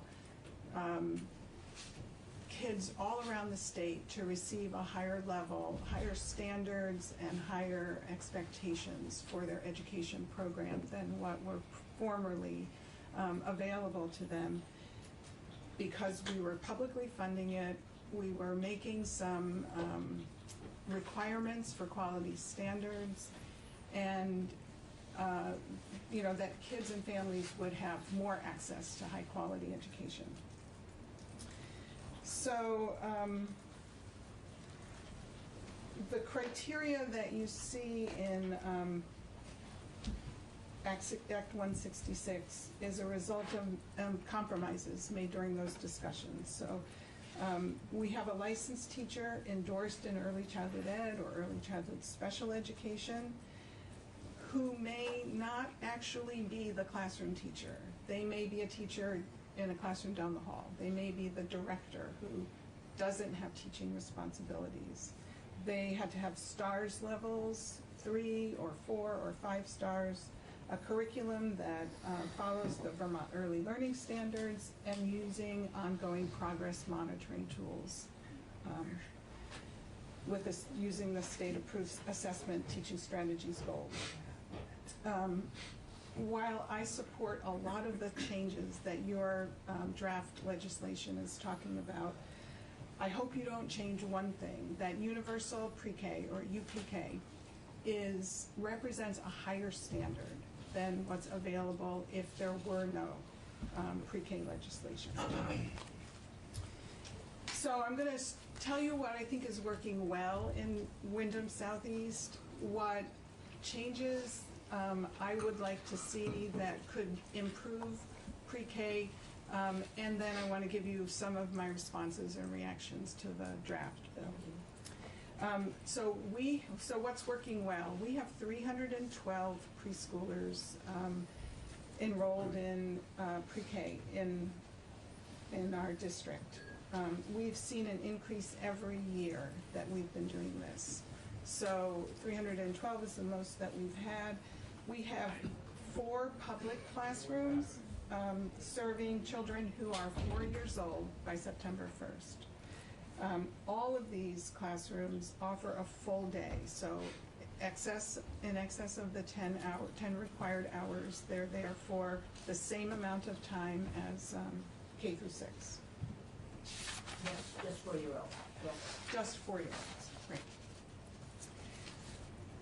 We have 18 partnerships with private early childhood programs, 17 centers, and including Head Start, and 1 family child care home. We've not limited our pre-K region, and our neighboring SUs have not either. Another real positive thing is that families have choices. Just like Meg described, families can choose programs with a specific educational philosophy. They can choose programs that are located near where they work or where they live. They can choose public school, a private independent program. They can choose a part day, a full day, a school year, a full year. And that has really worked for families, and I think people appreciate that. I would say for the most part, pre-K has increased the quality of early education in the community because of those standards that they have to meet. We have more licensed teachers now than before we started. However, not all of those licensed teachers are actually teaching in the classroom. Some of them are the administrators of the program, and we'll talk more about that later. The tuition reduction for families is significant, and it allows more, it's the thing that allows more children access to pre-K. Some children are even able to access a 10-hour limited, 10 hours a week program at no cost to their families. Even though most families need more than 10 hours, and I will talk about that later too, some are able to access just the 10 hours, but not every private provider offers that limited program. Another benefit is that we've created a professional community of early childhood educators across the public and private settings.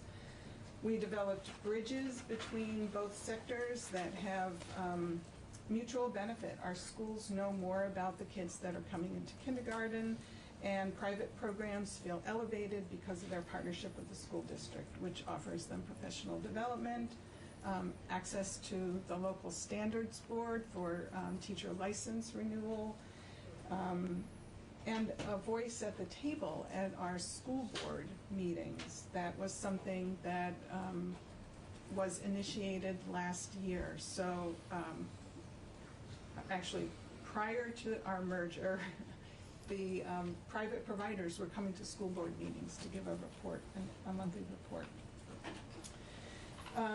We believe across the board, across both sectors, that children and families need both strong early childhood programs in their community and strong public schools. And so pre-K has been a way for us to work together on that.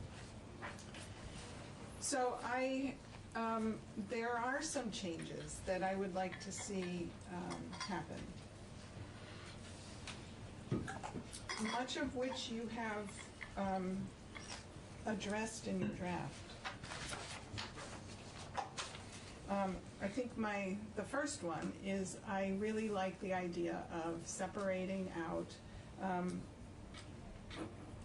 the administrative oversight of, not separating out. I would like to see administrative oversight go with the Agency of Education. Having the 2 separate state agencies with regulatory oversight of pre-K programs is confusing and it's inefficient. I understand that there are capacity issues at the Agency of Education, and so I hope that with more responsibility for AOE to oversee all of pre-K by itself, those capacity issues will be addressed. Because my role does involve our public pre-K classrooms, I am extremely aware of the duplication of having public schools also have to follow the Child Development Division program regulations in addition to our local and state board policies. I would recommend that for the public programs, we just start with a clean slate and then add in regulations that are critical to maintain health, safety, and early childhood program quality for the benefit of kids and families. I think the current regulations from the Child Development Division are a good place to start for health and safety standards, but the majority of the regulations are duplicative, they're unnecessary, or inefficient for school systems. And it's burdensome and onerous for public providers to comply with the current regulations and leads to duplication of effort. Professional development is one thing. The staff and student files, where they're kept, fingerprinting and background checks, these are all things that have created a lot of hair pulling and extra work. Sometimes the regulations are even in contradiction to negotiated contracts for teachers and paraeducators.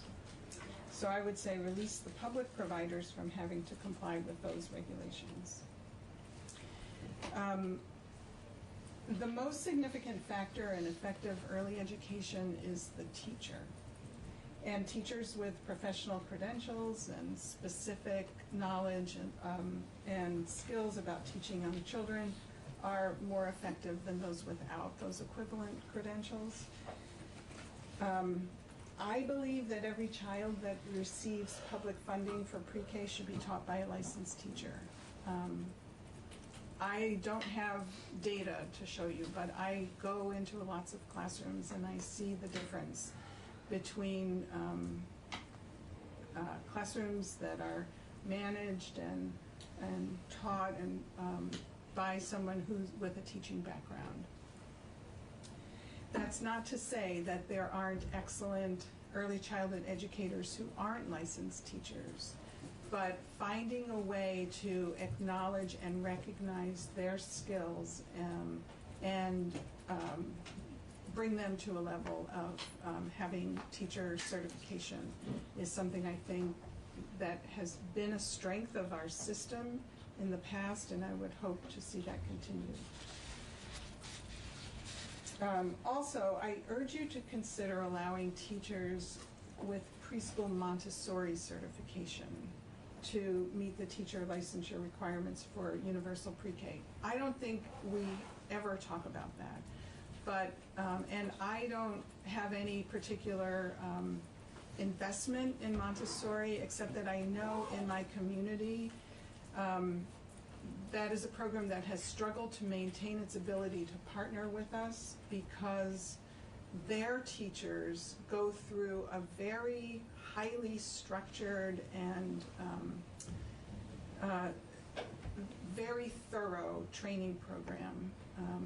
It just is different than our state licensing process, and I think those are highly qualified teachers. And they do get a Montessori certificate. They get a Montessori certificate. They have to go through, a lot of education and specific training in order to get that.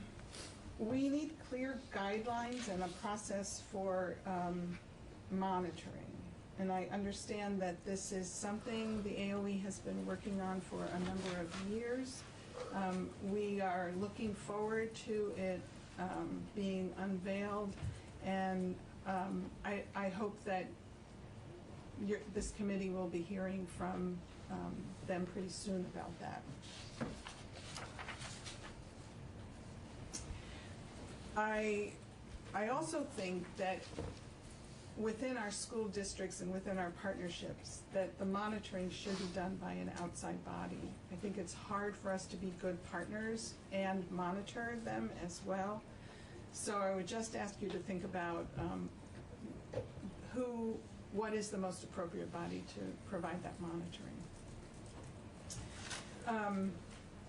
I too feel like 10 hours a week of pre-K education isn't enough, and I don't have the evidence or the research to cite saying how much is the right dose or what's too little, but I just anecdotally and given people's families situations, 10 hours is not enough. We don't, maybe when I was in kindergarten, maybe we had 10 hours of kindergarten, but I think we even had more then. We had a nap too. Yeah, it's not enough time to develop the social emotional skills and all of those early academic skills that we want kids to have by the time they're in kindergarten. And finally, the private partners that I speak to want me to mention that there are administrative costs that they must bear in order to maintain the requirements that we want them to maintain in providing high-quality pre-K. Everything from filling out forms to doing the ongoing progress monitoring to a high level of quality and reliability. They would like to be able to retain some of the tuition to defray those costs. And I don't know how that would happen, but I support a way for us to talk about how some of that money could be allocated to overhead costs of partnering. I do want to say something about 5-year-olds, and I didn't write that. You were talking about that a little bit before. I personally support the idea of 5-year-olds being in kindergarten, and I wouldn't want to see our school districts saying this child or this child should be retained in preschool. I think our schools should find ways to accommodate learners who are struggling, and I think our schools are doing that very well. I also think that with the partnerships, with vibrant partnerships, we should be able to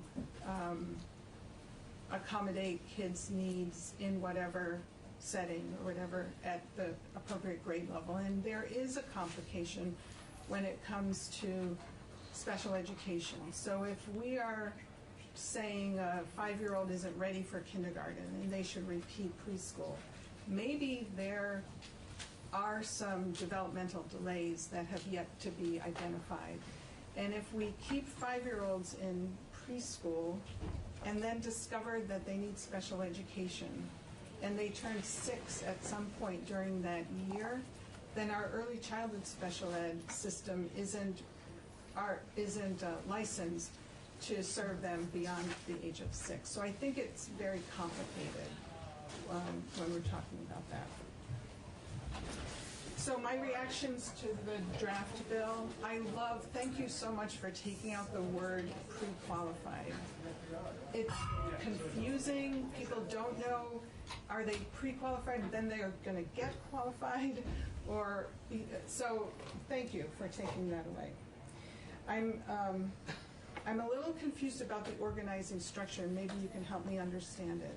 So I read that AOE is responsible to administer pre-K, but the public programs go under AOE for monitoring, and the private programs go under the Child Development Division, or AHS, for monitoring? All of the oversight, as it currently stands, in draft, whatever draft it is that we have. The guidelines for running your pre-K program and a public program are under the Agency of Education. And if it's a private program, it's under AHS. And then we're looking at what can we make sure gets drawn back and forth between those two. And it's complicated, and this is where the draft is right now. Okay. This is not a done deal. Did I explain that correctly, would you say? Okay, I'm looking at our council over here. I think that could work as long as there's a strong umbrella over it that is AOE's responsibility. Because I don't really think like a legal counsel or anything, but those are education fund dollars, right, that come out of education. And that definitely remains a question that the committee will be looking at, because at the moment it's bifurcated completely. Yeah. There's a conversation that will emerge. Okay. We'll look at that as well. Great. I want to make sure that we have a little time on also where we've got some other folks. We have some people checking in. Andrew, are they in? No, not. Okay. So I think we can keep going. I just have a couple of questions that we are going to be thinking about. One is the current legislation says that it has to be a licensed teacher, not the licensed teacher that's in the building, the licensed teacher that's teaching in class, teaching for those hours. We also hear that we are understaffed at the moment. We don't have enough early childhood educators or special educators. How long do you think it would take? I mean, how many programs for you right now would you say? I'm asking you 3 questions all at once, but I guess what I'm just trying to get to is, how is your area doing in terms of having licensed teachers already teaching in the private programs versus they're in the building. They're coming and maybe they're supervising, maybe they're teaching for part of the time. Yeah. I would say that probably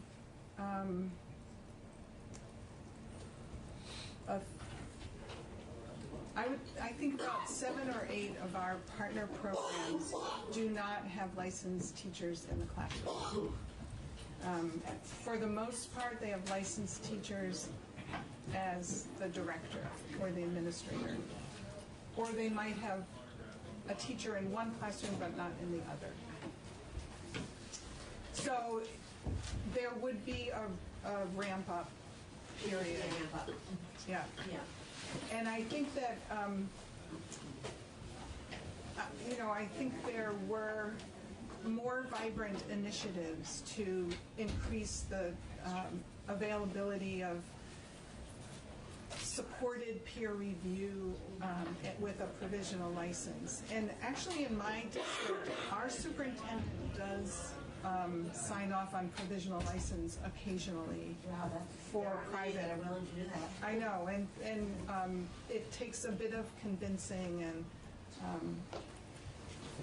the candidate has to prove their commitment to following through on it.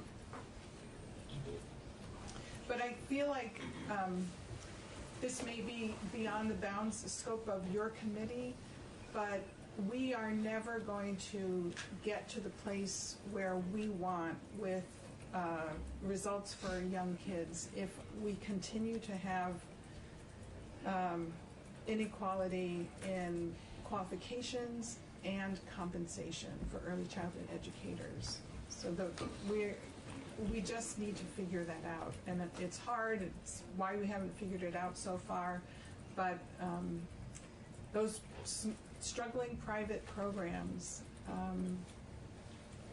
are not going to make huge gains that we want to see unless they can pay their teachers, unless they can find a teacher who's willing to work there and then pay them at an equivalent rate to somebody who's working in the public sector.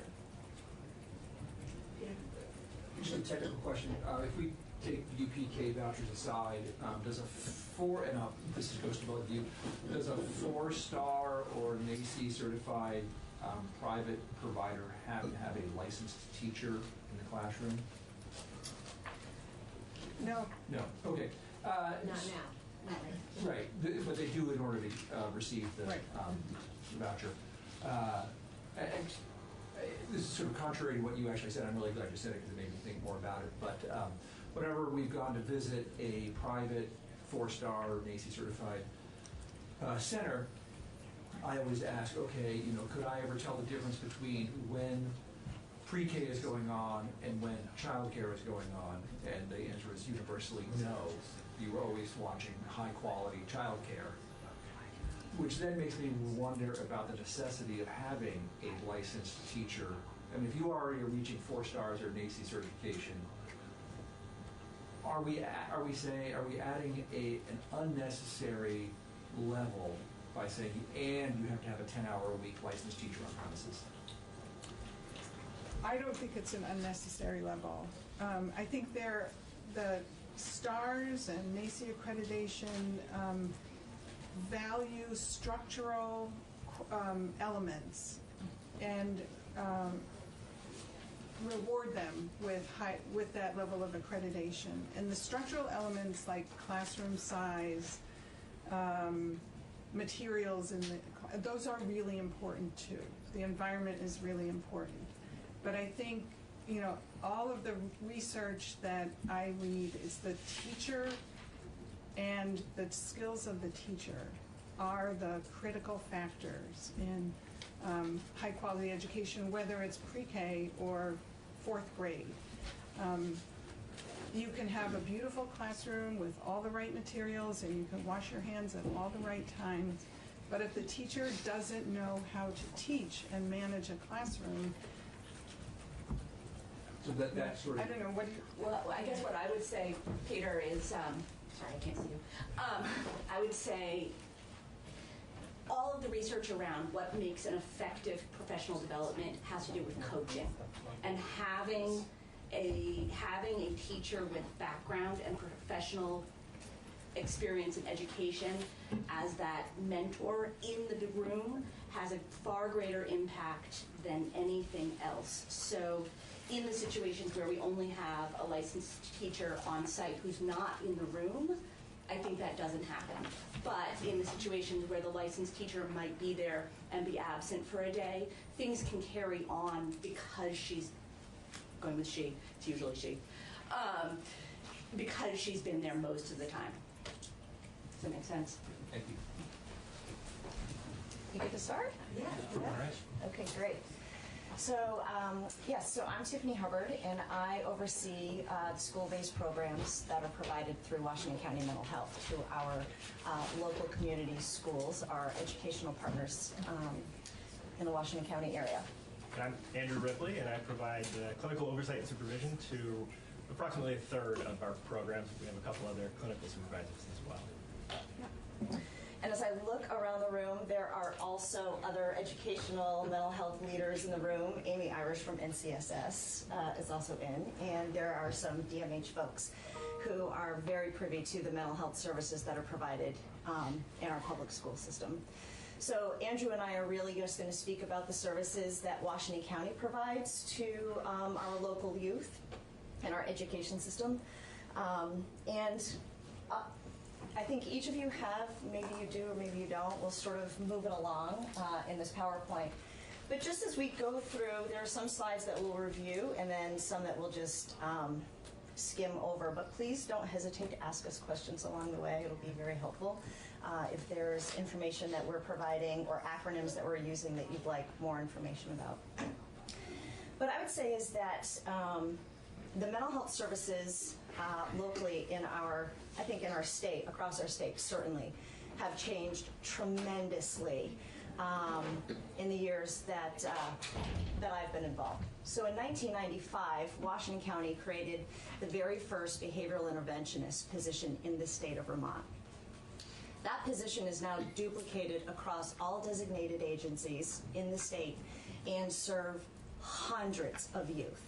We run BI conference every year, and we have about an average of 600 attendees of people who are providing mental health services to students in public schools. Is that Ed Spartolati by any chance? Oh, yeah, so Ed was one of the pioneers, of the services. In our time, over the time, those services have changed so greatly, from one-on-one contracts serving one youth with a behavioral interventionist, a behavior consultant, and a case manager wrapping up that youth, to building a system that really looks at and is supporting a multi-tiered system of support within schools. The needs of the youth have changed drastically over the years. We'll talk about that. Our ability to employ quality mental health professionals in schools to address the acuity of need and the numbers of students who are in need of those services and support have also changed dramatically. So there are a number of challenges that we face, but there is some fantastic work that's being done statewide in different ways, addressing the mental health services that we can provide to the local youth. As we look, just moving through some of these pieces, let me come back. Some of the trends that we've seen over time, I think this is a good place to start, of the students that are in schools, that teachers who are trained as educators to train on academics and academic subject area are now faced with a student population with a demographic that is entrenched in trauma. We're talking community trauma, family systems trauma, and that trauma is manifesting itself every day in school in the form of aggression, isolation, self-injury, mental illness, for young children all the way up through elementary, middle, and high school. At this time, we serve a greater number of youth in the programs that we oversee, and we'll talk in a moment specifically about those numbers. Pre-K through 4th grade, the population in K-1-2 is our highest population of the students that we serve. Some of the things that we see on a regular basis for the students that we serve is substance abuse and abuse as a family factor. It's almost a contributing or almost a universal contributing factor for children that are in the services that we're providing within the schools. There's an increase in mental health need in the caregiving system, poverty and economic stress. There's an abundance of DCF involvement. Many of the youth that we serve have been either in residential placements and or on track to either be hospitalized and or placed in residential care based on their level of need. When we look at some of the lists of the trends that we're seeing, this wasn't the presentation of the youth that were referred a number of years ago. They were more developmentally delayed. They were children who had significant learning impairments, who their behavior presented in such a way that created some difficulty in their ability to learn. So 15 years ago, 20 years ago, we would get contracts to help support students in school around managing their behavior so that education staff could then teach them the necessary skills. Now, we are working with children who come to school with far more in their backpack every day than the books and the pencils and the paper that is going to and from school. You want to say about that, Andrew? Yeah. So just a little bit of my perspective. I started this work about 12 years ago. I had not long before that completed my undergraduate degree at UVM and taught at an international school. And I really started to miss Vermont and my family and the connections and the cold weather even, the changing lengths of day, the whole nine. And so I moved back and I was looking around for teaching positions, and this was about 2008. And it was really difficult to find a teaching position at that time. Teachers weren't retiring. They're like, we need to kind of hold on. So I continued to look around, look in the area where I'm connected. I'm from this area, and landed in what was then called TAPAS. So that was the one-on-one BI program that Tiffany's talking about. I worked in one of these schools that was entrenched with this trauma. The young kiddo that I was supporting witnessed to domestic violence, substance abuse, parental incarceration, a lot of risk factors kind of stacked up against him. Today, kind of fast forward a little bit to, to now, and I'm overseeing a lot of the clinical work that's happening within these programs, and like Tiffany's saying, the level of acuity has just continued to rise and increase, which is really changing how we're working with these students and the teachers and schools that are supporting them. The kid that I worked with so many years ago, one-on-one, would now almost, I can say with a pretty high degree of certainty, would not have been given a referral for one-on-one services. They would have been referred to one of our less intense programs that serve kids with ratios of closer to 10 to 1. So mental health professionals embedded kind of in the schools, working under our clinical oversight and supervision to train and support teachers in helping these students. And so that kind of is the position that I'm coming from with all of this. It's a really, we're doing a lot of things really right. And I think we still have a long way that we can go to continue to kind of build and support these communities to get through and past all of the adverse events that are occurring in these kids' lives. The list just delineates just a few of those. When we speak about the services that we've provided in time from the position that Andrew was referring to, we currently in Washington County alone have 40 clinical staff that oversee 350 youth receiving mental health school-based services. 49 of those staff, or 49 staff in addition to the clinical staff, provide one-on-one services to youth. And those 49 those 49 staff are serving some of our most, or the most intensive need youth in the community. As a result, we have a high number of workman comp claims because of the aggression, the violence, the risk of harm that's taking place on a regular basis. The behavior that we once were addressing in school, which was oppositional defiant disorder, ADHD, distraction, has shifted gears so significantly. Violence, physical intervention to keep the student safe, our staff safe, education teams safe. The involvement with law enforcement that's in school around some of the level of need that's incredibly disruptive in classrooms in the school community are just some, to name a few, of the changes that we've seen manifest over time. When we think about programs that we have, as I think I created a slide here when I just looked at sort of the services that Washington County alone has put together in an effort to support our local school system and the ever-growing need of the students. Behind me is a number of the programs and the dates and the years in which they started in an effort to meet the overwhelming demand that schools were contracting with us for, reaching out on a regular basis for referrals. That has not stopped with about approximately 100 clinicians working in our local schools.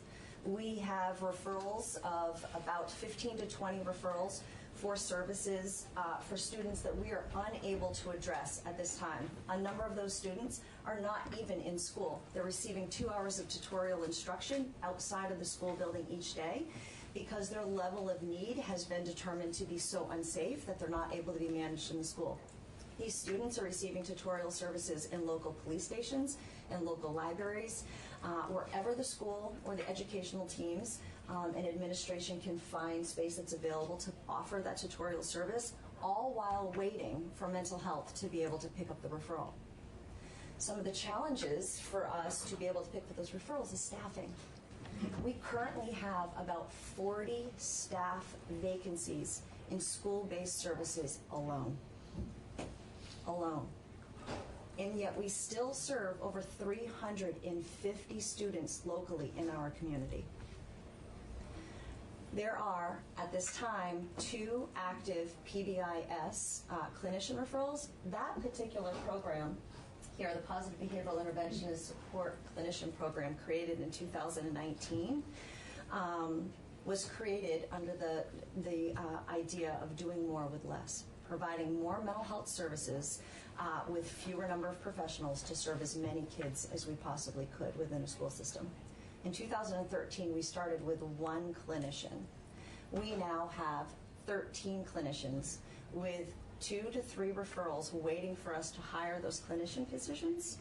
That is proven to be incredibly difficult for us because they require a master's degree and specialized training and support and applied behavioral analysis to be able to work with and provide the mental health needs that these students require.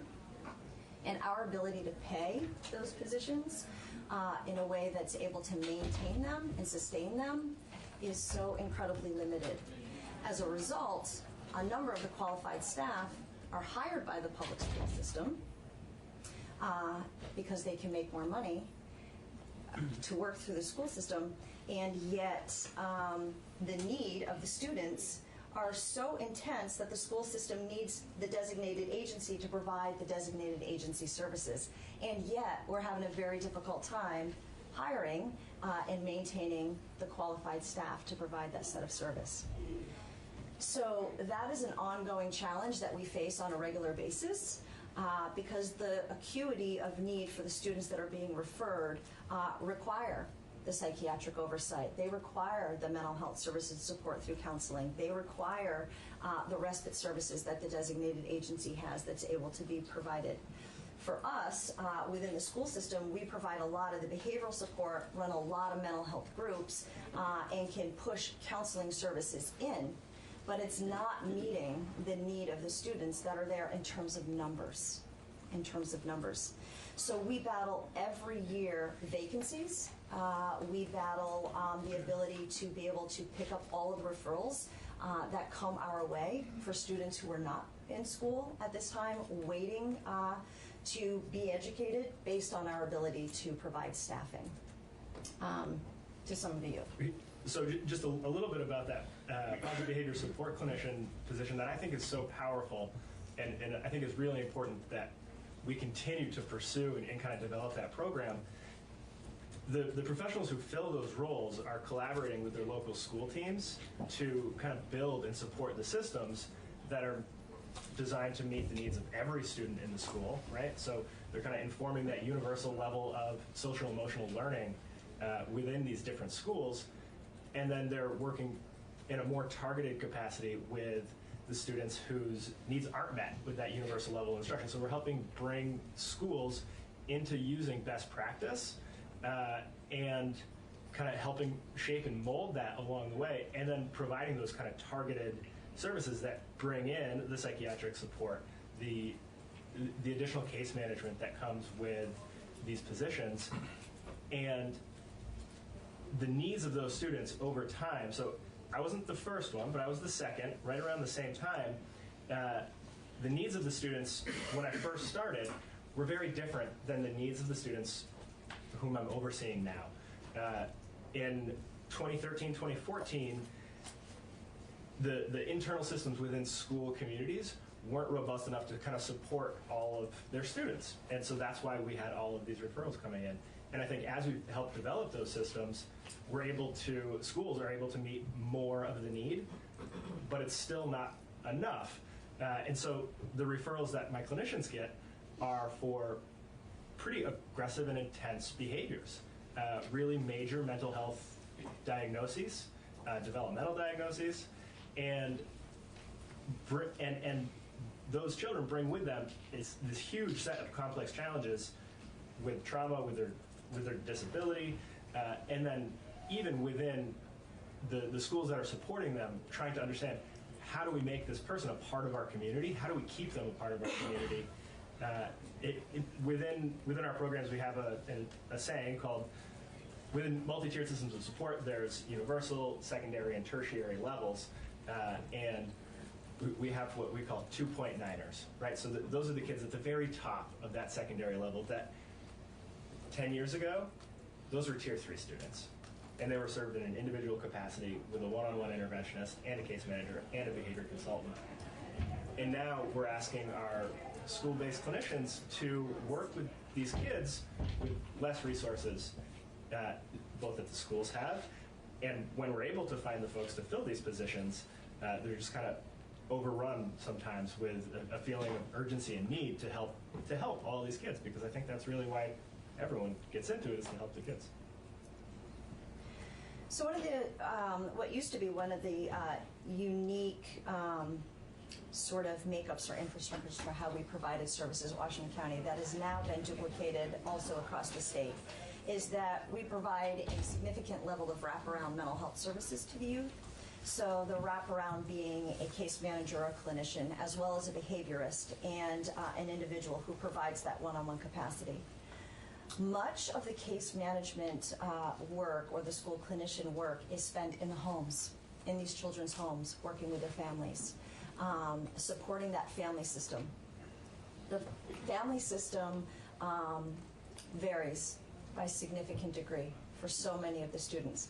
We have, last year we served one of the highest levels of homeless population that we had served in my 20 some odd years of doing this work. We had youth every day that we would have a staff that would meet the student at a parking ride where that family was living, homeless in their car. So when we picked the children up to bring them to school, for many of them we were going to a parking lot to pick them up from their car where they were staying for that evening.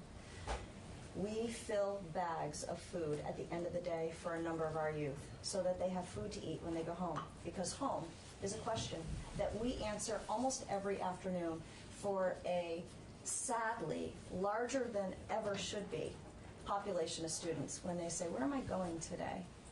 Do you know where I'm going to be staying tonight? Feeding these students, picking them up in parking lots from cars that they had slept in, helping them get items out of their bags, their backpacks at school, and pulling out jewels and pulling out bags of marijuana and picking up the Bacardi, the empty Bacardi rum bottle that fell out of our preschooler's bag on Tuesday morning at school is just some of the stuff that our staff are working with these youth on a regular basis. And yet these students come to school and there's this overwhelming expectation that they are going to attend and they're going to learn and they're going to follow instruction and they're going to walk perfectly well in a straight line and they're only going to raise their hand and they're going to respond when called upon. And that's just not how it is, right? That's just not how it is. Our Beckley Day program, I just want to jump to that really quickly. In 2010, as in an effort to not to reduce the need for alternative school placements for some of the youth that we were supporting in school who were boarding at the ER, waiting for placements at the Brattleboro Retreat, at Baird Center, at NFI for assessments and evaluations. We created the Beckley Day program as part of our school-based mental health services and support. It's a crisis stabilization program that, in an effort to keep youth in their community and to provide them with a high quality of education and mental health services. At our children's department, we provide a program, a crisis-oriented program that provides stimulus control, educational, social, emotional, and behavioral support in an intense way through the children's division around wrapping youth up and keeping them within the community without needing to have them be hospitalized. That program has the capacity to serve 12 youth. Those 12 youth come with 12 behavior interventionists, a board-certified behavior consultant, a program manager, a program clinician, and each of them has assigned a case manager. That program, in terms of its staffing, has increased dramatically over the last 9, now 10 years that it's been in place. Because the youth that were coming to that program and or who are referred to that program, the amount of home support that we provide to those youth in their home to stabilize their home in an effort to allow them to transfer from one environment to the next, a school environment, a mental health environment, and a home environment that allows them conducive to build skills, both academic skills as well as social and emotional skills, requires such significant oversight based on the behavioral presentation that we see of these youth. We have, on average, anywhere between 6 to 8 referrals for that program that run every single month that we are unable to staff. So when you think about the level of youth that are generally served in a hospital setting, in our effort to keep them in the community, that both are not able to be hospitalized at this time because of the wait list and are not able to be served through the Beckley Day program, they are pushed into their educational system, and these students show up in public schools every day. When they can't, they receive that tutorial service outside of the school. The pressure for us to be able to serve those youth, because none of us want to know that there's children that are not being served, led us to move all the way down to this base piece, to this pod model, was to create a service provision that would allow us to serve more youth with the staff that we currently have available to us. So we moved away from what once was individual service contracts for one youth, when schools would need to refer to a youth to mental health, to provide mental health services. And we now bundled a contract where school systems can purchase a set of professionals, mental health professionals, that we then place into a school system that have the ability to serve up to an identified amount of youth based on their clinical capacity and need. This was in a response to mental health's needing to do more with what service, what staff, what qualified staff they had available. We started the first year with about 7 pods, 8 pods. And in our second year, we now have 10 pod contracts. So there are, in the 8 supervisory unions in the 27 schools that we support, we have 10 pod contracts where school districts or a supervisory union are purchasing a set of mental health professionals to be placed in their local school districts. And then mental health and education are sitting together in a clinical capacity, asking educators to come on board and the administration to sit in a clinical capacity with us to review the students that are in need and to help identify which students, almost triaging need, are in need of the mental health services and support. That conversation, that is evolving on a regular basis for us. We're just a couple of years in, and we're working out some of the kinks. We're finding some challenges in that the clinical teams that we've placed in the school are feeling a bit overwhelmed with the need, that are seeing the students in the school, classroom teachers coming up to them in the hallway saying, please, what do I need to do to get a student on your team? There's a student that's moving, but I have 4 students that need to come on in. So we are stretched regularly to try to still, even with this new effort, to place a team of up to 8 mental health professionals in a pod in a supervisory union, still to be able to stay on top of the need. When we look at schools, services that we're able to provide through the designated agency, as well as what the local education agencies are able to provide if they do the services on their own, when they look at the children that they have for services, that they have for need. We've just lined out here, and this is not a closed list, meaning there are far more. We just hit a number of the bulleted ones. But here are some of the services that the schools are able to access when they receive mental health services for their youth in school. So their efforts to be able to, or when they have to decide, can we get a child into the mental health services? Is there enough staffing available? Is there enough resources available? If there's not, then here's how we serve them. This is what we have available. We're constantly juggling how we provide the mental health services to the robust population of students that are in school that are on our wait lists regularly. And the challenge for the school systems is that there's not enough service and support for all of them. So we have to be able to do what we can do for those who don't, make the cut for the mental health services. So we're constantly looking at different ways to provide those services and how we can help meet the needs. I'm going to move back here just a little bit. In 1997, we created what we still refer to today as a governance board, and this is unique to Washington County at this time, although I tout it as much as I possibly can across the state. Since 1997, all school administrators, SPED directors, building principals, and myself, the children's director at Washington County, as well as the director of Choice Academy, which is our alternative school, come together once a month. And all of us sit around a table at a conference center for about 2.5 hours, and we talk about the needs of the students in our schools and how we can build programming and how we can provide services to meet and address those needs. That has proven to be incredibly effective and beneficial to so many students in our area.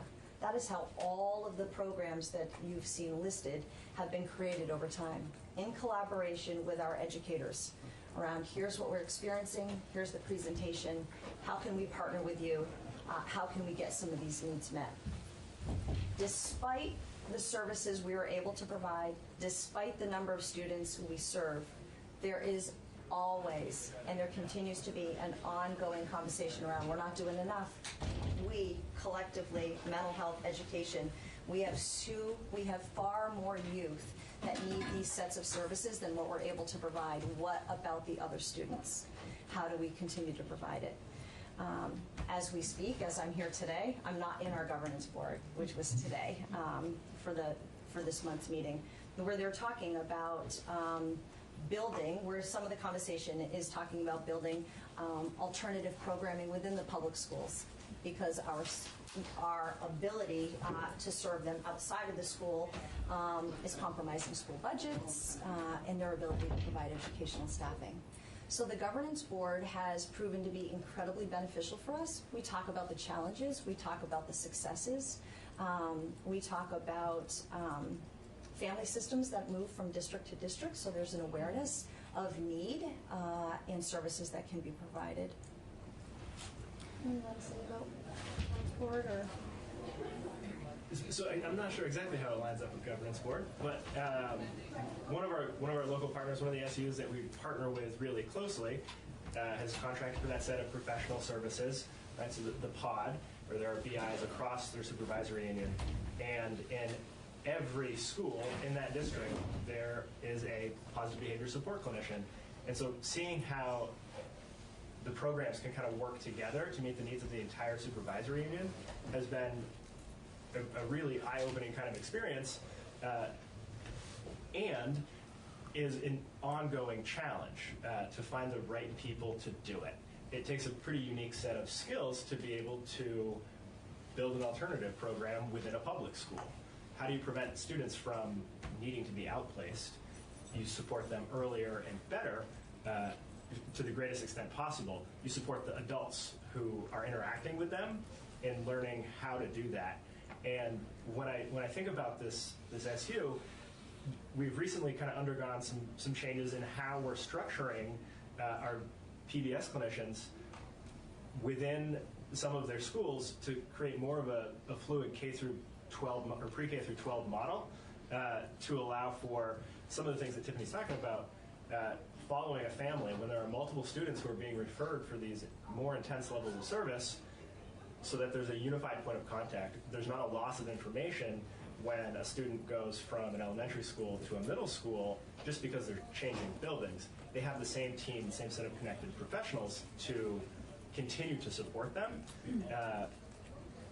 And it's a pretty powerful thing to witness when schools come together and they have a list of students that's a mile long. These are small communities, and the numbers are really staggering. And what the schools are doing, and what we're trying to help them with, is how do we do that triage? How do we look through this list and say whose needs can be best met with which supports? How do we get the most help for the kids, the most right help? Because it's not all the same. So how do we get the right help for the kids and as many of them as possible? And kind of helping schools and learning how schools think about that and witnessing their process and taking part in it has allowed me to really see the extent of the mental health crisis that is essentially within these communities. I'm mindful of the time, and I want to make sure that we have time for our committee members to ask you questions. Yeah. So I don't know if you're... Yeah, Yeah. now's a great time. Yeah. You ready? Excellent. Representative Kublai. It's stunning to hear your testimony on the number of children that you're trying to serve. How many statewide have you connected with other mental health services? Do you have that In terms of Tracy? numbers, a guess? So I don't have those numbers exactly, but Could you just state your name? for the record, Tracy Mudgeon from the Department of Mental Health, but that's certainly something that we can get for you. Could you Yep, do that absolutely. for me, please? Yes. And for the committee, thank you. And one other question, your governance board, again, what is the makeup of that board? So the makeup of that board is the Director of Children and Youth Services from Washington County, myself, the Director of School-Based Services, and the Director of Alternative School Placement, and then all the SPED directors, and in some districts where the SPED director can't be represented, the Director of Curriculum and or a building principal represents the schools or the SU of the students or of contracts that they have with us. Any law enforcement? There is not law enforcement. And why would there not be? Because the way the governance board, there's not a reason for them to not attend. We've had broader based meetings where law enforcement has participated. Most recently this year, we have the district director of DCF participates in our governance board. But for many years, it was the collaboration between education and mental health and the provision of the contractual services that we were providing to the schools. Have you heard of Project Vision in Rutland? Project Vision in Rutland? I'll see if I can get some information for you. It's made a significant difference Nice. in our community. Significant. And particularly with drug-related issues Yeah, and children. great. Law enforcement sits on it? Absolutely. As Yeah. the collaborative part of it is, well, the hospital, the school system, police departments, the sheriff departments. Right. I mean, it's amazing how many people have come together Mm-hmm. and have made a significant difference in housing and a multitude of different things. I'll see if I can't grab you some. Yeah. Thank you. Thank you. I would look into that. Yeah. Okay. Project Vision. You can look it up. Yep. It's For each school in which we have a clinician, each of them sits in the school's EST team. And there are law enforcement officers that sit in many of those EST teams, but those are smaller, the more school specific versus the broader, looking at the entire county and the services through the county. But yeah, thank you for that. Act 264, 1988, set the relationship between the designated agencies and the school. Mm-hmm. Do we need to follow that out and dust it off, or is it working well? So I sit on the Act 264 committee for the state. And I have for 8 years, I believe. We talk about this regularly at the Act 264 board. And Tracy, if you were just going to say something, feel free to jump in. Each of the youth, all of the youth that we serve, have a coordinated services plan. And we have the reviews every 6 months, and we use them actively. And there's been a huge push and proponent of that, really driven through the Federation of Families, as well as the Act 264 board, to take a lot of data to make sure that across the state, because it's an entitlement, that every youth has the right, or family has the right to a coordinated services plan and its annual review. We do use those, at least in Washington County. I can speak to our designated agency significantly. It's helpful to bring everybody to the table. I was on the child trauma work group a few years ago. Mm-hmm. And one of the things that we were looking at was that 264. It got lost somewhere in the Senate, I think. Right. I don't remember what happened to it.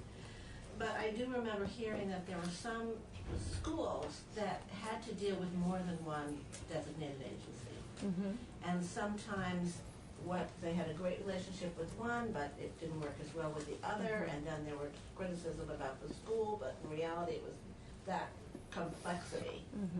Any thoughts on, I think if they said if we could just have one designated agency Yes. that we worked with, how well that would work. But Yeah.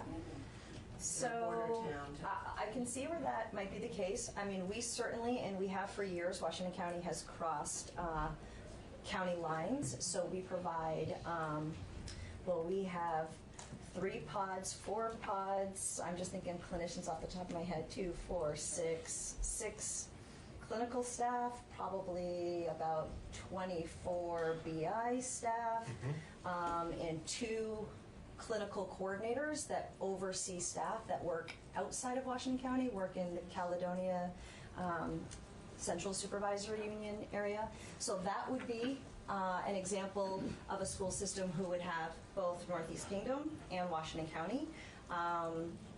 And so if we open a case, if we're providing services and those students are identified through our designated agency, then we would run the CSP. For those who are not a part of our contractual agreement with the school, then they would be served through Northeast Kingdom. And so I can see where that there's a couple that would receive different designated agency supports. Just a quick one. My favorite topic are prisons and Woodside. How do we support our children in Woodside who are supposedly the worst of the worst? And that's why they're there. Is it Community High School of Vermont? Do they have to do that? Or who encompasses these kids? I know there might not be any right now, and they might be closing out, but we still don't know what's going to happen to them. Help. I know there are great conversations in the state. There's also a significant amount of conversation that's taking place within our agency around how we support some of the youth that are either being discharged or will be leaving Woodside. I think those are the same student. That's what I'm trying to. I think it's important for us to say that we serve a similar population to the youth that are residing at Woodside right now. There are still a number of those youth with similar presentations with legal charges and family systems that look quite similar to those youth that are in our community right now. So how we talk about providing housing, residential care, mental health wraparound services and support, providing services to education systems for these children's education. Certainly those are conversations that have started to be dabbled in at our governance board. And I'm certain that they will likely continue as time increases I worry about those children. Yeah. Yes. And it's one thing, it's a horrible thing in the high schools, but I also worry so much about the ones that have been removed from that setting. Yeah. That very first student that I worked with 12 years ago had 3 younger brothers, and one of them went to Woodside. One of them is currently served in an unidentified capacity. He's in high school now. And so I think the best tact is prevention, right? How do we stop the kids from having to get there? And it's with those community-based supports. It's with the intensive in-home push-in parent training, with the behavior intervention, with the school staff training. It's like, how do we make these kids feel like they're a part of our community, like they're connected, like we all feel like we're part of communities, because when you're a part of something, you're less likely to be disruptive towards it. And so making those kids really be a part of the community, I think is the best way to help the kids that might end up in Woodside, is to how do we stop them from getting there. Thank you. Peter?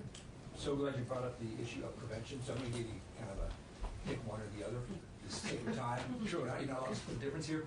We're talking about a universal after-school program funded with all the receipts from marijuana sales if we go down that path.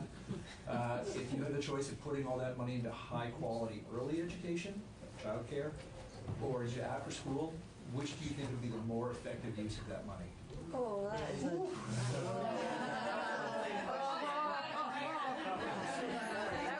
was a low blow. That's like Sophie's choice. You can equivocate that as much as you like. I mean, it is a tough question. I don't think there's necessarily a right or wrong, answer, and you could sit on both sides of the fence. There is such a significant need for, one, getting children off the streets, and two, the latchkey children who are at home or in home environments after school that are not conducive to mental health or mental well-being. And so much of the behavior and aggression and volatility that we deal with every day is what they're exposed to after school hours. So that's huge. We all know that early ed, early prevention, early child care, infant toddler care, providing necessary supports to that developing brain has a lifetime impact, and I've always been, for the 25 years of doing this, have always been a huge supporter of catching children when they're young. Because if we can build their foundation, that developmental foundation, rather than it being built on a fragmented foundation and everything we teach beyond that is being built from a fragmented foundation where we're just trying to fill in the gaps constantly so that as they continue to develop, that foundation, those cracks don't get wider and wider, is so beneficial. It is absolutely so beneficial. And early children's mental health is so important. So yeah, I mean, I don't know if I would pick one or the other. That's tough. Yeah. Divided in half with a little Right. Can you have both? Brain silence. I'm gonna, Sarita, let's have you be the last question, because I want to make sure we have another little break. Yep, I'll make this quick. I just want to make a statement just about what you just said about the developing brain. I just read a study that trauma increases the size of the hippocampus in our brain, which is in charge of controlling emotions and attention, and it never grows back down. So I really supported getting in really early with families, because I think once that happens, once that hippocampus increases because of trauma, it's really hard for a kid to master the skills they need. The other question I have, I was a school guidance counselor, and addressing mental health when I left was one of the biggest dilemmas for me in terms of, but it sounds like you're developing like this pod system. Sounds fabulous, you know, in terms of it, where it's evolved to, but I'm just wondering in terms of the other children, the children that don't need your services, do you feel like the children that are struggling with mental illness have a big impact on other kids being able to access their learning?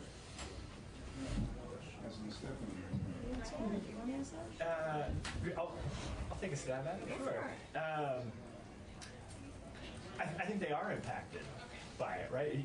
When students are in classes together, they go to lunch together, they go to recess together. You see the trials and tribulations and successes of all of your classmates, and regardless of what those are, those will have an impact on your fellow students. But I think the real target there is, how do we help teach the rest of our community how to be supportive allies and advocates for their community members that have disabilities? How do we make sure that they know, okay, like, this is not about me or what the teacher just said, and how do we equip those young children with the skills to talk about it with a safe adult, to identify their own emotions about it, to kind of navigate some of those challenges? I think it's oftentimes, we all live together, right? And so we have to learn how to coexist, and that's on both sides. And so whether the students are suffering from major mental illness or are neurotypical, how do we support both of them to live together? Because we can't have any more people leaving. We need more people here. So how do we teach folks to kind of coexist, really? In terms of the access to the education, I'm not sure I can speak specifically to that, because I think it's so variable. Do you think it's safe to say there's a significant impact? It's hard not to be impacted when there's desks being flipped, chairs being thrown, and you are at risk of being injured.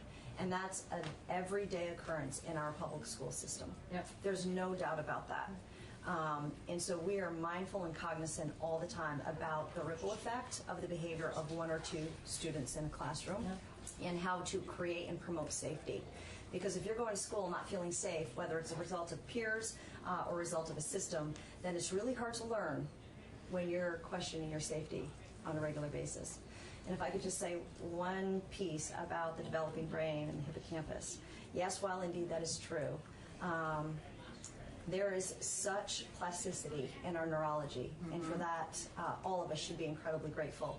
The work that all mental health clinicians do on a regular basis for young students and adults alike are creating new neural pathways so that they can learn new ways to respond, to regulate, to monitor, and modulate their behavior. And they can learn it with repetition and routine, despite the life experiences that continue to be thrown at them. So the brain's ability to change and adapt is also as true at later years as it is in those early developmental years where trauma is changing the way it is initially designed and developed. Thank you very much. Thank you. Thank you for your work. Thank you. We'll take another break. We'll come back. Before we break, yes, my name's Amy Irish from Northwestern Counseling and Support Services, and I would love to put a shameless plug out here since you're all at the table, that every year the Success Beyond 6 BI directors for the state of Vermont and all the designated agencies put on a BI conference for all these BIs that you hear us testify about every year. And the last 2 years I've sat as a chair for that program, and I've sent letters to each of you and emails inviting you to that conference. And I'm going to do so again in August, and I would really encourage you to come. Senator Ash came last year. We've invited the governor this year, and we're seeing anywhere from 500 to 600 behavior interventionists that work in these public schools. And sitting on this committee, I think it's really important for you to be a part of that and see what that looks like. I will send that. And you did. Yes. Thank you. Thank you. Thank you so much. Okay, thank you so much for coming in. This has been quite a topic that we've been finding ourselves wading through, and very much appreciate your testimony. So for the record, could you tell us who you are? Sure. I'm Beth Cobb, Superintendent at Essex Westford School District. And I'm Jackie Tolman. I'm the Director of Learning and Instructional Impact for Essex Westford. Thank you. Right. So we are going to explain what we are doing in Essex Westford School District to meet our literacy needs, what we've done, and our plan to move forward. Our testimony that we turned in to all of you is really the why behind we're doing it and states some research. So the impact and really what has hit home for us and the impact of literacy and how important it really is. So we quoted and have some in there. So we began our looking at literacy. We are a newly formed district. This is our third year, and I am the in my third year as superintendent for Essex Westford. I came from the Bradford area superintendent. Very excited to start with a new district and really hone in on the needs of all our students in the district. We created, through a large needs assessment, created our continuous improvement plan, which we actually call our instructional strategic plan as well. The continuous improvement plan is the AOE's name for it, but we believe it really guides and does everything that's our plan. That's our plan forward. We made some pretty bold statements in our aspirations and measurable outcomes looking at our data.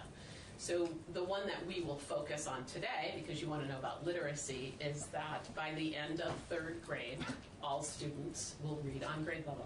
So it's a bold statement to make. We had pushback in the beginning for people saying, well, how are you going to do that? And shouldn't we say, and from teachers, shouldn't we say 80%? And my comment is, what do we do with the other 20? So you're leaving 20% behind, and what if your child was in that 20%? So we really went full force. We're questioned about that by the board last night even. You know, how long do you think 100%? So that is our statement, and what it's really done for us by stating that has had us very extremely focused. We have really dove into our achievement gaps in literacy and have been presenting that to the board our achievement gap is large for those that are on an IEP and those that from our racial communities. And so we know we have that. I feel like it's the first time that we have really dove into that and pulled that data. And it's hard to see. It's courageous conversations around it. But we're doing that. We are doing it, absolutely. So Jackie joined us this year and has done a phenomenal job on getting us focused on that measurable outcome. So I'll be quiet for a minute and let Jackie talk. Yeah, about so what we're doing. I think to what Beth was saying, one of the most critical components of achievement of a goal, especially one such as lofty as this, that all children will read on grade level by the end of grade 3, is to really look at what your current reality is and paint an accurate picture of that current reality. And so as Beth mentioned, what we've done is we've looked at multiple sources of data. And on one hand, where people might have said in the past, 75% of our kids at grade 4 are reading on grade level, and so, we're above the state standard in reading on SBAC score, so, that's good for us. But then when you disaggregate that further, you look at our gaps of upwards of 60% of our kids, dependent on demographic qualifier, are not reading on grade level. And that trend actually goes third grade through our high school. And so again, a demographic should never define a destination. And so that is what we are saying in Essex Westford. We are getting away from that idea that just because you might come to us with this specific characteristic or this, this will be your fate. But to do that, right, so how do we do that as a system? So we really are paying close attention to our data, and we're paying very close attention to the technical skill sets that our teachers need to analyze data, and not just the 30,000-foot data, such as SBAC and what that gives us at the state level, but our tri-annual local assessment data, and then we are further developing our data literacy colleagueship to look at the ground level data. And we are developing a system in which our teachers at each grade level are going to be looking at data on a bi-weekly basis of what is actually happening for their kids in their classrooms. So with the intent of closing that achievement gap through data analysis at a time when there's actually something that we can do about it, versus waiting sometimes months, sometimes years, for our kids to get the intervention that they need. So we have created a system where we have the belief of professional learning communities and teachers learning from one another. We have experts, and it's the only profession, it is a profession that's been very isolated for many years. So to open those doors and have people communicating with each other, planning together, looking at each other's work, student work, looking at each other's assessments, and really learning how do we move the system forward. Particularly in literacy and mathematics, but again, we're focused on literacy for this. So we have a viable, sustainable curriculum is needed. So we have teachers currently working on literacy's essential standards, and every standard that the teachers, we have 1,000 standards. We really have to narrow those down to make sure that, I'll use grade 2. At grade 2, every student meets the standard in 3 or 4 within reading. The others are great to know, but we are going to really focus in on certain standards, so that, and when those students don't get that standard, the classroom teacher will try other strategies, intervention within the first instruction, and then if that doesn't work, call on others to help with an intervention system that is woven around the data. And I think this is powerful work, because it's teachers themselves who we are charging with doing this work for our kids, looking at the vast majority of standards that they previously have been accountable to. But what has been lacking is that systemic approach to truly identifying what is most essential for kids to be able to succeed at the next level, to matriculate to that next level. And so when you have the folks that are on the ground actually doing this work and really wrapping their expertise around that, and then working with interventionists and special educators and coaches to identify, again, what is most essential, and then match that instructional strategy and that assessment to what is most essential, that, again, that develops your guaranteed and viable curriculum, right? And then vertically align that, and you will have powerful systemic shifts. So this year, both Jackie and I are in an instructional leadership course, which is a majority of our principals are in. And we are conducting learning how to do walkthroughs and what we're looking for in a literacy classroom. So our principals can offer feedback to teachers. So we are working together as a leadership team, really defining what do we want to see in a literacy classroom. A well-balanced, including the phonemic awareness. Where does that fit into our balanced assessments and balanced literacy program? So we're working with our leadership team doing that. They're practicing, we all are practicing good guided feedback so they can really coach teachers to move forward and learn. We're trying to, I keep saying to Jackie, what we want is a learning system where everybody's learning, including us, where we need to be learning as well. I have a clarifying. Yes. You use the term balanced literacy. Yes. Is that capital B, capital L, or small b, small l? Capital B, Capital capital B, A. capital Yeah, A. yeah, and we speak to those individual components of a balanced literacy approach in our testimony. You'll see it referenced in a few different areas. Yeah. Yes, and there's misconceptions out there what a balanced literacy program is. Yes. I feel like when I went through my in college to learn about reading, I think I had 2 courses and my minor was reading. So to come out, I learned about a balanced literacy, but I learned more about how to teach comprehension, how to use visual, and I did not learn a lot about phonemic awareness. I only did that when I started to dabble in what is this reading recovery stuff and what are the sounds kids need to know. So just to piggyback on what Beth just said, so I went through the system, actually the same system, but a little bit of a time after Beth. Yeah, she is and, younger than me. and also had a minor in reading. But the curriculum that I was exposed to, again, at the same university in Vermont, one of our Vermont universities, was entirely different. And then when I started teaching in the early 90s, I was actually teaching in St. Johnsbury, which was one of the reading recovery pilot schools. So I was working behind the glass, as some of you may know.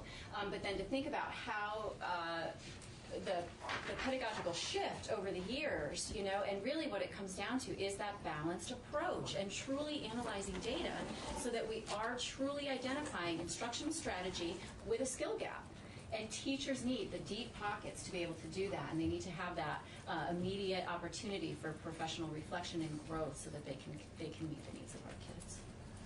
So along with our principals learning about what is needed in literacy, our teachers, we have some literacy really focused professional development happening right now, and Jackie can speak to that, where we found need is in some of the phonemic awareness when we looked at data. So Jackie's going to talk to. Yeah, so we have one of our schools is actually partnering with the Stern Center. So all teachers K 1, 2, and 3 are working very closely on and the principal and our literacy coach analyzing data and then matching that data with the appropriate instructional strategy, specifically around phonemic awareness and phonics. Now, we have multiple schools that serve children K through 3 in Essex Westford, and at some of our other schools, our instructional coaches that are focused on literacy are also doing phonics pilots, if you will, with classrooms at various grade levels. We're beginning to do the work of analyzing program versus preparation. And what do our teachers need? And teachers are identifying that they need this skill set, and they need this opportunity to practice that skill so that they can then meet the needs of our students. One of the plans that we have to continue to grow our capacity, our collective efficacy in Essex Westford, is to have teachers self-identify along the balanced literacy curriculum where they feel they need the most support. And then we will then create that professional development opportunity within Essex Westford to truly build that capacity. So yes, we are partnering with the Stern Center in one school right now. We're also doing the work internally in hopes to build that collective efficacy for all of our teachers so that they can get to the table and they can have those colleague-to-colleagues discussions around what is most effective practice.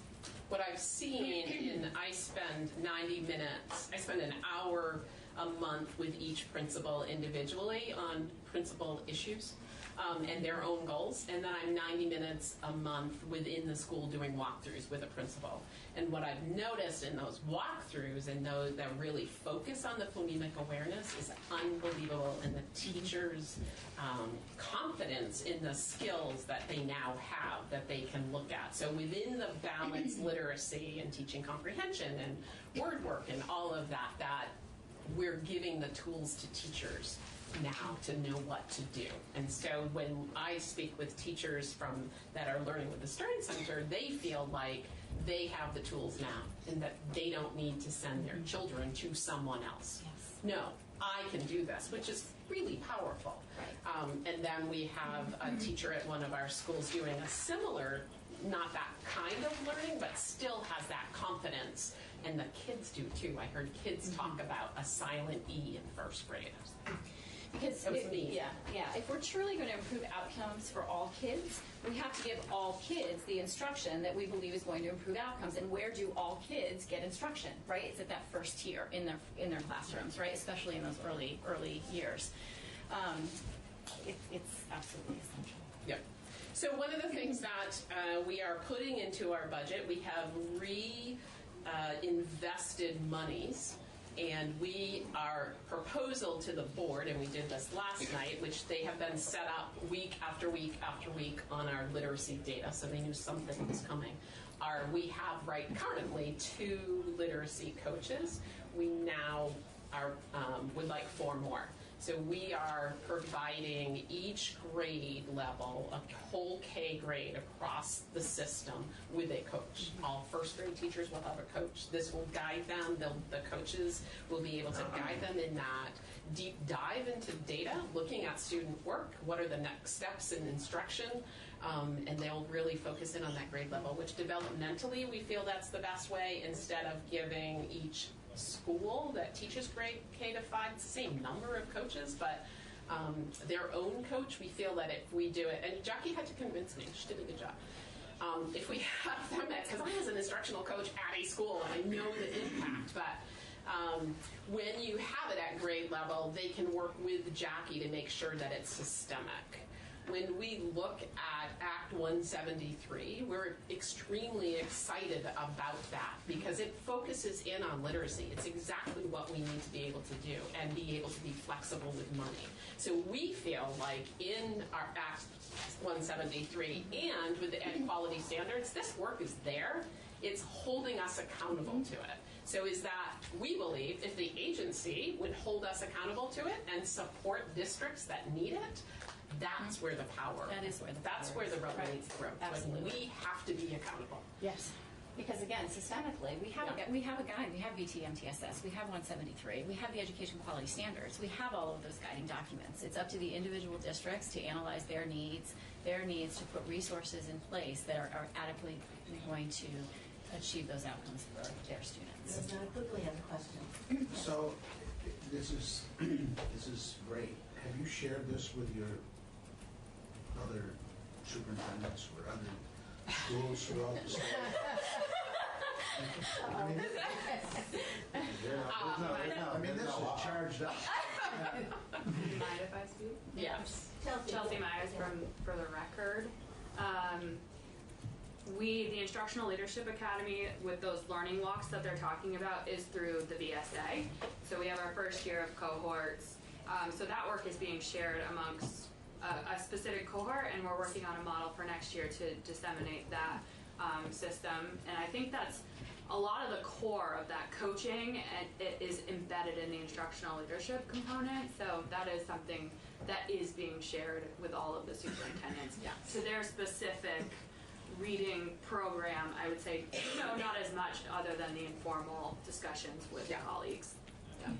Our supervision and evaluation, which we revamped, and it's called the professional growth model, is based on principals giving feedback to teachers and being in classrooms. And that's really hard when you have social and emotional learning things happening over here and they get pulled. So we've made a real focus on helping our principals to be the guiding. Teachers are #1 impact for kids. Principals are next. Right. We all need to hold each other accountable so kids learn what they need to learn. And I think it's really important to state that we are not going to remediate ourselves or specialize program ourselves out of the achievement gaps that we have, not only in Essex Westford, but in Vermont in general, right? We really have to look at what's happening again in that first instruction. What are all kids getting? What are we guaranteeing that all kids are going to be able to know and be able to do as they matriculate through our school system? And that's really where the rubber hits the road. Representative Elder had a question. Oh, yeah, I was just, and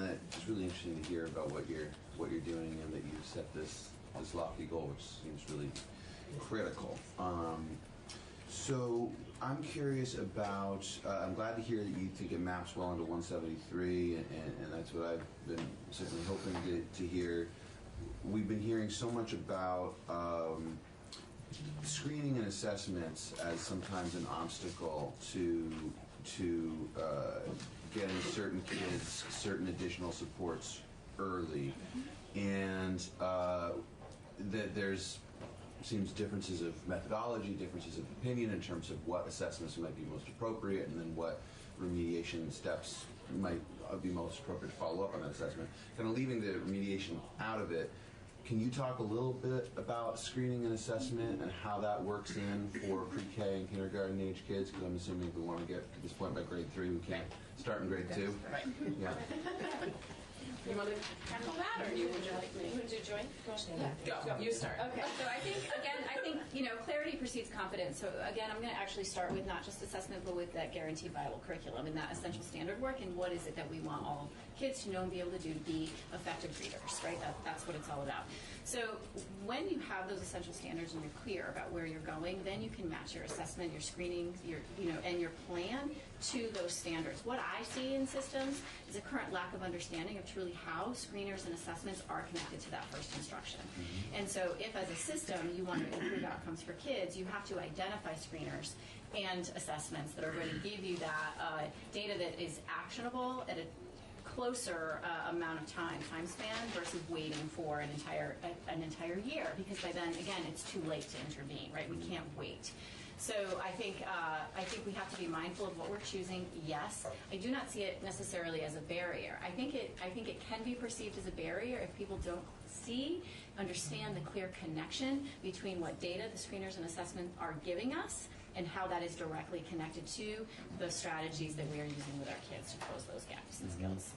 And that's why we feel that if we have data that we're looking at regularly, and we're working with coaches to look at that data, then a teacher won't feel like, I don't even know what to do. This child's not learning. I don't have the skills. And we will have a person there at grade level to assist and help. Now we're asking a lot of our coaches, and I have total faith in Jackie that she will find the right coaches. I'm going to just, for instance, actual example from the field, SBAC data, so third grade SBAC data, we often look at that. It's used to report to our boards, sometimes to administrative teams. It's the 30,000-foot view. One of the things that we've started to do in Essex Westford is actually break down the subsets of the SBAC, so into the reading, the writing, the speaking, the listening, etc. And then further drill down, that data is there. So the data is in the SBAC. You can drill down into reading to the exact targets at the grade levels, and then there are resources available that can help teachers match instructional strategy and activities with those deficits. But again, that's new for the field. Like I have worked in 3 districts in the relatively recent past, and to do that work, it's a new idea, I think, and I'm not sure, relatively new idea. There may be some that are doing it, but I don't know with that intentionality. Yeah, I agree. Good. Did you have a question? Yes. Yeah. So one of the challenges we have is we're lay people, we're not experts in this field, and sort of balancing what we're hearing.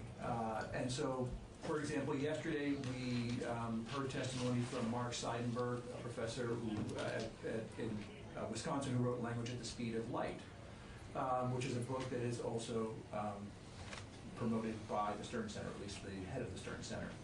And I think he would look at the bullet points that are listed up there and grow a little frustrated, saying, we've studied literacy for decades.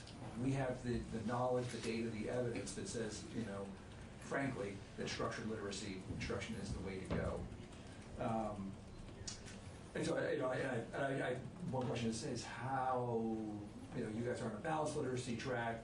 You have the Stern Center in there. They sort of promote this track, and how that all sort of comes out. But also, I guess the bigger question is, the statement that the research has been done, the evidence is in, we know what works and what doesn't. Why do we continue to study it? You folks are on the ground in the classroom, you have a real world experience, and I just really hear how we resolve that conflict. My gut reaction is we can find research for anything we want to promote and do. So I feel like we were, when I went to school, it was Dick and Jane, whatever those books were, Sally, Dick, and Jane. And Spot. And Spot, I loved Spot. So we were over here doing that. And Puff. About Puff. Yeah, I don't remember Puff. So that was like one end of the pendulum, right? And then we swayed to this whole literacy or this whole language and forgot about, we used to call it sounding out a word, right? And then it was like we were forbidden as a teacher to say sound out a word. We know there's sounds in letters. What are there, 44 sounds to our alphabet? We know that. We forgot about it though. So it needs to be, I believe that when we say, when I think about a balanced literacy, I picture a balance. And if you do two, and it has to be a balance. It can't be one or the other. Otherwise, we're going to leave some kids behind. And that's what I think we've done. We have to deepen the pockets, if you will, of the educators that we're charging at the first tier to meet the needs of these students. So I'm never going to say that there isn't a place in our curriculum, in our instruction for that approach, that structured literacy approach, absolutely. But it has to be in balance, and it has to be, and the biggest factor in that balance are the needs of the kids in that classroom. So while that approach might work absolutely fine for one cohort, it may not work as well for another cohort. And again, if we don't balance the approach and ensure that our teachers have access to the level of expertise that they need, we are going to continue. If we go too far down this one path, the fear is that we will then now develop an entire other cohort of kids down this path that we will then need to pay attention to. Whereas if we truly balance our approaches and truly look at how we're analyzing data, what are we using for assessments, and what are we expecting all kids to know and be able to do, we will then create those systems that will have that collective teacher efficacy, which more students will be achieving. Now, I'm just going to speak from a little anecdote. So I dug back into my own research with a reading minor and working with children in special education and as a first grade teacher. And my binder of how to teach reading is thick. It's 30 years old now, but it has in it multiple tabs, and the tabs are labeled phonics instruction, comprehension. I have a whole language tab. I have a fluency tab, right? And it's an eclectic blend of strategies within each of those tabs to meet the needs of the children that were in my classroom and on my caseload. And that is what has worked over time. And I have supervised, I've been a principal, and I've supervised multiple classrooms, curriculum director now in a few districts, and I've seen that when we truly create these environments where teachers can be vulnerable and can say, wow, this is something that I need to know more about so that I can effectively meet the needs of our kids, like that's where the power is. So acknowledging that there are thousands of instructional approaches that can be combined to meet the needs of learners, and we have to acknowledge that, I think, as a system. Our Vermont MTSS guide is phenomenal. It's phenomenal. We should be held accountable to using that. Mm-hmm. It should be our educational Bible right there. I wish I had brought my copy. Beth knows. So my copy is cross-referenced and color-coded with professional learning community ideology, right? Act 173, education quality standards. It is color-coded as far as how all of this links and how it fits together. And I present it and how it fits. And more importantly, yes, our social emotional initiative, how it, all kids on grade level. So we've done that guide. Work. Yes. The MTSS field guide, yeah. And I present that. It's it's connected. So we've heard from the Champlain Valley, which is a large school district, well-resourced. We're hearing from Essex Westford, another Chittenden County, large, well-resourced, surrounded by colleges. So I'm actually not so worried about you. My concern has to do with, so you guys are pulling together, I'll say a balanced program with a small b, that is including the elements that we know must be involved in teaching literacy. But we have other districts that are still struggling with Act 46 and are trying to get a divorce. We have districts that are so small. I mean, you're looking at 6 coaches. Champlain Valley has 4, I think, plus 1 in the central office. And then we have these small districts how do we, so you're going, it's sort of leave us alone, we've got MTSS, we're all set, and I'm going, well, you are. But there are places that aren't. So when I worked at Orange East, there was 1,700 students, and I had Newberry School, which was very small. I was able to use federal funding to have coaches. We focused in at that time on math, and I was Bud Myers was doing research around the math that we were doing. We did the same thing as Essex Westford. We just used our money differently, and were able to find the resources through federal funding. Yeah, and I will say, so I'm new to Essex Westford this year, but I've spent the past, prior to this, the past 5 years working in the Berry Supervisory Union as both a principal and as a curriculum director, and I can say that we did the same. We utilized and leveraged federal dollars, title money, to increase, and this was, unfortunately, I left, but we increased our coaching capacity for this current school year. Again, the same idea. And I also worked as a special educator and classroom teacher in Orleans Southwest. So I actually traveled from Lakeview Union Elementary School and Woodbury Elementary School, Wolcott, Craftsbury, and all of those schools. And my job was to create collective teacher efficacy around working with students primarily who were on the autism spectrum back then in a truly meaningful, inclusionary model. And worked myself out of a job, actually, because it was so effective with this idea of building that. Again, I'm going to go back to, we said it earlier, collective teacher efficacy and that knowledge base of how to truly analyze the data, the individual student data, what you have in front of you, and then match that to instructional strategy.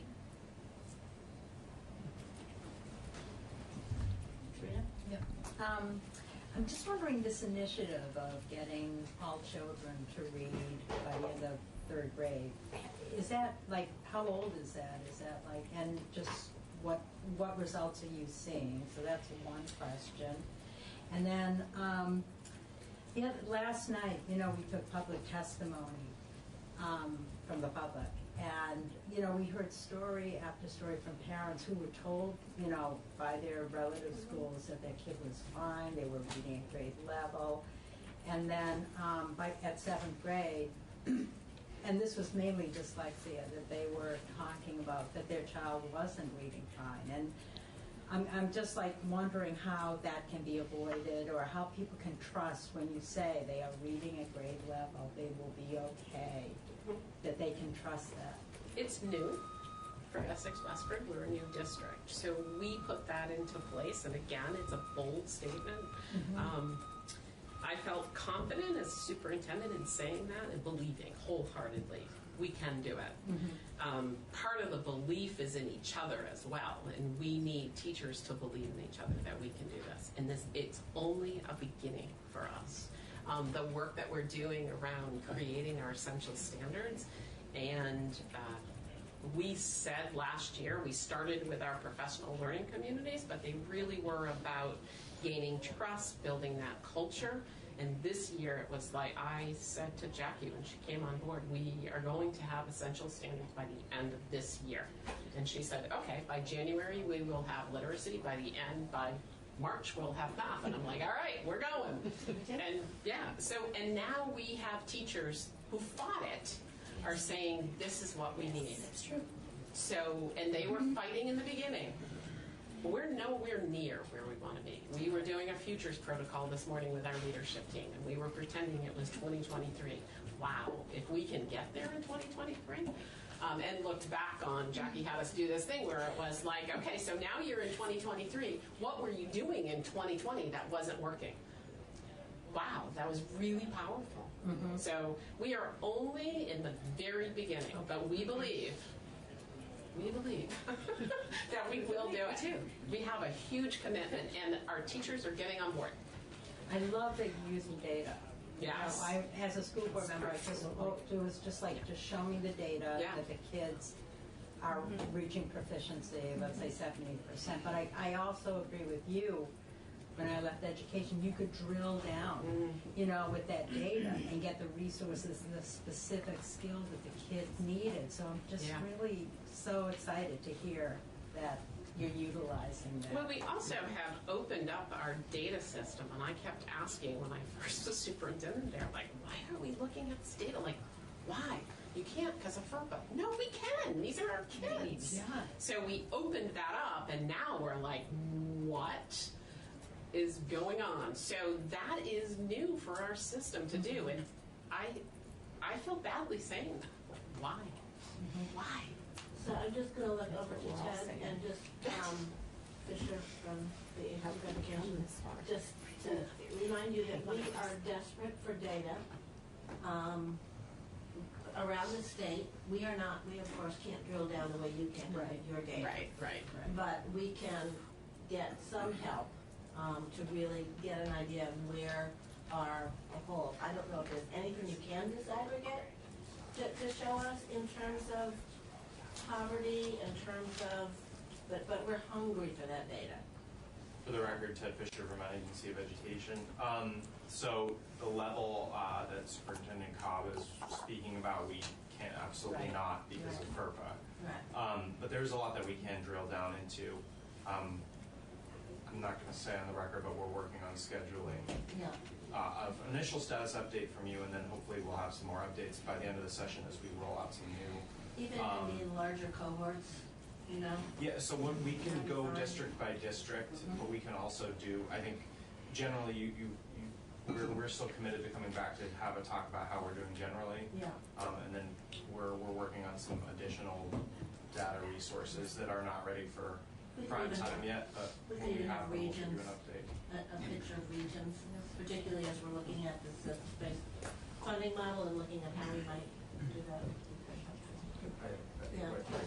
Yes, Peter. How much of a constraint on your goals, since there's a lot of coaching and whatnot, is your teacher's contract in terms of available time? That wasn't too positive. So we have early release on Tuesdays that helps us to be able to work with teachers for a longer period of time on Tuesday. So it's early release, which is an hour. That's not ideal for parents at all. But that's what our constraint to our negotiations, that's what our contract holds us to. So we wanted 2 hours of time on Tuesdays to be able to do PLC work and dive into. Our contract doesn't actually specify times when they have to arrive and when they leave. On any given day, a principal can have a faculty meeting or whatever and hold them until 7 o'clock if they wanted to, but that's not the culture. So we're trying to break that culture, and we decided if we did a little give and take. Okay, so we'll give you an hour, but you'll give us another hour, if not 90 more minutes of your time. It's hard on families. I get it. I almost want to say, let's stop that, and you're going to do the 200. Yeah. So there's that, and I'm also working right now with a few principals around their master schedule, and we're looking at next year, and they've identified the MTSS work in literacy as a definite priority. As you've heard today, we've identified that for our entire district. So looking at, especially in kindergarten, grade 1, grade 2, and grade 3, how we're allocating that resource of time during the school day. And so it may look a bit different for us next year so that teachers truly do have the time to do that collaboration during the school day about what's happening in their classrooms and do that data analysis. So I anticipate that there will be some shifts there as well. Did you have direct support from DMG? Yes, we had a report done on the year before we merged in 2016. Yeah. That report, our leadership team probably is still, we are revisiting it, and we use it all the time. We used it to do to create our continuous improvement plan. It's how we came up with the measurable outcome of all students. Well, they told us to give a percent. So you are a district that's worked with DMG, and I'm saying to this one here's your MTSS. You better do a good job. We're going to be watching your data. It's where I am feeling responsible. That we need to do something about that, rather than just handing this over to poor Representative Kugley that can barely read himself, right? I do think it is about that systemic support, though, and creating a network so that whether you're a superintendent or a curriculum director, a special ed director, a classroom teacher, what have you, what we're talking about is creating that collective system efficacy, and we're all learners, right? We're all figuring this out. But I think what we've done in Essex Westford is we've identified where we can go to get the additional support. Like I say all the time, I'm not exactly sure about this. Sure I am, but right? We're trying. You have to start somewhere.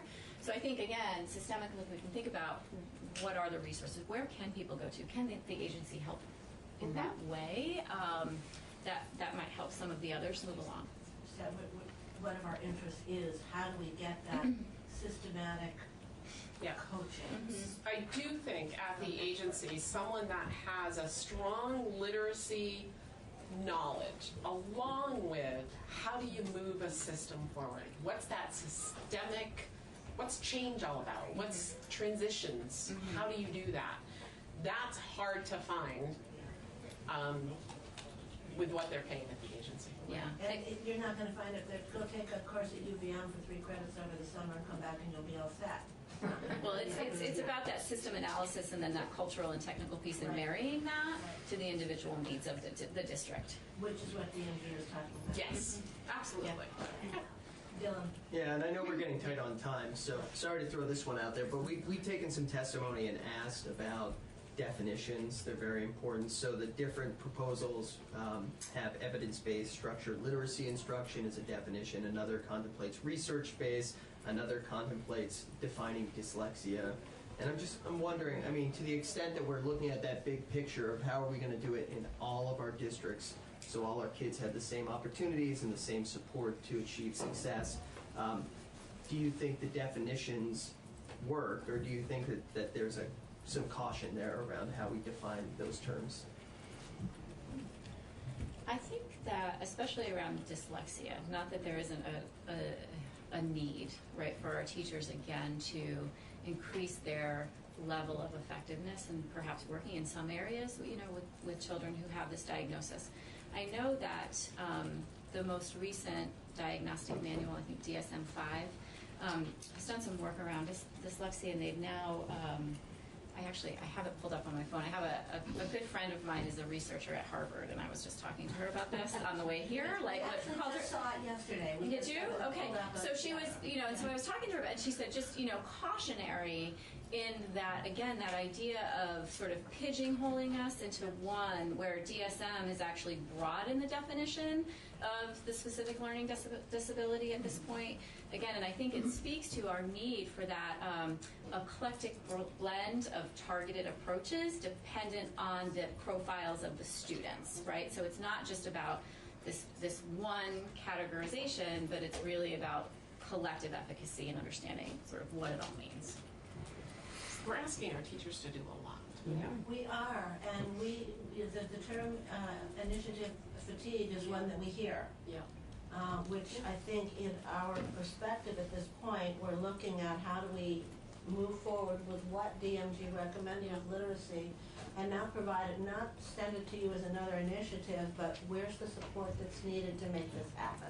The research-based, I think that it should be research-based. It should, there's practices out there that we know are effective.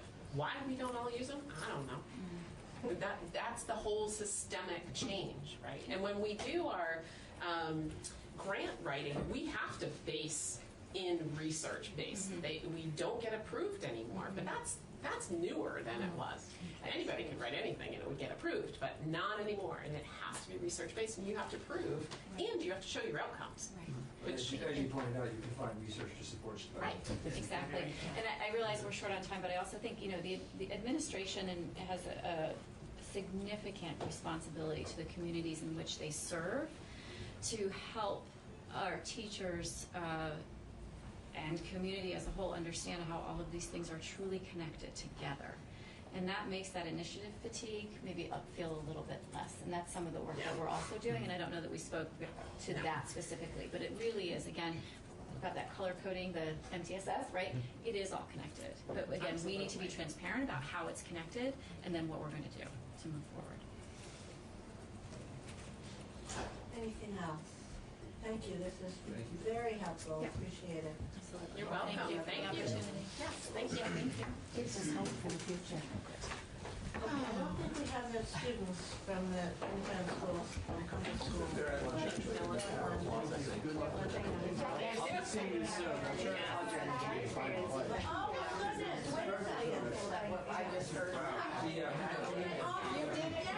You did it again.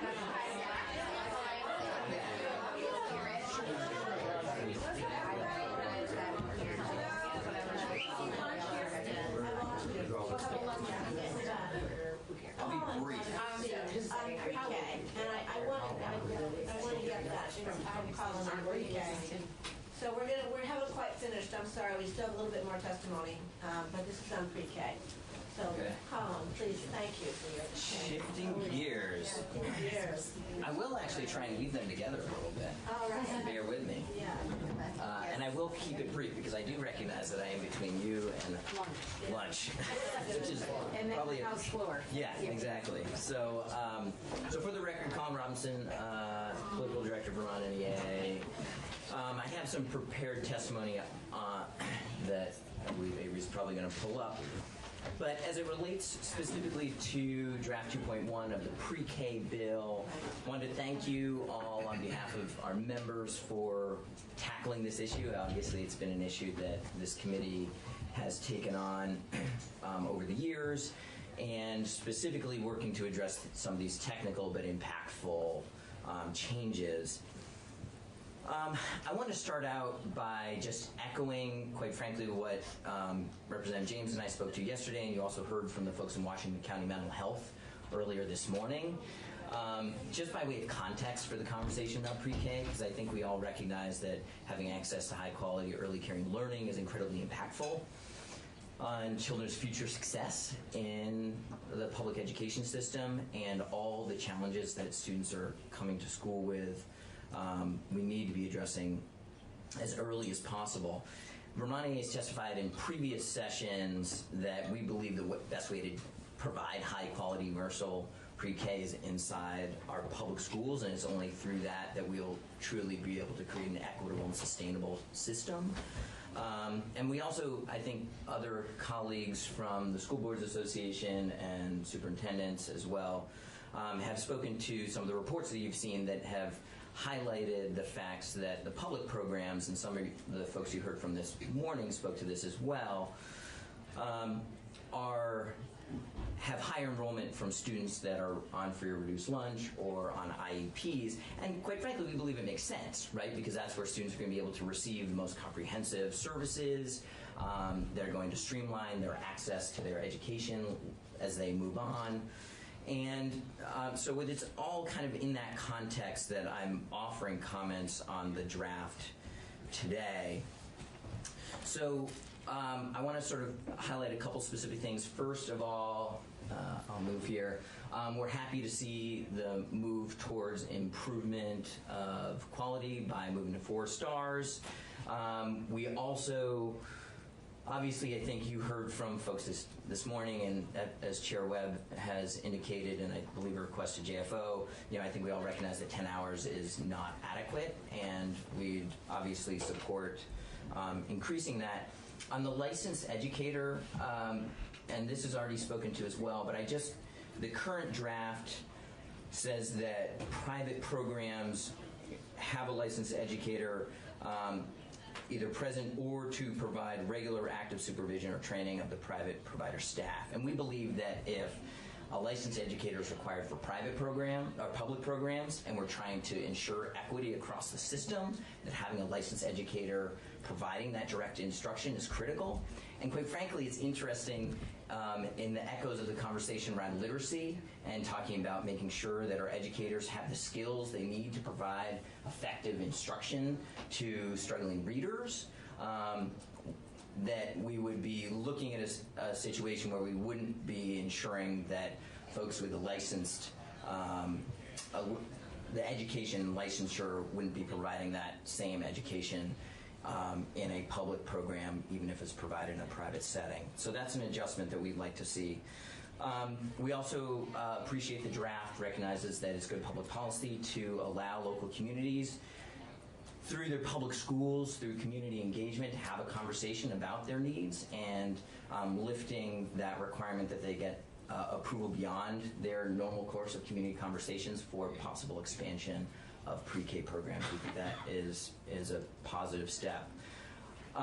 We do have sort of echoes some of the comments this morning. We do have some pauses about the bifurcation of the regulation. Obviously, this has been a fraught conversation for those of you who have been in this committee for previous sessions. And we, on a fundamental level, believe that this is a public education program funded through the Education Fund, and therefore, for some of the reasons that have been echoed previously, we believe that the best place and the most logical place for this is within the Agency of Education. And the final point I'll make is that obviously you are going to continue to talk about weighting, and having a conversation about the weighting of pre-K is one that would be valuable to have, not necessarily in the context of this bill, but as you roll forward into future sessions. So, wanted to keep it brief, high level, but we would obviously we represent members who are working both in special education, pre-K special educators, as well as pre-K teachers, and would be happy to have them come in and speak to this. Earlier, it was spoken to the number of early educators and special educators and availability, and I think teachers generally, kind of the workforce, a lot of districts are having trouble finding high quality educators to hire in generally. So I think that's an important overlay for the conversation that you're having. So, and one final point of personal privilege, I didn't get to mention it to one of the folks this morning, but as a proud graduate of Putney Central School, I understand that they have a wonderful, from friends who have children in the program, a wonderful full day public pre-K program in my alma mater. So go Panthers. Thank you. Thank you very much. You're around, so we can also Yeah. ask questions in the hall. Great. Thank you very much. Thanks all. Enjoy lunch. Thank you. Thank you. I think, yeah, it wasn't until like middle school that you identified.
It's a good turnout for a public hearing, actually. We usually have maybe, upwards of 5 people, so, or excuse me, information session.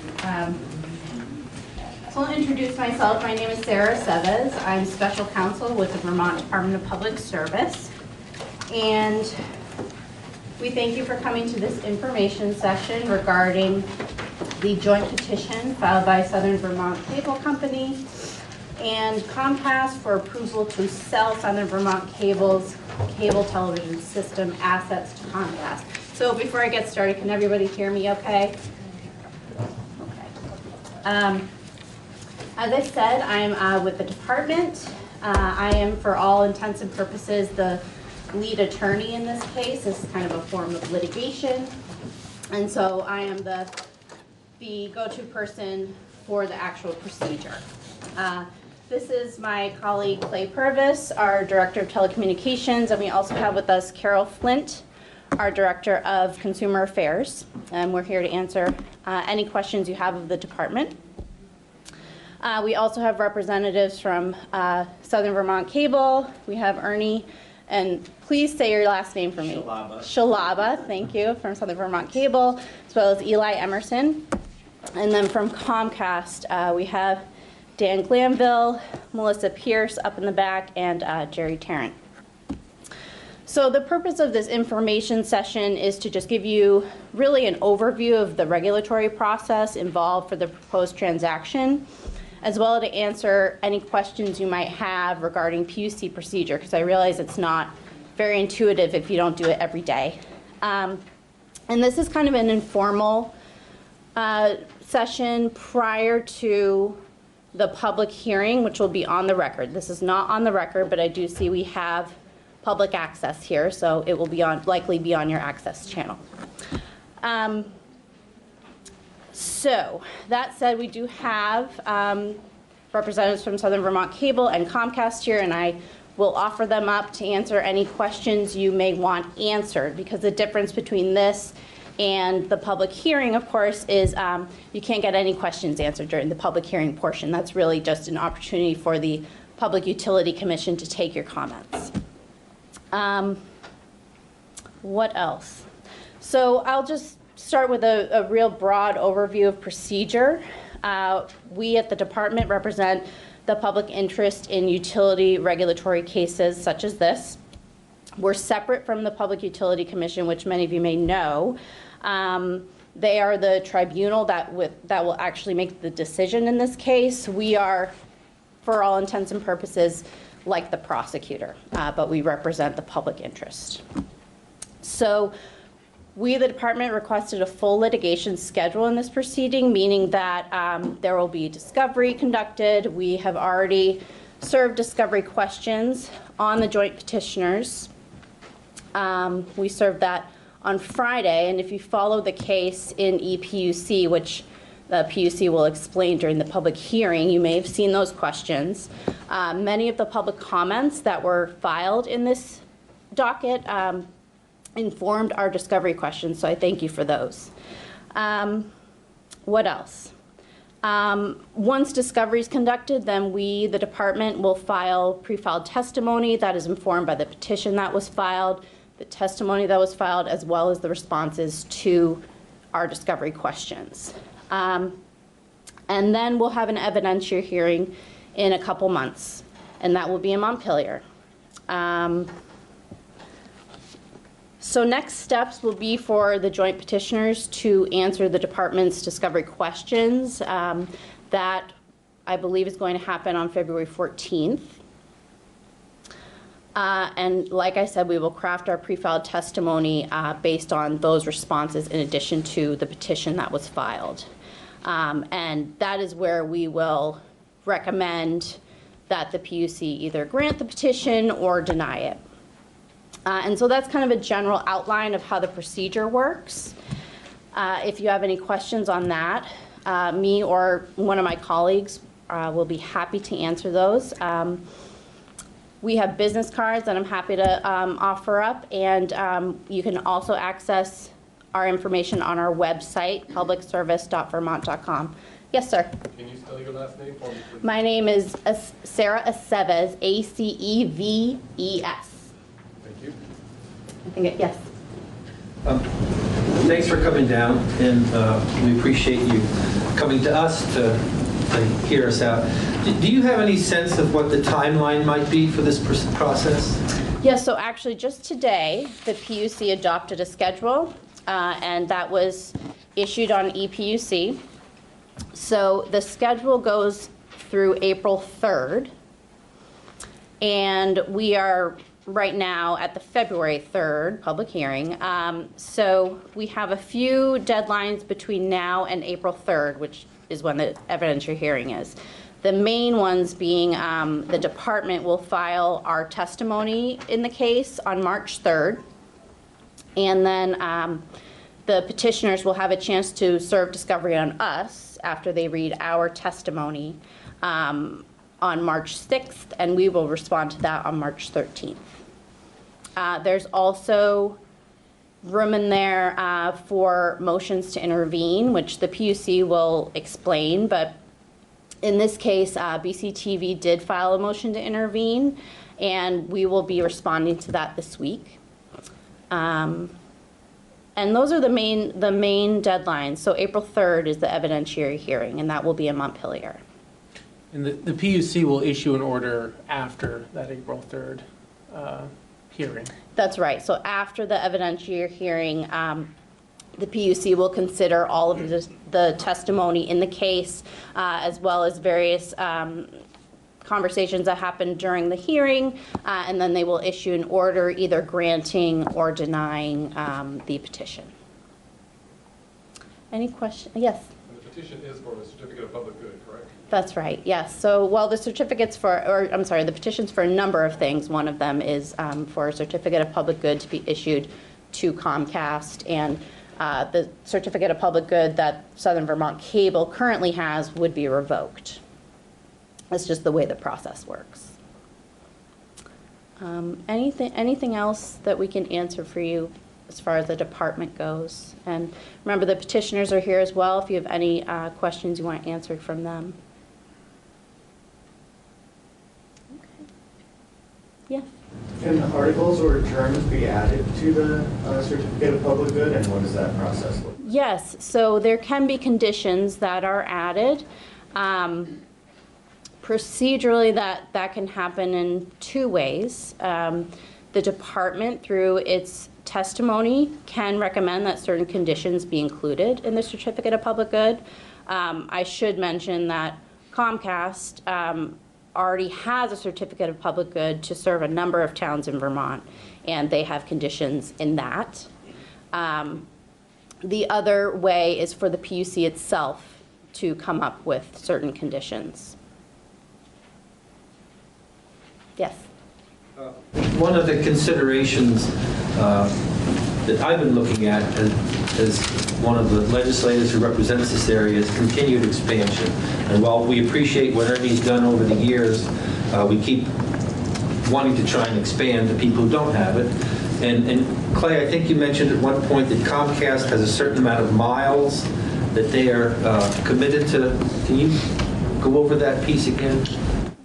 Yeah, that's correct, and I'll ask Dan Glanville with Comcast to also assist with that question. But in Comcast CPG, when the PUC awarded a CPG, it required, I think, 350 miles of construction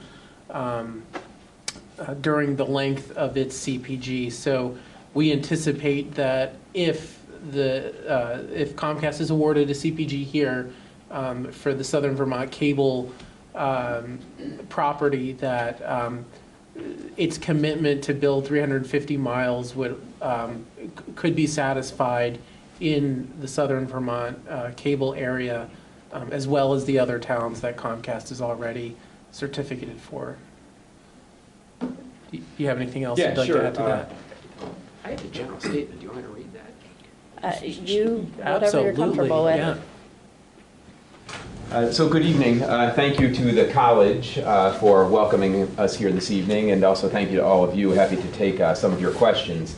So the CPG that we currently have in the state has a requirement in it that we serve 350 additional miles during the term of the CPG. In the filing that was recently filed, we specifically outlined and requested that we be allowed to build that mile requirement in this service area of the new CPG.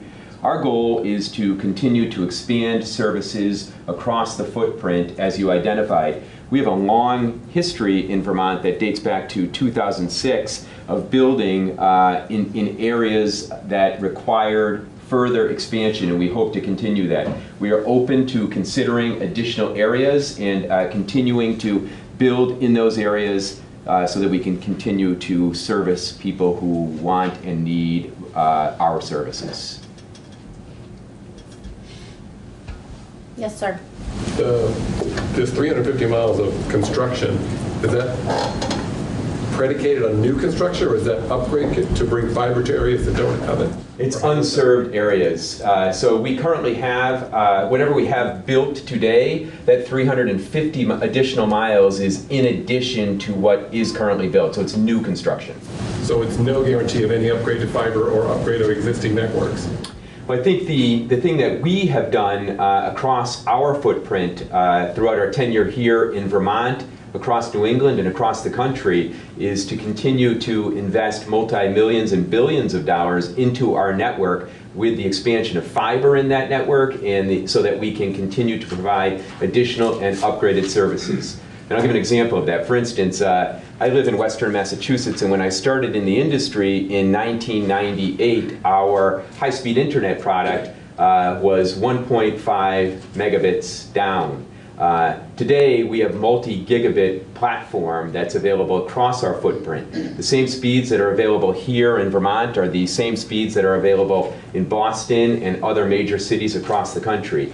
So our goal is to continue to expand fiber into the network, continue to work to enhance electronics that are available on our network and in consumers' homes so that we can continue to expand speed as we have done over the past 2 decades of providing this service. But there is no mandate or requirement within your proposal to do that, to upgrade to fiber for areas already served, correct? So there is not a technology requirement to upgrade. There is a requirement to continue to expand services. Yes, sir. How many, the 350 miles of new construction, what does that represent in terms of the construction you've already done in Vermont, and how many customers do you serve currently? We serve a little over 100,000 customers across Vermont. So the 350 miles is, so I'll give this as an example. When we entered the Vermont marketplace in 2006, we absorbed some requirements from our predecessor to continue to build our network. We met those requirements to build that regulatory required build from 2006 very quickly after that. And from that period, we continued to expand our network at an average pace that exceeded 50 miles per year of non-regulatory build miles.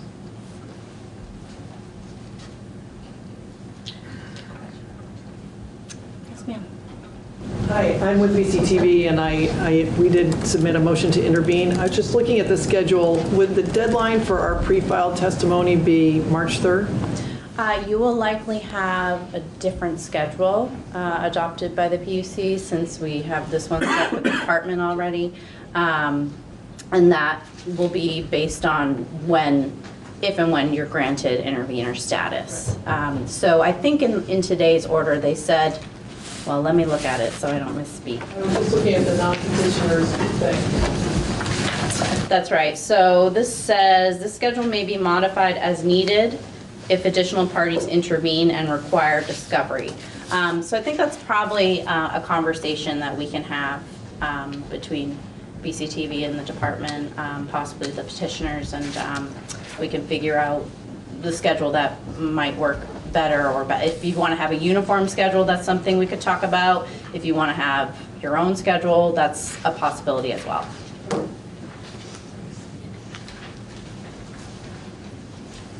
Other questions? Yes, sir. Are there any requirements to continue to serve seasonal customers? Because I know this area will have a lot of people that are looking for just seasonal service. And Comcast can answer that too.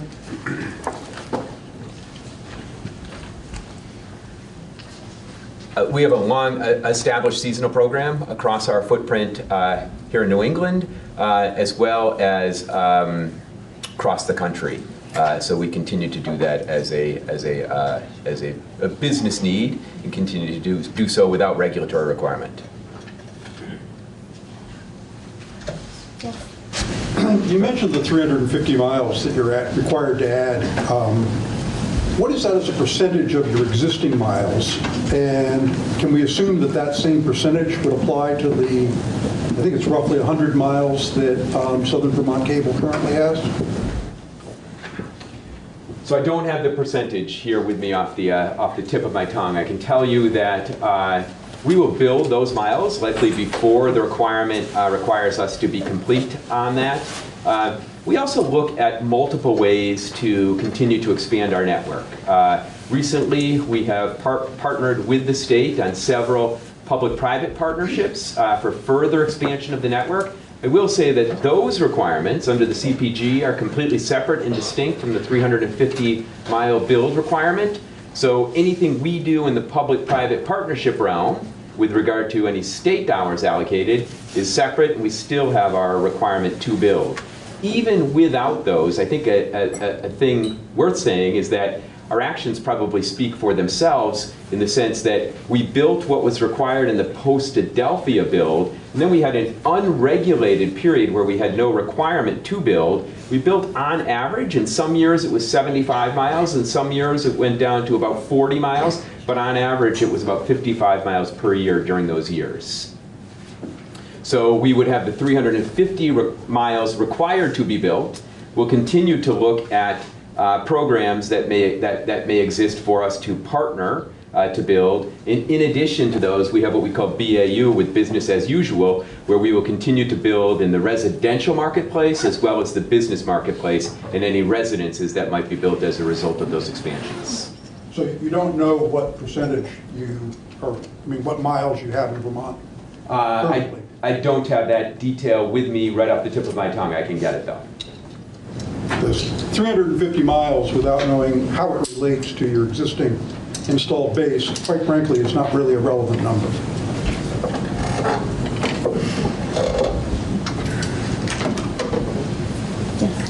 I have a couple sort of one-on-one practical questions. So if this happens and I just want internet service, no TV, and I want television, can I get that at a reasonable price? Yes. Right answer. Good. And my email service is with SV Cable. What will happen to that? Will I have to change the email address? We will eventually, in all instances where we have a migration that occurs, we have migrated emails over a period of time. So more likely than not, we will have a migration of emails. Last question. Yes. For some unknown reason, where I live in Newfane, I have deeded rights for cable because at one time in the history of SV Cable, they used my property for a dish garden. Will that still stand? So I didn't hear you. Could you repeat that? In my property, once upon a time, there was a dish garden that belonged to SV Cable, and they used my property with a deeded right to have free cable forever. I don't watch TV, but just curious, will that be acknowledged? You have an easement right of that? Something like that, perhaps. But yes. I have to look at the easement. But if there are easement rights, we would abide by what is in the easement. Okay. Sir, I'm sorry. Yeah, that's fine. Yes, sir. Okay. Are you going to have, Comcast going to have a physical presence for your returning of equipment? In Pennsylvania, obviously we used to live in Pennsylvania, you had places where if you change your equipment or if you return your equipment, you would take it back to the drop-off place in a mall or something. Is Comcast going to do the same thing here? Because I'm assuming we're going to have to swap out our old SV boxes for new Xfinity. But are you going to come in and take it? Or are we going to have to go to a location, get the new equipment, and hook it up? Because frankly, it's not that hard to hook up. And that's what they did in Pennsylvania. You just got the new box and just plugged it in, and the instructions just took over and did it. So I'm not sure which. Yeah, so we will have a team of people that are physically present during the migration to ensure that it is as white glove an experience as possible so that that transaction can take place. One of the things that exists with regard to some of the service is that video traditionally is a very forgiving service with regard to what they call signal loss or anything of the like. And one of the things that we like to ensure, and I'm sure Ernie as well likes to ensure that, is when we do that transition, we have to ensure that signal loss is at a minimum. A, to adhere to FCC standards, and B, signal loss can result in sometimes a less than favorable experience to customers. So our goal is to have people in the facility to ensure that any signal loss or cable leakage that exists can be corrected with the installation of any new equipment that would be required. And we will do so in the neighborhood by neighborhood, directly involved with customers. So you'll go through it like for Amazon Prime. Will you test like Amazon Prime or Hulu or something to see if there is a signal loss? Or will you just in general hook up to the house modem, I'll call it, and see if there is a signal loss at that point? So our technicians will have meters with them that will enable them to properly hook up the device to determine if there is any signal leakage that they can correct. So you said you'd have a team available during the migration, but his question, I'm not sure I heard the answer to one of his questions, which was, will there be a brick and mortar location when people are upgrading their equipment, or it fails, or what? Yeah, or returning failed equipment, or whatever. Is there going to be a brick and mortar place to do this in Windham County? So at this time, right now, our plan is to be active with regard to being in the field for the migration that would take place. I will tell you that we have, as is filed in our comments in the proceeding, that we do have relationships with many entities that enable the drop-off of equipment should be returning of equipment take place. In addition to that, we have the ability for our technicians in the field for delivery of equipment. One thing we are actively looking at is that we have been expanding our Xfinity store presence across our footprint across the country. And one of the areas that we are primarily looking at right now is the greater Brattleboro area for an Xfinity store. I don't have anything definitive to tell you here this evening on that, but it is an area that we are actively looking at for the placement of a store. Sir. Speaking about Brattleboro, I looked at the rate structure in Brattleboro a little while ago.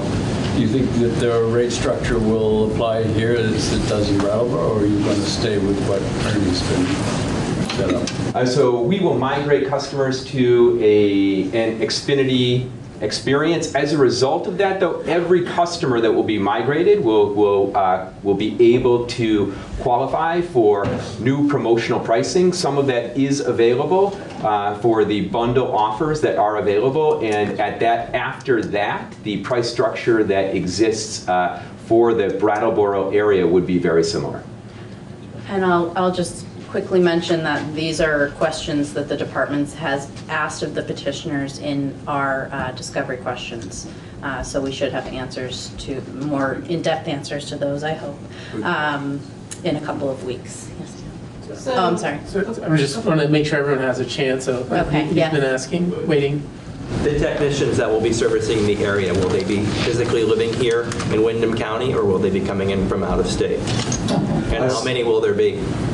So we have a source of technicians that serve the Vermont area out of our facilities in Vermont, that live in Vermont, work in Vermont.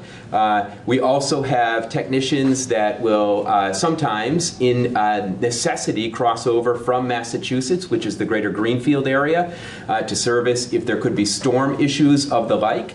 But we do have a physical presence of technicians in the state of Vermont. Right, but meaning that they could be coming down from, I could be waiting for someone to travel from Burlington or a couple of hours away as opposed to a technician that lives here.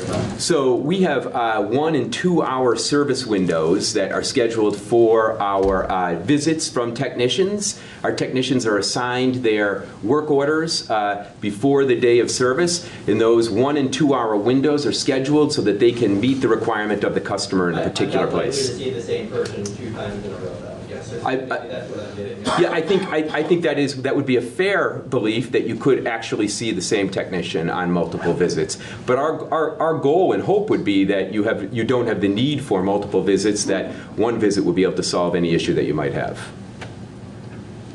Yes, ma'am. In the white vest there. I have a question about the timeline. There are a lot of homes that you have to service to get the system up and running. What's going to happen to our cable service in the meantime? I mean, is suddenly Southern Vermont's going to be shut off, your people haven't come, and we have nothing? So that's a very good and fair question. There is a requirement in the agreement that we have with Southern Vermont Cable. Well, Southern Vermont Cable will, after the regulatory approval, will continue to operate for a period of time. We will then roll neighborhood by neighborhood. Customers will be notified directly of a time and place that works for them in order for us to make our services available to them. It is our plan that there will be 0 interruption of service, but for the interruption that will take place immediately at the time of the appointment to the turnover of the new services. Yes, sir. I want to start by thanking Ernie for tremendous customer service experience. I've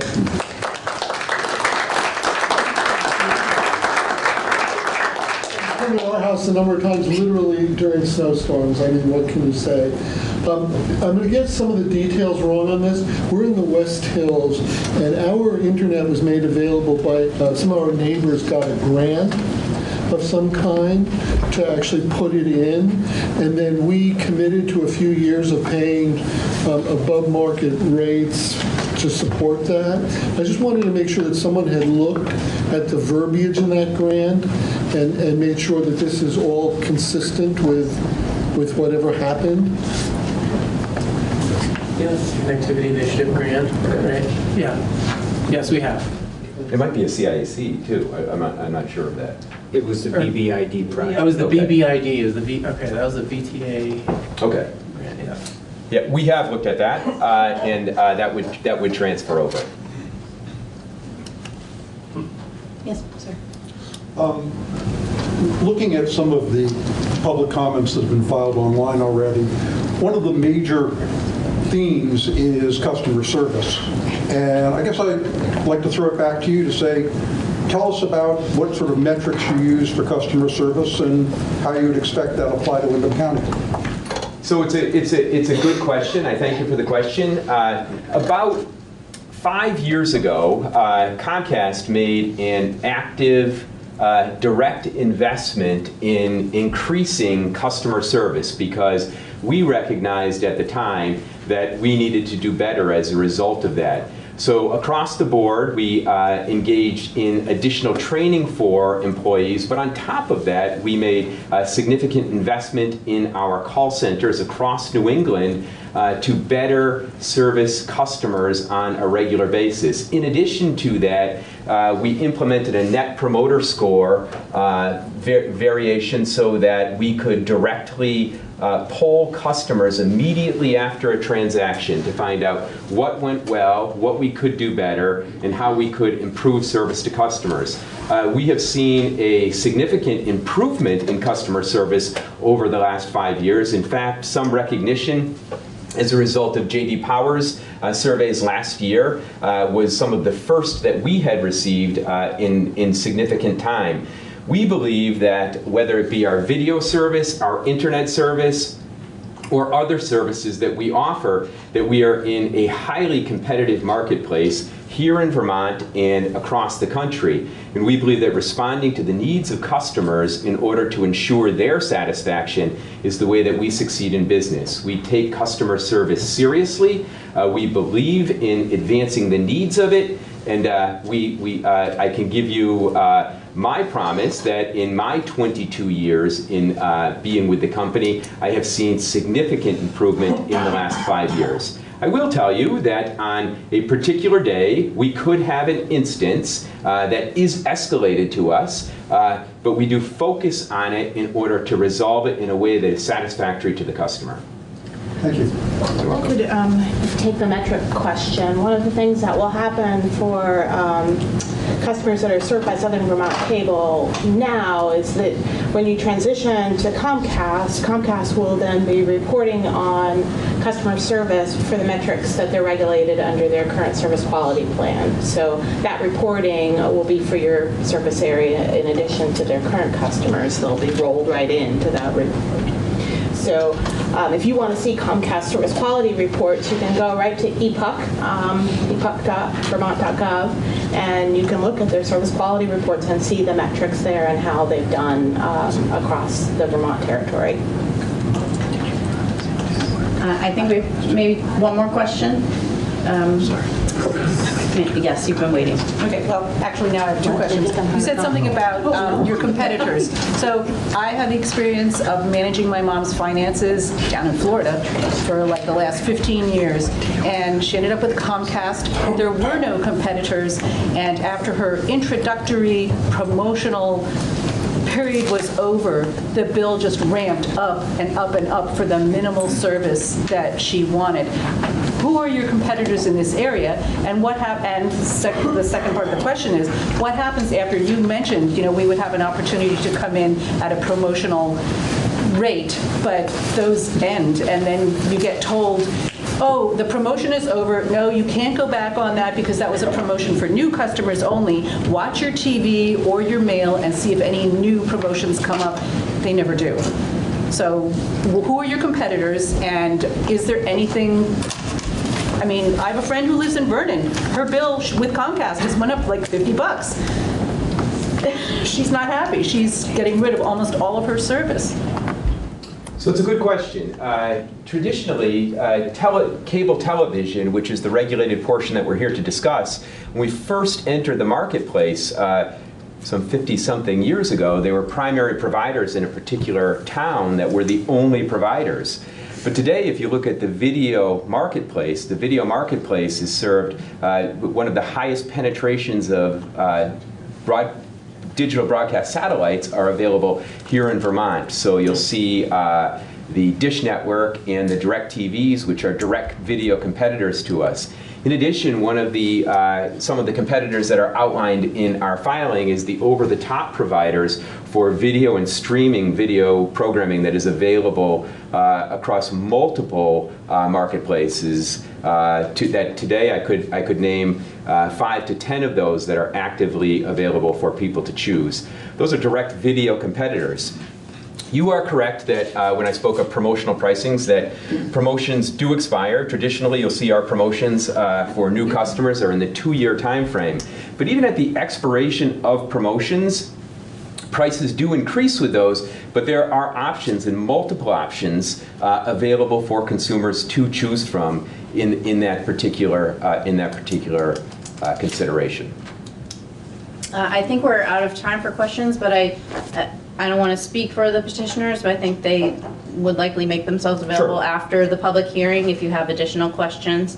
But I think we're turning into a pumpkin already. So we thank you, and we'll turn it over to the Public Utility Commission now. All right, good evening, everyone. Can you hear me okay? Great.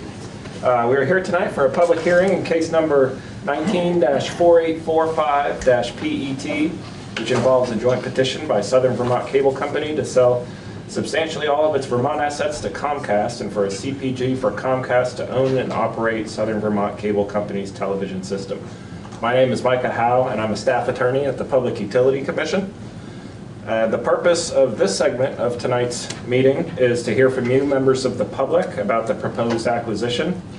Today's hearing is not the only opportunity to submit comments. You can also provide written comments through the Commission's electronic document management system, which many people have already done. We've received quite a few comments in this case.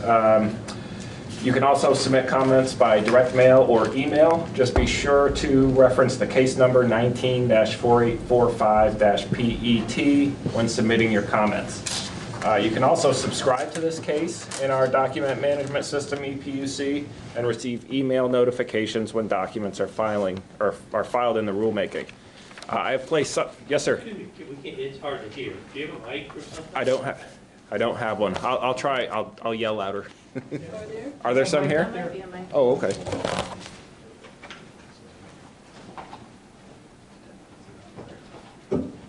Can you repeat your name and that number again, please? The Yes. case number and your name. Yes, it's Micah Howe. I'm a staff attorney at the Public Utility Commission. And the case number is 19-4845-PET. I have placed a few handouts. Sorry about that. Up on the back there on participating and finding our websites and getting involved in the process. I also placed several copies of the schedule in the case, and that will have the case number on it if people are interested. This hearing is being transcribed by a court reporter, and a transcript of the hearing will be available on EPUC along with all of the other documents filed in this case. If you wish to speak tonight, there was a sign-in sheet that was up in the back. I have it here now. I've got a number of names on it. If you didn't see it and didn't sign in and do wish to speak, just let me know and I can bring it up to you. The sign-in sheet is just to help the court reporter keep names straight on the record. So at this point, we'll open up the floor to public comments. I see we've got microphones on either side, so if I'll call the first name on the list, and if you didn't sign up and would like to, just let me know. Sign up? Okay. So the first name I have is Core Trowbridge, I believe.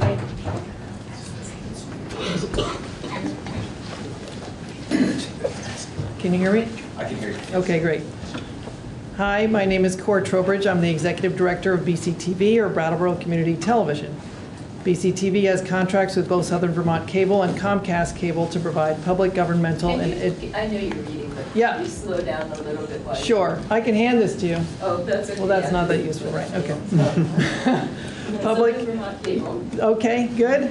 And Comcast Cable to provide public, governmental, and educational access, or PEG access television programming and services, which is required by the state of Vermont for cable providers. BCTV's contract with Southern Vermont Cable is for services to the towns of Dummerston, Jamaica, Putney, Newfane, and Townsend. The contract with Comcast is for Brattleboro, Guilford, and Vernon. Together, these 8 towns constitute BCTV's service territory. Each town in our service territory receives staff coverage of their select board meetings and town meeting day. Residents can join BCTV and learn how to use video production equipment to create their own shows that air on our cable channels and online. Municipalities and nonprofits may have additional meetings and events covered for a small fee or at no cost if produced by a volunteer. These services, along with our studio and editing facilities in downtown Brattleboro, where residents can create their own shows, enable BCTV to fulfill our mission to promote civic engagement and transparency, and to empower community members to share their knowledge, views, and creativity without prejudice. BCTV's financial stability as a nonprofit and its ability to provide these services relies on a federal funding mechanism established in 1984 through the Cable Communications Policy Act, by which cable providers, in exchange for the right to install their infrastructure in the public rights-of-way, are required to allocate a small percentage of their revenues to a public benefit, which in Vermont is designated to support local PEG stations. Through this mechanism, local cable subscribers provide 80% of BCTV's funding, while the remainder comes from donations, underwriting, and income from production services. The public benefit that residents receive is video coverage of their local government meetings, along with access to video production equipment, studio and editing facilities, and support for creating and distributing their own shows. BCTV annually produces 1,200 hours of new content each year and has won numerous national awards for overall excellence. BCTV has applied for intervenor status in this proceeding to ensure that the conditions and benefits related to PEG access will be equalized for all towns in our service territory following Comcast's acquisition of SVC. Regardless of which cable company serves the towns in our service territory, BCTV provides the same level of benefit. There is a difference, however, in the contracts that BCTV holds with the two corporations due to the difference in the size of the companies. Rule 8.4 of the Public Utility Commission, which governs PEG access in Vermont, places a cap on the level of funding from cable providers. Most of the contracts between cable providers and PEG stations like BCTV provide for funding at the cap level, which is 5% of gross revenues for operating funds plus less than 1% for capital expenses. There's an exception in Rule 8 for small cable systems with gross receipts from cable services of $2 million or less, and for this reason, our contract with Southern Vermont Cable stipulates a lower level of funding. So we would be seeking to equalize the funding level once all of the towns are served by the same provider. In addition, there are benefits that Comcast customers are entitled to receive through its CPG that should be available to Southern Vermont Cable customers following the acquisition. Most notably, access to PEG programming via the Interactive Program Guide. In 2 weeks, Comcast will move BCTV's channel numbers from Channel 8, our public channel, and Channel 10, our government and education channel, to a PEG territory higher up on the channel lineup with new numbers of 1075 and 1085.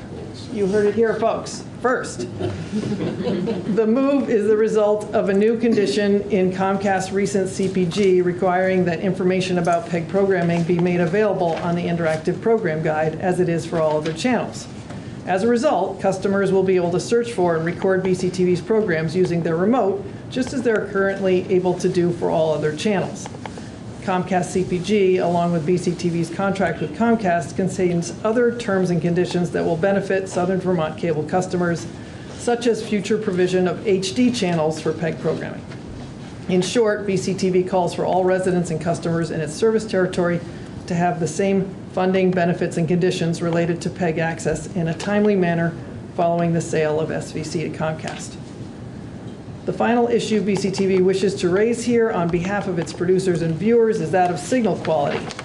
When Southern Vermont Cable applied for renewed CPG in 2010, its customers could only receive one channel, Channel 8, and one of the main issues to be resolved at that time was significant signal quality problems on Channel 8 that were well documented by complaints from frustrated producers and viewers.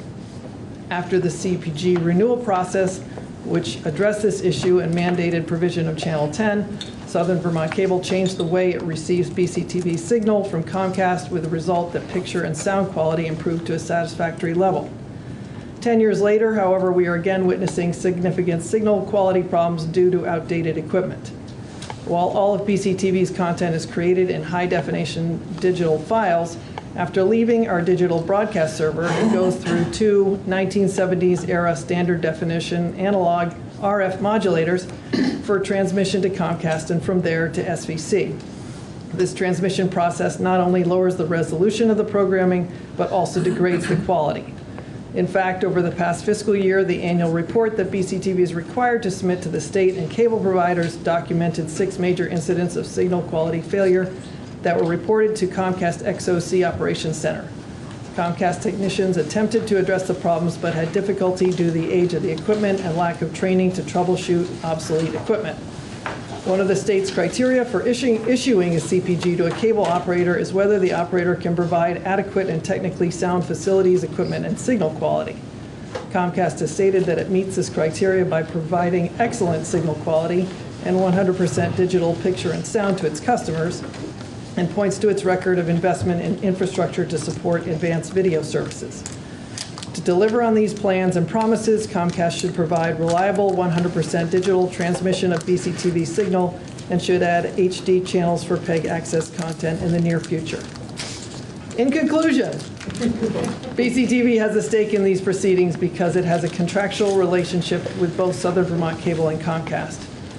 We ask that the state ensure that there are equalized obligations, conditions, and benefits, including funding levels, among all involved towns now served under separate provider CPGs and contracts within a reasonable time frame.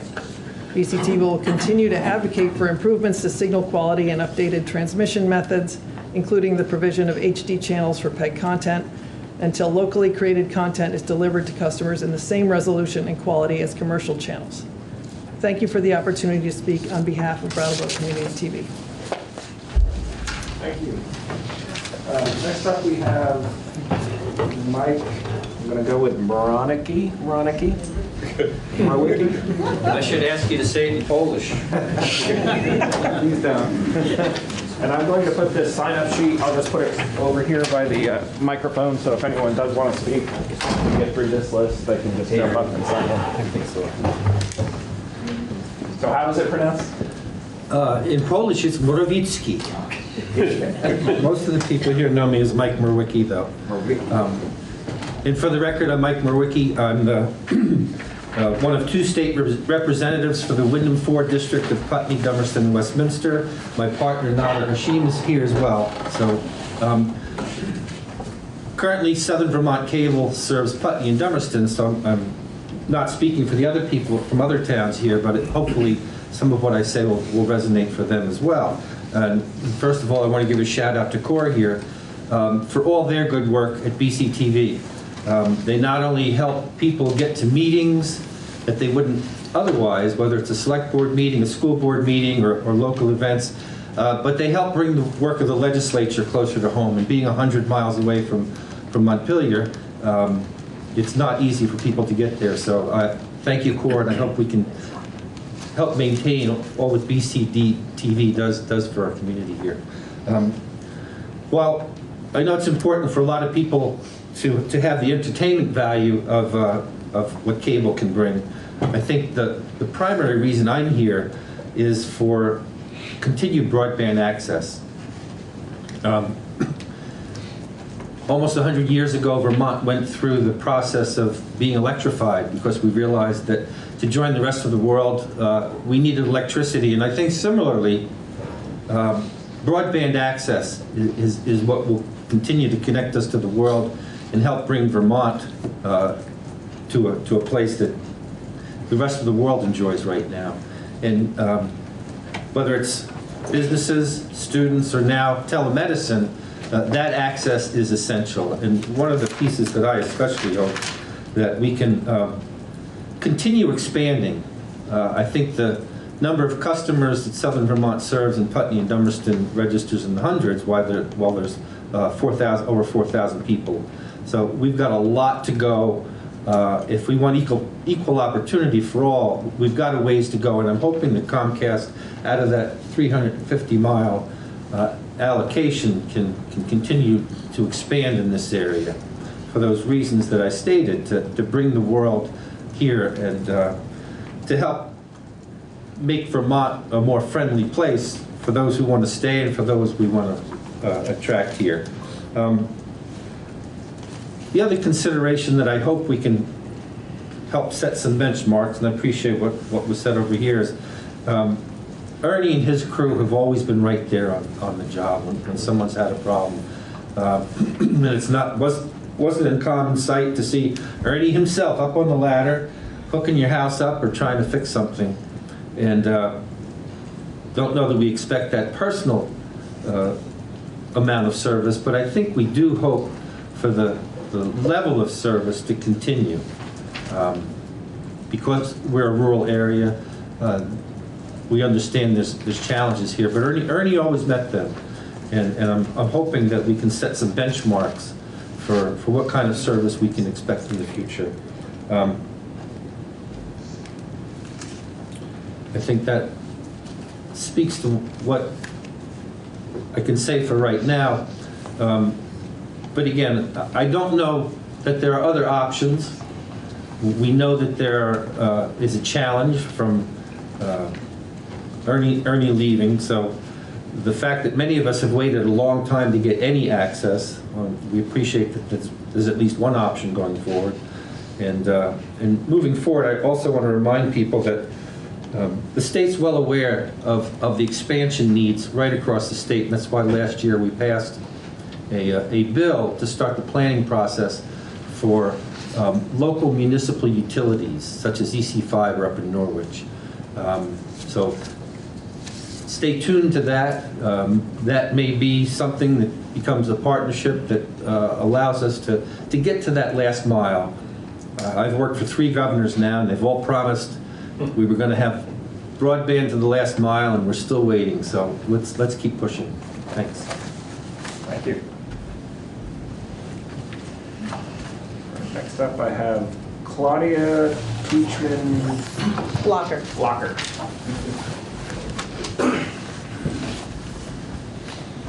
So my name is Claudia Teachman Blocker. I live in Dummerston on the Route 5 side.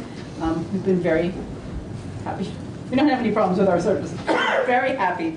You've provided us with just the amount we need, not too much, not too little. I'm the sole proprietor of a small home-based business.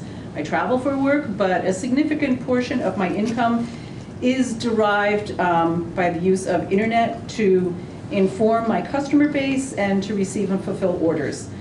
I have a concern that, based on what I'll explain later, that the internet service will become cost prohibitive for my small business, causing me a financial hardship, particularly after the introductory promotional period of 2 years. I'm saying this because as almost the sole person responsible for my mom's bills and finances for the last 15 to 20 years, and she lived in Florida in a huge area, I wouldn't even call it a town. Comcast became the sole provider down there. They had no competition other than Dish or, some other kind of nominal cable network. And my mom was on a fixed income, and yes, she had a wonderful promotional first 2 years, but when that ended, she was told, okay, she no longer qualified, or I was told she no longer qualified for the promotional service. There were all these other packages and bundles available, so we bundled, but that came at a cost. And then the 4 channels that she watched as a little old lady, maybe an hour a day, weren't on the low-cost bundle, they were on the expanded bundle. So I watched as her bill went up and up and up to the point where she was about ready to throw in the towel, but we wanted to have her programs and have access to her through TV and through phone and internet. So we just kept on paying. But it was really disappointing and frustrating to see that. I have an acquaintance who lives in Vernon that I was just speaking with today, telling her that I was going to be coming to this event. And she said, oh, what, Comcast? She said, I've had them. I've had a bundle with them. And it just went up by $50 a month. I'm canceling almost everything. I'm going to get rid of my landline. I'm going to get rid of this. I'm going to get rid of that. Because she said she's on a fixed income. She can't afford it. And yes, they offer other promotions, or they tell you, no, I'm sorry, your promotion is over. You don't qualify for the next reasonably priced thing because you're no longer a new customer, and what you have to pay for is exorbitant for a person on a fixed income. I don't know how this can be addressed, but I just felt like I needed to say that. And I've been really happy with the service, and that the prices have not skyrocketed in the time that I've been with SV Cable. Thank you very much, I appreciate it. You're here. Thank you. Next up, I have John Field. Hi, everybody. I'm John Field. I live on West Hill Road in Putney. I first just want to say how distressed I am about this dilemma we're in. I can't say enough about you, Ernie, and the kind of business model, and not just the model, but the way you've delivered local dependable human service to us. I was very involved in the struggle to get our area of Putney wired. We had no coverage till what, Ernie? What year did you come in with service finally? Did you connect us? Sorry? 4 years ago. 4 years ago. Up till 4 years ago, we had nothing. We had HughesNet. We suffered under that behemoth. We had, and people couldn't, students couldn't do their work. My wife was a physician, couldn't do her medical records. I couldn't do my work. It was a mess. Nobody, our governor made lots of promises. Our then governor, Shumlin from Putney, made promises which he did not keep. The only person who came up to the bat was Ernie and his company. I echo what other people have said about how Ernie will answer the phone sometimes, will come out on the truck when someone snapped my fiber cable. Ernie and somebody else came out and worked for about 5 hours in the cold fixing it. I'm speaking today out of real desperation because what we have is a David and Goliath situation. Only in this case, David is going to be, Ernie totally deserves to sell out, have a retirement or whatever he's going to do next. He's earned it in spades. And this is not to say anything about him not deserving that because he certainly does it. I've never seen such a finely run company. On the other hand, the Goliath in the room, represented by Mr. Glanville and others, what many people don't know, I just checked the stats today. The landscape here is that Vermont, I took this right off the net, Vermont is served by 11 cable television companies, including the two largest, Comcast and Charter, which together have more than 90% of the market. Not what Mr. Glanville said, a highly competitive marketplace. And if you dive deeper into the weeds, you'll see that Charter and Comcast have had a very symbiotic, collaborative, merger-like type of relationship. So I'm not even exactly sure whether they're competitors. You might remember in 2015, Comcast tried to buy Time Warner Cable, which would have been a disaster. Check the public record on what kind of comments were made about the horrors of services, some of the things that Claudia mentioned and other people have mentioned on the written record, leading to the denial, thankfully, of that. It would have been a horrific merger. But in that merger, interestingly, Charter and Comcast were very palsy-walsy in terms of a deal they were going to make it look like this was still, they weren't going to, dominate the marketplace. I want to say that while Mr. Glanville talked about the 350 miles, he didn't tell you that his company sued the state of Vermont and the PUC, the Public Utility Commission, twice, not once, but twice. Why? Reading from the newscast, the news release, September 1st, 2017. Comcast has sued the state of Vermont to try to avoid a requirement to build 550 miles of new cable lines. Comcast's lawsuit against the Vermont PUC was filed Monday in U.S. District Court in Vermont and challenges several provisions in the cable company's new 11-year permit to offer services